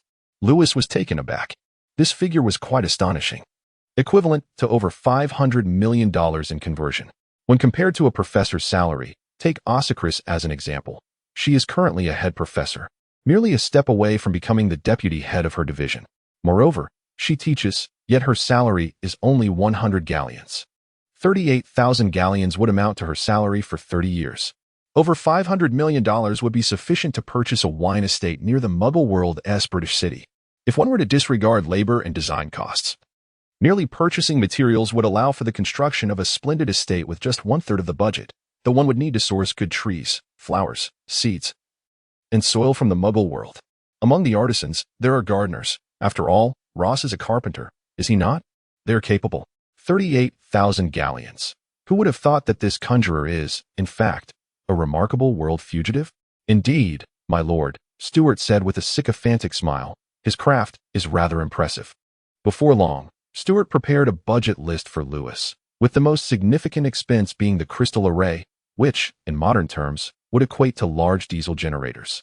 Far more expensive than luxury cars. Stewart recommended purchasing a crystal array with a capacity of 1,200. This type of array is typically used for magical towers, secret realms, or magical laboratories. Individuals cannot afford it, nor would it be of any use. Who operates large diesel engines on a computer. However, Lewis currently possesses two items that necessitate such a device, one being a magical mirror and the other a magical box. Both are secret realms. Thus, the recommendation for the 1,200 capacity crystal array was the result of Stewart's meticulous calculations. In truth, according to Stewart's perspective, the magic mirror does not yet require a crystal array. Acquiring a single array of 1,000 energy levels for the newly established manor and potion garden within the box suffices. However, Lewis, distressed by the shattered crystal array on the magic mirror, opted to add an additional 200 energy levels. The remaining funds, aside from procuring materials for the manor, windmills, mills, livestock, and potion ingredients, such as chives, are best spent on acquiring climate blankets. These wondrous items can transform climates into those resembling deserts, rainforests, or oceans. With these, your secret realm will enjoy varied climates and seasons. They consume energy from the crystal array. A 1,000 energy level array can support several large climate blankets without issue. Aside from the energy required to sustain the secret realm and the daily expenses of the wizards. Furthermore, I recommend acquiring some magical creatures, such as sun worms and moon worms, after tallying the expenditures. A surplus of over 1,000 gold galleons remains. Stewart essentially maximized this budget, ultimately establishing a manor and castle encompassing approximately 600 acres of land, replete with sufficient magical ambience. My lord, purchasing a 600-acre estate with a manor and castle would indeed cost considerably more. You are aware of the current exorbitant land prices. Just acquiring a castle alone may approach 40,000 gold galleons. Nonetheless, my lord, once the estate is completed, you will enjoy a steady income. After all, your artisans are exceptionally skilled, and the manor will be managed exceedingly well once the first batch of potions, grains, and magical creatures matures. Deducting the upkeep costs of the estate and secret realm, alongside the usual expenditures for the wizards, you could expect a monthly income exceeding 1,000 gold galleons. You could recoup your investment within 3 years. Should you manage to collect additional magical creatures and potion seeds, future revenues would be even greater. Indeed. Let us pay Ross and the others a salary. Lewis mused while playing. How much does a carpenter earn these days? Perhaps around 2 gold galleons per month, Stewart replied, his expression revealing a mixture of surprise and dismay. Very well. If Ross and the others were to hear this, they would surely lament. They have encountered numerous Muggle pirate crews and merchant caravans across the world, and now their employer wishes for them to toil in the fields. All for a meager monthly income of 2 gold galleons. This wage is hardly worth their effort. They often lamented the lack of opportunities in Nocturne Alley. And now they would all be working for me, as the Hydra is in need of personnel. Upon hearing his employer's words, Stuart chuckled awkwardly. Fully aware that his employer was merely jesting, with no genuine intention of making them farm. Instead, he aimed to use this opportunity to temper their spirits and observe who might be suitable to retain. During this time, the notable dark wizards captured by his employer had numbered between 30 to 50. Those who quietly engaged in card games and heeded his employer and Oppos' advice, occasionally tidying their hats or trimming the fur atop them, were all kept on. Others had their souls extracted by the boss and consumed. Initially, Stuart felt a sense of confusion. However, through listening to the unspoken thoughts of these individuals, he began to comprehend the situation. Those who remained were all enlightened souls, eager to accomplish significant endeavors, yet possessing remarkable patience. They could discern the reality around them, complying willingly with the boss's directives, devoid of any grievances. Moreover, they shared 2 notable traits: a discontent with the Ministry of Magic's restrictions on magic and a dissatisfaction with wizards who confined themselves to a small circle, indulging in trivial pursuits. Additionally, these individuals were exceptionally powerful, deeply concealed, and possessed a robust network of connections. They were easily redeemable and could be introduced to the Ministry of Magic. Stuart sensed that the boss intended to cultivate a faction. The current endeavor of the boss resembled the training of a hawk. Once these individuals were properly molded and sent to the Ministry of Magic, serving as a FAA for the boss's identity, the possibilities for action would be virtually limitless. Stuart's thoughts were fully audible to Lewis. Yet he refrained from speaking further. Like a fisherman feeding his catch, he scattered the last handful of breadcrumbs into the box, then clapped his hands and rolled the box up as if it were made of paper, tucking it into his sleeve before departing. He returned to the office. But this time he did not change into his robes. Instead, he transformed them into an exquisite antique-style suit, and his wizard's hat morphed into a top hat.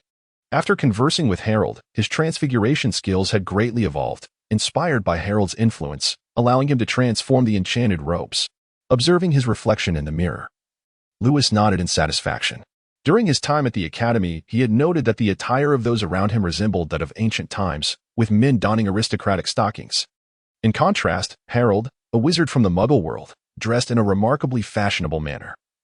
Sporting a Victorian-era top hat and antique-style suit, perhaps the Muggle world had progressed to a level nearing that of the First World War. It seemed that wizards had long confined themselves to a small enclave, creating a significant divide and disconnect with the Muggle world. Those wild wizards from the Muggle realm appeared to yearn for magic, yet found it utterly elusive. Meanwhile, wizards guarded their treasure of magical knowledge, failing to cherish it, displaying arrogance and resisting innovation. They even went so far as to destroy magic and knowledge that displeased them. The previous witch queen suffered greatly from the actions of the wizards and attempted to instigate change. Lewis remained uncertain about what exactly she sought to alter or why she chose to marry a Muggle king. Yet, he was certain that a monumental transformation was unfolding between the worlds of wizards and Muggles. The experiences in Nocturne Alley had enabled Lewis to ascertain his current strength. However, he recognized the necessity of gaining a deeper understanding of this world. He also needs to gradually reveal the strength of his true identity, a justified emergence as a rising star upon the stage of history. To comprehend more and engage in the transformation of this world is essential. Osicles' teacher serves as a pivotal breakthrough, a gateway he has already begun to open. If he slowly unveils his genuine capabilities, Osicles will undoubtedly deem this reasonable. After all, his mentor is the esteemed Mistress Staya. As long as Osicles considers his power to be justified, the professors of the academy will similarly accept it. However, to completely liberate himself from his constraints, he must exert further effort. Perhaps he will require a cadre of stepping stones within the academy. He intends to consolidate these stepping stones efficiently, saving both time and energy. These allies will assist him in demonstrating his prowess and securing a suitable position within the Ministry of Magic, allowing him the opportunity to explore beyond. Only the elite of the ministry can venture out. Temporary workers are not permitted. Before long, in the eyes of others, his true identity will emerge as formidable as the dark persona of the Faceless One. Lewis spent a moment in his office sipping tea to calm his anxious heart before straightening his attire and returning to his dormitory. The day's tasks were complete. It was time to indulge in lighter pursuits. Engaging in conversation with the two young ladies at home would certainly be quite enjoyable. Upon opening the door, Lewis noticed the exquisite high heels on the mushroom shoe rack, raising an eyebrow in recognition that O'Sickleys had returned today. The room is so impeccably tidy. Should I perhaps offer some praise? Chapter 54. The dream world. Gazing at the high heels, Lewis discerned that O'Sickleys must have returned today. The laboratory had appeared quite bustling lately, yet in contrast to before, O'Sickleys had become increasingly family-oriented, no longer immersing herself in the alchemical experiments that once consumed her. Instead, she seemed preoccupied with tidying up the house and washing clothes during her visits home, perhaps even attending to the feet of that kept man she often boasted about to her close friends. Today, this young lady of the household had finally returned joyfully. Just look at the carpet, almost bleached of color. It appeared she had scrubbed it with tea leaves. Helen, that lazy girl, was certainly not as meticulous or capable as her sister. After removing his hat, Lewis glanced at his pocket watch. Goodness, it was already past 9. The schedule of this era was quite early. With few leisure activities available after dark, 9 o'clock was indeed considered late. Knowing O'Sickleys might return soon, Lewis had made a concerted effort to return home before the 6:00 and amp. Oppos clock curfew she had set. However, the once strict teacher no longer stood at the door with a ruler, intentionally seeking to create trouble. During the week of supplementary lessons, she had particularly relished administering discipline to her tall, handsome student, deriving a sense of accomplishment from it. But it seemed that habit had been curtailed. Look at this. Was a ruler prepared for you? Never mind. I shall use it myself, Lewis remarked as he removed his coat and hung it on the rack. After taking off his shoes, he stepped into the living room. The space had undergone a remarkable transformation. Not only the carpet but even the curtains appeared freshly cleaned. Perhaps she thought that by engaging in more chores, she could forget about the issue of socks? Lewis glanced towards the balcony and discovered his socks hanging there, alongside several of his undergarments. His face flushed slightly, for he had deliberately hidden them beneath the bed, intending to wash them himself. Yet, it seemed O'Sickleys had found them and taken it upon herself to wash them instead. Moreover, dinner was laid out on the table beside the sofa, accompanied by a pot of cool boiled water.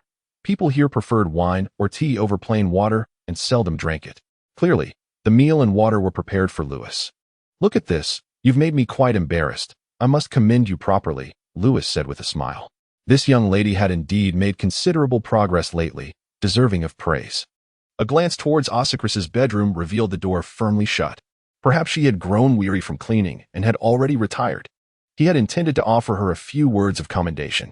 Perhaps she is just a bit shy, Lewis mused to himself, finding this explanation plausible. It appears that O'Sickleys is not inclined to grant you the opportunity for a bit of explosive excitement.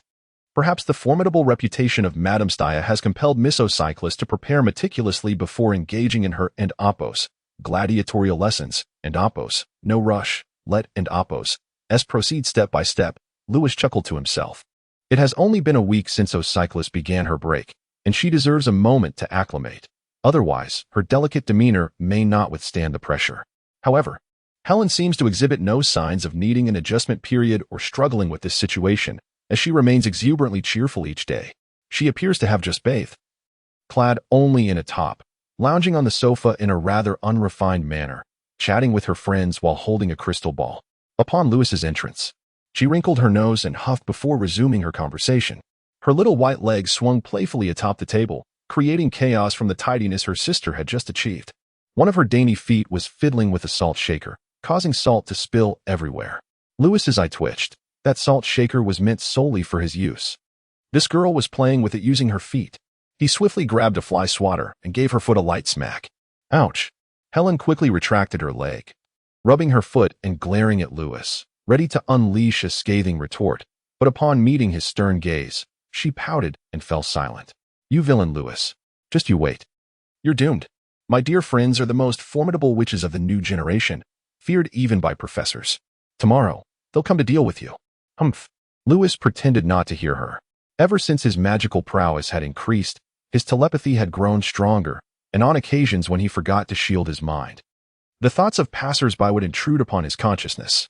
Dinner was lavish, sufficient for 3 people. As Lewis's strength grew, so did his appetite. Soon, This powerful warrior had polished off everything on his plate. By the time he went to wash up, Helen was already pouting as she cleaned her plate. After dinner, Lewis took a shower and lay down on his bed, feeling somewhat fatigued. Stuart had summoned him multiple times. It seemed that previously, in Harold's dreams, Stuart had battled Harold several times and ultimately defeated him using some of Lewis's power. After all, Lewis's nightmare spell had reached level 6, far surpassing Stuart's capabilities. Stuart hoped to consume all of Harold's dreams and was waiting for Lewis to make a decision. Lewis had no intention of devouring his dreams. Consuming a portion would suffice. The quantity of magic was inconsequential. What truly mattered was that Harold was a recruit worth considering. Moreover, Harold hailed from the Muggle world and had seemingly been a Muggle wild wizard. This revelation filled Lewis with anticipation. Soon, Lewis drifted into slumber, only to be eagerly drawn into the dreamscape of the magician Harold by Stuart. Harold and Amp, Oppos, S dream was a kaleidoscope of bizarre imagery. Yet it appeared to be entirely under Stuart's dominion. A three-headed serpent roamed the expanse, devouring the starry sky. This was the embodiment of Lewis's nightmare. Following Stuart through the dream, Lewis soon espied a trembling, rotund figure in a corner. The man stood upon a meadow of blue mushrooms, where chocolate flowed like a river. Upon noticing Lewis and Amp, Oppos, S approach, he rose to his feet. "Sir, you have finally arrived," Harold exclaimed, doffing his hat with a slight bow. He clutched his hat nervously, adding, "I have been longing to converse with you and have awaited your arrival for quite some time. I would also like to bestow some of my dreams upon Mr. Stuart. But might I retain a few? These dreams are the wellspring of my imagination. If I can no longer dream, then I might as well perish." As he spoke, Harold gazed skyward, where the three-headed serpent continued its ominous wanderings. He understood that this was the Dream Eater, a creature from the realm of the faceless, capable of consuming all dreams. Before Lewis could respond, Stuart let out a chilling laugh. "Now you comprehend the prowess of my master, do you not? It is too late. There is nothing you can say now." But before he could finish, he transformed into a comical little rabbit, bewildered. Lewis then conjured 7 candy carrot sticks from the void and tossed them to Stuart. It seemed that the moment Lewis entered, he had taken complete control of the situation. "Well, consider yourself fortunate this time, Harold. Know that you are steeped in malevolence. Normally, someone like you would face my master's wrath without mercy. Yet this time, not only has he spared you, but he has also assisted you in purging those unseemly dreams. Be grateful," Stuart remarked, munching on a carrot. "So sweet." These 7 confections were remnants of the memories Harold wished to forget, unearthed by Lewis from the depths of Harold and Amp, Oppos, S slumber. As Stuart consumed them, Harold felt a wave of relief, as if many of his past pains had been erased. However, as Stuart devoured all 7 candies, he became inebriated. Harold's magical essence exceeded 300, rendering Stuart incapable of assimilating such potent dream energy. Lewis waved his hand, and the serpent descended, swallowing Stuart whole. With Lewis's assistance, Stuart would eventually digest the dream's power, subsequently bestowing upon Lewis a substantial surge of magical energy. According to the prophecy inscribed in the storybook, within a month, Lewis's magical prowess would increase by 1/3. In addition to the dozen or so agents, there are also 6 black wizards who have yet to be consumed by dreams. These visions have sufficiently invigorated Lewis and Amp, Oppos, S magic for over 2 months. Chapter 55. You are the first one who can understand very well, Harold. I shall inform Stuart, ensuring that he will no longer disturb your dreams. Lewis diverted his gaze back to Harold. I appreciate your willingness to overlook past grievances and show mercy.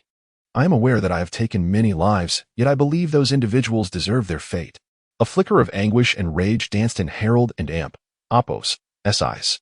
Having glimpsed some of Harold's dreams on his recent journey, Lewis refrained from passing judgment on Harold's current sentiments.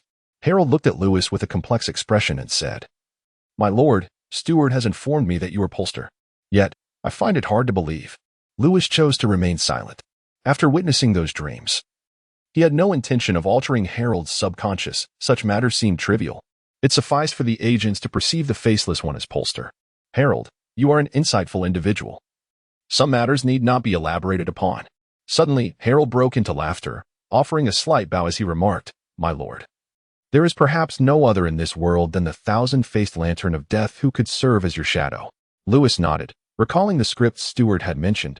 Polster, in the realm of Muggles, was known as Paul. This legendary author was revered in the hearts of the people, nearly akin to Shakespeare.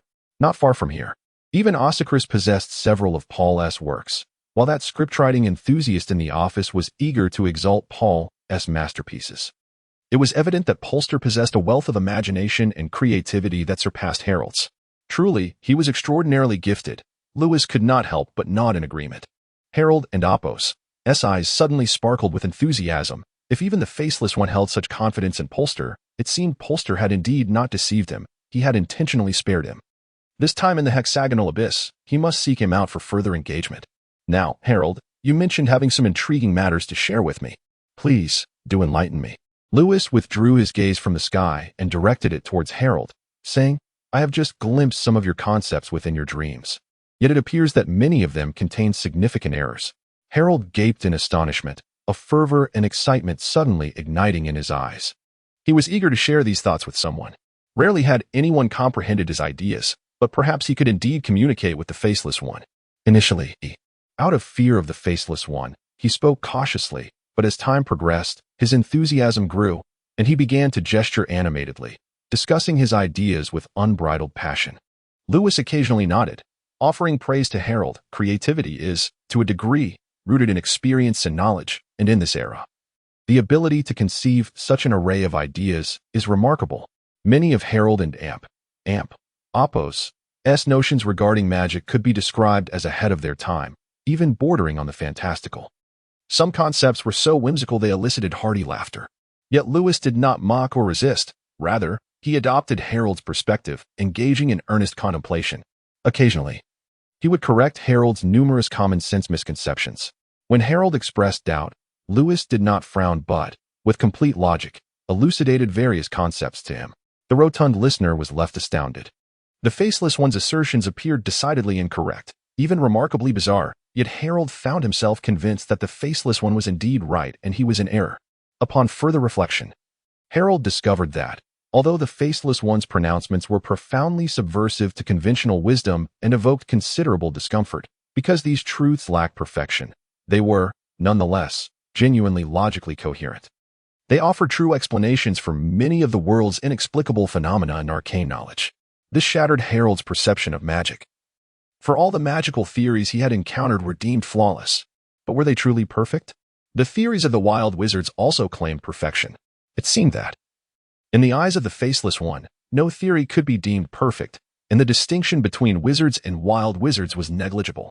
Or perhaps, to the Faceless One, there was no difference between wizards and muggles. After conversing for a while, Harold grew increasingly astonished, to the point where beads of cold sweat began to trickle down his face. For he realized that the Faceless One and Athos's assertions seemed to hold an undeniable truth. It appeared that Lewis had perhaps spoken a bit too extensively, as he noticed Harold gaping in silence. Lewis discreetly shook his head and sighed. Clearly, all of Harold's complex and esoteric notions were comprehensible to Lewis, yet the seemingly simple ideas expressed by Lewis were to Harold as if he were deciphering an ancient script. Lewis had returned to the stage of apprentice enlightenment, the introductory knowledge of the god of magic. Subsequently, after much arduous contemplation, Harold managed to digest a fraction of this knowledge. Following this, a tremor coursed through Harold's body. He was certain that the so-called fundamental knowledge spoken of by the Faceless One belonged to the realm of the divine. It was a secret accessible only to the gods. It was hard to believe that he would willingly divulge such a secret to me. Harold was overwhelmed with excitement, nervously clutching his hat, uncertain of what to say. He began to question whether this Faceless One was, in fact, the god of magic. His understanding of magic had surpassed the limits of Harold's imagination. In the eyes of the Faceless One, who was deemed worthy to become a junior apprentice, a demigod, clearly he felt himself woefully inadequate. Mr. Harold, there is no need to be overly reserved. It is truly a pleasure to converse with you. After speaking, Lewis let out a deep sigh. You are the first to comprehend the forbidden knowledge. Chapter 56. Sleep, my dear little one. Harold was oblivious to the metaphors of elementary school, yet he perceived the vast knowledge of the person before him. Initially, Harold and Athos's fear stemmed from Lewis and Athos's formidable prowess. But now he felt an authentic admiration and respect for him. His mentor was indeed a learned individual, and in Lewis, Harold recognized the same distinguished quality. Truly, he was more than worthy of being Harold and Athos's teacher. Allow me to show you some of my little secrets. With that, Herod awkwardly rubbed his hands together and took Lewis by the hand, soaring into the sky. At that moment, Herod seemed to regard Lewis as a mentor. Above them, countless clouds of various shapes floated, crafting an array of gifts. Dream birds flitted among the clouds, carrying these presents to the Muggle children lost in slumber. I often perform around the Muggle world, teaching those eager to become magicians children endowed with talent, potential, and desire, yet the Ministry of Magic forbids their learning. They remain unaware of the existence of magic and wizards in this world. Herod had once been a Muggle himself, yet he was a true genius, surpassing even the pure-blood wizards in brilliance. Unfortunately, no one wished to instruct a Muggle in magic, and Herod found himself distanced from the realms of wizards. That was until he encountered a magician, a wild wizard. No one could have imagined that Herod's enlightening mentor was a Muggle wild wizard, scorned and looked down upon by the wizarding community for his lack of magical power. Yet this wild wizard was a genuine scholar, a bookworm rooted in academic research, derided by all wizards. It was this very bookworm who birthed a formidable magician, Herod, into this world. Many of the scholarly theories on magic had initially been mere speculation. Yet ultimately, they were validated by his disciples, and the scholar's dream of becoming a wizard was realized through his students. Upon witnessing Herod's dream, Lewis felt a pang of reflection. He spoke little, simply addressing Herod. "We'll stop here for today." As he uttered these words, Lewis noticed the surroundings gradually transforming into his bedroom, aware that someone was calling for him. "Ah, Master, are you leaving?" Herod inquired as he observed Lewis fading from his dream. "It is indeed late. You should return and rest." Awakening from the dream, "Sleep now, sleep well. You cannot feel me tending to your feet," his sister reminded the mischievous Lewis. "Don't forget to sweep the floor tomorrow. Moreover, Helen is tasked with washing socks." "Ahem, and mine as well," said with a fierce tone. Lewis blinked, catching a whiff of a delicate fragrance mingled with warm breath. Gradually, he opened his eyes to behold Osicles gently caressing his hair, her warm lips bestowing a soft kiss upon his forehead, while she serenaded him softly with a lullaby. "Sleep now, my precious little darling. Hum, hum, hum," with a mischievous grin from Osicles. Ultimately, Osicles successfully roused Lewis from his slumber. Observing the bewilderment in Lewis's eyes, Osicles nodded with satisfaction and pride, setting aside an ancient tome cradled in her arms, and signaling a victory gesture in the direction of her sister Helen, who joyfully leaped upon the bed. "Come on, Helen, fetch the foot basin. We shall each take one," Osicles declared with a triumphant smile, happily humming a tune as she descended from the bed. "Indeed, I am the most exceptional. It seems this book is indeed accurate. I must revisit it to see if it can further instruct this little rascal on how to show proper respect to his teachers." "Humph. Sister, he is awake. Oh, as I previously mentioned, this is quite reasonable. Observe, his gaze is fixed." With that, Osicles grinned triumphantly. She climbed onto the bed, flipping through the book resting on Lewis's chest, tossing her long hair aside, and pointed earnestly at a page. "See here," it states, "during such hypnosis, the subject may occasionally open their eyes, accompanied by some subconscious habitual gestures, or even somnambulism. Of course, it's also possible he has awakened." At this juncture, the two sisters froze momentarily. Soon after, Osicles adjusted her strap and, resting her chin in her hand, gazed at Lewis with a confident smile, suggesting to Helen, "Let us conduct a test. If he is indeed hypnotized, he will nod." Oh, Lewis. Have you been hypnotized by your sister and forgotten tonight's events?" Lewis nodded. The sister's eyes sparkled with excitement, prompting Osicles to inquire further, "Will you be sweeping the floor tomorrow and washing socks for Helen and me?" "That is too lenient, sister. This naughty boy deserves further punishment. You did wash his underwear today. You should make him." "Why are you pinching me?" Osicles, blushing, bit her lip, thinking her sister foolish for suggesting such a task for Lewis. "Helen, let us have Lewis polish our shoes. Lewis, don't forget to polish the shoes for Helen and me tomorrow." Osicles playfully pinched Lewis and Oppos's cheek, beaming as she said, "You must kneel down and polish them well. Hurry over when you see us at the door putting on our shoes, my little darling." Lewis squinted his eyes and nodded deeply. "Perfect." The two sisters clapped their hands in celebration, sharing mischievous smiles. Soon, Helen brought in a steaming basin for foot soaking. Then, Osicles stealthily approached Lewis and whispered enchantingly, "It's time for a foot wash, handsome." Observing the sisters' eager expressions, Lewis obediently took a seat at the edge of the bed and placed his feet into the basin. The sisters exchanged a knowing glance and joyfully began to wash one foot each. In that moment, they both shared in the experience, alleviating any prior discontent and lifting their spirits. "Helen, I heard there are rumors of trouble brewing in the office?" The sister inquired with a hint of concern. "No, not at all. Don't lie. You haven't been to work, have you?"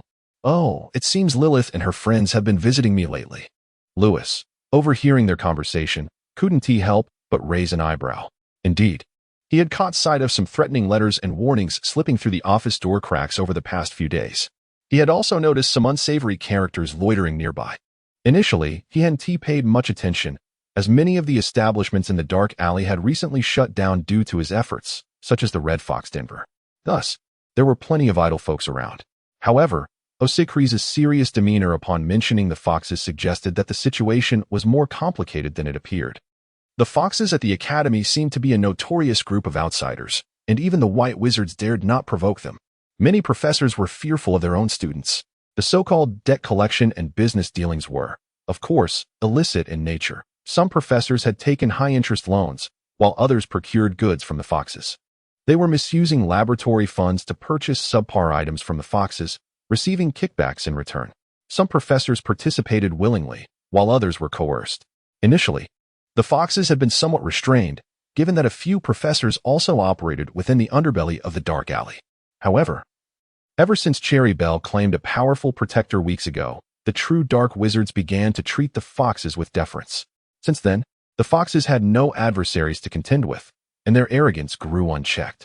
Consequently, these already brazen foxes became even more audacious, extorting and charging exorbitant interest rates, creating a murky atmosphere in the academy over the past fortnight.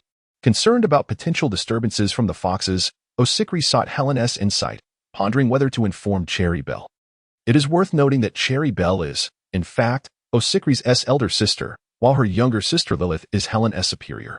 Both Cherry Bell and Lilith hail from noble fox families, and Cherry Bell herself is a countess, although the title of count may not rival that of a princess. Her family boasts a long and illustrious history, maintaining profound connections within the Ministry of Magic and among the wizarding aristocracy. Thus, Sakura Ring's lineage can be regarded as a formidable power, one that even the Witch Queen must regard with deference. Furthermore, the Ministry of Magic engages in direct dealings with Sakura Ring. She serves as a conduit for laundering money for those politicians. The true dark wizards that accompany Sakura Ring are, in fact, clandestinely nurtured by the Ministry. Consequently, she stands as a formidable figure, adept at navigating both the light and dark realms. Presently, Sister Sakura Ring has emerged as the head of the beleaguered Princess Ocyclus, while the young delinquent Lilith, tasked with debt collection in the underworld, has become the leader of Helen. Indeed, many professors within the academy harbor a fear of this mischievous student. Not long ago, Miss Lilith, having been intimidated by Stuart, had remained subdued for quite some time. However, following Lewis's reprimand of Stuart, her troubles have dissipated. With her sister now supported by the Faceless One, she naturally intends to venture out in search of amusement. Just a couple of days ago, she was parading around the Dreaming Tower with the little foxes, proclaiming her intention to capture that malevolent spirit and deal with it accordingly. Regrettably, her efforts were in vain. Such audacity she possesses. Nonetheless, her young accomplice Helen has recently lamented being bullied, which promises further entertainment. It remains uncertain whether that bookworm has ever heard of the Faceless One, but such a name need not be mentioned. Lilith believes her own illustrious name suffices to keep Lewis in check. Chapter 57. What should I do if I'm afraid they can't defeat you? It appears that the foxes, who frequently loiter around the office, were actually scouting the area. The two sisters engaged in quite a discussion about the foxes. Osikris seemed rather uninformed about the dark dealings among the wizards, while Helen was well acquainted with many of the intricacies. Sister, it's not just the wizards in the academy who fear the foxes. Even the Ministry and Opos, Department of Mysteries pays a protection fee punctually every month. Helen boasted, wearing an expression of pride rather than shame. Protection fee? Osikris and Lewis exchanged bewildered glances, their expressions reflecting their astonishment at Helen's words. If Nocturne Alley is considered a den of iniquity, then this enigmatic Department of Special Affairs could be likened to a police precinct, with Turf serving as a sort of deputy chief. Are a bunch of little girls collecting protection fees at the police station? I can't be hearing this right. Osikris exclaimed in disbelief. I've been at the academy for so long, and I had no idea. Helen rolled her eyes. What do you expect to know? Hey, sister, don't pinch me. I'll tell you. I will. Amidst the commotion, the young girl, Helen, divulged some secrets from the underworld. Originally, the Foxes never meddled with the office, after all. It was a thoroughly official establishment. However, the crux of the matter lay in the fact that Turf was a notorious lecher who, under the guise of his position, often led agents to indulge in various escapades, frequently asking the little foxes if they aspired to be stars. Eventually, he encountered Lilith. A significant complication. She was indeed exceptionally suited to become a major celebrity. It was then that Turf realized that the Red Fox Den was not only a force to be reckoned with in Nocturne Alley, but also possessed a profound connection within the Ministry of Magic, one that he could not afford to provoke. Understanding he had stumbled upon something formidable, Turf wished to avoid further entanglement, yet the Foxes were unwilling to let him off the hook.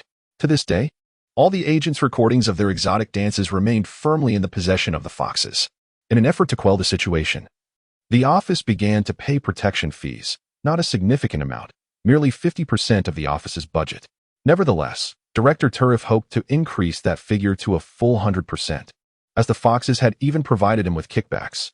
Moreover, the accounts were meticulously organized, leaving the Foxes unable to find any flaws, far surpassing the previous corruption methods employed by Director Turf. This revelation opened up a new frontier for him as exchanges continued. An unexpectedly strong relationship developed between the two parties, largely due to the increasing amount of compromising information the Foxes held on the agents. Consequently, the office began to procure a variety of bizarre and counterfeit magical items from the Foxes at exorbitant prices each month, resulting in a considerable stockpile, including various wants. The office's agents had not been present for a month, and the payments for the previous month had yet to be settled. Will Lilith come to collect protection fees tomorrow? Osicles exclaimed in astonishment. She could hardly fathom the depths of corruption among the politicians in the Ministry of Magic, nor the utter impotence of the Special Events Office. Helen widened her eyes, realizing she had inadvertently revealed their plan to intimidate Lewis into submission. No, sister, they are merely here to have some fun with me. Director Triv is absent, so what fees could they possibly collect? Osicles felt a wave of reassurance. Her explanation seemed quite plausible. Upon hearing this, Lewis suddenly understood that the protection fees were indeed owed here. He had not anticipated that the office was indebted to someone for protection. All clean now, so white. Helen remarked playfully, tapping Lewis's foot. Osicles, using the back of her hand to brush aside the hair from her forehead, dried Lewis's foot and said, "All right, Lewis. It's time for bed. Be good, you two, and turn in early." With a playful grin, Lewis pinched each of the sisters' cheeks and, under their amused gazes, bid them good night. With a crack of thunder, lightning illuminated the sky, and the wind howled as rain poured down in torrents. Osicles, feeling dizzy from it all, nearly stumbled into Helen's embrace. "What is it? I told you sister's hypnosis was dubious," she muttered. "She just wants to wash Lewis's feet and keep trying to kiss him. That must be it." Helen blinked, puffed out her chest, and said, "Good night." That night, Osicles dreamt that she had successfully hypnotized Lewis. He lay there, eyes open yet immobile, gazing at her with a pitiful expression. She maliciously pinched his face and laughed. "You mischievous bad student. Just wait until I properly deal with you." However, Lewis appeared to be pretending. Amidst her panic, he suddenly pulled her towards him with surprising strength. He was remarkably powerful, akin to a searing iron. When she awoke in the dead of night, Osicles bit her lip, her face flushed with warmth, her legs tightly wrapped around the pillow as she tossed and turned. Unable to find sleep, she had dreamt of her troublesome student once more. The following morning, Lewis rose early. Indeed, that silly girl Helen was still fast asleep, seemingly unfazed by the events of the previous night. However, Osicles was already up, having swept the floors and prepared breakfast, appearing to be set on leaving early. Look at her, with those red circles under her eyes. She must have been so touched by my goodnight that she couldn't sleep well, Lewis mused, glancing at the tidy living room. Feeling a surge of satisfaction, the princess, encouraged by me, is becoming increasingly diligent and full of vigor each day. As Lewis entered the washroom to brush his teeth, he noticed the commotion in the living room, contemplating joining her for breakfast and engaging in conversation. However, when he leisurely emerged from the washroom, draped in a towel, he found Osicles at the doorway, adjusting her black knee-high socks in preparation for her high heels. Upon lifting her gaze and spotting Lewis approaching, her body stiffened slightly. Her brows furrowed in surprise, yet her pinky trembled ever so slightly, and her cheeks flushed with a delicate hue. Clearly, the recent events had taken a toll on the young princess. In the next moment, she watched as Louis crouched down, tenderly polishing his own high heels with a cloth. A wave of disbelief washed over Ocyclus, nearly rendering her faint as she questioned whether she was trapped in a dream. Memories of the previous night's dream flooded her mind, and she bit her lip, her face burning as she gazed at Louis, her eyes brimming with unshed tears. Once he had finished polishing one shoe, she was astonished to see him lift her foot, carefully slipping the shoe onto her foot. At that moment, Ocyclus felt the warmth of his hand enveloping her foot, and a dizzying rush coursed through her, leaving her momentarily breathless, her heart racing uncontrollably. He truly polished my shoes. I cannot be dreaming, can I? As Ocyclus witnessed Louis rise, revealing an irresistibly charming gentlemanly smile, he patted her back affectionately, akin to an elder brother, and said, "Let us go, we mustn't be late." When she descended the stairs, her head still spinning, she couldn't resist glancing back at Louis, who stood at the door. A sudden thrill surged through her, akin to receiving a grand reward, prompting her to beam at him. Louis returned her smile, encouraging her, "Do your best, be good." Seeing Ocyclus flush with embarrassment as she nodded earnestly, Louis couldn't help but smile wider. He waved goodbye and closed the door. Ocyclus made her way downstairs, her heart fluttering with joy, feeling as light as a fawn. Her thoughts began to wander, leading her to a rather peculiar notion. Perhaps next time she should boldly present him with water for his feet, offering to wash them herself, and then, perhaps, she would listen to his praises. Wait, what? Ocyclus recalled the words of Yingling, who had once advised her that for those whom you had bullied, it was wise to occasionally offer small treats to satisfy their little desires. Gradually, they would come to enjoy the feeling of being teased, much like a puppy. So, am I the puppy in this scenario? Ocyclus felt a surge of indignation, nearly overcome by exasperation.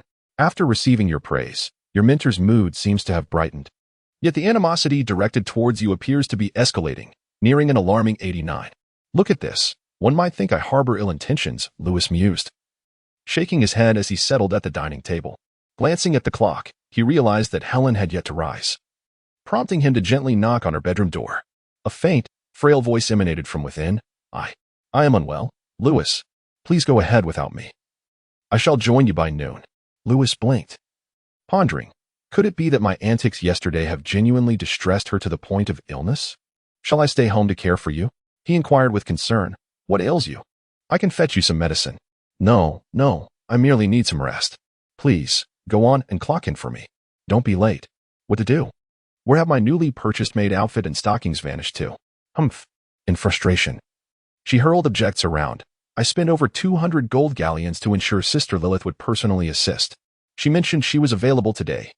If Louis ends up dancing without the maid attire, what shall I do? And where is my recording crystal ball? What has become of the invisibility cloak Father gifted me? A series of sulky thuds resonated from her room. Listening to Helen's musings, Louis fell into contemplation. What a troublesome girl. I genuinely worry for her. Yet, what sort of friends has she chosen? 200 galleons. Is she merely a walking wallet to them? He recalled numerous instances from the previous night when Helen had murmured her grievances. It appeared that she had become a mere pawn in the games of others, yet this naive girl remained oblivious, believing them to be genuine friends. What sort of companions does Helen associate with? Funding their whims while being treated like a mere follower? It's as though they view her solely as a source of wealth. Their so-called introductions to the world are little more than attempts at extortion. Louis's curiosity regarding Helen's so-called best friends deepened. He prepared his breakfast for the road, stating, "I shall take my leave now." Today, Helen was set to entertain her friends, and he needed to tidy up the office to ensure they had a delightful time. Just as Louis reached for the door, Helen's door swung open, revealing her pallid figure as she weakly beckoned him inside. Upon entering her room, Louis found Helen languidly sprawled on the bed, the disarray within a testament to her theatrical flair. "Oh, I cough, I may not make it this morning. If Fox arrives to collect protection money, please do not provoke them. I fear they might overpower you." "Do not worry, Helen. I shan't engage in any battles with them." "Are they truly here to collect debts today?" "I am unsure, Louis." Helen blinked innocently and remarked, "They came to play with me. If I happen to arrive late, you can entertain them in the meantime. Rest assured, I shall take good care of your sisters." Louis replied with a gentle smile. This girl certainly needs some proper guidance. The eldest sister? Quite intriguing. Chapter 58. I am truly astounded. Upon arriving at the office in the morning, Louis diligently tidied the room and unexpectedly discovered several peculiar curls and some soft fur tucked away in the corner. Staring at the strange clumps of hair retrieved from the sickbed, Lewis numbly donned a pair of gloves and unceremoniously discarded them over the balcony. Evidently, the hair belonged to the mischievous little goblins. As for the faintly fragrant red and white soft fur, it likely came from the tails of the little foxes. It appeared that during Lewis's absence, these little foxes had frequently visited, probably due to the door being left ajar by Helen. This was not their first escapade, after all. No wonder I've lost some belongings these past few days. That wretched girl, what sort of friends has she gathered? Treating you as a mere sidekick, a purse, and stealing from your home, thought Lewis, feeling his irritation rise. After tidying up, Lewis settled behind Director Triv's grand wooden desk and fiddled with the crystal ball atop it. Once he adjusted its angle to his satisfaction, he approached a cabinet filled with an array of garments. Were they costumes? No. Lewis believed they were various outfits prepared for agents to facilitate their undercover operations. He selected several costumes, including a female pirate, female agent, and nun, organizing them in a designated area of the cabinet. Adding the maid outfit, he concluded that he had just enough. He then returned to his desk, sipped tea, and perused the newspaper. Breaking news. Harold's defeat. Nocturne Alley plunges into faceless doomsday panic. This was obviously a misprint. Is the mysterious figure male or female? Who knew which insufferable goblin concocted this tale? Shock. The Moonshadow Circus actually is. Lewis suspected this was a piece of news slyly leaked by that rascal Sakura. Count Charming Sakura and Princess Ocelith will jointly attend the charity gala the day after tomorrow, drawing wizards and nobles from far and wide. Special Mysterious Affairs Office Summer Activities, Private Business, 20 off discount. After browsing through the newspaper, Lewis retrieved the office's financial documents, which seemed to be enchanted for confidentiality. However, they proved to be of little use. The office's expenditures for last year amounted to 800 gold galleons. That's equivalent to over 3 million soft currency, isn't it? Lewis felt a wave of astonishment wash over him. The annual budget for various night watchmen's precincts in the academic city was only a few hundred galleons. Yet here, the office lacked the diligence of the night watchman, functioning as a rather superfluous department. To suggest an annual budget of several hundred galleons would be considered excessive. Director Triv, you truly are a remarkable talent. How did you manage to extract this money from the Ministry of Magic? Lewis squinted slightly, pondering. So my office has to pay foxes a protection fee of 3 million each year? After a while of observation, Lewis, intrigued, began to investigate the salary expenditures of his peers. Last year's salary, combined with travel expenses and allowances, amounted to a total of 976 gold galleons. There were 21 temporary workers in total, most of whom earned a monthly wage of 2 to 3 gold galleons, with a few prominent temporary workers receiving between 4 to 5 gold galleons, totaling over 200 gold galleons. Moreover, there are 5 official agents under the Ministry of Magic, with a monthly salary of 20 gold galleons, and various allowances. Is there such a disparity? The official agents are truly the ones in charge. The temporary workers are merely, temporary workers. Among the 5 agents, the highest monthly salary belongs to Director Trev, earning 40 gold galleons a month. Is this the Trev who has an annual salary of 500,000? That is quite a prestigious position. However, it appears that Professor Holy Tree commands the highest salary, with many individuals earning over 1 million soft currencies annually. Upon further contemplation, Lewis suddenly sensed an inconsistency.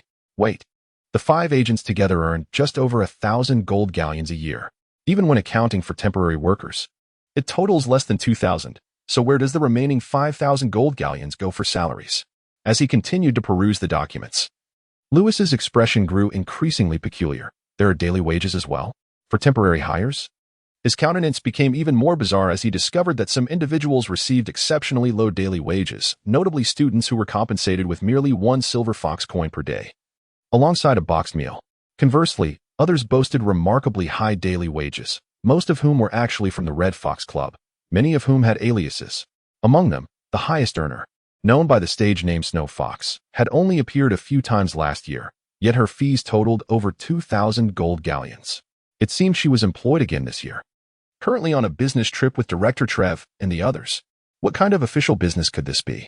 Setting aside the documents, Lewis appeared utterly bewildered.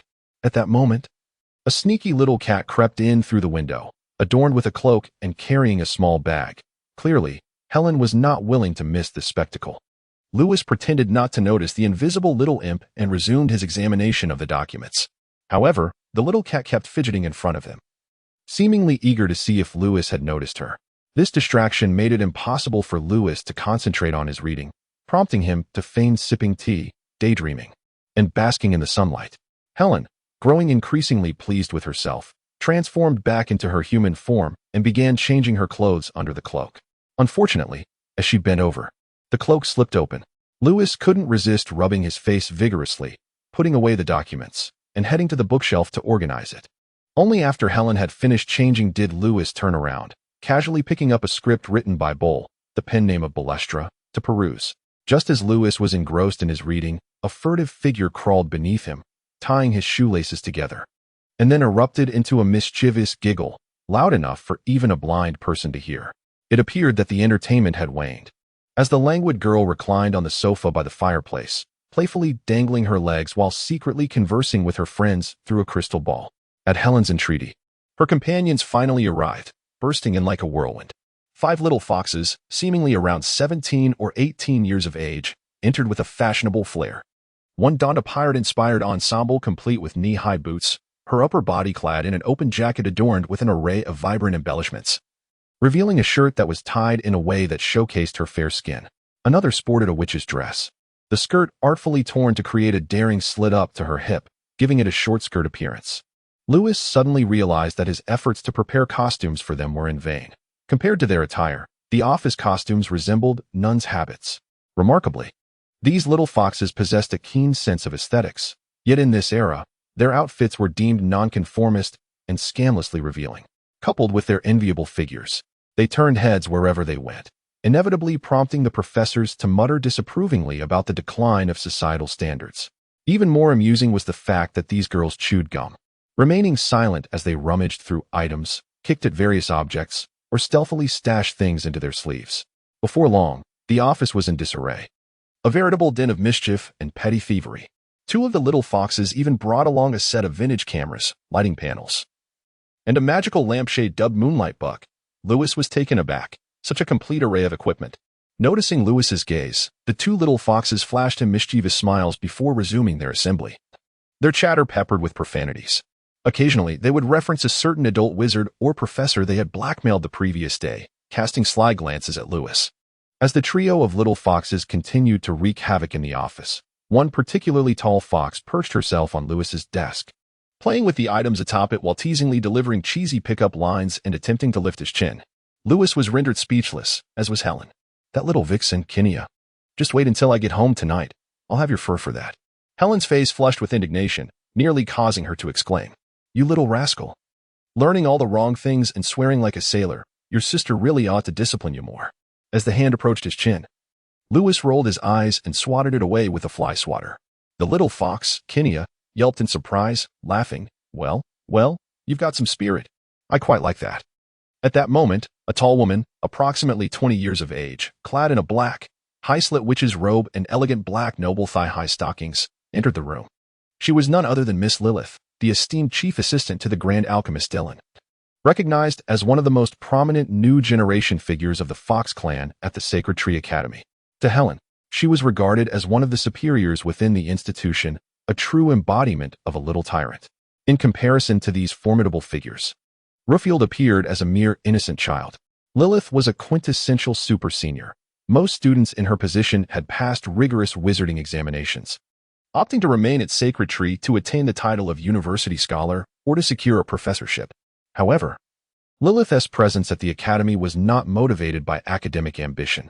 Despite her considerable talent, she lacked the requisite knowledge, rendering her unable to succeed in examinations.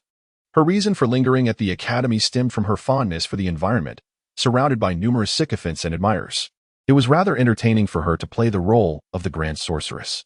Her sister, Sakura, never intervened in Lilith's antics and even entrusted her with certain family matters related to the academy, allowing her to run errands.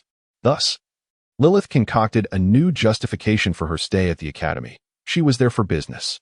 This notion certainly lent her a veneer of prestige among her peers. Indeed, there were some legitimate dealings, as the Grand Alchemist Dylan was, in fact, an employee of the Red Fox establishment.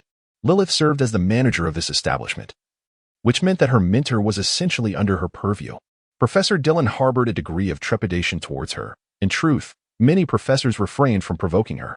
A super senior feared by professors and connected to various factions within Nocturne Alley, Lilith commanded both admiration and apprehension among her fellow students. To be acquainted with her or to have exchanged a word with her was a matter of great pride for any student. To be her protégé would elevate one's status to that of a leader in the eyes of ordinary students. Helen held immense admiration for this formidable figure. As the tall lady in the black high-ranking witch's robe entered the room, the gathering of little foxes fell into a hush, adopting an air of caution. Lines of narration and options materialized before Lewis, and as he beheld the unfolding content, he was rendered utterly astonished. Chapter 59. Fortunately. You encountered me early upon entering the room. Miss Lilith promptly settled onto the sofa. Propping her high-heeled shoes up and gazing with apparent boredom at her freshly manicured fingers from the previous day. Soon after, with an air of arrogance, she cast a glance at Lewis and retrieved a stack of IOUs from her ample bosom. Among these documents were the official seals of the office, authentic indeed.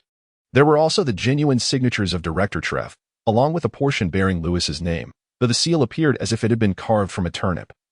And the handwriting was rather delicate. It seemed Miss Lilith possessed commendable penmanship, exuding an audacious bravado, openly so. What did this mean? Lewis picked up the IOUs, his expression brimming with curiosity as he looked towards Lilith. Such a prominent figure would undoubtedly disdain conversing with someone of Lewis's stature, had it not been for his subordinate, Helen, who had presented over 200 gold galleons and beseeched her to handle him. She likely would not have deigned to show up at all. Nevertheless, collecting debts was an essential task. Helen had already promised to assist in retrieving Director Trev's ledgers. In due course, a little trickery could render Director Trev speechless, making Lewis's reprimand merely a convenient endeavor. With a cold smile, Lilith produced a crystal ball from her waist pouch. Upon activation, it displayed various unsavory items from the office. Additionally, there was a forged video, one that appeared to feature Lewis from behind, though a discerning eye could easily discern its inauthenticity, rendering it inconsequential. Yet, it was sufficient to intimidate a bookworm, especially since genuine footage would soon arrive. Clearly, Lady Lilith has prepared a grand gift for you. Helen herself could not have anticipated the extent of Lilith's machinations. Truly, the matriarch of the Black Skull Society, how exhilarating. How thrilling, how entertaining. An outstanding debt of 2,000 gold galleons is a staggering sum for a mere temp. It appears that Mr. Lewis has indeed lost a considerable amount while gambling at the Red Fox Den, even misappropriating office funds. It is evident that a temporary worker cannot repay such a debt. Thus Lady Lilith has graciously decided to leave you a way out. You decide. Staring at the options below, Lewis was taken aback. Hey, Miss Lilith. I never signed these documents. Are you not afraid of my reporting this to the Ministry of Magic? I am a disciple of Her Highness O'Sicries. You have chosen the wrong target for your extortion. Reward for completion. Director Trev's exasperated retort 1. O'Sicries' request for assistance from Sakura 1. The resolution by the female ruffian leader Sakura 1. Helen and Lilith's reprimands 10. Random attribute 1. Oh dear, O'Sicries. How can you not even manage a single student and must resort to asking Sakura for help? It truly vexes me. Do not do this. Please do not make me wear that. I beseech you, woe is me. Face the camera with composure, daringly perform a dance, and casually showcase your chiseled abs and Herculean strength. Ultimately, turn the tables. Completion rewards. Delight of the Little Foxes X6. Helen's Wails and Fury X1. Helen's Joy X1. Long-term contract for the male lead in a film X1. Interest and attention from Sakura Ling X1. Experience 50. Ha, fool. Tear up the IOU in public. Completion rewards. Anger and entanglement from the Fox Black Skull Society XN. An ensuing Curse X1. Male lead in a film, Queen X6. Random attribute 1. Upon seeing these options, Lewis could not help but clap his fly swatter, nodding his head with a grin. Storybooks possess prophetic abilities. Thus these entries represent the potential antics the little foxes might engage in today. Lewis deemed it far too mundane to simply subdue them. Today, he sought a novel approach. It was imperative that everyone enjoyed themselves. Otherwise, their presence would be in vain. What say you, Sir Lewis? Have you made a decision? Lilith flicked her hair, casting a knowing glance at the handsome young wizard behind the desk, who was now too frightened to utter a word. Or perhaps you did not comprehend the contents of the crystal ball and wish to take another look. Lilith, the formidable leader, shot a glance at her minions, prompting the two little foxes seated at the table to take action. They began to intimidate Lewis, laughing mischievously. One reached out to lift Lewis's chin, while another playfully tugged at his clothing, and yet another provocatively glanced toward the fireplace sofa. On that sofa, Helen, cloaked in invisibility, gaped with wide eyes, tears nearly spilling forth. She regretted summoning this terrifying entourage. What are you doing? How can you behave this way? This is not what we agreed upon. Woe is me. I summoned too many. It seems Lewis cannot handle them. Lewis wielded his fly swatter to fend off the delicate, fragrant hands reaching toward him, realigning the crystal ball that had been displaced on the table, and then he boldly admonished them. Do you not possess any sense of shame? This is the Sacred Tree Academy, a holy ground. Do you realize what you are doing? With so many people nearby, if someone were to shout within these walls. The little ruffians paused their gum chewing, exchanged glances, and then burst into raucous laughter. Ha ha, look at that. He thinks he can call for help? Such antics are meant to be carried out in this sacred place for the thrill, am I right? The little foxes exchanged knowing looks, reveling in their audacity, grinning wickedly. Call out, little wizard, today, even if you scream your throat raw, no one will hear you. Who does not know that Lady Lilith has come to conduct business here? The inhabitants of the 6th floor have long since departed. Oh, Lewis suddenly nodded in realization, raising an eyebrow. Little pup, hurry over and don the maid's outfit. As long as you obediently comply, I shall spare you some grievances later. A petite fox echoed words she had often heard from the songbirds, seemingly aware of the meaning behind the term little pup. After speaking, she felt parched and flushed, yet brimming with excitement. The timidity of this charming little sorceress ignited a surge of malice among the gathering foxes, prompting an array of playful banter to erupt from their lips. Upon hearing this, Lewis couldn't help but blink. These little foxes possessed quite a bit of knowledge. Indeed, quite impressive. What was even more amusing was that these young rascals, clearly novices, would blush at just a few exchanged words, yet they insisted on masquerading as little sorceresses. It was as if they believed this faade granted them a sense of audacity, a sort of brazen charm, a mischievous grin. The scene was undeniably entertaining, though it seemed evident that none of them truly knew how to play their roles. At that moment, one little fox even ventured to switch on an old phonograph, unleashing a time-worn melody, and began to sway with abandon to the dynamic and fashionable rhythm. Her little tail and ears bobbed adorably with each movement, nearly provoking a laugh from Lewis. Even more endearing was the fact that the little foxes seemed to think they were the epitome of cool. Helen, too, found the older girls quite intimidating. Suddenly, the headstrong Lilith burst into a wicked grin, her confidence surging. Look, I'm wagging my tail again, grinning maniacally, and can't help but flaunt my high heels. Have you witnessed the chaos? Expand your horizons, little sorceress, and quickly bow before the feet of this great demoness to plead for mercy. In this charged atmosphere, she began to find the situation somewhat entertaining. Lewis, too, felt increasingly amused.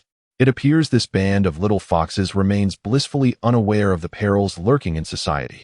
What will they do when they step outside? They might find themselves exploited without even realizing it.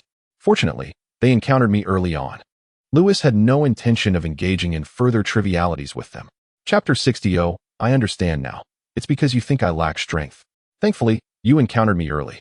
Lewis regarded the beaming Miss Lilith, nodded in acknowledgement, and decided against further banter. He rose to tidy the items on his desk, stowing them away in the drawer to create space for the impending dance. That's the spirit, Mr. Lewis. Just cooperate, and it will all be over soon, Miss Lilith chirped, playfully tapping her high heels. She cast a knowing glance at the younger ones, prompting two little foxes to brandish their wands. With a flick and an incantation, the entrance vanished, seamlessly merging with the wall.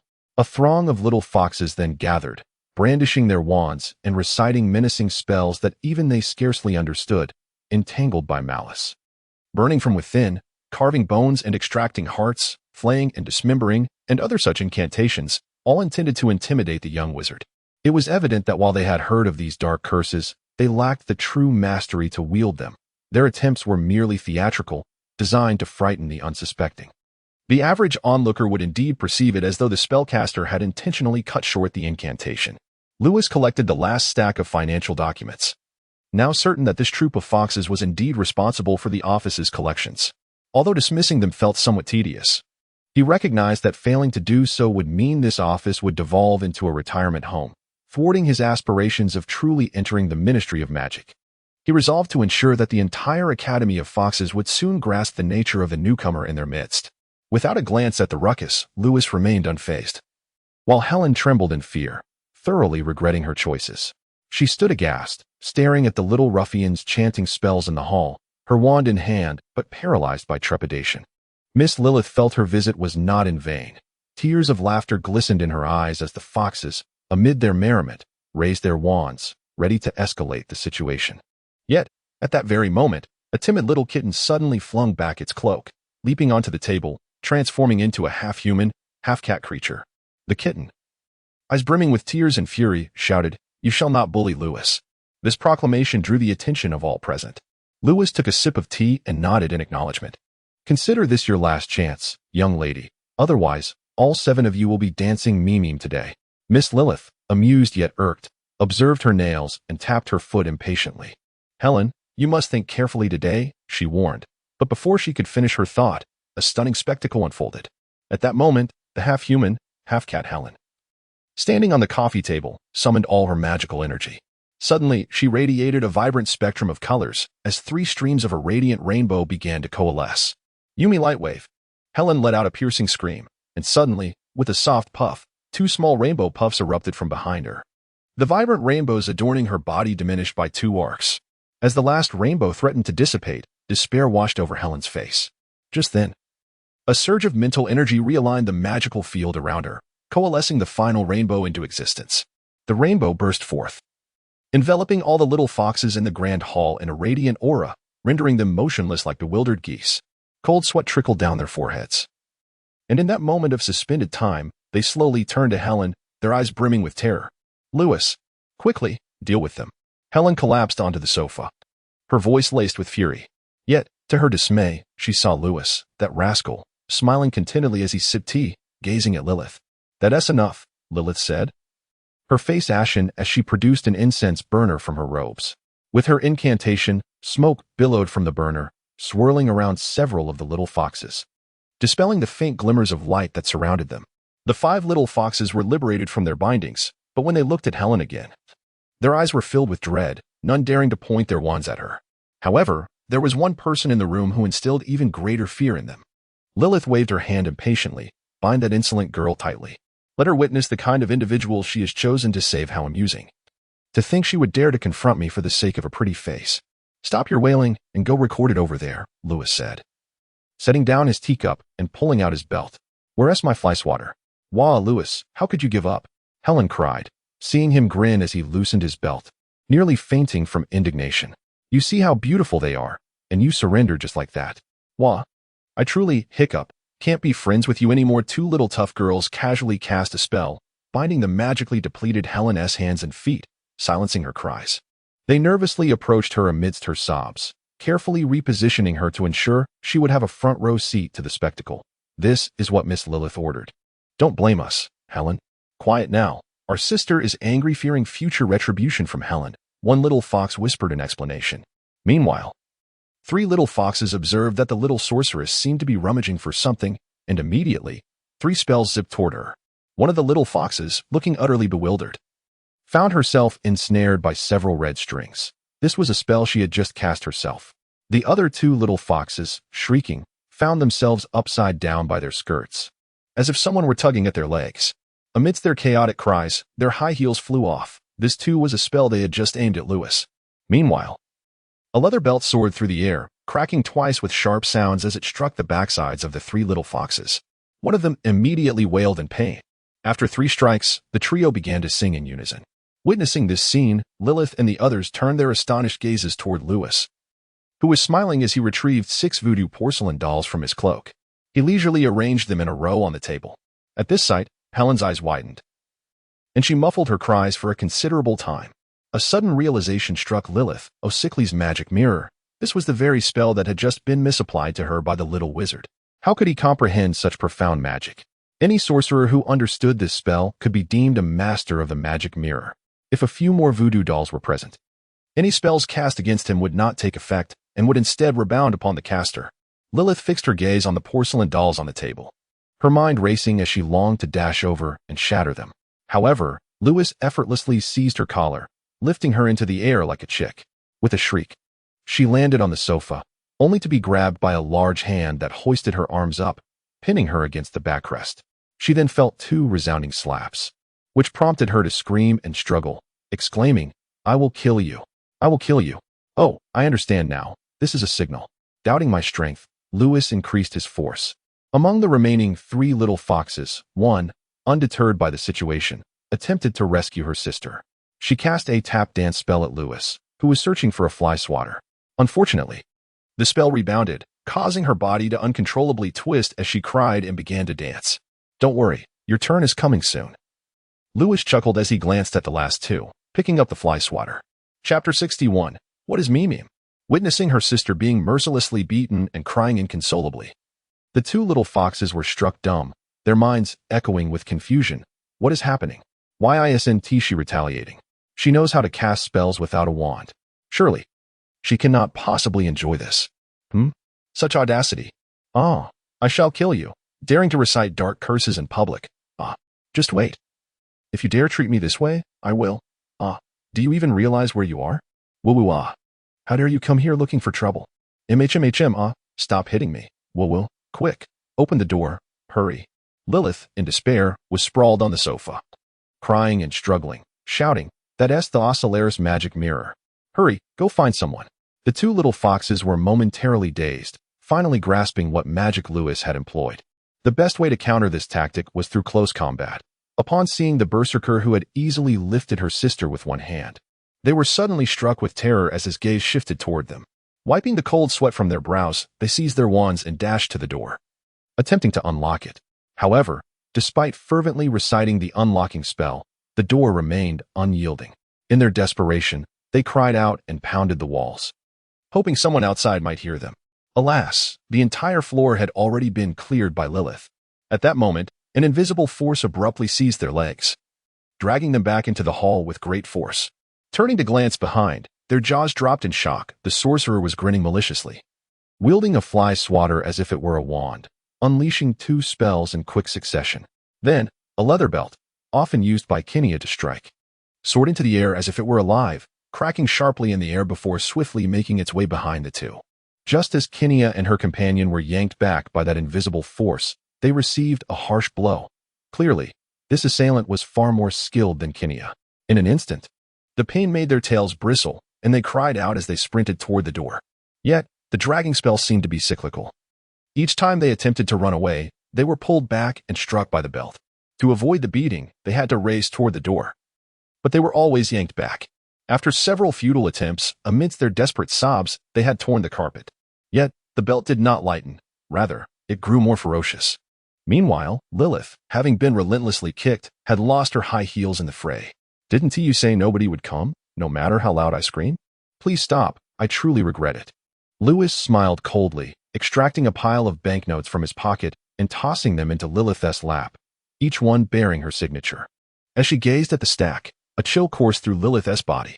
Mr. Lewis, I have never signed this. Aren't you afraid of my reporting you to the Ministry of Magic? I am the sister of Sakura. You have chosen the wrong person to blackmail. Woe is me. You cannot do this. As Lilith spoke, tears streamed down her face as she tore up the IOU, clearly indicating her refusal to sign it. Hey, Power One. Lewis chuckled and nodded, gesturing towards the maid outfit with his chin, smiling. Dancing would be delightful, Miss Lilith. Do put on the outfit you brought. You scoundrel. Do you even realize whom you are provoking? Woe is me. Please, stop, just stop. Lilith ceased to concern herself with her manicured nails or crossing her legs, beginning to plead. Lewis laughed as he set down the fly swatter. Noticing Helen still staring blankly from the sofa by the fireplace, he playfully slapped Lilith, who was still pouting, and then walked towards the camera.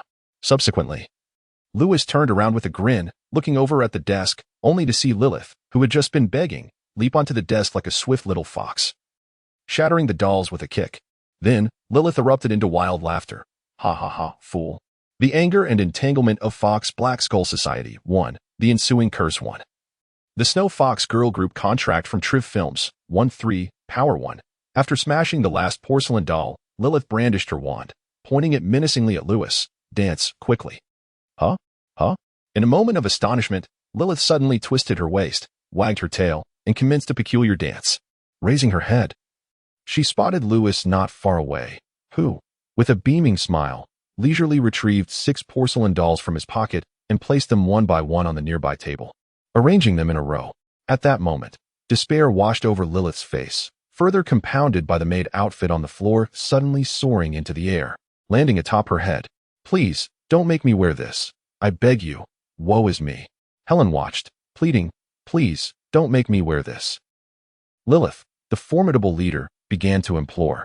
Lewis's delight 6, Helen's fear and curiosity 1, blank 1, Sakura's anger and visit, to be received, 1, King 1, experience 50.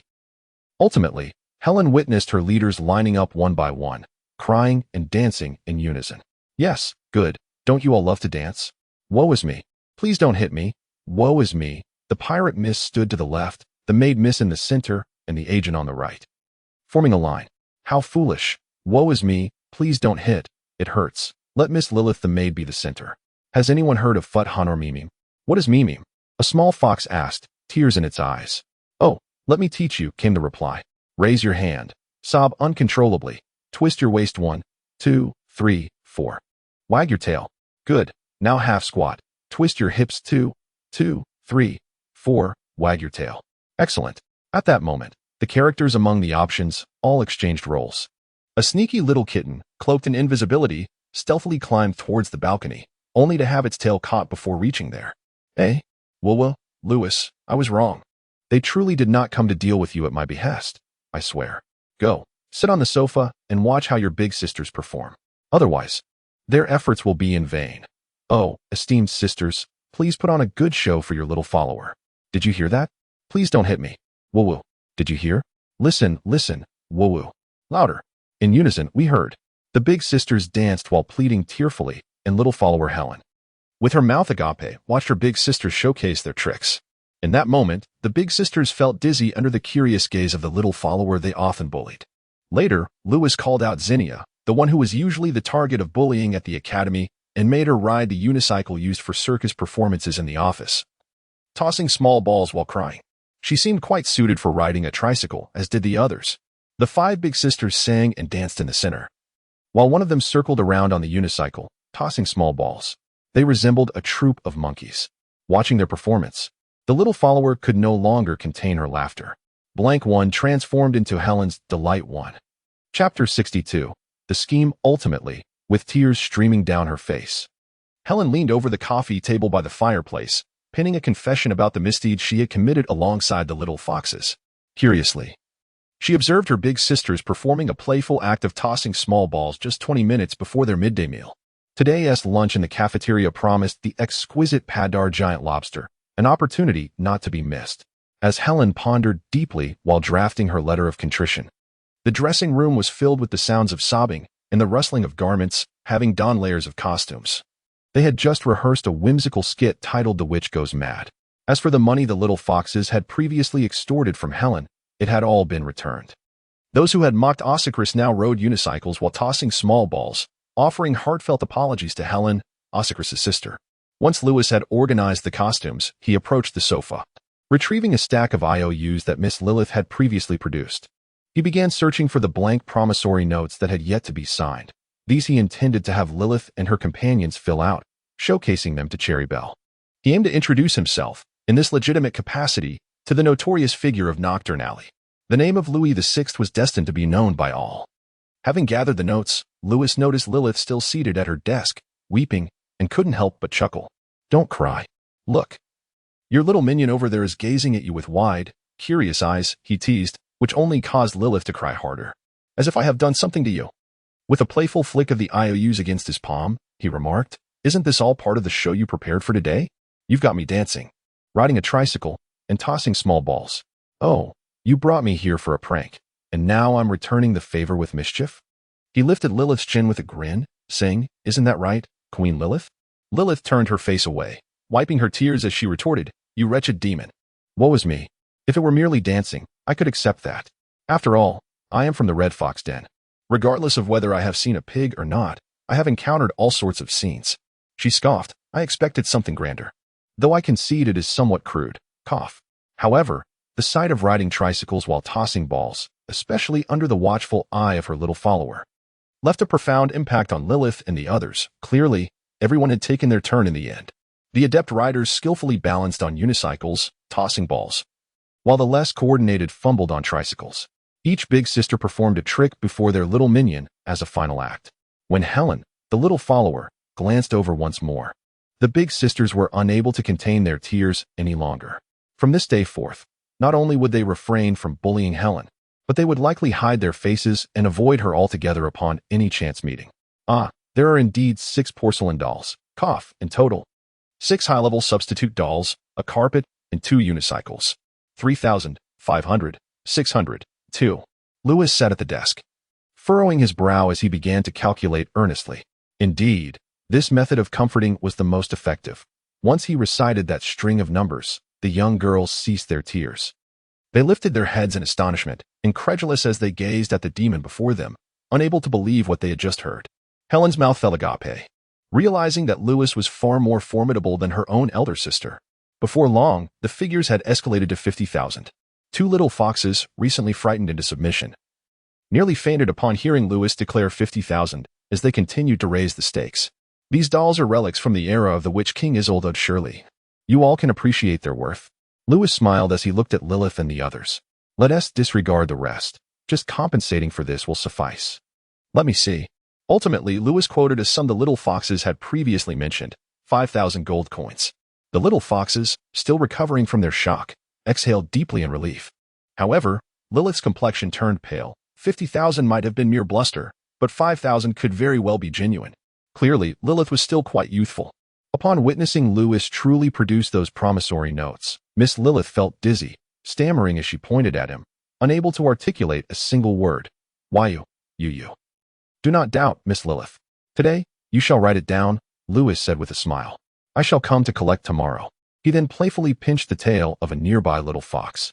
Otherwise, what is the point of writing it down, right? Don't touch my tail, huh? Woo-woo. Be good. Come now, sign it. Dinner is ready. After you sign, I shall treat everyone to the cafeteria. Helen, sounds good. Louis gently consoled them. Who wants to go woo-woo to the cafeteria with you? I don't want to woo. I want to go home. Enough with the tears. Lilith grit her teeth, wiped away her tears, and fiercely snatched the pen from Louis's hand. We will sign, but first, you must return the video of the dance, or we shall never let you off the hook. Not a problem, Louis replied with a grin. The little foxes signed their names. The stack of promissory notes varied in denominations. Some were 10, some 100, all crafted by the Red Fox Den for the purpose of extortion, using parchment immune to magical curses. Thus, it was imperative to use this specialized paper for writing promissory notes. All the little foxes affixed their signatures. And then Lilith produced a seal from her pocket, stamping it upon the document. Afterwards, Louis duly returned everything to them, including the crystal ball that Helen held. To the astonishment of the little foxes, the camera they had prepared did not record at all, which left them both surprised and relieved. As the little foxes departed, they stealthily took a few of Louis's belongings: hair, nails, a used cup, a pen, and such. Louis pretended not to notice. Once the little foxes had left, Louis began to sort through the IOUs. Casting a spell that switched the roles of the parties involved, the magical parchment that could nullify the spell seemed utterly ineffective in his hands. Once he was finished, Louis began to write, "The mysterious office owes the Red Fox Den 5,000 galleons." He then stamped it with a seal. The debtors section bore the signature of Director Triv, matching perfectly. Certain debtors also had Louis's signature, identical to Lilith's handwriting. A closer inspection would reveal that the dates on those Triv's signed debts flaunted by Lilith were exactly the same. This was incriminating evidence. Moreover, they had nothing to do with Louis, as he had only arrived that month. As for those documents signed by Louis, just as Helen gaped at him in astonishment, Louis lifted the covered crystal ball on the table. Inside this crystal ball was a few minutes of footage, beginning with Lilith and her companions entering, including their extortion attempts, Louis's righteous rebuke, all the way to when he slammed the table. The remaining footage consisted of audio. Louis had skillfully used magic to create interference, capturing the incantations of dark spells recited by Kinia and others. Aside from Louis, few wizards could edit a crystal ball, and Louis's editing was remarkable. Anyone not present would surely believe that this wizard had ultimately resolved matters with the little foxes by rolling up his sleeves and employing an Ossicrus magic mirror along with his fists. Thus, this recording was pristine and could easily be presented to the Ministry of Magic. After playing the footage, Louis lightly tapped his palm with the stack of IOUs, looking at the still adorably perplexed Helen, and explained, 5,000 galleons? Huh. How much funding could such a minuscule office possibly have in a year? They've embezzled it all. You say they haven't? But that seal is genuine, and the date along with Director Triv's signature is authentic. Most crucially, there is indeed a significant matter between them. You think if I were to report this to the Ministry of Magic to prove my innocence, would they not investigate? That signature is not mine. Let them come and check. However, Triv's signatures are real. The signatures of the foxes are also genuine. Indeed, the monthly transactions of Director Triv and the little foxes amount to merely a little over 200 galleons. However, the promissory note for 5,000 gold galleons is right here. Do you not think the Ministry of Magic should investigate? This is a significant case. Once an inquiry is initiated, will Director Triv not fear scrutiny? Will the Fox family not fear investigation? You claim you did not collude to defraud the Ministry of Magic or extort professors. Who will believe that? You assert you have not received kickbacks. Who will trust you? The Fox family has a multitude of shady dealings. A simple investigation will reveal everything. With both testimonial and material evidence at hand, any denial would be futile. Such a substantial amount, if reported to the regulatory authorities, will undoubtedly provoke an investigation, and those involved will be unable to escape the consequences. However, the crux of the matter lies in the fact that in this video, Lewis appears to be removed, seemingly a naive temp, steadfast in his pursuit of justice. Meanwhile, Helen is portrayed as the heroine rescuing the handsome. Should this matter escalate, two temporary workers might even find themselves celebrated in the newspapers. Thus, as long as Lewis remains displeased, all those associated with the Red Fox's lair, including Sakura Bell and others, will face dire repercussions. Therefore, if a genuine big sister were to come seeking retribution tomorrow, it would surely be a spectacle to behold. Once Lewis conveyed these thoughts to Helen, she cautiously lifted her head to gaze at him. She suddenly realized that her own big sister, notorious for extortion, loan sharking, and nefarious deeds, paled in comparison to Lewis, who seemed like a villainous mastermind. Who dares to label the wicked Lewis as a bookworm? Who claims he has become foolish through reading? His wickedness is apparent. Take note. You foolish girl, trailing behind those big sisters offers no future. Lewis tucked the promissory note away, stating, as for gaining experience with your big sisters, the real world is right beneath your very nose. He pointed to the tip of his own nose. Do you see it? I apologize, Lilith. I have brought trouble upon you. Yes, oh dear. Calling for the big brother. Big brother, I was wrong. Will you still follow me? I would never follow you. Oh dear, may I follow you in the future? Lewis, you truly want to escalate this matter, will you? Rest assured, I do not intend to retaliate against them so severely as to leave them utterly devastated. This is merely a lesson for them. To inform the Fox and all professors of the new arrivals in the office, to reacquaint themselves with what this mysterious office represents. As for your allegiance to a leader, that depends on your performance. Lewis chuckled as he tucked the stack of promissory notes into his pocket. To join the ranks, one must first present a token of loyalty. It has been stated that they do not wish to associate with you. Oh dear, what benefits would I gain by following you? Lilith has praised me highly. Prepare to witness the world. That very afternoon, Lewis, accompanied by his little henchwoman Helen, witnessed an extraordinary spectacle. As Helen stood in astonishment, she observed the goblins and the diminutive yordles lining up punctually at the cafeteria entrance, continuously greeting Lewis. Lewis, is it true that you mentioned a cafeteria raid, resulting in a chipped front tooth? Chapter 63. Steaming hot after finishing lunch, Lewis escorted Helen back, thoughtfully providing her with a reading list to peruse at her leisure. As he returned to his office, his eyes suddenly flickered with surprise, prompting him to lift his gaze. Through numerous walls and floors, he caught a glimpse of several male foxes and human wizards stealthily infiltrating his office, rummaging through his belongings. It seems they are searching for my possessions to cast spells. Have Lilith and her companions sent them? No, they must have already taken my items, he pondered. Perhaps they are admirers? Quite resourceful. It appears that these little foxes possess a certain charm. Determined to assist them, Lewis deliberately lingered until the group of male wizards had finished their thievery before he returned to his office. Sure enough, shortly thereafter, a barrage of curses ensued. Most of these curses were of the mischievous variety, yet they were rather insidious.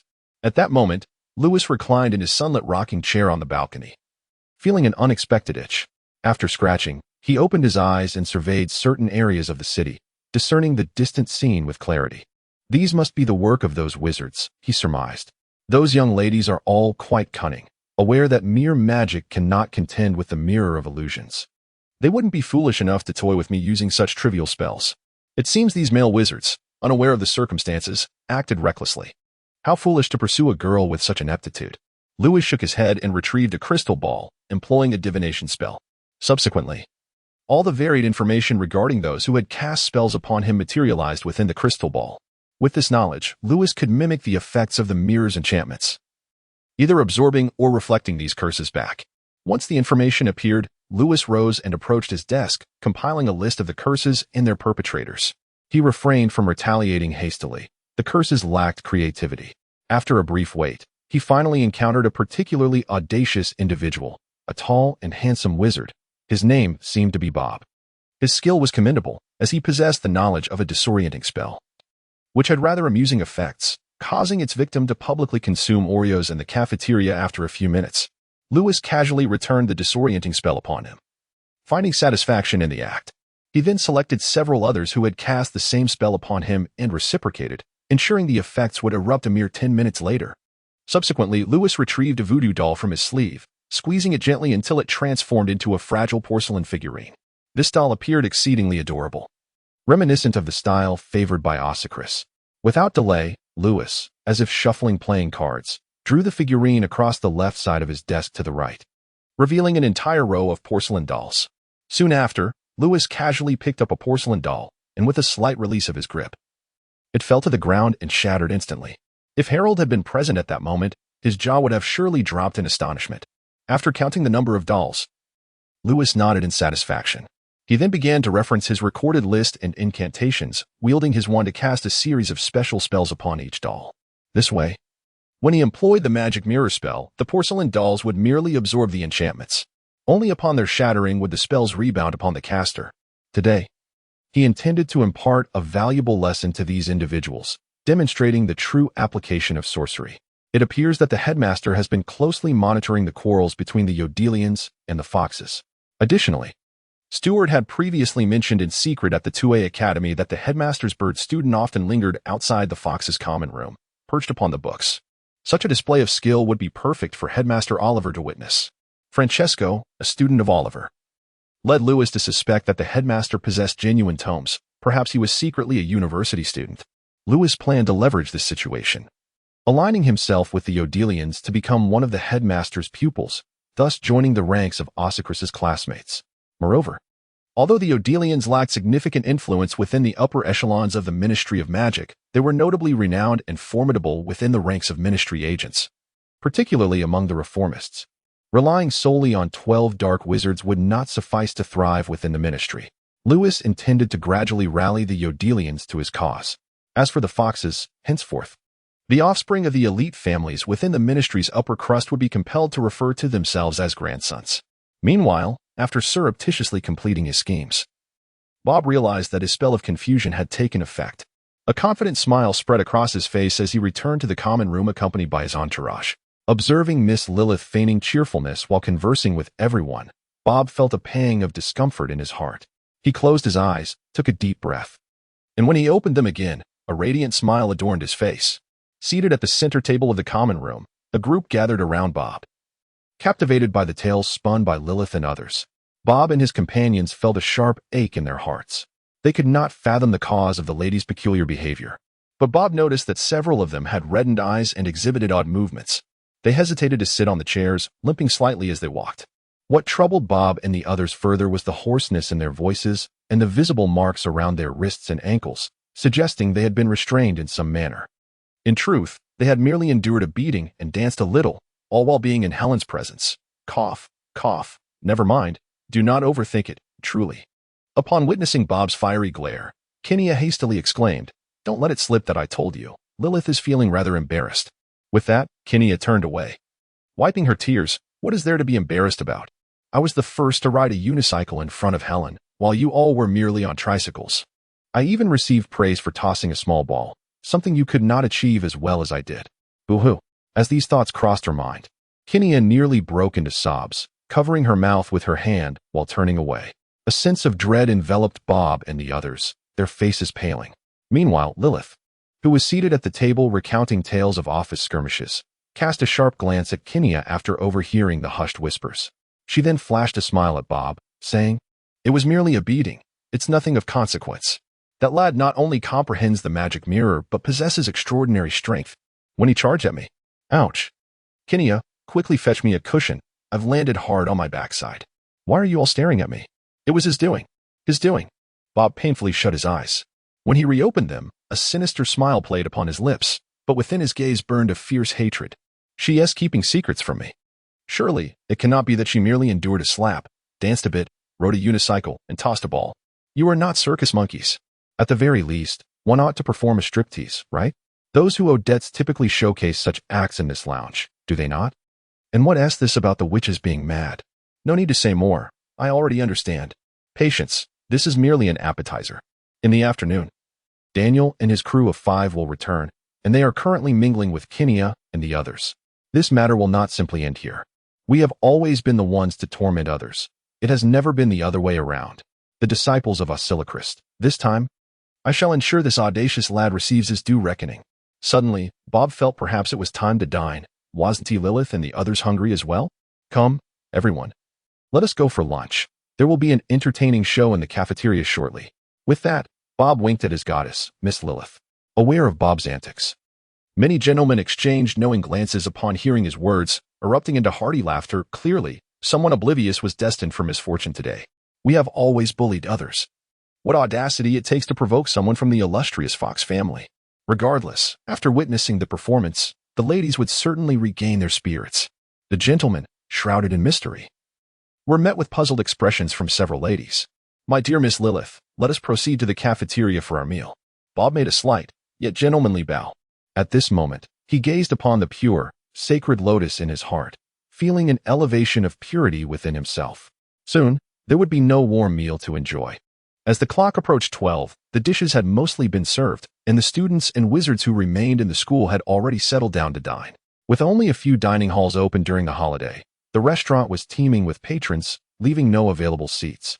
However, the Foxes seemed oblivious to the crowd, engaging in conversation as they made their way to the prime location at the center of the dining hall. Many of those originally seated there lowered their heads and vacated the area upon seeing the approaching group.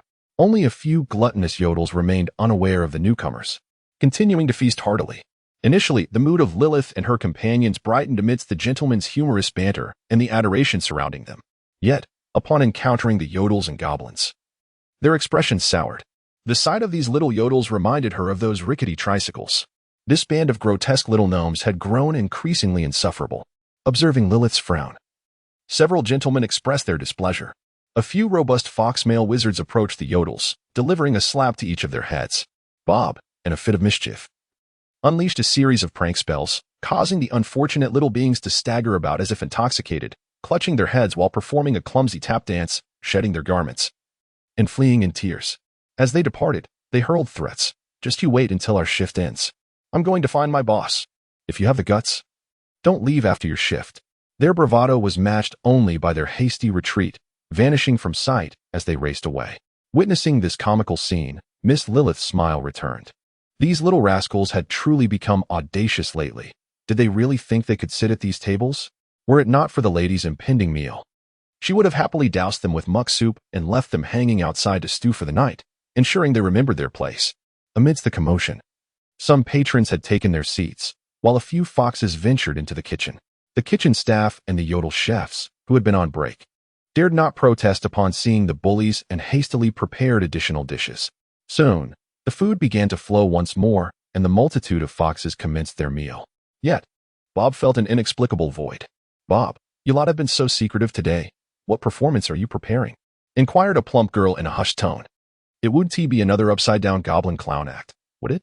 Or perhaps letting the little yodels ride unicycles. Previously, such mischievous antics had provided amusement in public settings. But the repetition had begun to lose its charm. Bob's thoughts were abruptly sparked by the girl's words. Some secrets are not meant to be revealed. Bob wore a mysterious smile, then turned to the crowd and said with a grin, I'll head to the kitchen to see about some new dishes. You all enjoy yourselves in the meantime. With that, he patted Lilith on the shoulder and made his way to the restroom. Seeing Bob's gentlemanly attentiveness, everyone couldn't help but smile knowingly. The ladies, amidst the witty banter of the gentlemen, found their spirits gradually lifting. The atmosphere at the dining table became quite warm. and several of the foxes, having secretly cast spells today, contributed to the lively ambience. In this cheerful environment, Lilith and the others temporarily forgot the day's earlier events. Let us discuss things when Daniel and the others return this afternoon. Bob may be overly eager, but talking to him is futile. Only Daniel's sorcery can counter that fellow's trick, Lilith thought, unable to suppress her frustration. At this moment, everyone began to feel a bit hungry. Some new dishes had been served, and though Bob hadn't returned yet, the dining table was becoming increasingly animated. However, when a certain figure entered, nonchalantly carrying a steaming, oversized iron platter, the entire hall fell silent. Was there an unpleasant odor? Lilith, chewing on a piece of bacon, couldn't help but wrinkle her nose, lifting her delicate face to sniff the air. What is that smell? Zinnia, do you smell it? Zinnia, in a daze, nodded vacantly. Following her gaze, Lilith was equally stunned. Come on, eat up. Don't just stand there. Here, Miss Lilith, have a piece, Bob said, wiping the dark chocolate from his mouth as he enthusiastically shared his food with everyone. The platter was filled to the brim with delicacies, and Bob's mouth was stuffed, his face smeared with the remnants. Ignoring the strange looks, he flashed a peculiar grin at Lilith, bowed his head, and devoured his meal. Suddenly, several elegant gentlemen from the foxes, who had also cast spells today, erupted into laughter, leaping onto the table and dropping their trousers. Some even squatted right next to Bob. Let us treat everyone to more food. Ha ha ha. The raucous laughter echoed, and many around them gagged, stumbling out of the room, while several students at nearby tables retched onto their plates. Yet, the yordles and goblins, who often faced ridicule, stifled their laughter behind their hands. In an instant, the cafeteria was in chaos. Observing the bizarre scenes unfolding, Lilith and her companions gaped in disbelief. These individuals had become utterly entranced. Suddenly, they recalled a certain person, realizing just whom these mischief makers had provoked. Chapter 64. The eerie sorcery of the Red After family. As numerous foxes hurriedly assisted the unfortunate souls who had succumbed to fainting back to the rest area for repeat students, they were met with a scene of chaos. The lounge was teeming with those afflicted by curses and those attempting to lift them. It appeared that many had fallen victim that day. In the center of the room stood a tall human man alongside a burly fox with a pockmarked face. The latter, filled with fury, was directing the crowd to consult tomes, brew potions, and dispel curses.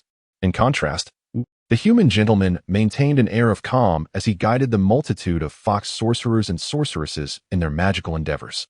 Surrounding them were benches and chairs cluttered with an array of voodoo dolls, effigies, cursed items, and peculiar artifacts, suggesting that the conflict was ongoing. It seemed that someone had initially cast a curse on Lewis in the office around midday, and after being reflected back by the non-existent O'Sickly's mirror, these once untouchable prodigies of the Fox clan felt deeply provoked. Thus, a succession of curses ensued, echoing the sentiment of "you slapped me, yet you dare to retaliate." Evidently, no single individual, regardless of their prowess, could contend with a throng of adversaries. Hence, it appeared that the skirmish during the lunch break had indeed borne fruit. As the magical backlash gradually ceased, the human sorcerer and the numerous foxes exchanged knowing glances and smiles, yet they seemed unwilling to relent, intensifying their efforts instead. It seemed they intended for Louis VI to remember this bitter lesson. It is worth noting that even a mere temporary worker could provoke trouble. After all, the former director Triff had ultimately come running over himself. Newcomers often failed to comprehend whom to provoke within the hallowed halls of the Sacred Tree Academy. Just because one had a princess as a mentor did not imply immunity from retaliation. Many students hailed from illustrious noble families. Which family did not have O'Sickly smiling cordially at them? When one invites significant trouble but cannot manage it, dragging their mentor into a quagmire. Such naive individuals who had never ventured beyond the academy's walls must be taught a lesson to instill humility and awareness of their surroundings. Upon seeing Lilith and her companions enter, the human sorcerer and several leaders of the Fox newcomers waved cheerfully at them. The girls' eyes lit up, realizing that their boyfriends were aiding and avenging their grievances. Their hearts were a mix of joy and indignation as they pouted and playfully approached the group. Lilith surveyed the disarray of the lounge and took a seat, rubbing her forehead. That fellow was bound to make a fool of himself this afternoon. Yet, Lilith found it difficult to feel pleased, for the events had escalated considerably, leaving her uncertain about the resolution to come. If this conflict strained the relationship between the Foxes and O'Sickly's, her sister's expression would undoubtedly be less than favorable. Yet, the mere thought of that 5,000 gold dragon promissory note made Lilith clench her teeth in silent frustration. "Lilith, I heard Zinnia mention." The tall, Gentle gentleman of the human race sat across from Lilith, reaching for her hand resting on the table, seemingly attempting to offer her solace. However, Lilith deftly evaded his touch without leaving a trace. She glanced towards the other side of the fireplace sofa in the lounge, realizing Xenia was absent, which left her feeling somewhat awkward. Daniel, this fellow, was clearly involved with Xenia yet still harbored a penchant for teasing her. Xenia herself seemed indifferent to the matter, indeed. Her intention was merely to squander Daniel's wealth, basking in his fame while toying with him. There was nothing genuine about her motives. Under normal circumstances, Lilith would not have felt compelled to wear a stern expression, particularly given Daniel's prestigious background as a scion of the Red Queen's lineage with his father, the Red Mountain Earl, wielding both wealth and power. Even Her Majesty, Princess Delphinia, would regard him with a measure of esteem. He belonged to a truly noble family, one that held the title of Baron. Yet today, her mood was far from amiable. Daniel, unfazed by Lilith's demeanor, found himself increasingly intrigued by her elusiveness. The more unattainable she seemed, the more he yearned for her. He suppressed his desires and spoke gently. There is no need to dwell on this matter further. It was that fool who acted thoughtlessly. You were merely engaged in harmless jest and mischief. Yet he lacked the sense to handle the situation with care, forcing you to sign such a significant promissory note. He is utterly reckless. At this juncture, Daniel's eyes narrowed slightly. It is merely an Osikli's magic mirror. Does he truly believe it grants him extraordinary prowess? Perhaps it suffices against ordinary sorcerers, but before the Red Queen's family, it hardly warrants concern. Those little vixens, Lilith and her companions, are ever so slippery, perpetually dangling before me. At last, they have encountered trouble and come seeking my assistance. When that fool finally places the promissory note in my hands, should you dare to provoke me, do not blame me for being unyielding.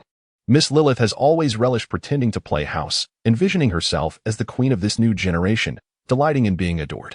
Today, I shall indulge her to her heart's content. This afternoon, I intend to bring that individual to his knees, begging for mercy, only for him to witness a monkey emerging from behind him. Daniel could not help but smile slightly. Lilith quietly observed the expression on Daniel's face, secretly relieved. Indeed, it would be Daniel's intervention that would prove pivotal. The sorcery of the Red Queen's family was remarkably peculiar. Even His Majesty, Francesco, had once found himself at a loss before this family. With Daniel's involvement, she was assured that the promissory note would surely be reclaimed. However, after this incident, it seemed she would owe him a favor. Reflecting on this, perhaps it would be better to confide in her sister. Yet, to resort to her sister for assistance felt utterly shameful. Moreover, the bond between my sister and Miss Osikris is so strong that she may very well insist on accompanying me to apologize to Miss Osikris. Now that Helen has betrayed us, this matter is bound to become public, especially since she overheard everyone speaking ill of Osikris. If my sister finds out, she will undoubtedly humiliate herself in front of Miss Osikris. If all these matters come to light, how will I continue to serve as the president of the Red Skull Society? But after this incident, Daniel won't demand my position, will he? Lilith, lost in her Na'vi musings reminiscent of childhood games, was unaware that Daniel had already calculated everything. Noticing her distracted demeanor, Daniel deftly shifted the conversation, offering gentle reassurances for quite some time. His family is well established, specifically nurturing him as an heir, and he is remarkably adept at socializing. Thus, he possesses both charm and a witty demeanor. After their exchange, Daniel recounted how they had played tricks on that boy, which elicited laughter from Lilith, dispelling her gloom. He would soon taste the bitter consequences. I suspect he would come crawling with an IOU before the day's end.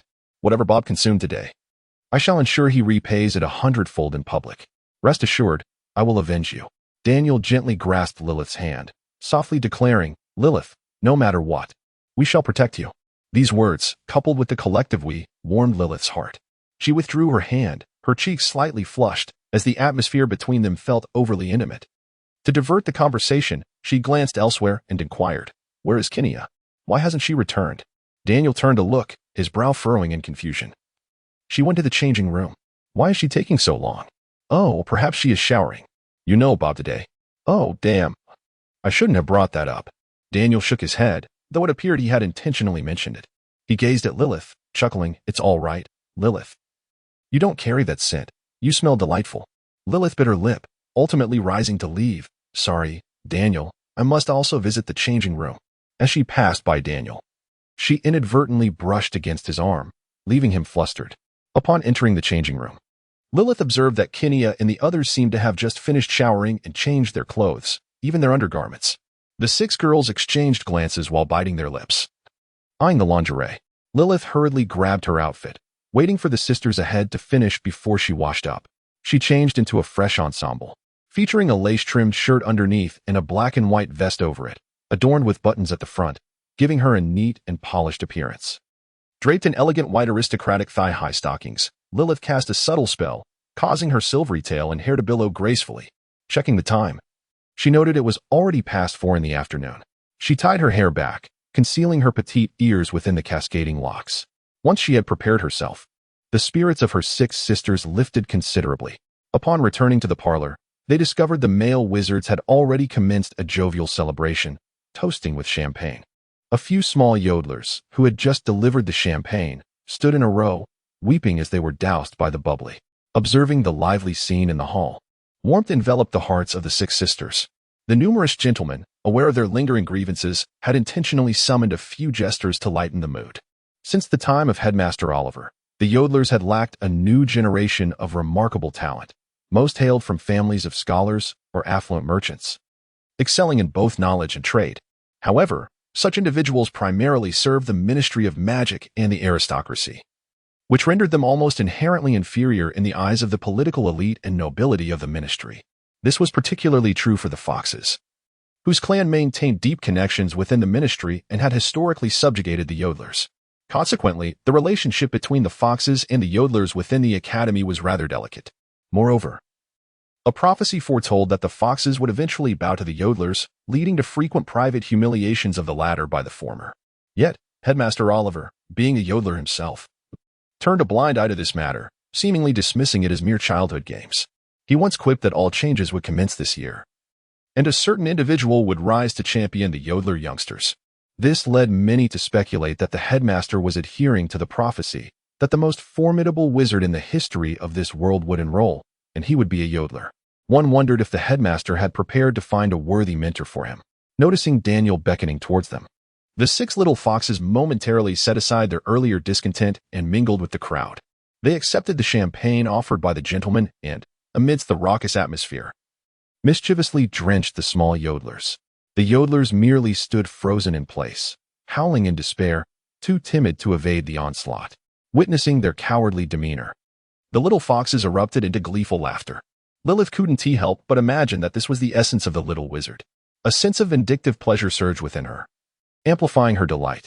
After a while, the small yodelers were ultimately disregarded, compelled to remain standing in punishment until thoroughly soaked. This was the customary practice. However, of late, the behavior of the small yodelers had become increasingly outrageous.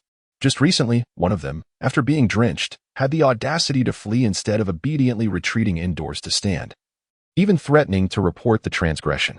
Once again, those words, "I shall revisit and address them when time permits." The foxes leisurely engaged in conversation. "Lilith, everything over there has already been taken care of." Daniel placed the champagne upon the table, winking at Lilith with an air of mystery. Chapter 65. The Birth of Monkeys and Durian. Upon hearing Daniel's words, Lilith felt an overwhelming sense of relief. The outcome of so many individuals targeting a single person was, without a doubt, evident. Moreover, with Daniel's involvement today, his prowess matched that of the individual in question.